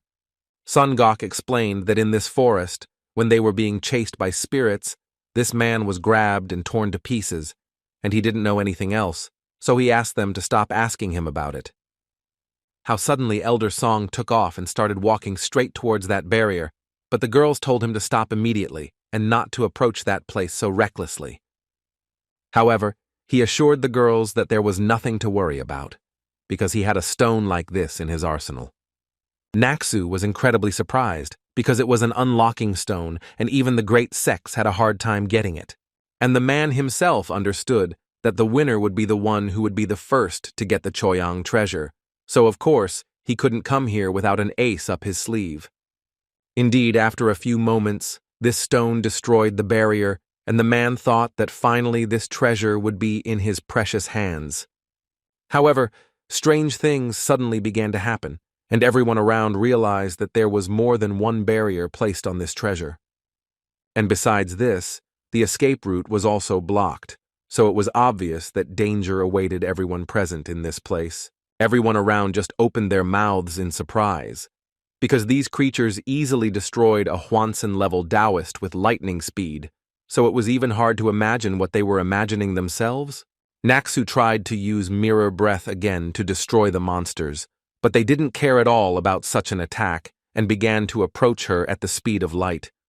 However, at the last moment, Gayum-so managed to protect her partner and began shouting at her not to lose her head if she wanted to live. Naksu kept thinking that they shouldn't have gone in there and that they should have gotten out of there before they were all destroyed, but that was her mistake, because she clearly shouldn't have relaxed. And literally a few seconds later, this monster swallowed the girl. All she managed to say at the end was for Jimkin to save her. Jang Cheon already said that they just need to throw these creatures out of here, because if they continue to push them, then they will all definitely die here. But nothing else could be expected from the eternal barrier, so Taiho came up with something, and for this reason asked the guy to try to hold on a little longer. The Mask Master realized that the guy was going to jump into the very center of the quarry, so he thought that he had completely gone crazy.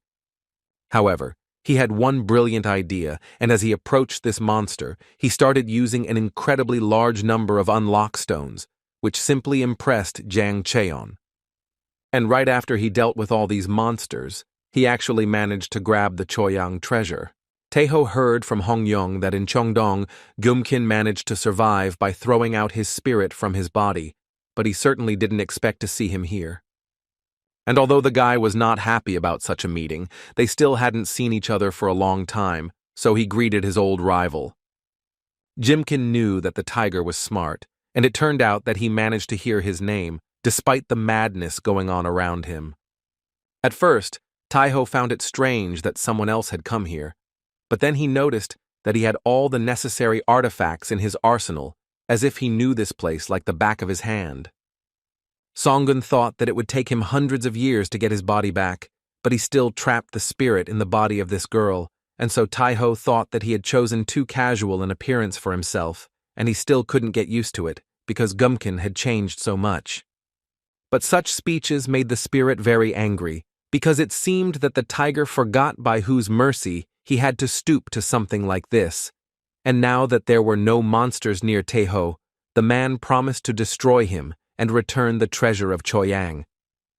Jimkin decided to show his opponent the power of one of the death facts of the fifth classical pipa, or more precisely, the Chinese four-stringed plucked musical instrument of the lute type. When this attack reached his opponent, Gumkin thought that when his hearing caught the first note sitting on the strings, he was already destroyed, because no one is able to be faster than the speed of sound, so he was sure that Songun did not manage to return from this attack. However, how wrong he was, because the next second the guy appeared behind him, which could not help but shock the spirit. Songun was disappointed that this was all that the fifth classical pipa could do, or perhaps the spirit was unable to see everything properly, because it was deprived of its original body. Gimkin was going to escape from there as quickly as possible, but it was obvious that he would not be able to do this. He felt an incredibly strong pressure. Although he should have broken free, he was clearly unable to move. He couldn't believe what he saw in front of him. The tiger at that time was definitely at the nonsense level of Manhwa, and it was unclear what had happened to him in just some 50 years that he became so strong. Taeho said that now the situation has changed dramatically, and it seems that it was here, the very place where he pierced him with his claws, and he also thought that he should have destroyed this monster back then, so he decided to fully repay him.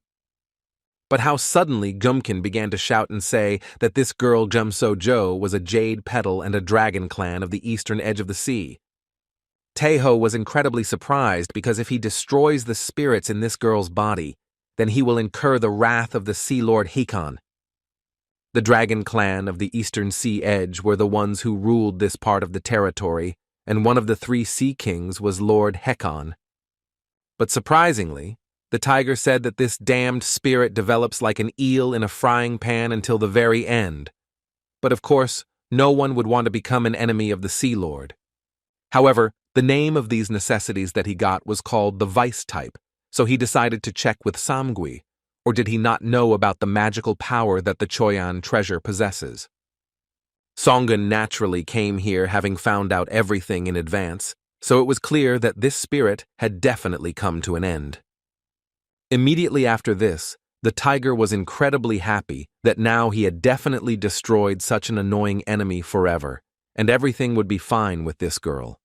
And how unexpectedly these scabbards began to speak, and they were very happy that a new soul had entered them, and that finally someone had taken them into their hands. This surprised Taeho incredibly, and immediately after that, the spirit of an elderly man emerged from the weapon. This man was incredibly happy, because as he expected, the air outside was incredibly beautiful, and he himself did not realize how many years he spent locked in these damned anklets. He thought that this man was Samgui's subordinate, but this made his interlocutor very angry, and he told the guy not to even dare compare him with this idiot. This made Taeho a little nervous, so he continued to list various questions. For example, was this old man defeated by Samgui since he was sealed in the leg? Then this means that he was defeated, because otherwise he simply could not have been here. The tiger's brazen manner of speech made the man angry, so he decided to ask if Songun himself served Samgui. Naturally, this was not the case because the tiger personally destroyed this bastard about 50 years ago. The old man was incredibly surprised by this turn of events, but since the tiger's words were the purest truth, he decided to ask his interlocutor who he really was. However, the man did not pay any attention to this because he was incredibly happy that Samgui did something similar to him, and he himself was ultimately destroyed, and after all, he had previously promised him that he would return and completely devour him from the face of the earth. Songun realized that Samgi had degenerated to the level of an Engel and was in this position because of this old man, so if his guess was correct, then this man was a great master in his lifetime. Suddenly, everything around began to shake incredibly strongly, and none of the guys understood what this could mean. However, the old man warned them that the boys needed to escape urgently because Samgvi had set a trap in case he was released. Namely, he sent the walking dead, among whom his body was also lurking, because this damned creature turned his physical shell into its puppet. When Taeho heard that this master was at the Engop level at that time, he realized that they had to get out of there immediately. They ran as fast as they could, and the guy was incredibly angry at this old man because he should have warned them about this in the first place. However, after so much time, the man was free again, so he completely forgot about everything in the world. The mask master asked the tiger whether it was impossible to use the treasure of Choyang in some way in the current situation, but since it was a very unique thing and it was so easy to use, and for this it was necessary to fulfill several conditions. The man began to get angry at Taeho, because he had rushed into the very heat of hell to get something that he could not use now, but the tiger asked him to invest his energy in his escape instead of wasting his energy on words. How unexpectedly they saw below the master of the Cheongsan sect, who could not move and simply begged to be saved. Songun told his partner that if he wanted to survive, he needed to ignore the call for help and run further, but the man was already rushing to help the man. The guy was very indignant. For him it was a headache, and if the damned master of the heavenly mask died, then Lord Huangman would definitely not leave him alone.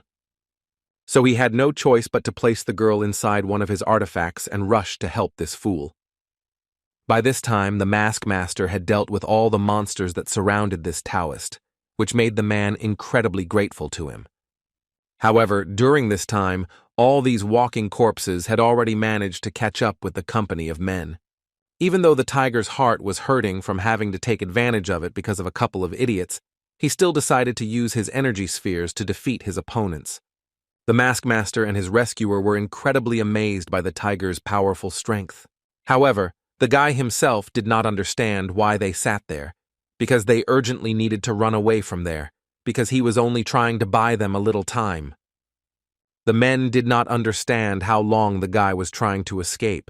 The winds, they showed unrivaled skill, and they believed that if the three of them united, then they would definitely be able to cope with this evil spirit. But Songun had a different opinion. At the same time, the spirit of the master said that they all needed to know that his body was the past like a diamond. And in addition, he had a technique for protecting the celestials that he had mastered at one time, which was also incredibly unique. How unexpectedly this Taoist asked the man whether he was the great Cheonman, which surprised the old man a little. The man said that he was his follower, namely Cheon Mun Ginom of the Cheonsan sect, so he was happy to greet the great master. How unexpectedly Master Taiho landed in the middle of his escape, and his partners realized that he still intended to fight these monsters, because one way or another, they would not be able to run away forever. The guy said that there were now 4 Hwasongs here, so they could try to fight back against their opponent. None of the men understood why there were 4 of them, but another ally of theirs quickly appeared and showed himself in all his glory. Songun said that each of them should take on one enemy, but the Taoist was not clear what they should do with the 5th enemy. The tiger simply replied that the unlucky one would have to fight 2 at the same time. Chunmoon Gayong had already chosen her opponent and decided to rain down steel feathers on him. The master of the heavenly mask also kept up with his allies and had already dealt one of the ghosts an incredibly powerful blow. Songun, using his ghosts just like everyone else, managed to reach their 3rd opponent. And Queel generally enjoyed this fight because he could finally play with the sword and destroy as many creatures as possible. The tiger's opponent was still alive after one of his attacks, so the guy decided to finally send him into retirement. How unexpectedly this monster was saved from Taiho's blow by that same old man, so the guy realized that he was the loser who would fight 2 at once. The spirit said that this was his signature distraction maneuver, and although this body did not possess any supernatural power, the strength of the spirit was clearly amazing. At that moment, the Taoist tried to destroy his opponent, but he did not understand why his body was so strong. And too unexpectedly for the man, one of the spirits simply rushed right up to him, taking him completely by surprise. But how unexpectedly the subordinate whom Taiho called came to the rescue in time, and incredibly quickly destroyed this evil ghost. And immediately after that, Queel, with an incredibly evil expression on his face, absorbed the soul into the middle of himself, which could not help but turn him into delight. At the same time, Taiho was fighting with the strongest opponent, and even his sword could not withstand the old man, so Songun began to think that perhaps he could not be defeated. It was for this reason that the little demon decided to rush to help his master, but this spirit easily defeated him. The tiger rushed to help his little friend and was quite impressed that Queel came to his rescue. And instead of sending it back to the bottomless bag, it would have been better to leave it where the energy of death hovers, and since it will be healed very soon, it would be nice if it lay here quietly. At this moment, while the tiger was helping this demon, his opponent was already behind him. However, fortunately, the man who looked like him was unable to cut the tiger's sword of justice, so there was still hope. Taiho thought that there was no need to rush, since he or his opponent would fight until one of them tore the other apart, so he activated the blue fire of the Dark Phoenix, leveling up the demonic destruction technique. Taeho knew that the duration of the demonic destruction technique was approximately 15 minutes, and if he exceeded the limit, the internal energy core would be destroyed. Therefore, before this time expired, the tiger, no matter what, had to deal with his opponent. And it seems that at the same time Tamhwa has already moved to a new level and began to open her eyes. Songun had already begun an incredible confrontation against his opponent, and even though he blocked him with blows from the Sword of Justice, he never for a second left the feeling that he was about to tear his flesh apart, so he first needed to deprive his opponent of his weapon. When he finally managed to do this, he ordered the ghostly general to appear before him immediately. He had another power that he gained as he leveled up, namely the ability to summon the greatest spirits that slumbered deep within the Sword of Justice. And since the ghost itself had no form, it was easy to suppress, but now the situation is a little different. Taeho owned artifacts, but in front of him was an incredibly strong walking dead who had reached the level of Ngop. So the guy understood that if he made one careless move, then it would definitely be the end for him. Still, the guy clearly couldn't expect that his opponent would be able to call his weapon back remotely, which is what happened at that moment. And this artifact was not simply summoned, but flew into his hands at the speed of light, and in addition to this, it multiplied by 2. Songun cursed this old man, because just recently, he told him that his body was not able to use any special techniques, but this was pure fraud. The old man himself laughed at this situation and said that it turned out that his body was capable of fighting in this way, and until now she didn't believe him that a spiritual beast of the Enman level was worth so much against him. Over time, the tiger's opponent accelerated, but the force of his blow still became less. For this reason, the guy decided to use the power of his enemies against his opponent, namely, the attack of fire spheres. And immediately after this, one of the tiger ghosts still managed to cut off the old man's hand. However, everything was not so simple, and his opponent, despite such a blow, managed to summon his weapon and attack Taeho incredibly powerfully. It was clear that he had dealt the tiger a really serious blow, and the old man thought that the boy had fought so well, but in the end, he had let his guard down. When this old man wanted to deal the final blow to the defenseless boy, none other than Tamhwa appeared before him. The old man's spirit became curious about what was going on here, because it looked like something was protecting the spirit beast, but none of them understood what kind of explosion it was. Only Taeho understood that his centipede had finally managed to undergo metamorphosis, and having shed its shell, revealed its second form, which had intelligence. She took the form of armor to protect him, and resisted the terrible wound that would have caused instant death, like a human body, but Tamhwa, who became armor and a tiger, did not allow it to be separated while simultaneously healing her. The guy felt the heart of his centipede, which was ready to protect him with its whole body. Songun knew that she was still unable to take a step due to her wound, when suddenly he felt his body moving on its own. At the same time, the master of the mask defeated his opponent, and he had to tinker with him longer than he thought. The goal of mastering the art of heavenly energy was to minimize destruction, and the same was true for choosing the leather jacket as an integral artifact rather than a sharp weapon. But still, his fight with subordinate creatures has its drawbacks, because they continue to attack even if you deprive them of one of their limbs.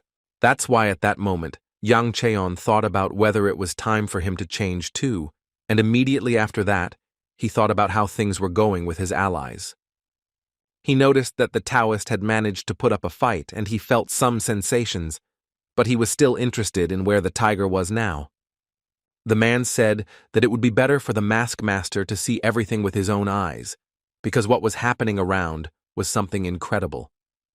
Jang Cheon simply opened his mouth in surprise when he saw the armor, because the infantryman Taeho definitely did not have such an artifact. Therefore, the spirit of the old man hastened to explain that it was a living armor, protecting and healing its master.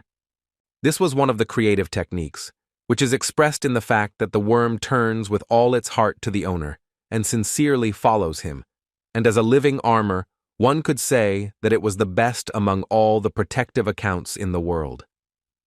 The Taoist had met countless of his partners on his way who used worms or insects, but he had never seen anything like this. But this was understandable, because it was an artificially created barrier that was capable of subjugating the will of the owner.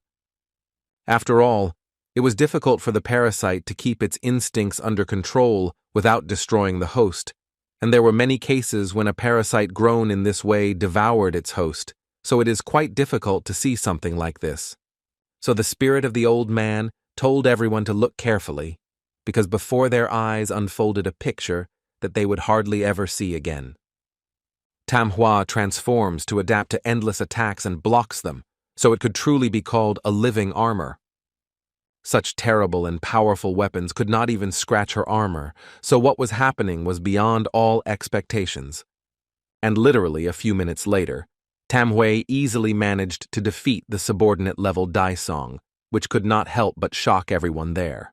The old man himself was a little disappointed, because he had hoped that his body would simply be lightly beaten, but in the end, it was simply torn to shreds. And all of this was simply even more than an unconditional victory, because it looked like during the fight, Manhwa had experienced another growth spurt. After some time, one of the Eastern Edge Dragon Clan warriors spoke up and said that he felt that they were definitely close to their target. When the others heard this information, they realized that somewhere here was the princess they were looking for, so the man gave the order for everyone to spread out across the territory to find her, because they had to do it no matter what. They decided to examine every millimeter of this territory, when suddenly some kind of explosion occurred behind them. They thought that this was an attack by an enemy squad, so they told all the other warriors to be on guard, and Taiho himself, along with his rivals, were at that moment incredibly happy that they had finally managed to break through and get out of this place. And although the boys were a little men that the tiger used his flame, however, Taiho could not do anything, because Manhwa did not want to return to her original appearance, and since they did not have the opportunity to cross the river of bile, then it was necessary to simply punch a hole in this body. How suddenly they noticed a crowd of people around them, and judging by their appearance, in front of them stood the inhabitants of the deep sea. And as far as they knew, sea creatures rarely come out onto land, so they wondered why they had even made such a long journey to the foot of these mountains. And besides this, Taiho didn't understand why they were all looking at him like that. But looking at the situation, Chan Cheon could assume that some misunderstanding had arisen, so he asked the tiger that if he does something, he should know when to stop, and the blue flame was not some ordinary light at all. At the same time, the faceless sea creature said that the one who has the armor is emanating the energy of their beloved princess. After the man heard this information, he ordered all the warriors to raise their weapons and informed them that this tiger was their target. After the people from the Eastern Edge Dragon Clan ordered that Taiho be captured immediately, he clearly realized that some terrible misunderstanding had arisen here. Chan Cheon asked the guy when he had time to have a conflict with the inhabitants of the deep sea, because not only had they just gotten out of one bloody meat grinder, but they immediately ran into a squad of these creatures. The Mask Master was already fed up with endless battles, and it seemed that what the sea inhabitants needed was Taiho, so he asked what he was going to do. Taiho said that he would deal with these sea creatures himself, so using Chukji he attacked one of them. Taiho had barely escaped the clutches of death just a few minutes ago, so he was now terribly exhausted. So he tried to explain to his opponent that he was incredibly furious that someone stood in his way, and since this dragon was the first one to show his teeth, and he was too lazy to take a position with them, so he decided to just destroy them all entirely.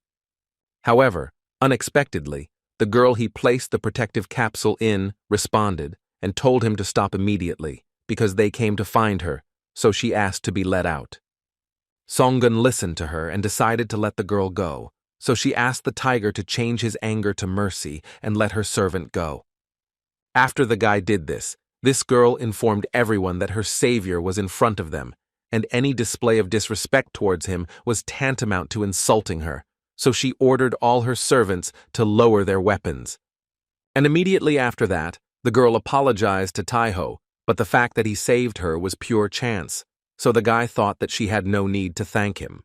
But the girl thought differently, because even though that bastard had sealed her spirit, she still knew in general terms what situation had arisen, and if it weren't for Taiho's intervention, then over time, Gumkin would have completely swallowed her soul. So it was obvious that the guy had saved her life, and it was for this reason that she thought it would be right to thank him for his help. But it was not in the girl's nature to thank only for words, so she asked if the guy did not want to go with her to the dragon's palace, since she had nothing to give Taiho. Then she asked him to follow her and save her from remorse for not being able to thank the tiger properly. Taiho knew that this was a very good offer, but as a spirit beast he needed to avoid such places. And he certainly couldn't forget what he had to endure in Ilwanman, and in essence, it was the same as going into the enemy's trench himself. So he apologized to the girl and told her that he had one urgent matter, and for this very reason he would not be able to satisfy the girl's request. Gum. So asked the guy if he didn't want to think about her proposal again, but he was in his decision and decided to gladly accept the girl's gratitude in words, and after that, he decided to take his leave. After that, Taiho told his partners that they were going to leave immediately because he had no more business here, but suddenly something flew at him. The girl started running after him, and when she came closer, she asked the guy to take at least this in that case. Gum. So said that if he came to the Sea Kingdom with this pass in the future, he would be warmly welcomed, and she also hoped that today was not their last meeting. Immediately after the tiger took this thing, he hurried to run away from there, and the princess's subordinates noticed that she was a little upset. However, the girl was incredibly angry because Taiho had the Choyang treasure in her hands, and there were very few such things on this land, so if the girl got lost with it, she could become the next ruler of the Sea Kingdom. And yet, she still created another possible, so she could only hope that this guy would appear in the Sea Kingdom on his own. At the same time, Taiho said that he was now going in search of the Comran archipelago. Chun Moon was quite surprised because there were many rumors about this item, but he was not sure if it really existed. How unexpectedly the ghost of the old man told the boy that his horizons were too narrow and nothing is absolute, because in this world, everything is possible.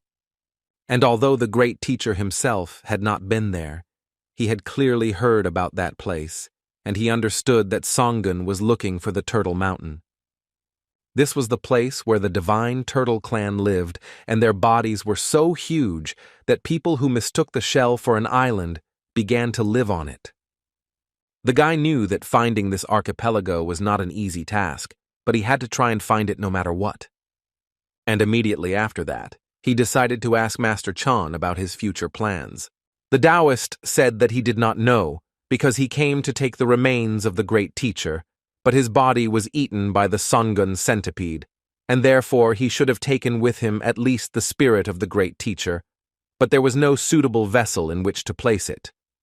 Songun simply turned around and told the man to then quietly think about what decision he should make. And the spirit of the great master himself began to say that he was basically happy with everything as it was, so this gave Chong Mun a little shock, because he thought that the men were going to return to their abode. If he went to Mount Cheon right now, it would take a lot of time to create his new body, and after such a long time, he was finally free, so he didn't want to get stuck in one place again. And the man's spirit also thought that he would really have a fun time following Taiho everywhere. And besides, he had no doubt that it would also be beneficial for the Taoist to stay near him rather than train alone on Mount Chong.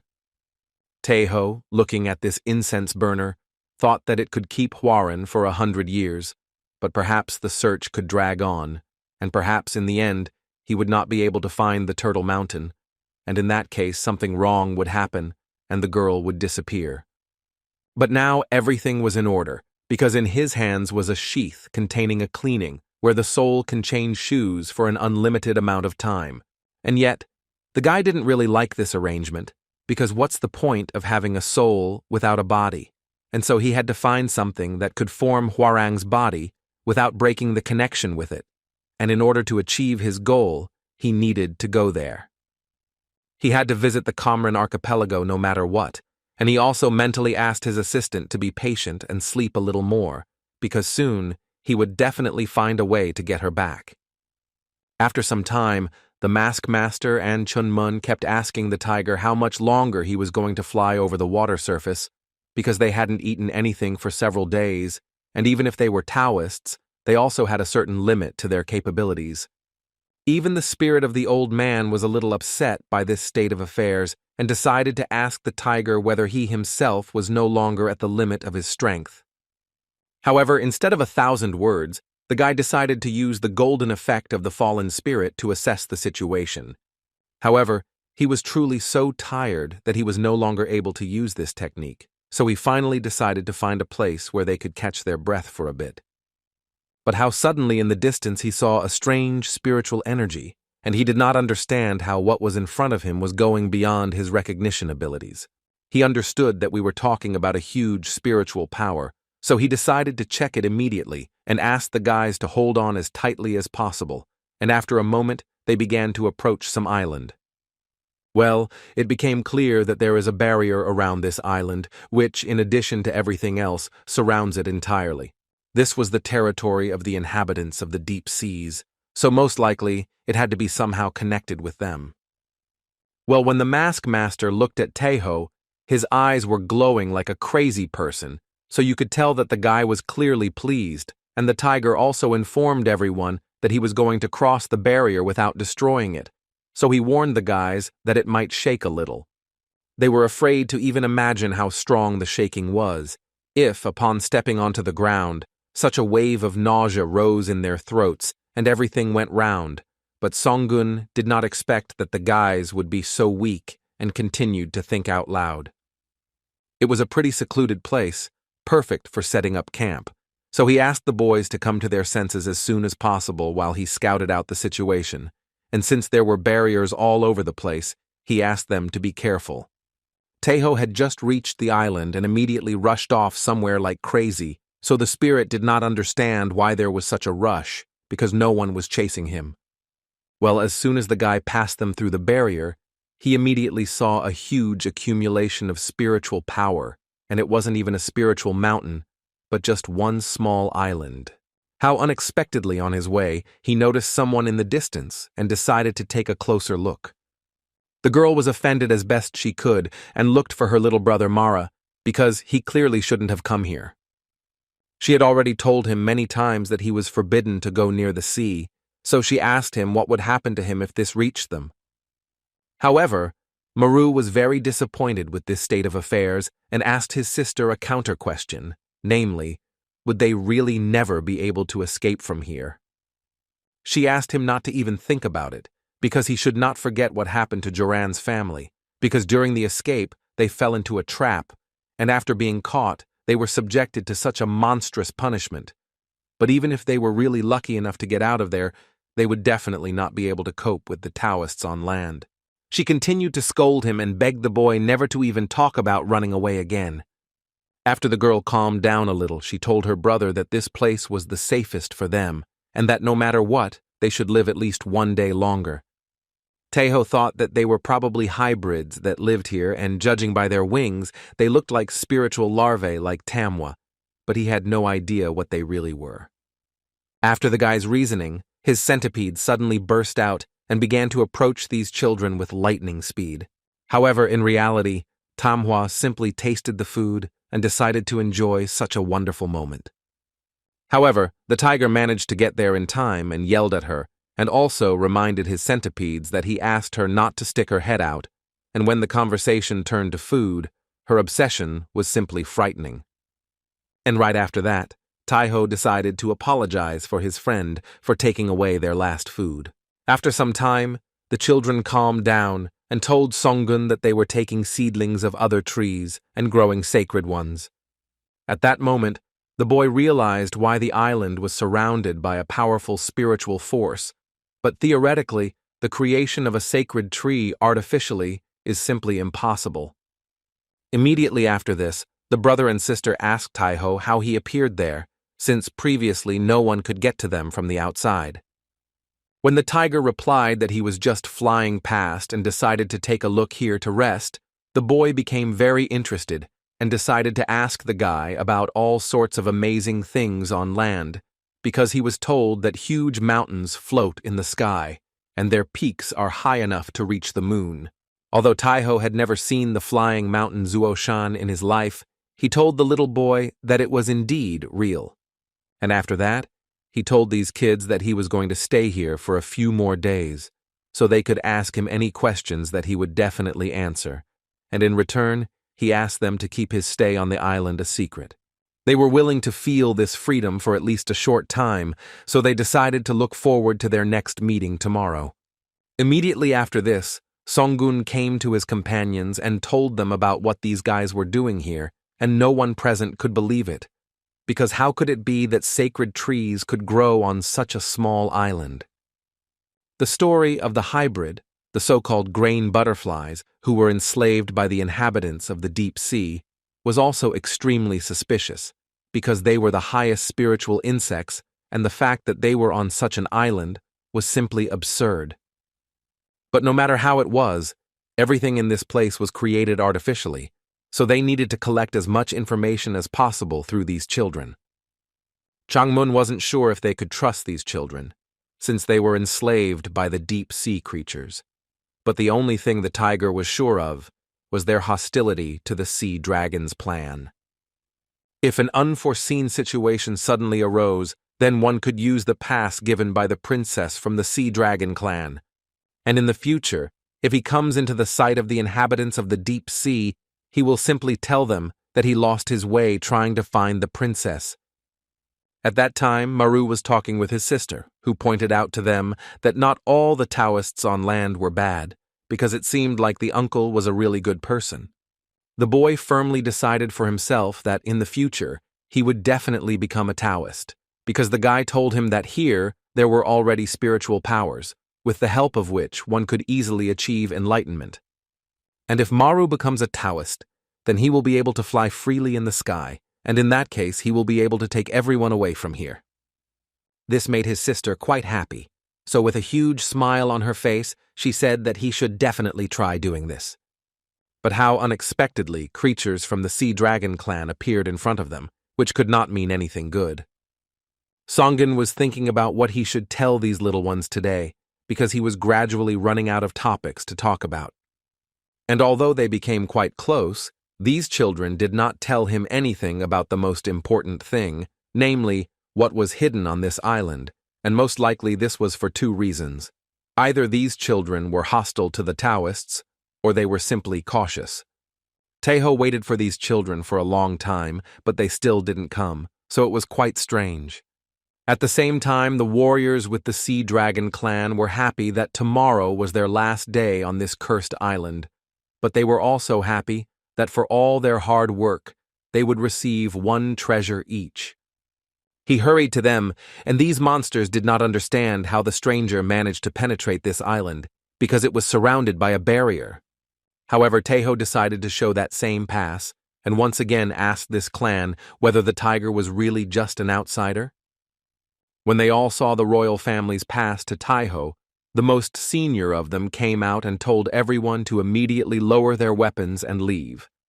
This old man told Songgun that he was supposed to arrive tomorrow, so his manifestation reached everyone by surprise, so he asked to forgive the tactlessness of his subordinates. This monster also thought that since he showed up unaccompanied, it meant that he decided to check everything in advance. The man assured him that all the items were safe and sound and asked the boy to look at those very sacred trees. Songgun was simply shocked by this picture. The man continued to tell him that the use of hybrids, the so-called grain butterflies, was indeed very effective, and since they were used for feeding, every single seedling became a sacred tree. The leader of the Sea Dragon squad thought that this view was absolutely beautiful, because now they had 1,000 full-fledged sacred trees in their hands. The guy decided to ask where the other hybrids were at the moment, so this trash decided to lead him to where he locked them all together. He said that they were mostly small children, who were not yet mature, so they would have to wait a little until they could be used as well.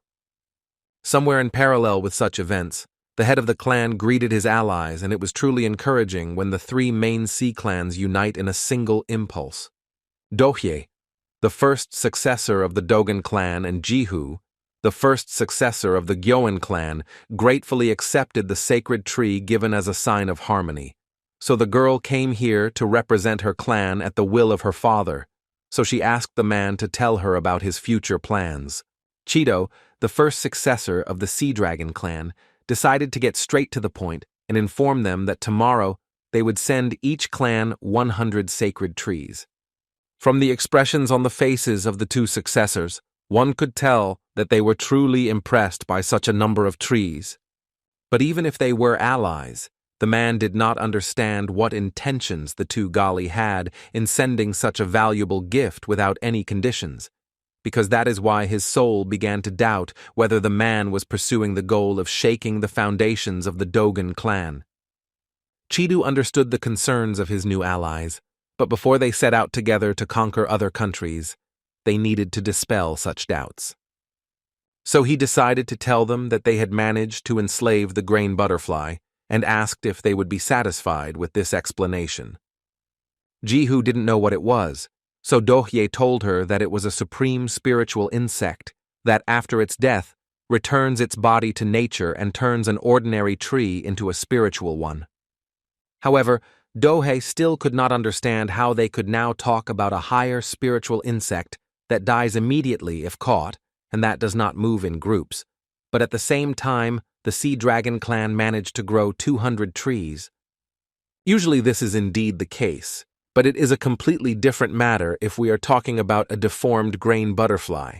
It was pure coincidence and chance, because his father had discovered a deformed grain moth. Having caught her and mated with her, over time it was possible to create hybrids, with the help of which sacred trees were grown, which cannot but delight Cheeto. So at the moment they owned about 1,000 trees, which could not help but shock his allies. The plan was to use them to arm sea captains with artifacts and create an impenetrable ship that could break through any barriers to wipe out all the Taoists of other countries. So he told his friends that they should start preparing for war without delay. At the same time, the monster told the tiger that since these children were small, he did not know how long it would take to grow the sacred tree and whether it would be possible to do it at all, but in any case, they had the opportunity to conduct a good experiment, and if he could only hear praise from His Highness for the work done with all his heart, he would be incredibly happy. And Songun himself recalled that not long ago, Maru's sister begged the tiger to take her younger brother away from here. This surprised the guy, because she asked to take only him, but here was the territory of the sea depths, so the girl thought that it would be difficult for him to take both of them from here. And besides this, she said that she was not asking for this for free, and asked Taeho to accept this stone. But the guy didn't understand why she was asking about this, because earlier they told him that there were many bad Taoists on land, and if Maru left this place, then most likely he would die, and perhaps for hybrids this place is the safest in the world. And although the girl understood all this, she still began to beg Taeho to help her and take her little brother so that he could gain freedom. Even if Songun were to set course for land right now, the journey would take at least several months, but he had no time to waste on such useless things, and he could not afford it. However, in the end, due to remorse, he collected this spiritual stone and told the girl that one would clearly not be enough for him.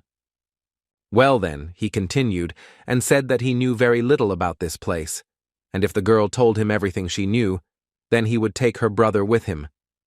At that moment, the girl was incredibly grateful, and it brought her to tears of joy, but now she and her brother were simply trapped and no longer alive. And at that moment, Taeho considered everything that was happening to be nonsense, because he even took the spiritual stone from this girl, and this sight was clearly not a pleasant one. How unexpectedly, when he was about to leave there, he felt that the boy's heart was still beating. He hurried there and freed him from these branches, and thank God his arms and legs were also intact and no harm was done to him. And it was incredibly sad and touching, because his sister protected her younger brother with her whole body. This monster started yelling at Taiho and telling him that an incredible amount of artifacts could be made from one sacred tree, so it was just terrible that the guy just went and broke it. But the guy just turned to him and told the man to shut his mouth immediately because he wouldn't repeat it twice. And immediately after that, he went to his sister and told her that, as he promised, he saved her younger brother, so she should let go of all worries and sleep peacefully. And right now, he decided to fulfill her request and take them all from there immediately. The leader of one of the Sea Dragon clan squads was simply shocked that in one moment, all the illuminated trees simply disappeared. The man started yelling at Taiho and asking if he was the cursed Taoist who sent the Eastern Kingdom. However, his indignation was quickly ended because Taiho was at his side in the blink of an eye and grabbed him by the throat. And after that, he told this monster that these children also laughed when they were happy and cried when they were in pain, and he meant that they were no different from the Sea Dragon clan, so he did not understand how they dared to do something like that. This monster started talking about how they were just some kind of cattle and that people also raise and eat animals, just like they raised these children. And if someone was too small and weak, it was natural that sooner or later they would be eaten, so they simply acted according to the unchangeable truth. Taiho didn't understand why such bastards didn't always seem to say the same thing, but he firmly decided for himself that today everything would definitely be over with them, and he decided to return the man's words, because the one who is small and weak must be caught and eaten. This is exactly what he decided to do to him right now by using the blue fire of the Dark Phoenix. Tiger was sure that freaks like them had to be wiped off the face of the earth once and for all, and these warriors who appeared in front of him right now were no exception. He was so angry with everything that was happening that in the blink of an eye he made all these wars disappear from this earth once and for all. And although all the warriors who were looking for the sea dragon simply begged Songun to visit them, he was clearly not ready to do so. The grain butterfly hybrids also just wanted to live like them, but since the Sea Dragon clan did not allow them to do so, the tiger did not want to make any concessions either. Jiang Chun and Chun Moon came to see this noise, but what they saw in front of them simply shocked them. The Taoist was a little outraged that after all this chaos, Taiho continued to talk so carefree, although he had been saying day after day that he should not conflict with the Sea Dragon clan, and so now the men were simply shocked that because of some piece of wood they decided to sign a sad end for all of them. How unexpectedly the tiger threw the mask master a bottomless bag, but the guy did not understand why he did it. Taiho explained that he had placed sacred trees and the children of the grain butterfly hybrids with him, so he asked his partner to take it to Mount Baek, and Man Sam would take care of the rest. The guy was a little shocked by this turn of events, and so he asked the tiger if they took this step because of the hybrid children. Songun pretended that he was simply fulfilling a request and nothing more, but everyone knew that this was not true. Immediately after this, Taiho informed them that he would remain in this place as bait, and during this time the guys should leave the territory of the Sea Dragon clan and get away as far as possible. They began to worry that it was too reckless to do it alone, but it was Taiho who had done all this, so he felt that he should deal with it all by himself, seeing as there would be guests from the Dragon clan here very soon, so he once again commanded the men to leave this island immediately. The men decided not to argue and do as Songun asked them, and in the end they wished the guy to take care of himself and emerge from this battle as a winner. This was something new for Taiho, although I didn't know very well that he was not one of those who could be easily destroyed. And literally a few minutes later, people from the Sea Dragon clan actually showed up there, so Taiho asked Kui Yul to come out to him. They started yelling at the guy and kept asking him if he was the idiot who had gotten onto their island by breaking the barrier. Taiho considered them complete idiots because he did not understand why they were asking this when everything was clear anyway, and he was the very same invaders, and they were nothing more than sea years, whom he would immediately finish off. Jir, who was the second successor of the Sea Dragon clan, was simply shocked that the island in front of them was destroyed, so he assumed that an ancient dragon had appeared there. However, after one of his servants informed him that this was all the work of a single Taoist, this completely shocked the guy, so he ordered his subordinates to open the heavens. The servant did not understand why he had to do this because of one single enemy, since at the moment Lord Jippa was pursuing him and would soon definitely destroy him. However, this greatly angered the successor, because his servant was talking complete nonsense, and apparently he had holes instead of eyes, because after what they saw here, they clearly could not say anything like that. And immediately after that, he ordered to summon all the captains of the Sea Dragon clan, because their enemy should never get beyond the boundaries of this sea. At the same time, a fierce battle was taking place between the warriors of the Sea Dragon clan and Tai-Ho. The tiger and his assistant effortlessly destroyed their opponents one after another. The warriors of this clan did not understand what kind of monster was in front of them, but they had already realized that this creature was devouring them whole. How suddenly, behind them, none other than Tai-Ho appeared, and the fact that they were distracted was a big mistake, because the next second he used the blue fire of the Dark Phoenix, the Tiger Strike, against them, which destroyed them completely. Several days have passed, so Tai-Ho has already lost count of which battle it was, and even if he doesn't give it his all, his spiritual energy reserve will definitely be depleted one day. At the same time, even Kui Yul was already running out of steam and understood that he needed to get out of here as quickly as possible, but at every stop they were overtaken by warriors. How unexpectedly this little demon was attacked as if from nowhere by the unknown, who had heard that all his captains had disappeared without a trace and that the treacherous artifact was to blame for this, so he decided to destroy it first. However, he was quite disappointed when some small demon was able to block his strongest attack. When Kui Yul wanted to attack again, he almost ran out of strength, so Songun told him to stop and go rest, because he had done enough and was a complete good man. And the one who attacked the little demon was Jippa, the third successor of the Sea Dragon clan, who was thinking all the way, what kind of idiot was this, who decided to do something like this on his own, in the very center of the Sea Dragon clan's domain. And now, having seen the guy in person, he finally realized that he really was the craziest of all the madmen in the world. However, Tai-Ho was nowhere near as good as the bastards like them who sacrificed grain butterfly hybrids for their lives. Jippa was outraged that the boys dared to take what was rightfully theirs and dared to talk nonsense, because they were the ones who created and raised these children, so why couldn't they do with them as they wanted? And besides, the third successor of the Sea Dragon clan believed that the Taoists had done things even worse than them, because they themselves told everyone right and left about their greatest exploits. That's why he believed that they would never be able to compete with the Taoists in treachery and meanness, and why people like them could do crazy things, but they couldn't.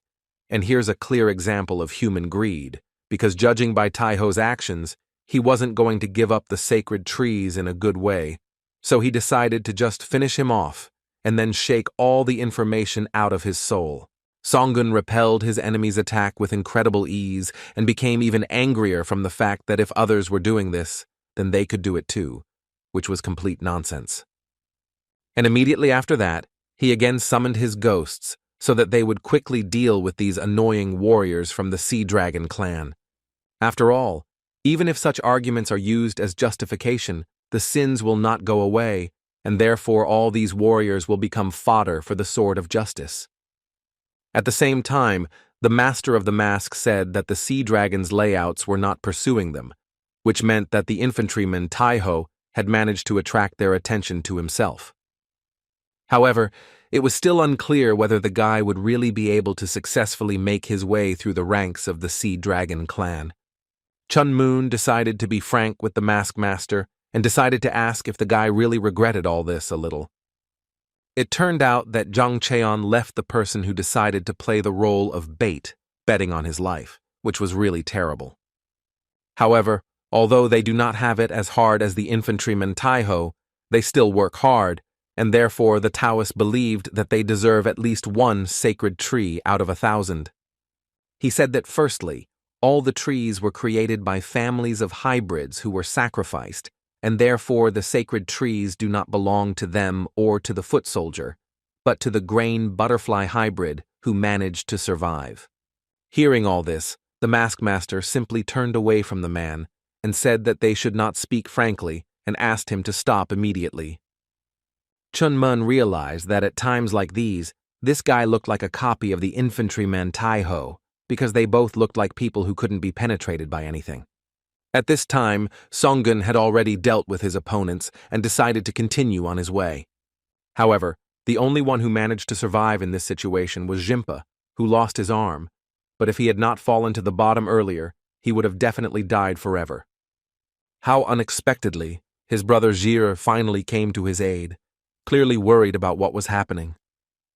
The second prince rushed to help as best he could, because he understood that their opponent was not so simple, but his brother simply apologized to him for the fact that despite all his efforts, he was still unable to catch him. Jir told him not to talk nonsense and to focus on restoring his body, but still decided to ask the men if they should follow this idiot who was in Turkey on their territory. Jippa's mouth dropped open in surprise after his brother said that he had previously ordered the heavens to open, so he definitely wouldn't be able to get out of this sea. And this meant that a call for help had been sent to their elder, so very soon he would arrive here, and then their enemy would definitely come to an end. How unexpectedly, in the middle of his escape, the old man who was imprisoned in the sword said that although the tiger had decided to play the role of bait, but if you think about it, death from a mad run suited him perfectly. For some time, the spirit of this old man was as mute as a fish, and now suddenly decided to speak, so the tiger decided to ask him if he knew what kind of atrocities were done to the hybrids. The man said that he knew about it, but he had never seen it with his own eyes, and of course this act is not something that should be done, but at the same time it is evil that is done in order to survive in the era of the strongest. However, it was clear that Tai-ho was too obsessed with this matter, and it felt as if the guy had already encountered something similar with her.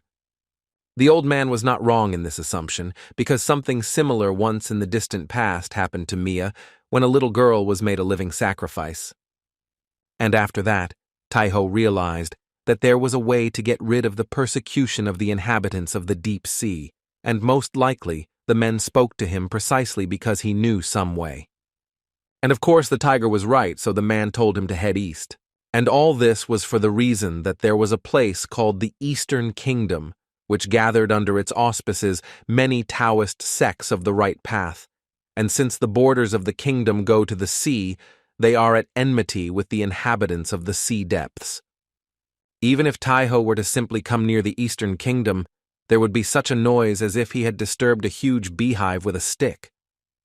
Well, how unexpectedly, a huge number of people from the Sea Dragon clan appeared before Song-gun, but even despite this, he decided to try to make his way to the east so that this would not happen. At that moment on the mountain, Baek Yuho was incredibly angry, because Tai-ho did nothing but wander around the world in search of his death, and not much time had passed since she read him, and he already intended to make 2 girls widows. The men were shocked by the goddess's behavior, but it was clear that this woman was incredibly formidable. She decided to ask the mask master what he was doing at that moment and why he left her husband to deal with the problem alone. However, Yuho herself should have known how stubborn the infantryman Tai-ho was, and the situation had already developed in such a way that nothing could be done. However, the girl did not stop being angry. She knew that this master of the mask was of no use, and only she should have been next to the tiger. Suddenly, Mia appeared there and told everyone to stop immediately, because if her husband did exactly that, it meant he had some thoughts about it. And after that, she asked Heron, as Master Jang Cheon had said, to move the hybrids and sacred trees to Mount Baek. And although the master of the mask must have been tired after such a long journey, she asked him to return back as soon as possible, as soon as all the affairs here were settled. After some time, Chun-mun thought that on Mount Baek, which was unknown to anyone, he felt a much stronger spiritual energy than on most other spiritual mountains, and not only was this amazing, because he had heard of something like this, But for the first time he saw with his own eyes that people and spiritual beings lived side by side. And there were also characters who reached heights they had never seen before, like the girls at Taesung's level. And the man was also interested in who this woman with white hair was, and although her level was clearly lower than his, no one was able to contradict her. Jang Cheon quickly explained and told his ally that this girl was the wife of Taiho, the master of Mount Bayek. However, that was far from all, so the mask master asked the man if he had ever heard about what had happened earlier in Gosan. It was a three-way war, and there was a great confrontation, so the man could not help but know about it, because the mask, the demonic sect, and the 4 clans of spiritual animals were fighting there, and it was clear that this event would be talked about even after thousands of years, but he still decided to clarify, or in the end, it was the mask that won that fierce war.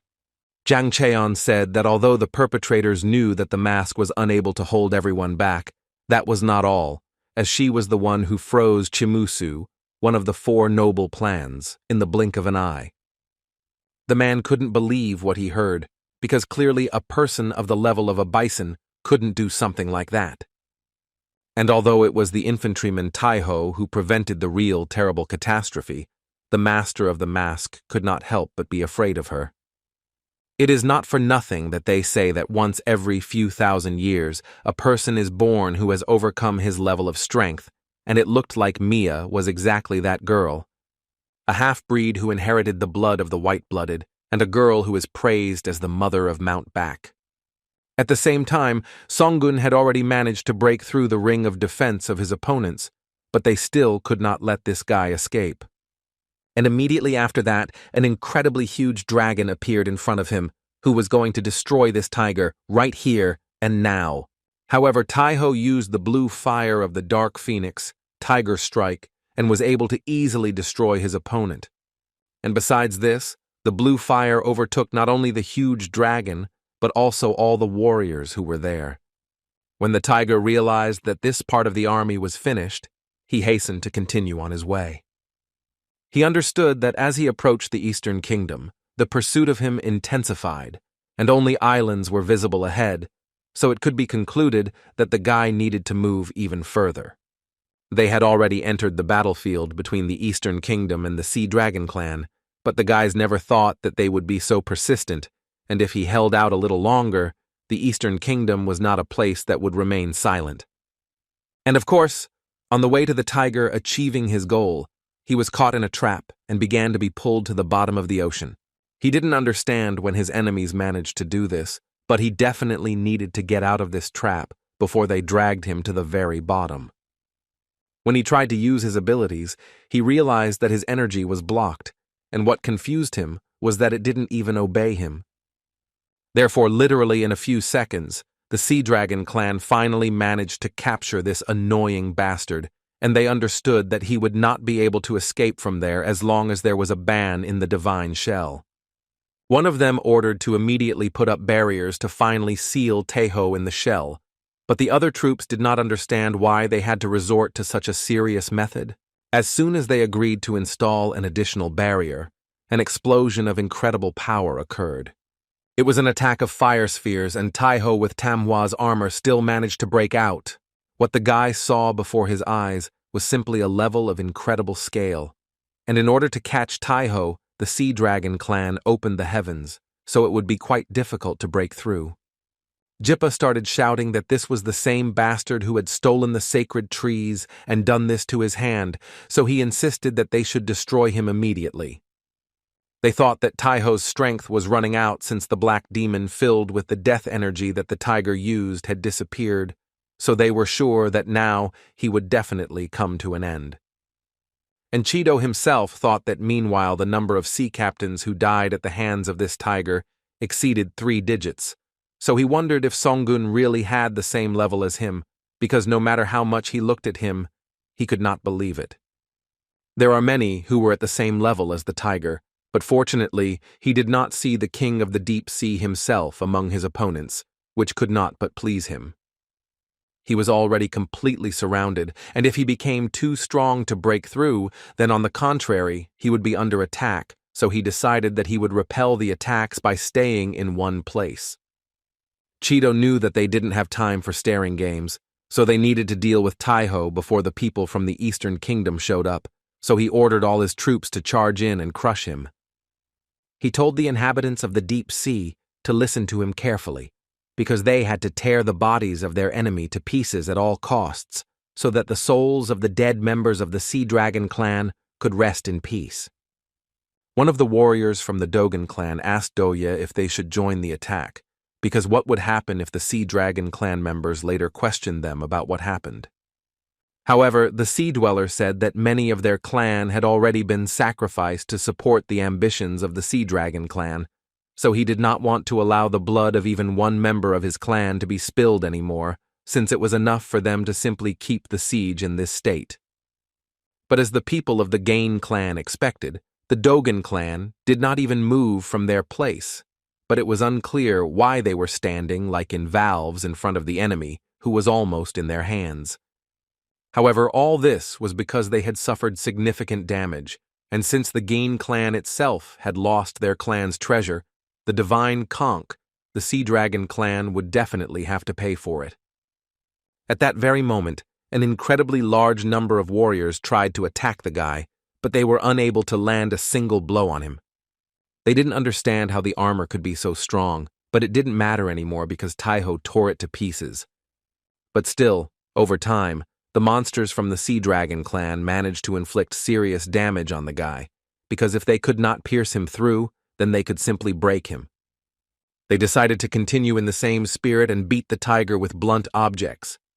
But as soon as the boy realized what exactly his opponents were doing, he asked Manhwa to immediately use the golden thread and destroy these creatures. And now, finally, it was the turn of the sea dragons to begin attacking their main enemy.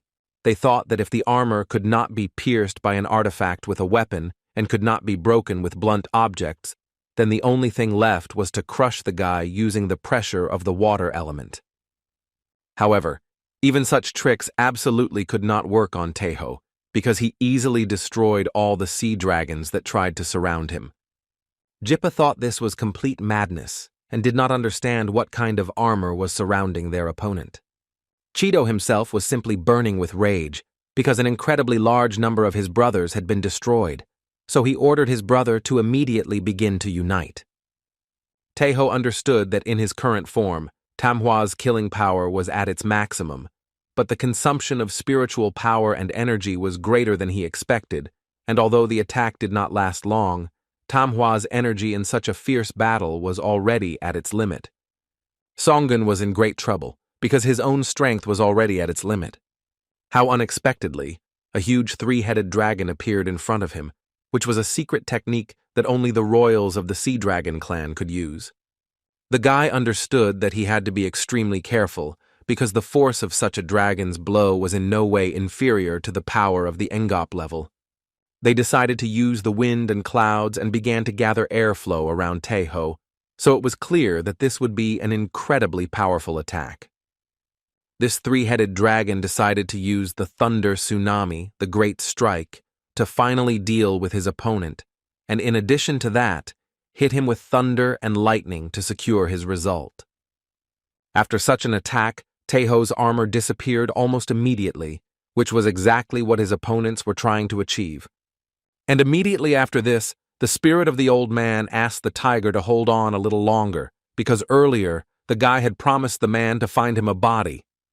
Cheeto was sure that even if Taiho had managed to put up a fight against simple artifacts, he would not be able to stop their lightning, so the snake was delighted with the techniques that the guy demonstrated. But he still remains the enemy who destroyed the members of their clan. When the three-headed sea dragon wanted to finally deal with his opponent, Songun took out his scabbard, and it was clear that he still had an ace up his sleeve. This made the monster laugh, because they did not understand what kind of nonsense the guy was talking, holding an empty sword sheath in his hands, because they were sure that the tiger's spiritual power was now like a handful of sand in the sea.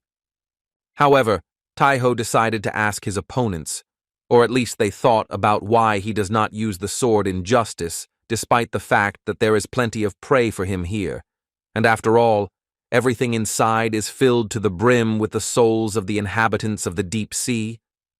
The spirit of the old man did not understand what this tiger was planning when he was on the verge of life and death, and he was absolutely sure that the guy in such a state would not cope with it, because his body was very weak. However, Songun asked the man to sit quietly in order not to be washed away by the wave, and immediately after that, he used an advanced-level demonic destruction technique. Having turned the imprisoned soul into ashes and chained it into a single sword, the guy ordered the heavens and the sea to part and the lands to turn upside down. The sea dragons knew that the guy had to be stopped immediately and not allowed to swing that sword, so Cheeto told his brothers to make more clouds and call for a stronger wind immediately. However, in front of them was that very sword Henwei, so it was obvious that everyone who was there would soon simply die.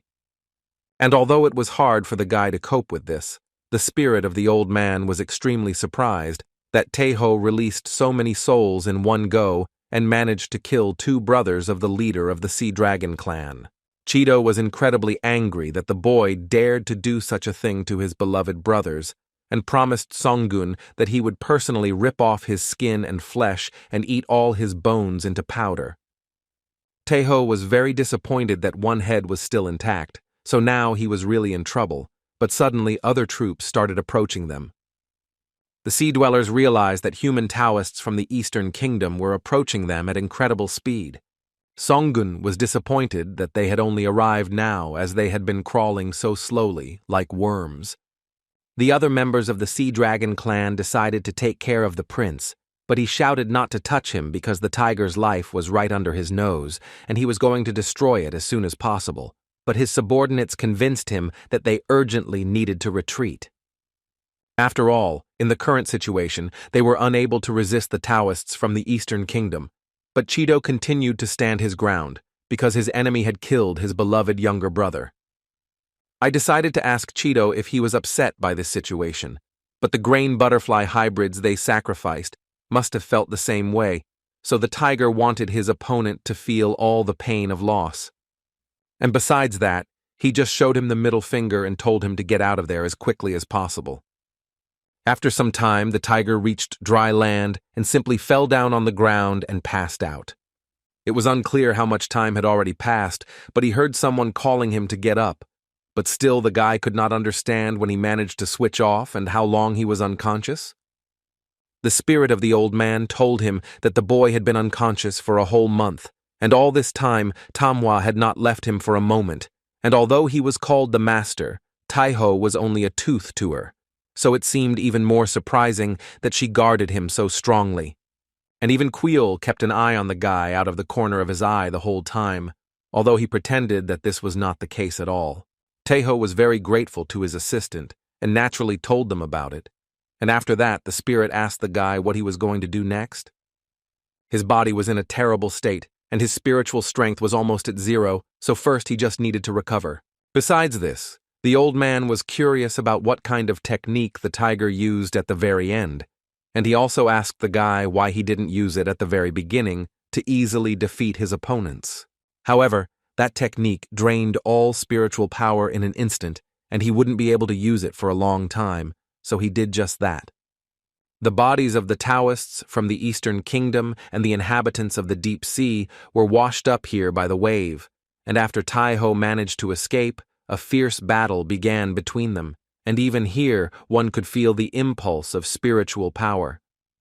How suddenly, in the middle of his story, the old man burst out and was incredibly happy that he had finally found a body for himself. A year later, Jang Cheon said that the compass pointed exactly here, but Chunmun still could not believe that Taeho had actually managed to break away from the pursuit of the inhabitants of the deep sea. There was a barrier blocking their path, so the mask master assumed that the infantryman Taeho had most likely been dealt a hard blow and suggested that they try to remove the barrier first. Suddenly, someone started to come out to meet them, and this person was curious about the uninvited guests hanging around in front of the barrier and what they had been doing all this time that they had arrived so late.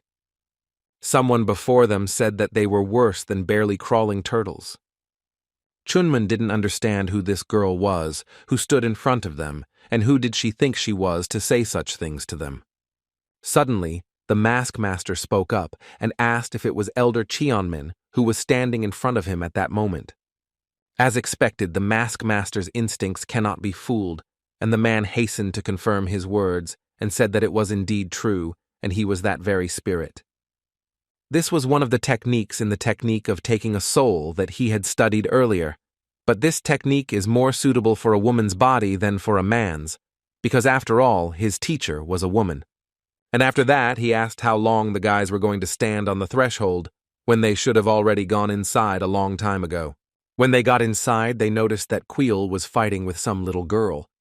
The boys did not understand what kind of baby was there, but the spirit hastened to explain and tell them that this girl was born after he and Tahoe accidentally touched their navels. The men were simply shocked by such a statement, and did not expect that the elder could have such terrible taste. However, in reality, the elder was of course joking and told them that a maiden who has stepped onto the path of a Taoist is not able to conceive a child until she becomes a celestial being. But still, the appearance of this girl was disconcerting, so they asked whether the deformation had really been perfect. However, it was not so, and it simply turned out to be the only place where one could hide. But she was so huge, and the space was tiny, so they had to turn her into a human. So it was even more interesting that if we are not talking about deformation, then what was it? Cheonmin decided to ask the guys, or at least if they imagined how many battles they had fought with the hordes of inhabitants of the deep sea, and there were more than 100 large and small battles, and tens of thousands of enemies were pushing them back. Among these enemies was also a captain of the Engel level, and the centipede Tamhwa is a creature that absorbs everything that it absorbs, so it is not surprising that she developed intelligence, although it has not yet reached perfection. Cheonmin realized that during their absence, Infantryman Taiho, like his centipede, had taken a step forward. However, in this world nothing happens by itself, and the uneven path can soon become the road to salvation. The elder thought to himself that this boy was too unsure of himself, and that he needed to maintain motivation and open his path to change, and that alone would bring him closer to enlightenment. As they got closer, the man in the girl's body began to shout to Taiho that those they had sent to Mount Bayek had finally returned to them. And finally the guy heard their call and came out to meet them, because he was quite happy to see his old acquaintances. In the dragon palace of the Sea Dragon clan, Cheeto begged his father to give him one more chance. However, he told the man that he had already been expelled from the Sea Dragon clan and had no right to see the Lord anymore, so he was asked not to leave immediately. Cheeto could not calm down and asked to at least give him the opportunity to avenge his younger brothers, who were killed by that idiotic tiger. However, the king's ward said to immediately take this guy out of here and get rid of him as quickly as possible. The main one thought that all this was done by some pathetic Taoist, and after something like that, he definitely couldn't appear anywhere with his head held high. It was not a great problem to produce new children, and the dead dragons would be reconceived in the embrace of the sea, which was their mother, but with the sacred trees, everything was completely different. Because of a single insignificant Taoist, all the inhabitants of the deep sea were unable to take a single step, so the man believed that the supreme elder of the Sea Dragon clan, Zhizhong, had to intervene in this matter. A huge sword with red eyes, wrapped in black cloth, and, among other things, the use of fire sphere magic and black armor that turns out to be alive, and the treasure of Choyang. The supreme elder thought about this when he came to the place where the sacred trees used to be, and concluded that this Taoist who had killed so many dragons had definitely fled to dry land. From that moment on, he decided to act alone, so he asked for a favor to come back, which shocked him quite a bit. This was the Sea Dragon clan's territory, where even the bastards from the Eastern Kingdom did not dare to come, and just breaking into this place was too difficult and tiring.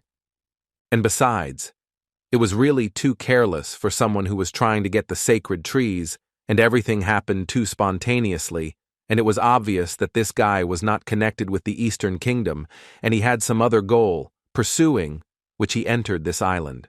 Jichun had no idea what the tiger's purpose was.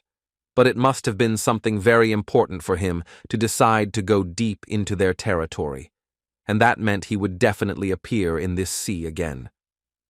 The sea gave the oldest life and raised it in its motherly embrace, so using full coverage he asked him to stand up with his ears and eyes. At the same time, the guys were shocked that Taeho was going to go to sea again, but they did not understand why he was doing it now, because the freaks from the Sea Dragon clan still had a grudge against him. Now the tiger knew exactly where to find the Turtle Mountain, so he saw no point in dragging the cat by the tail, and since he had kept his promise, he asked the man whether he was now not going to go to the pop spot. Initially, Taeho seemed like an interesting person to Cheonmin, so he was close to him, but he could not imagine that the guy was so reckless that even 10 lives would not be enough. But despite this, he decided to go forward with the guy, heading towards the sea, to the southeast. He was about to go full speed ahead, so he asked everyone there to hold on tight so as not to accidentally fall. Of course, the trap of the Supreme Elder of the Sea Dragon clan worked after some time, and he was able to determine where his main enemy was at the moment. And they were just thinking about whether they had deviated from the course again, but Taeho was just wondering whether the man really wouldn't tell him how he knew the location of the Turtle Mountain. He also told him that all the islands have some coordinates, so if you know them, you can easily find the right place. However, this could not be said about the Turtle Mountain because you can only get inside it by finding the Comran Archipelago. While he was thinking, Taeho became suspicious and told everyone to immediately hold on tight to this flying carriage. The man had expected to strike with lightning speed, but he never expected that these people would be able to dodge it. He was glad to finally meet the guy with red eyes, and this is how exactly they managed to do it, and since Taeho brought such shame to the Sea Dragon clan, he must pay the price for it, so from that moment on, he decided to personally punish the tiger. Naturally, none of them could have imagined that someone of the level of Daesung would appear on their path, but Cheonmin's original body had once reached exactly that level. Songun asked if they still had a long way to go to get to the right place, but the man was consoled and shouted that they only had a little bit left. However, the Supreme Elder of the Sea Dragon clan was sure that the boy would not be able to leave the borders of this sea, and even if he ran away, it would only increase his pain.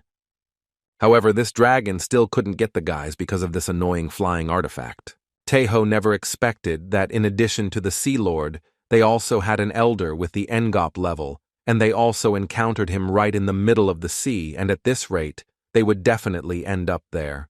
However, suddenly, Elder Cheonmin began to shout and tell the boy that they had finally arrived at the place they needed, namely, the curvilinear triangle. Ji-chun thought that they had cornered themselves and was glad that he had finally caught these rats. The Mask Master and his partner realized that, to their great regret, the way forward was simply cut off. Even the elder himself did not understand why they encountered this misfortune right now, because they had already almost reached the right place. However, Songun said that they should go straight ahead, but there was an incredible oppressive space of heavenly and thunderous energy around, and if they went there, they would either be torn to pieces or crushed. But if there was a Turtle Mountain on the other side, the guy was even ready to jump into the hot lava for it, so he said to keep their course straight. Their opponent clearly couldn't expect them to fly straight into the epicenter of it, so he assumed that they didn't know that the terrifying space of heavenly thunder energy was a place where even time and space were warped, but even so, they jumped in. After some time, they were already inside the curved triangle, but it turned out to be much quieter and calmer there than they thought.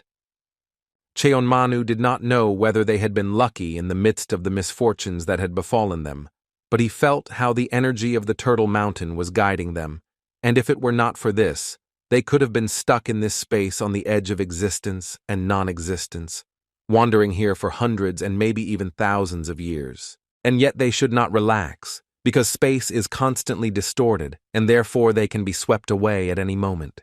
How suddenly their greatest enemy loomed over them, who certainly could not allow Songun to escape from him. At that moment, some unknown man didn't even know when it was the last time, and he really hadn't had guests for a long time, so he wanted them to come to him as quickly as possible. Suddenly, the very same carriage that the supreme elder of the Sea Dragon clan had destroyed flew straight into him. After they landed there, Ji Chun began to ask the tiger how long he intended to pretend to be dead and told him not to come out of his hole immediately. But still, Taiho was extremely surprised that in order to catch someone like him, the dragon threw himself into the abyss of the unknown, not being afraid of possible death. However, if the tiger himself took the risk, then why couldn't he do it too? Since the cursed flying artifact of Taiho was destroyed, now he definitely won't be able to run away from it like a slippery snake. And now he decided to fully repay the tiger for all the difficulties that his clan had to face. Suddenly, Chunmun started screaming as his body began to be absorbed by one of the swords. And although the mask master was quite shocked, it was clear from the expression on the tiger's face that he was happy and that he had really succeeded. Zhang Cheon started shouting and saying that everyone had immediately reached the swords, but Cheonman told him that there was no need to fuss so much. The boy didn't understand why the man was so calm, but he told him that in fact Chonmun was alive and he just went to Komren. Therefore, it was clear that this place and these swords were nothing other than the entrance to Komren. The old man who was there was quite glad that the girl immediately understood what was going on, but he still considered his guests to be too noisy. The guard of Komren appeared before them, greeting everyone who arrived on their archipelago. But after that, he added that quarrels in this place were strictly prohibited on the prison. The supreme elder of the Sea Dragon clan thought that the person in front of him was clearly a feeble old man. But still, he had the feeling that every word he said carried significant weight. One day the atmosphere became strange, and since these people came here, the man did not understand why they were standing rooted to the spot, so he said to quickly take a sword for themselves as soon as possible. The man said that they could choose absolutely any sword that they liked, but he did not understand why the guy touched his hand and not the blade. However, Taiho told him that he had simply picked up the sword, and the old man realized that a very interesting young man had come here. And immediately after that, he informed his allies that he would leave them first and disappeared into the sword. Jishun rushed headlong towards this sword and didn't understand why it didn't absorb it too. The old man appeared there again and said that this weapon was now useless, and then asked the man to look for another sword, but the elder of the Sea Dragon clan did not understand what he was carrying and demanded that he immediately send him to where this tiger was now. However, the man could not do this because the place was already occupied, but he could not worry too much, because no matter which of these swords he took, the path to Komren was the same. Having listened to this advice, the dragon decided to touch another sword and, of course, just like Taiho, followed after him.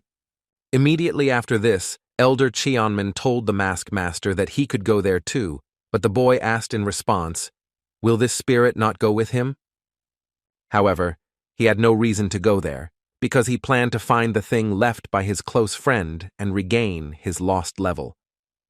Zhang Cheon realized the man's serious intentions, so he decided to immediately go to help the tiger. At that moment, some monster was thinking that it had been a long time since a swordmaster had visited this place, and even to the highest peak among the 5 peaks, dividing heaven and earth, which had been empty for almost 1,000 years. Therefore, he was incredibly interested in who this person was, who was the owner of this peak.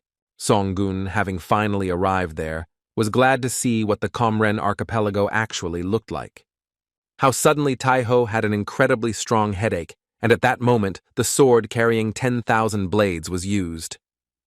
The letters that were imprinted in an endless string on his head were more than a kind of elaborate and complex description, but he saw one thing very clearly, namely the sword carrying 10,000 blades. Now he was confident that everything would work out, and he would definitely be able to achieve his goal. His thoughts turned to Huaren and told her that there was very little time left until their reunion. The sword that carried 10,000 blades was one sword that contained the sharp peaks of 10,000 blades, and through the consciousness of the caster, 10,000 blades were created per star, and the spirit of Hwarang was divided into as many branches and penetrated into each of them. As the level increases, these swords gradually merge with each other, and eventually one single sword is obtained, and if you reach the 6th star, then having risen to the level of the sword to which life was entrusted, you can awaken the soul contained in it. From this point on, he had to deal with another battle, so he began to cultivate for salvation and began a serene and hard practice. 10 years later, Songun was incredibly angry, because all he had to do was follow the rules engraved in his head and improve himself, but he could not understand anything, absolutely nothing. He tried to create a sword with his consciousness and will, but the damn supernatural ability to perceive external objects in all directions based on mental powers did not work for him, and he could not catch a single thread. Until now, he had only dealt with spiritual powers, strengthening his internal energy, but this process was too difficult for him. However, despite this, he could not give up and firmly decided for himself that he had to take at least one step. After another 20 years, he was incredibly disappointed, because he couldn't take even one step in such a huge amount of time, and the remaining time that Hwarang could spend in the incense burner was 50 years, and when she appeared as a soul, kissed by the tiger, she would only have 10 years. In the past 30 years, he had not yet succeeded in creating a single sword, and he did not understand when, by creating a sword with 10,000 blades, he would be able to reach the 6th star, and besides this, he thought that he was obsessed with a completely stupid idea. Taeho thought that he only had to stretch out his hand, and everything would be within his reach, but even one step was too far for him. He began to remember how Hwarang scolded him, and was already tired of repeating that he couldn't just swing the sword so randomly. However, Songun continued to claim that he was swinging according to the instructional scriptures that she herself had given him. But just as there is a flow of spiritual power, there is also a flow of spiritual energy in the sword. So she asked the boy to remember the moment when he first mastered his spiritual power. When he started remembering the moments when the girl beat him, she asked him not to scroll through useless memories in his head and to concentrate on the most important thing. She said that the mind must be stable and calm, and here is this flow that can be felt in a wide and peaceful expectation, in an empty mind. The sword was no different from this one, so Taeho didn't have to hold it. When Taeho came to his senses, he thought that he really didn't have to try to grab the sword, and it was all about the flow that flowed by itself. The mind is infinite, and there are no limitations in number, quantity, space, or time. From the very beginning, there was no point in trying to understand and measure all this infinity. Well, even within this infinity, a flow can exist, and one day he felt it at the time when he was raising his level, and it was not his will, but simply his mind was forcibly expanded. Somewhere along the line, the Mask Master realized that there was a barrier around him that was impossible to enter or exit.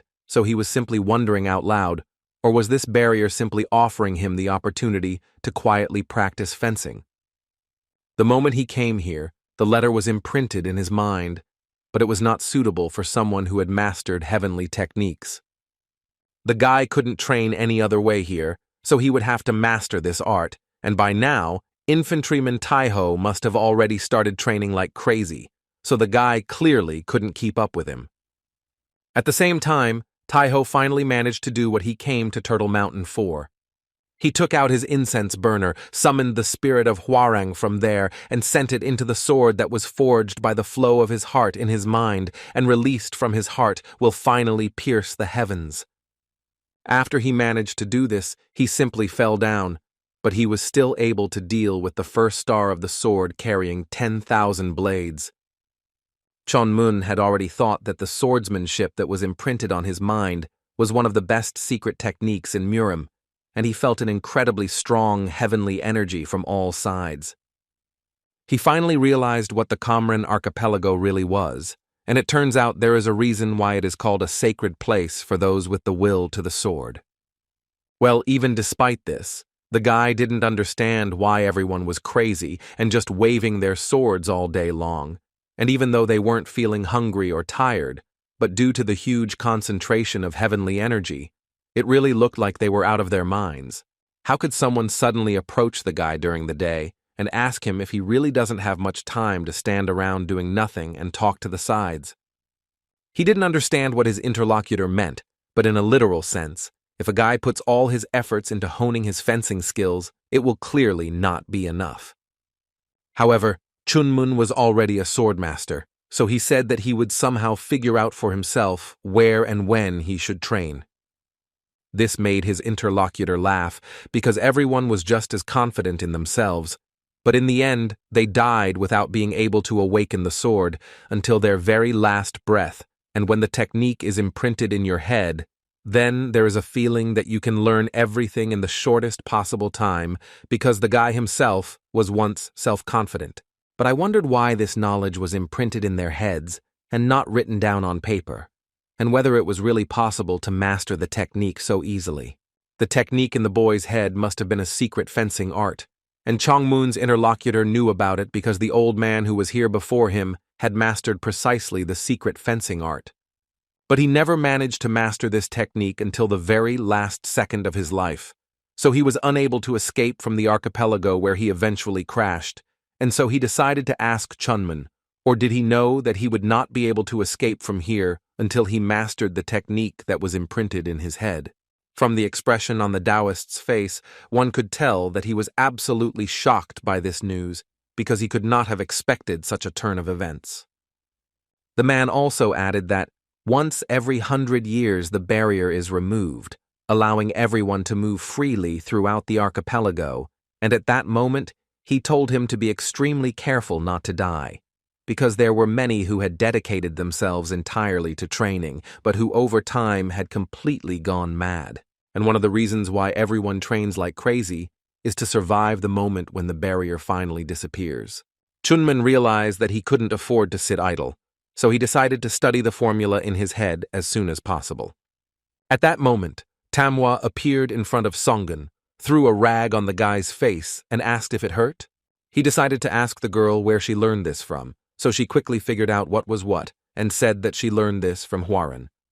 The girl continued and said that she did this every time the tiger was beaten unconscious. After this, Taiho decided to ask where the girl got all this, and she showed the guy this place, namely at the foot of the mountain, where in addition to this there was another house and a cave. This house was probably used by the one who was here before Taiho, and he had no idea that there was something like that here with her.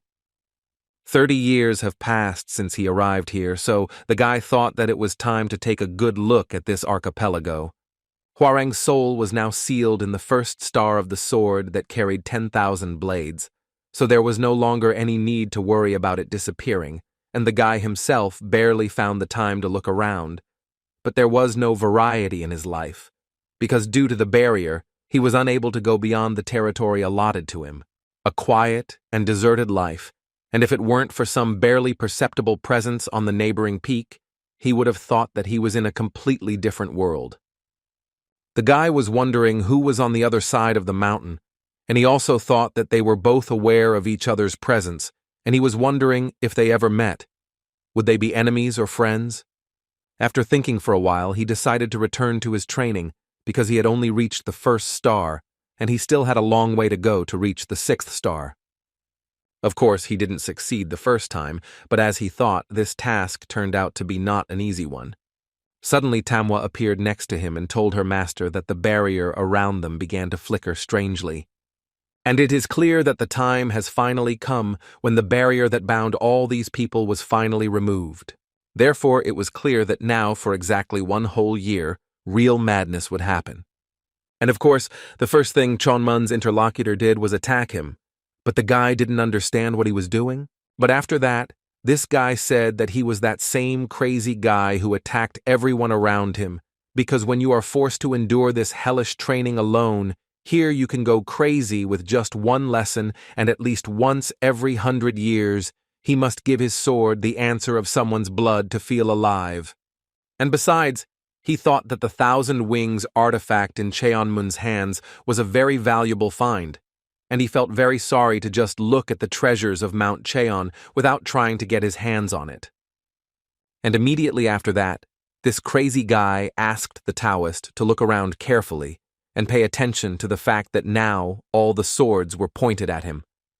And even if this guy was destroyed by someone else, this crazy idiot was sure that he should give his wings only to him.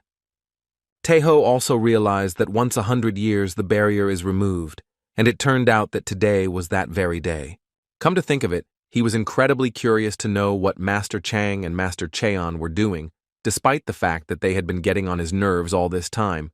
But without them, his soul felt empty, so the first thing he decided to do was go and look for them. But suddenly he noticed that there was some huge energy approaching him, so he thought that it could always be the Sea Dragon clan's supreme elder, Zhizhong, approaching. That's why he made such an assumption. He told Tamkva and Kviul to immediately take cover behind his back, because it was clear that some kind of danger awaited them ahead. He realized that some incredibly strong fire had appeared in front of him, and it was clear that it was definitely not Zichun, but it was unclear exactly who was standing in front of him.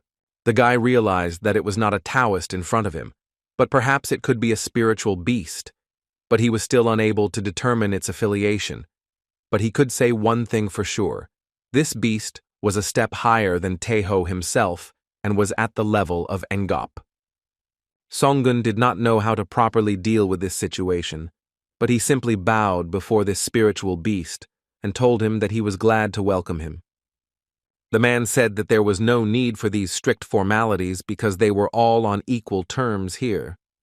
However, it was clear that Taeho did not strictly adhere to etiquette, but simply kept his ears open, and seeing that Tamhwa was calmly standing behind him, one could conclude that this person was not hostile towards him, but nevertheless he should not relax. But immediately after that, Songun was quite surprised that the girl came forward and decided to greet her new friend. He was simply delighted by this, but it did not seem that this girl was the daughter of his interlocutor because he was too eccentric a guy. And immediately after that, this man said that the one who last occupied the highest of the 5 peaks was also quite an unusual young man, and that is what he meant by the fact that their meeting was very hot.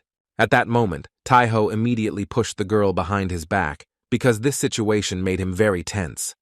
However, this spiritual beast said not to misunderstand him because all this was because even though he had mastered the technique of divine incarnation, he still continued to be drawn to the fire.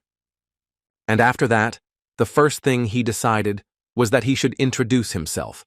So he said that he was called the Great Judge because he was the Great Judge of the Kamran Archipelago.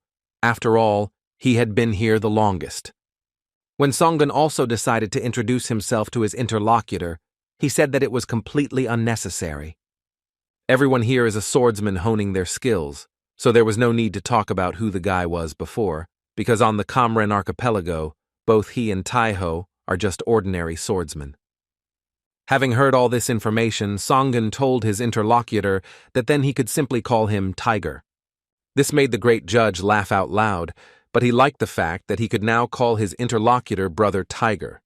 However, Taeho did not think that it was a matter of him deciding to look at a person suitable for the highest of the 5 peaks, and since he had brought up the topic, it meant that there was something he wanted to get under the tiger itself. At that moment, everyone was chasing Chunmun, who had a yellow halo around him, and they all, of course, intended to grab this guy. The guy himself didn't even understand what had just happened and why he was dragged to this fucking Kamran archipelago. All these warriors even fought among themselves to get the same desired prey, which could not help but shock the guy. The most important of them simply shouted and told them not to stand in his way because he really wanted to get that very artifact. This guy was definitely crazy, and in this situation, Chunmun didn't even understand how he could call him brother, when suddenly people from the other side started attacking him. However, fortunately, the Mask Master managed to arrive in time and attack the men first before they could harm his friend. And immediately after that, since there were too many opponents, the guys decided to get out of there immediately, but Chunmun did not understand why his partner had come out on stage so majestically and now was just trying to run away from there faster than the one who all these people were hunting. At the same time, Songun continued his conversation with the great judge and tried to find out from him what he really wanted from the guy. This beast realized that his intentions were so easy to forgive, so he simply decided to show the guy his treasures. This sword had an original name, but after the blade was improved, it became known as the sword woven from flame and magic. It was a very interesting combination that turned this blade into flame itself. And apparently it was also some kind of artifact, although not as amazing as for the Sword of Justice, so Taiho did not have any special expectations about it, but he should note that this sword would be perfect for a woman's hand. The great judge said that to him, this sword was like a lover, and its original supernormal abilities were unique, so it was difficult to improve them with his divine incarnation technique. Songun assumed that the man was asking him to help him with this fire training. And it really was so, and the man thought that the tiger understood him perfectly, and of course he did not ask to help him for free, because if the guy did him such a favor, then he would give him one of his rare valuables.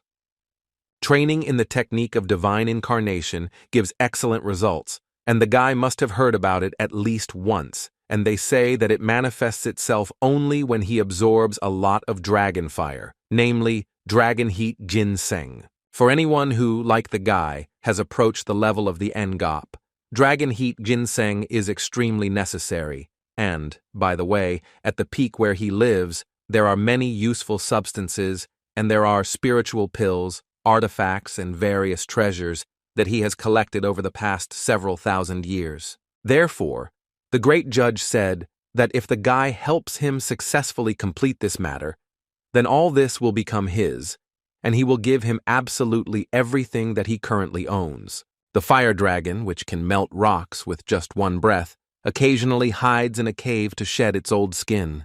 So 100, 200, and 500 years pass, and as they say, the wild ginseng that grew there, having endured hundreds of years of heat in a cave filled with lava, absorbs a lot of fire and eventually degenerates into dragon heat ginseng. Among the ginsengs filled with spiritual energy, this was the most desired ginseng for any Taoist who had mastered fire techniques. However, Taiho did not understand why the great judge would give away such a valuable thing just to borrow a little bit of his fire, because it was a completely unprofitable deal for him. Therefore, he thought that this spirit beast had something else in mind and was simply throwing dust in his eyes, and although he didn't know what was on his mind, even in this situation, the temptation to obtain the dragon heat ginseng was too great. It was for this reason that Songun decided to agree to this adventure and asked the man how he could help him. He decided to give him his share in advance for the training. It would be better if the guy's level for fire training increased a little. However, Taiho was simply shocked and did not understand how one could so easily give away such a precious thing, and also asked the man what he was going to do with it if he suddenly decided to eat him and run away. The great judge said that the guy didn't give such an impression, and besides, he was the same challenger who challenged Kamren, and at the same time, they were both spiritual beasts, so they should trust each other. And in any case, this spiritual beast was happy, because he was about to give up, but he finally met a good person, but now it was time for him to leave, because he had a lot of things to do. Songun decided to inquire when it would be possible to begin this work, and his new friend informed him that most likely it would be somewhere in 100 years. He also warned him that if the guy was going to go down to the foot of the peak, he must definitely beware of forbidden entities. And although he himself knew little about them, but according to rumors, these were those who are called the ghosts of abandoned swords, as well as fallen spirits of swords. They blindly attack any swordsman driven by fierce hatred, and of course one can ignore these entities. But the spiritual beast thought that it was better to be on guard with those who have existed for thousands of years, because they are the forbidden entities of Kamren, and being at the Enman level, fighting them is quite a troublesome business. Taiho thanked his new acquaintance for such information, and told him that he would definitely take it into account. Immediately after this, the great judge hurried away from there and told him that they would definitely meet on the next free day. This ginseng emitted a heat that could seep through even the barrier, and it was the best that could be found among rare things.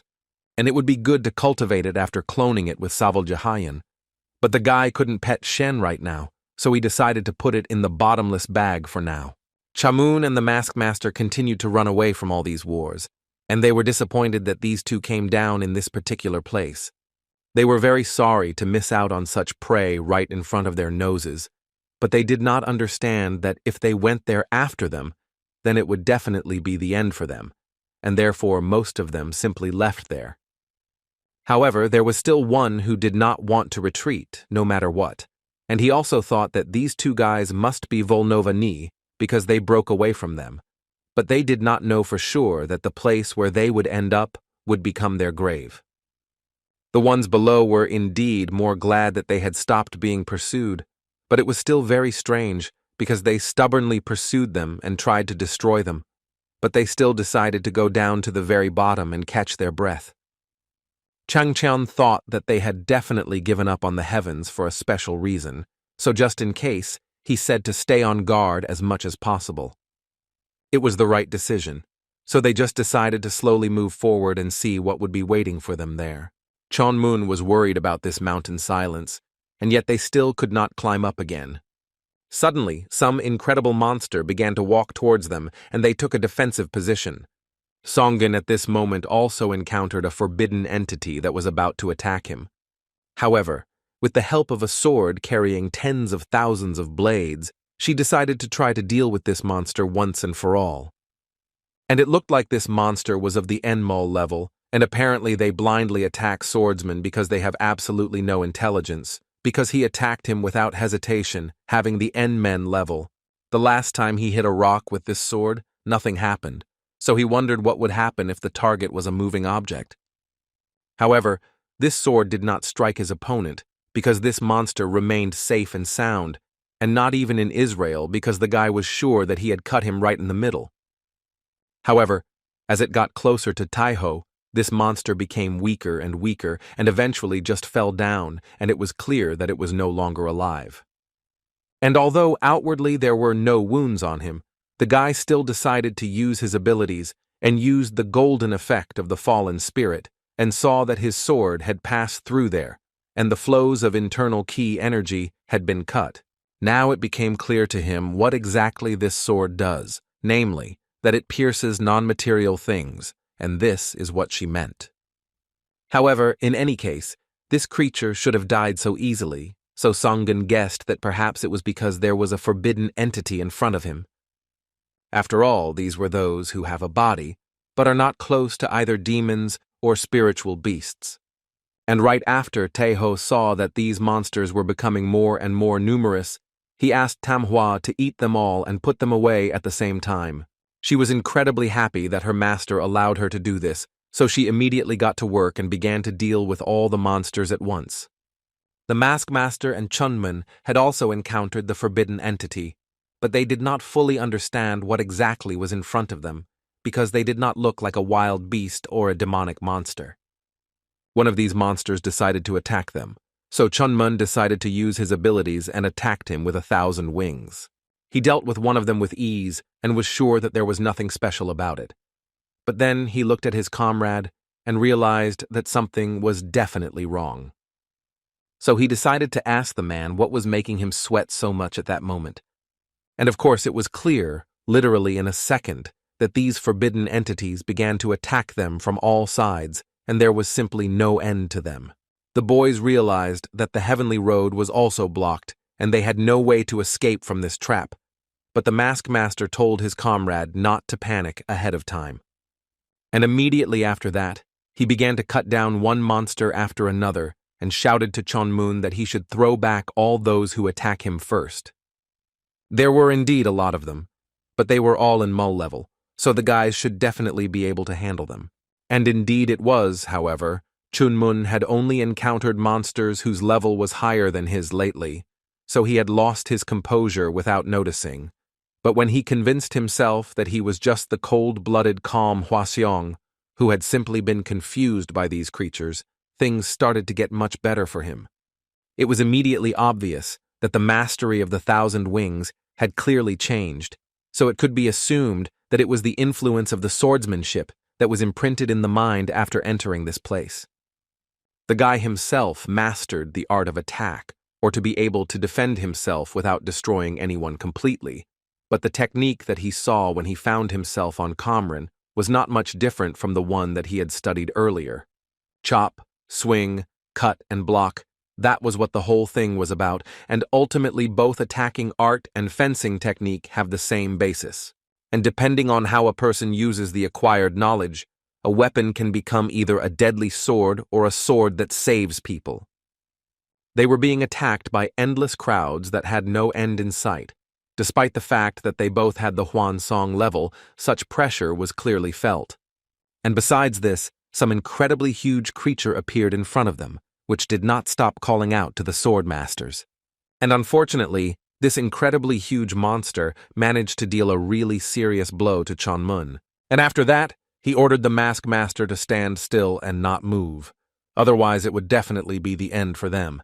They didn't understand what the hell it was, and perhaps now was the moment when they could previously cut down their enemy with such ease. The monster was incredibly happy, because after eating the sword master, he would ascend to the Kamran archipelago, so he wanted to do it as quickly as possible. However, right in front of the man, an incredible explosion occurred, but he still did not have time to understand what exactly happened at that moment. However, when that cloud of smoke disappeared, they saw Tamhwa in front of them and were incredibly happy that she was able to destroy that monster. And immediately after that, Songun himself appeared in front of them, who asked what exactly the guys were forgetting down here. They thought that the guy was rushing to their rescue because they believed in him until the very end. How unexpectedly, during his dialogue, someone attacked Taiho, and just like lightning, his nose was thrown to the side. Of course, it was none other than the supreme elder of the Sea Dragon clan, Ona, who said that, as expected, his assumptions were correct. He knew that if he followed these two people, he would certainly be able to find his main enemy. Of course, to Taiho's great happiness, he managed to defend himself from this attack with his incredible score, but it was as close as possible. He ordered his centipedes to come to him immediately, but that same Jichin blocked her path. And immediately after that, he struck her with incredible force, which incredibly upset and angered Taiho. The supreme elder of the Sea Dragon clan did this because he couldn't allow the tiger to merge with this creature. He didn't want any extra trouble. Unlike the endless sea, on the archipelago, the guy had nowhere to run, so the man was sure that this time his head was definitely watching from his shoulders. When this dragon decided to attack the guy, he decided to use the Sword of Justice, but something went wrong. This sword was not summoned from this pouch because he had previously left it with Queel, so it was clear that things were not going well. When he decided to defend himself against this man with his armor, he never expected that this dragon's weapon would bounce off the count and head straight for him. However, this was all an illusion, and the real tiger was not harmed in any way by this terrible attack. The guy realized that it was very dangerous, and despite the outwardly ignorant appearance, it was very purposeful. And the supreme elder of the Sea Dragon clan himself did not understand how the insignificant, who are at the level of Enman, use the art of Chukji. The boy had mastered an extremely daring move, and since their clan had an advantage in attacking techniques, the tiger definitely had no choice but to accept his defeat. However, this was to be expected from the level of the Ngop, since Taiho's opponent literally calculated his short-distance jump in the blink of an eye. Therefore, looking at this whole situation, the tiger decided to increase the shell of the sea animal to the maximum size. The man was incredibly angry that the guy decided to hide from him, hoping for the strength of this armor, but unfortunately for Taiho, and once here, he was forced to master the art of fencing, and although he could not stand these Taoist techniques, he still could not help but recognize their power. So he wanted to show the tiger the power of this fencing art and used the lightning sword, the cutting technique. It was a truly powerful attack, and Songun knew that at this rate, he would not be able to hold out for long. And besides this, Tamhwa showed no signs of life, and even if he escaped now, he would still end up in the clutches of his enemy, because he was unable to escape from the archipelago. The guy understood that he had to somehow get out of this situation when suddenly a brilliant idea came to him. At that moment, when his armor completely disintegrated, he decided to use the sword that carried 10,000 blades, the first star. The man was truly shocked and did not even realize what had just happened to him. At that moment, Taiho decided to run away and laughed at the fact that this huge dragon was scared to death, but in reality, he did nothing of the sort. Naturally, the supreme elder of the Sea Dragon clan began to chase after this guy and shout at him that when he caught up with him, he would definitely destroy him once and for all. However, thanks to this technique, the guy was able to cross quite a large distance, so he decided to take his leave from there first. The supreme elder of the Sea Dragon clan simply boiled with rage because he couldn't understand how this bastard dared to play with him. However, immediately after that, he thought that he urgently needed to calm down because in any case, we were talking about an insignificant N-men level, so the guy could not go far from it. How suddenly he felt something was wrong and began to cough up blood and assumed that most likely the guy's attack was not just an illusion. And if you think about it, Taiho, like him, also mastered some art, and yet there is a big difference between their levels, but he managed to inflict such an injury on him, who was at the level of Ngop. He thought about finishing this guy off before he could improve his skills and decided to use the divine eye to expand the search area and find this idiot as soon as possible.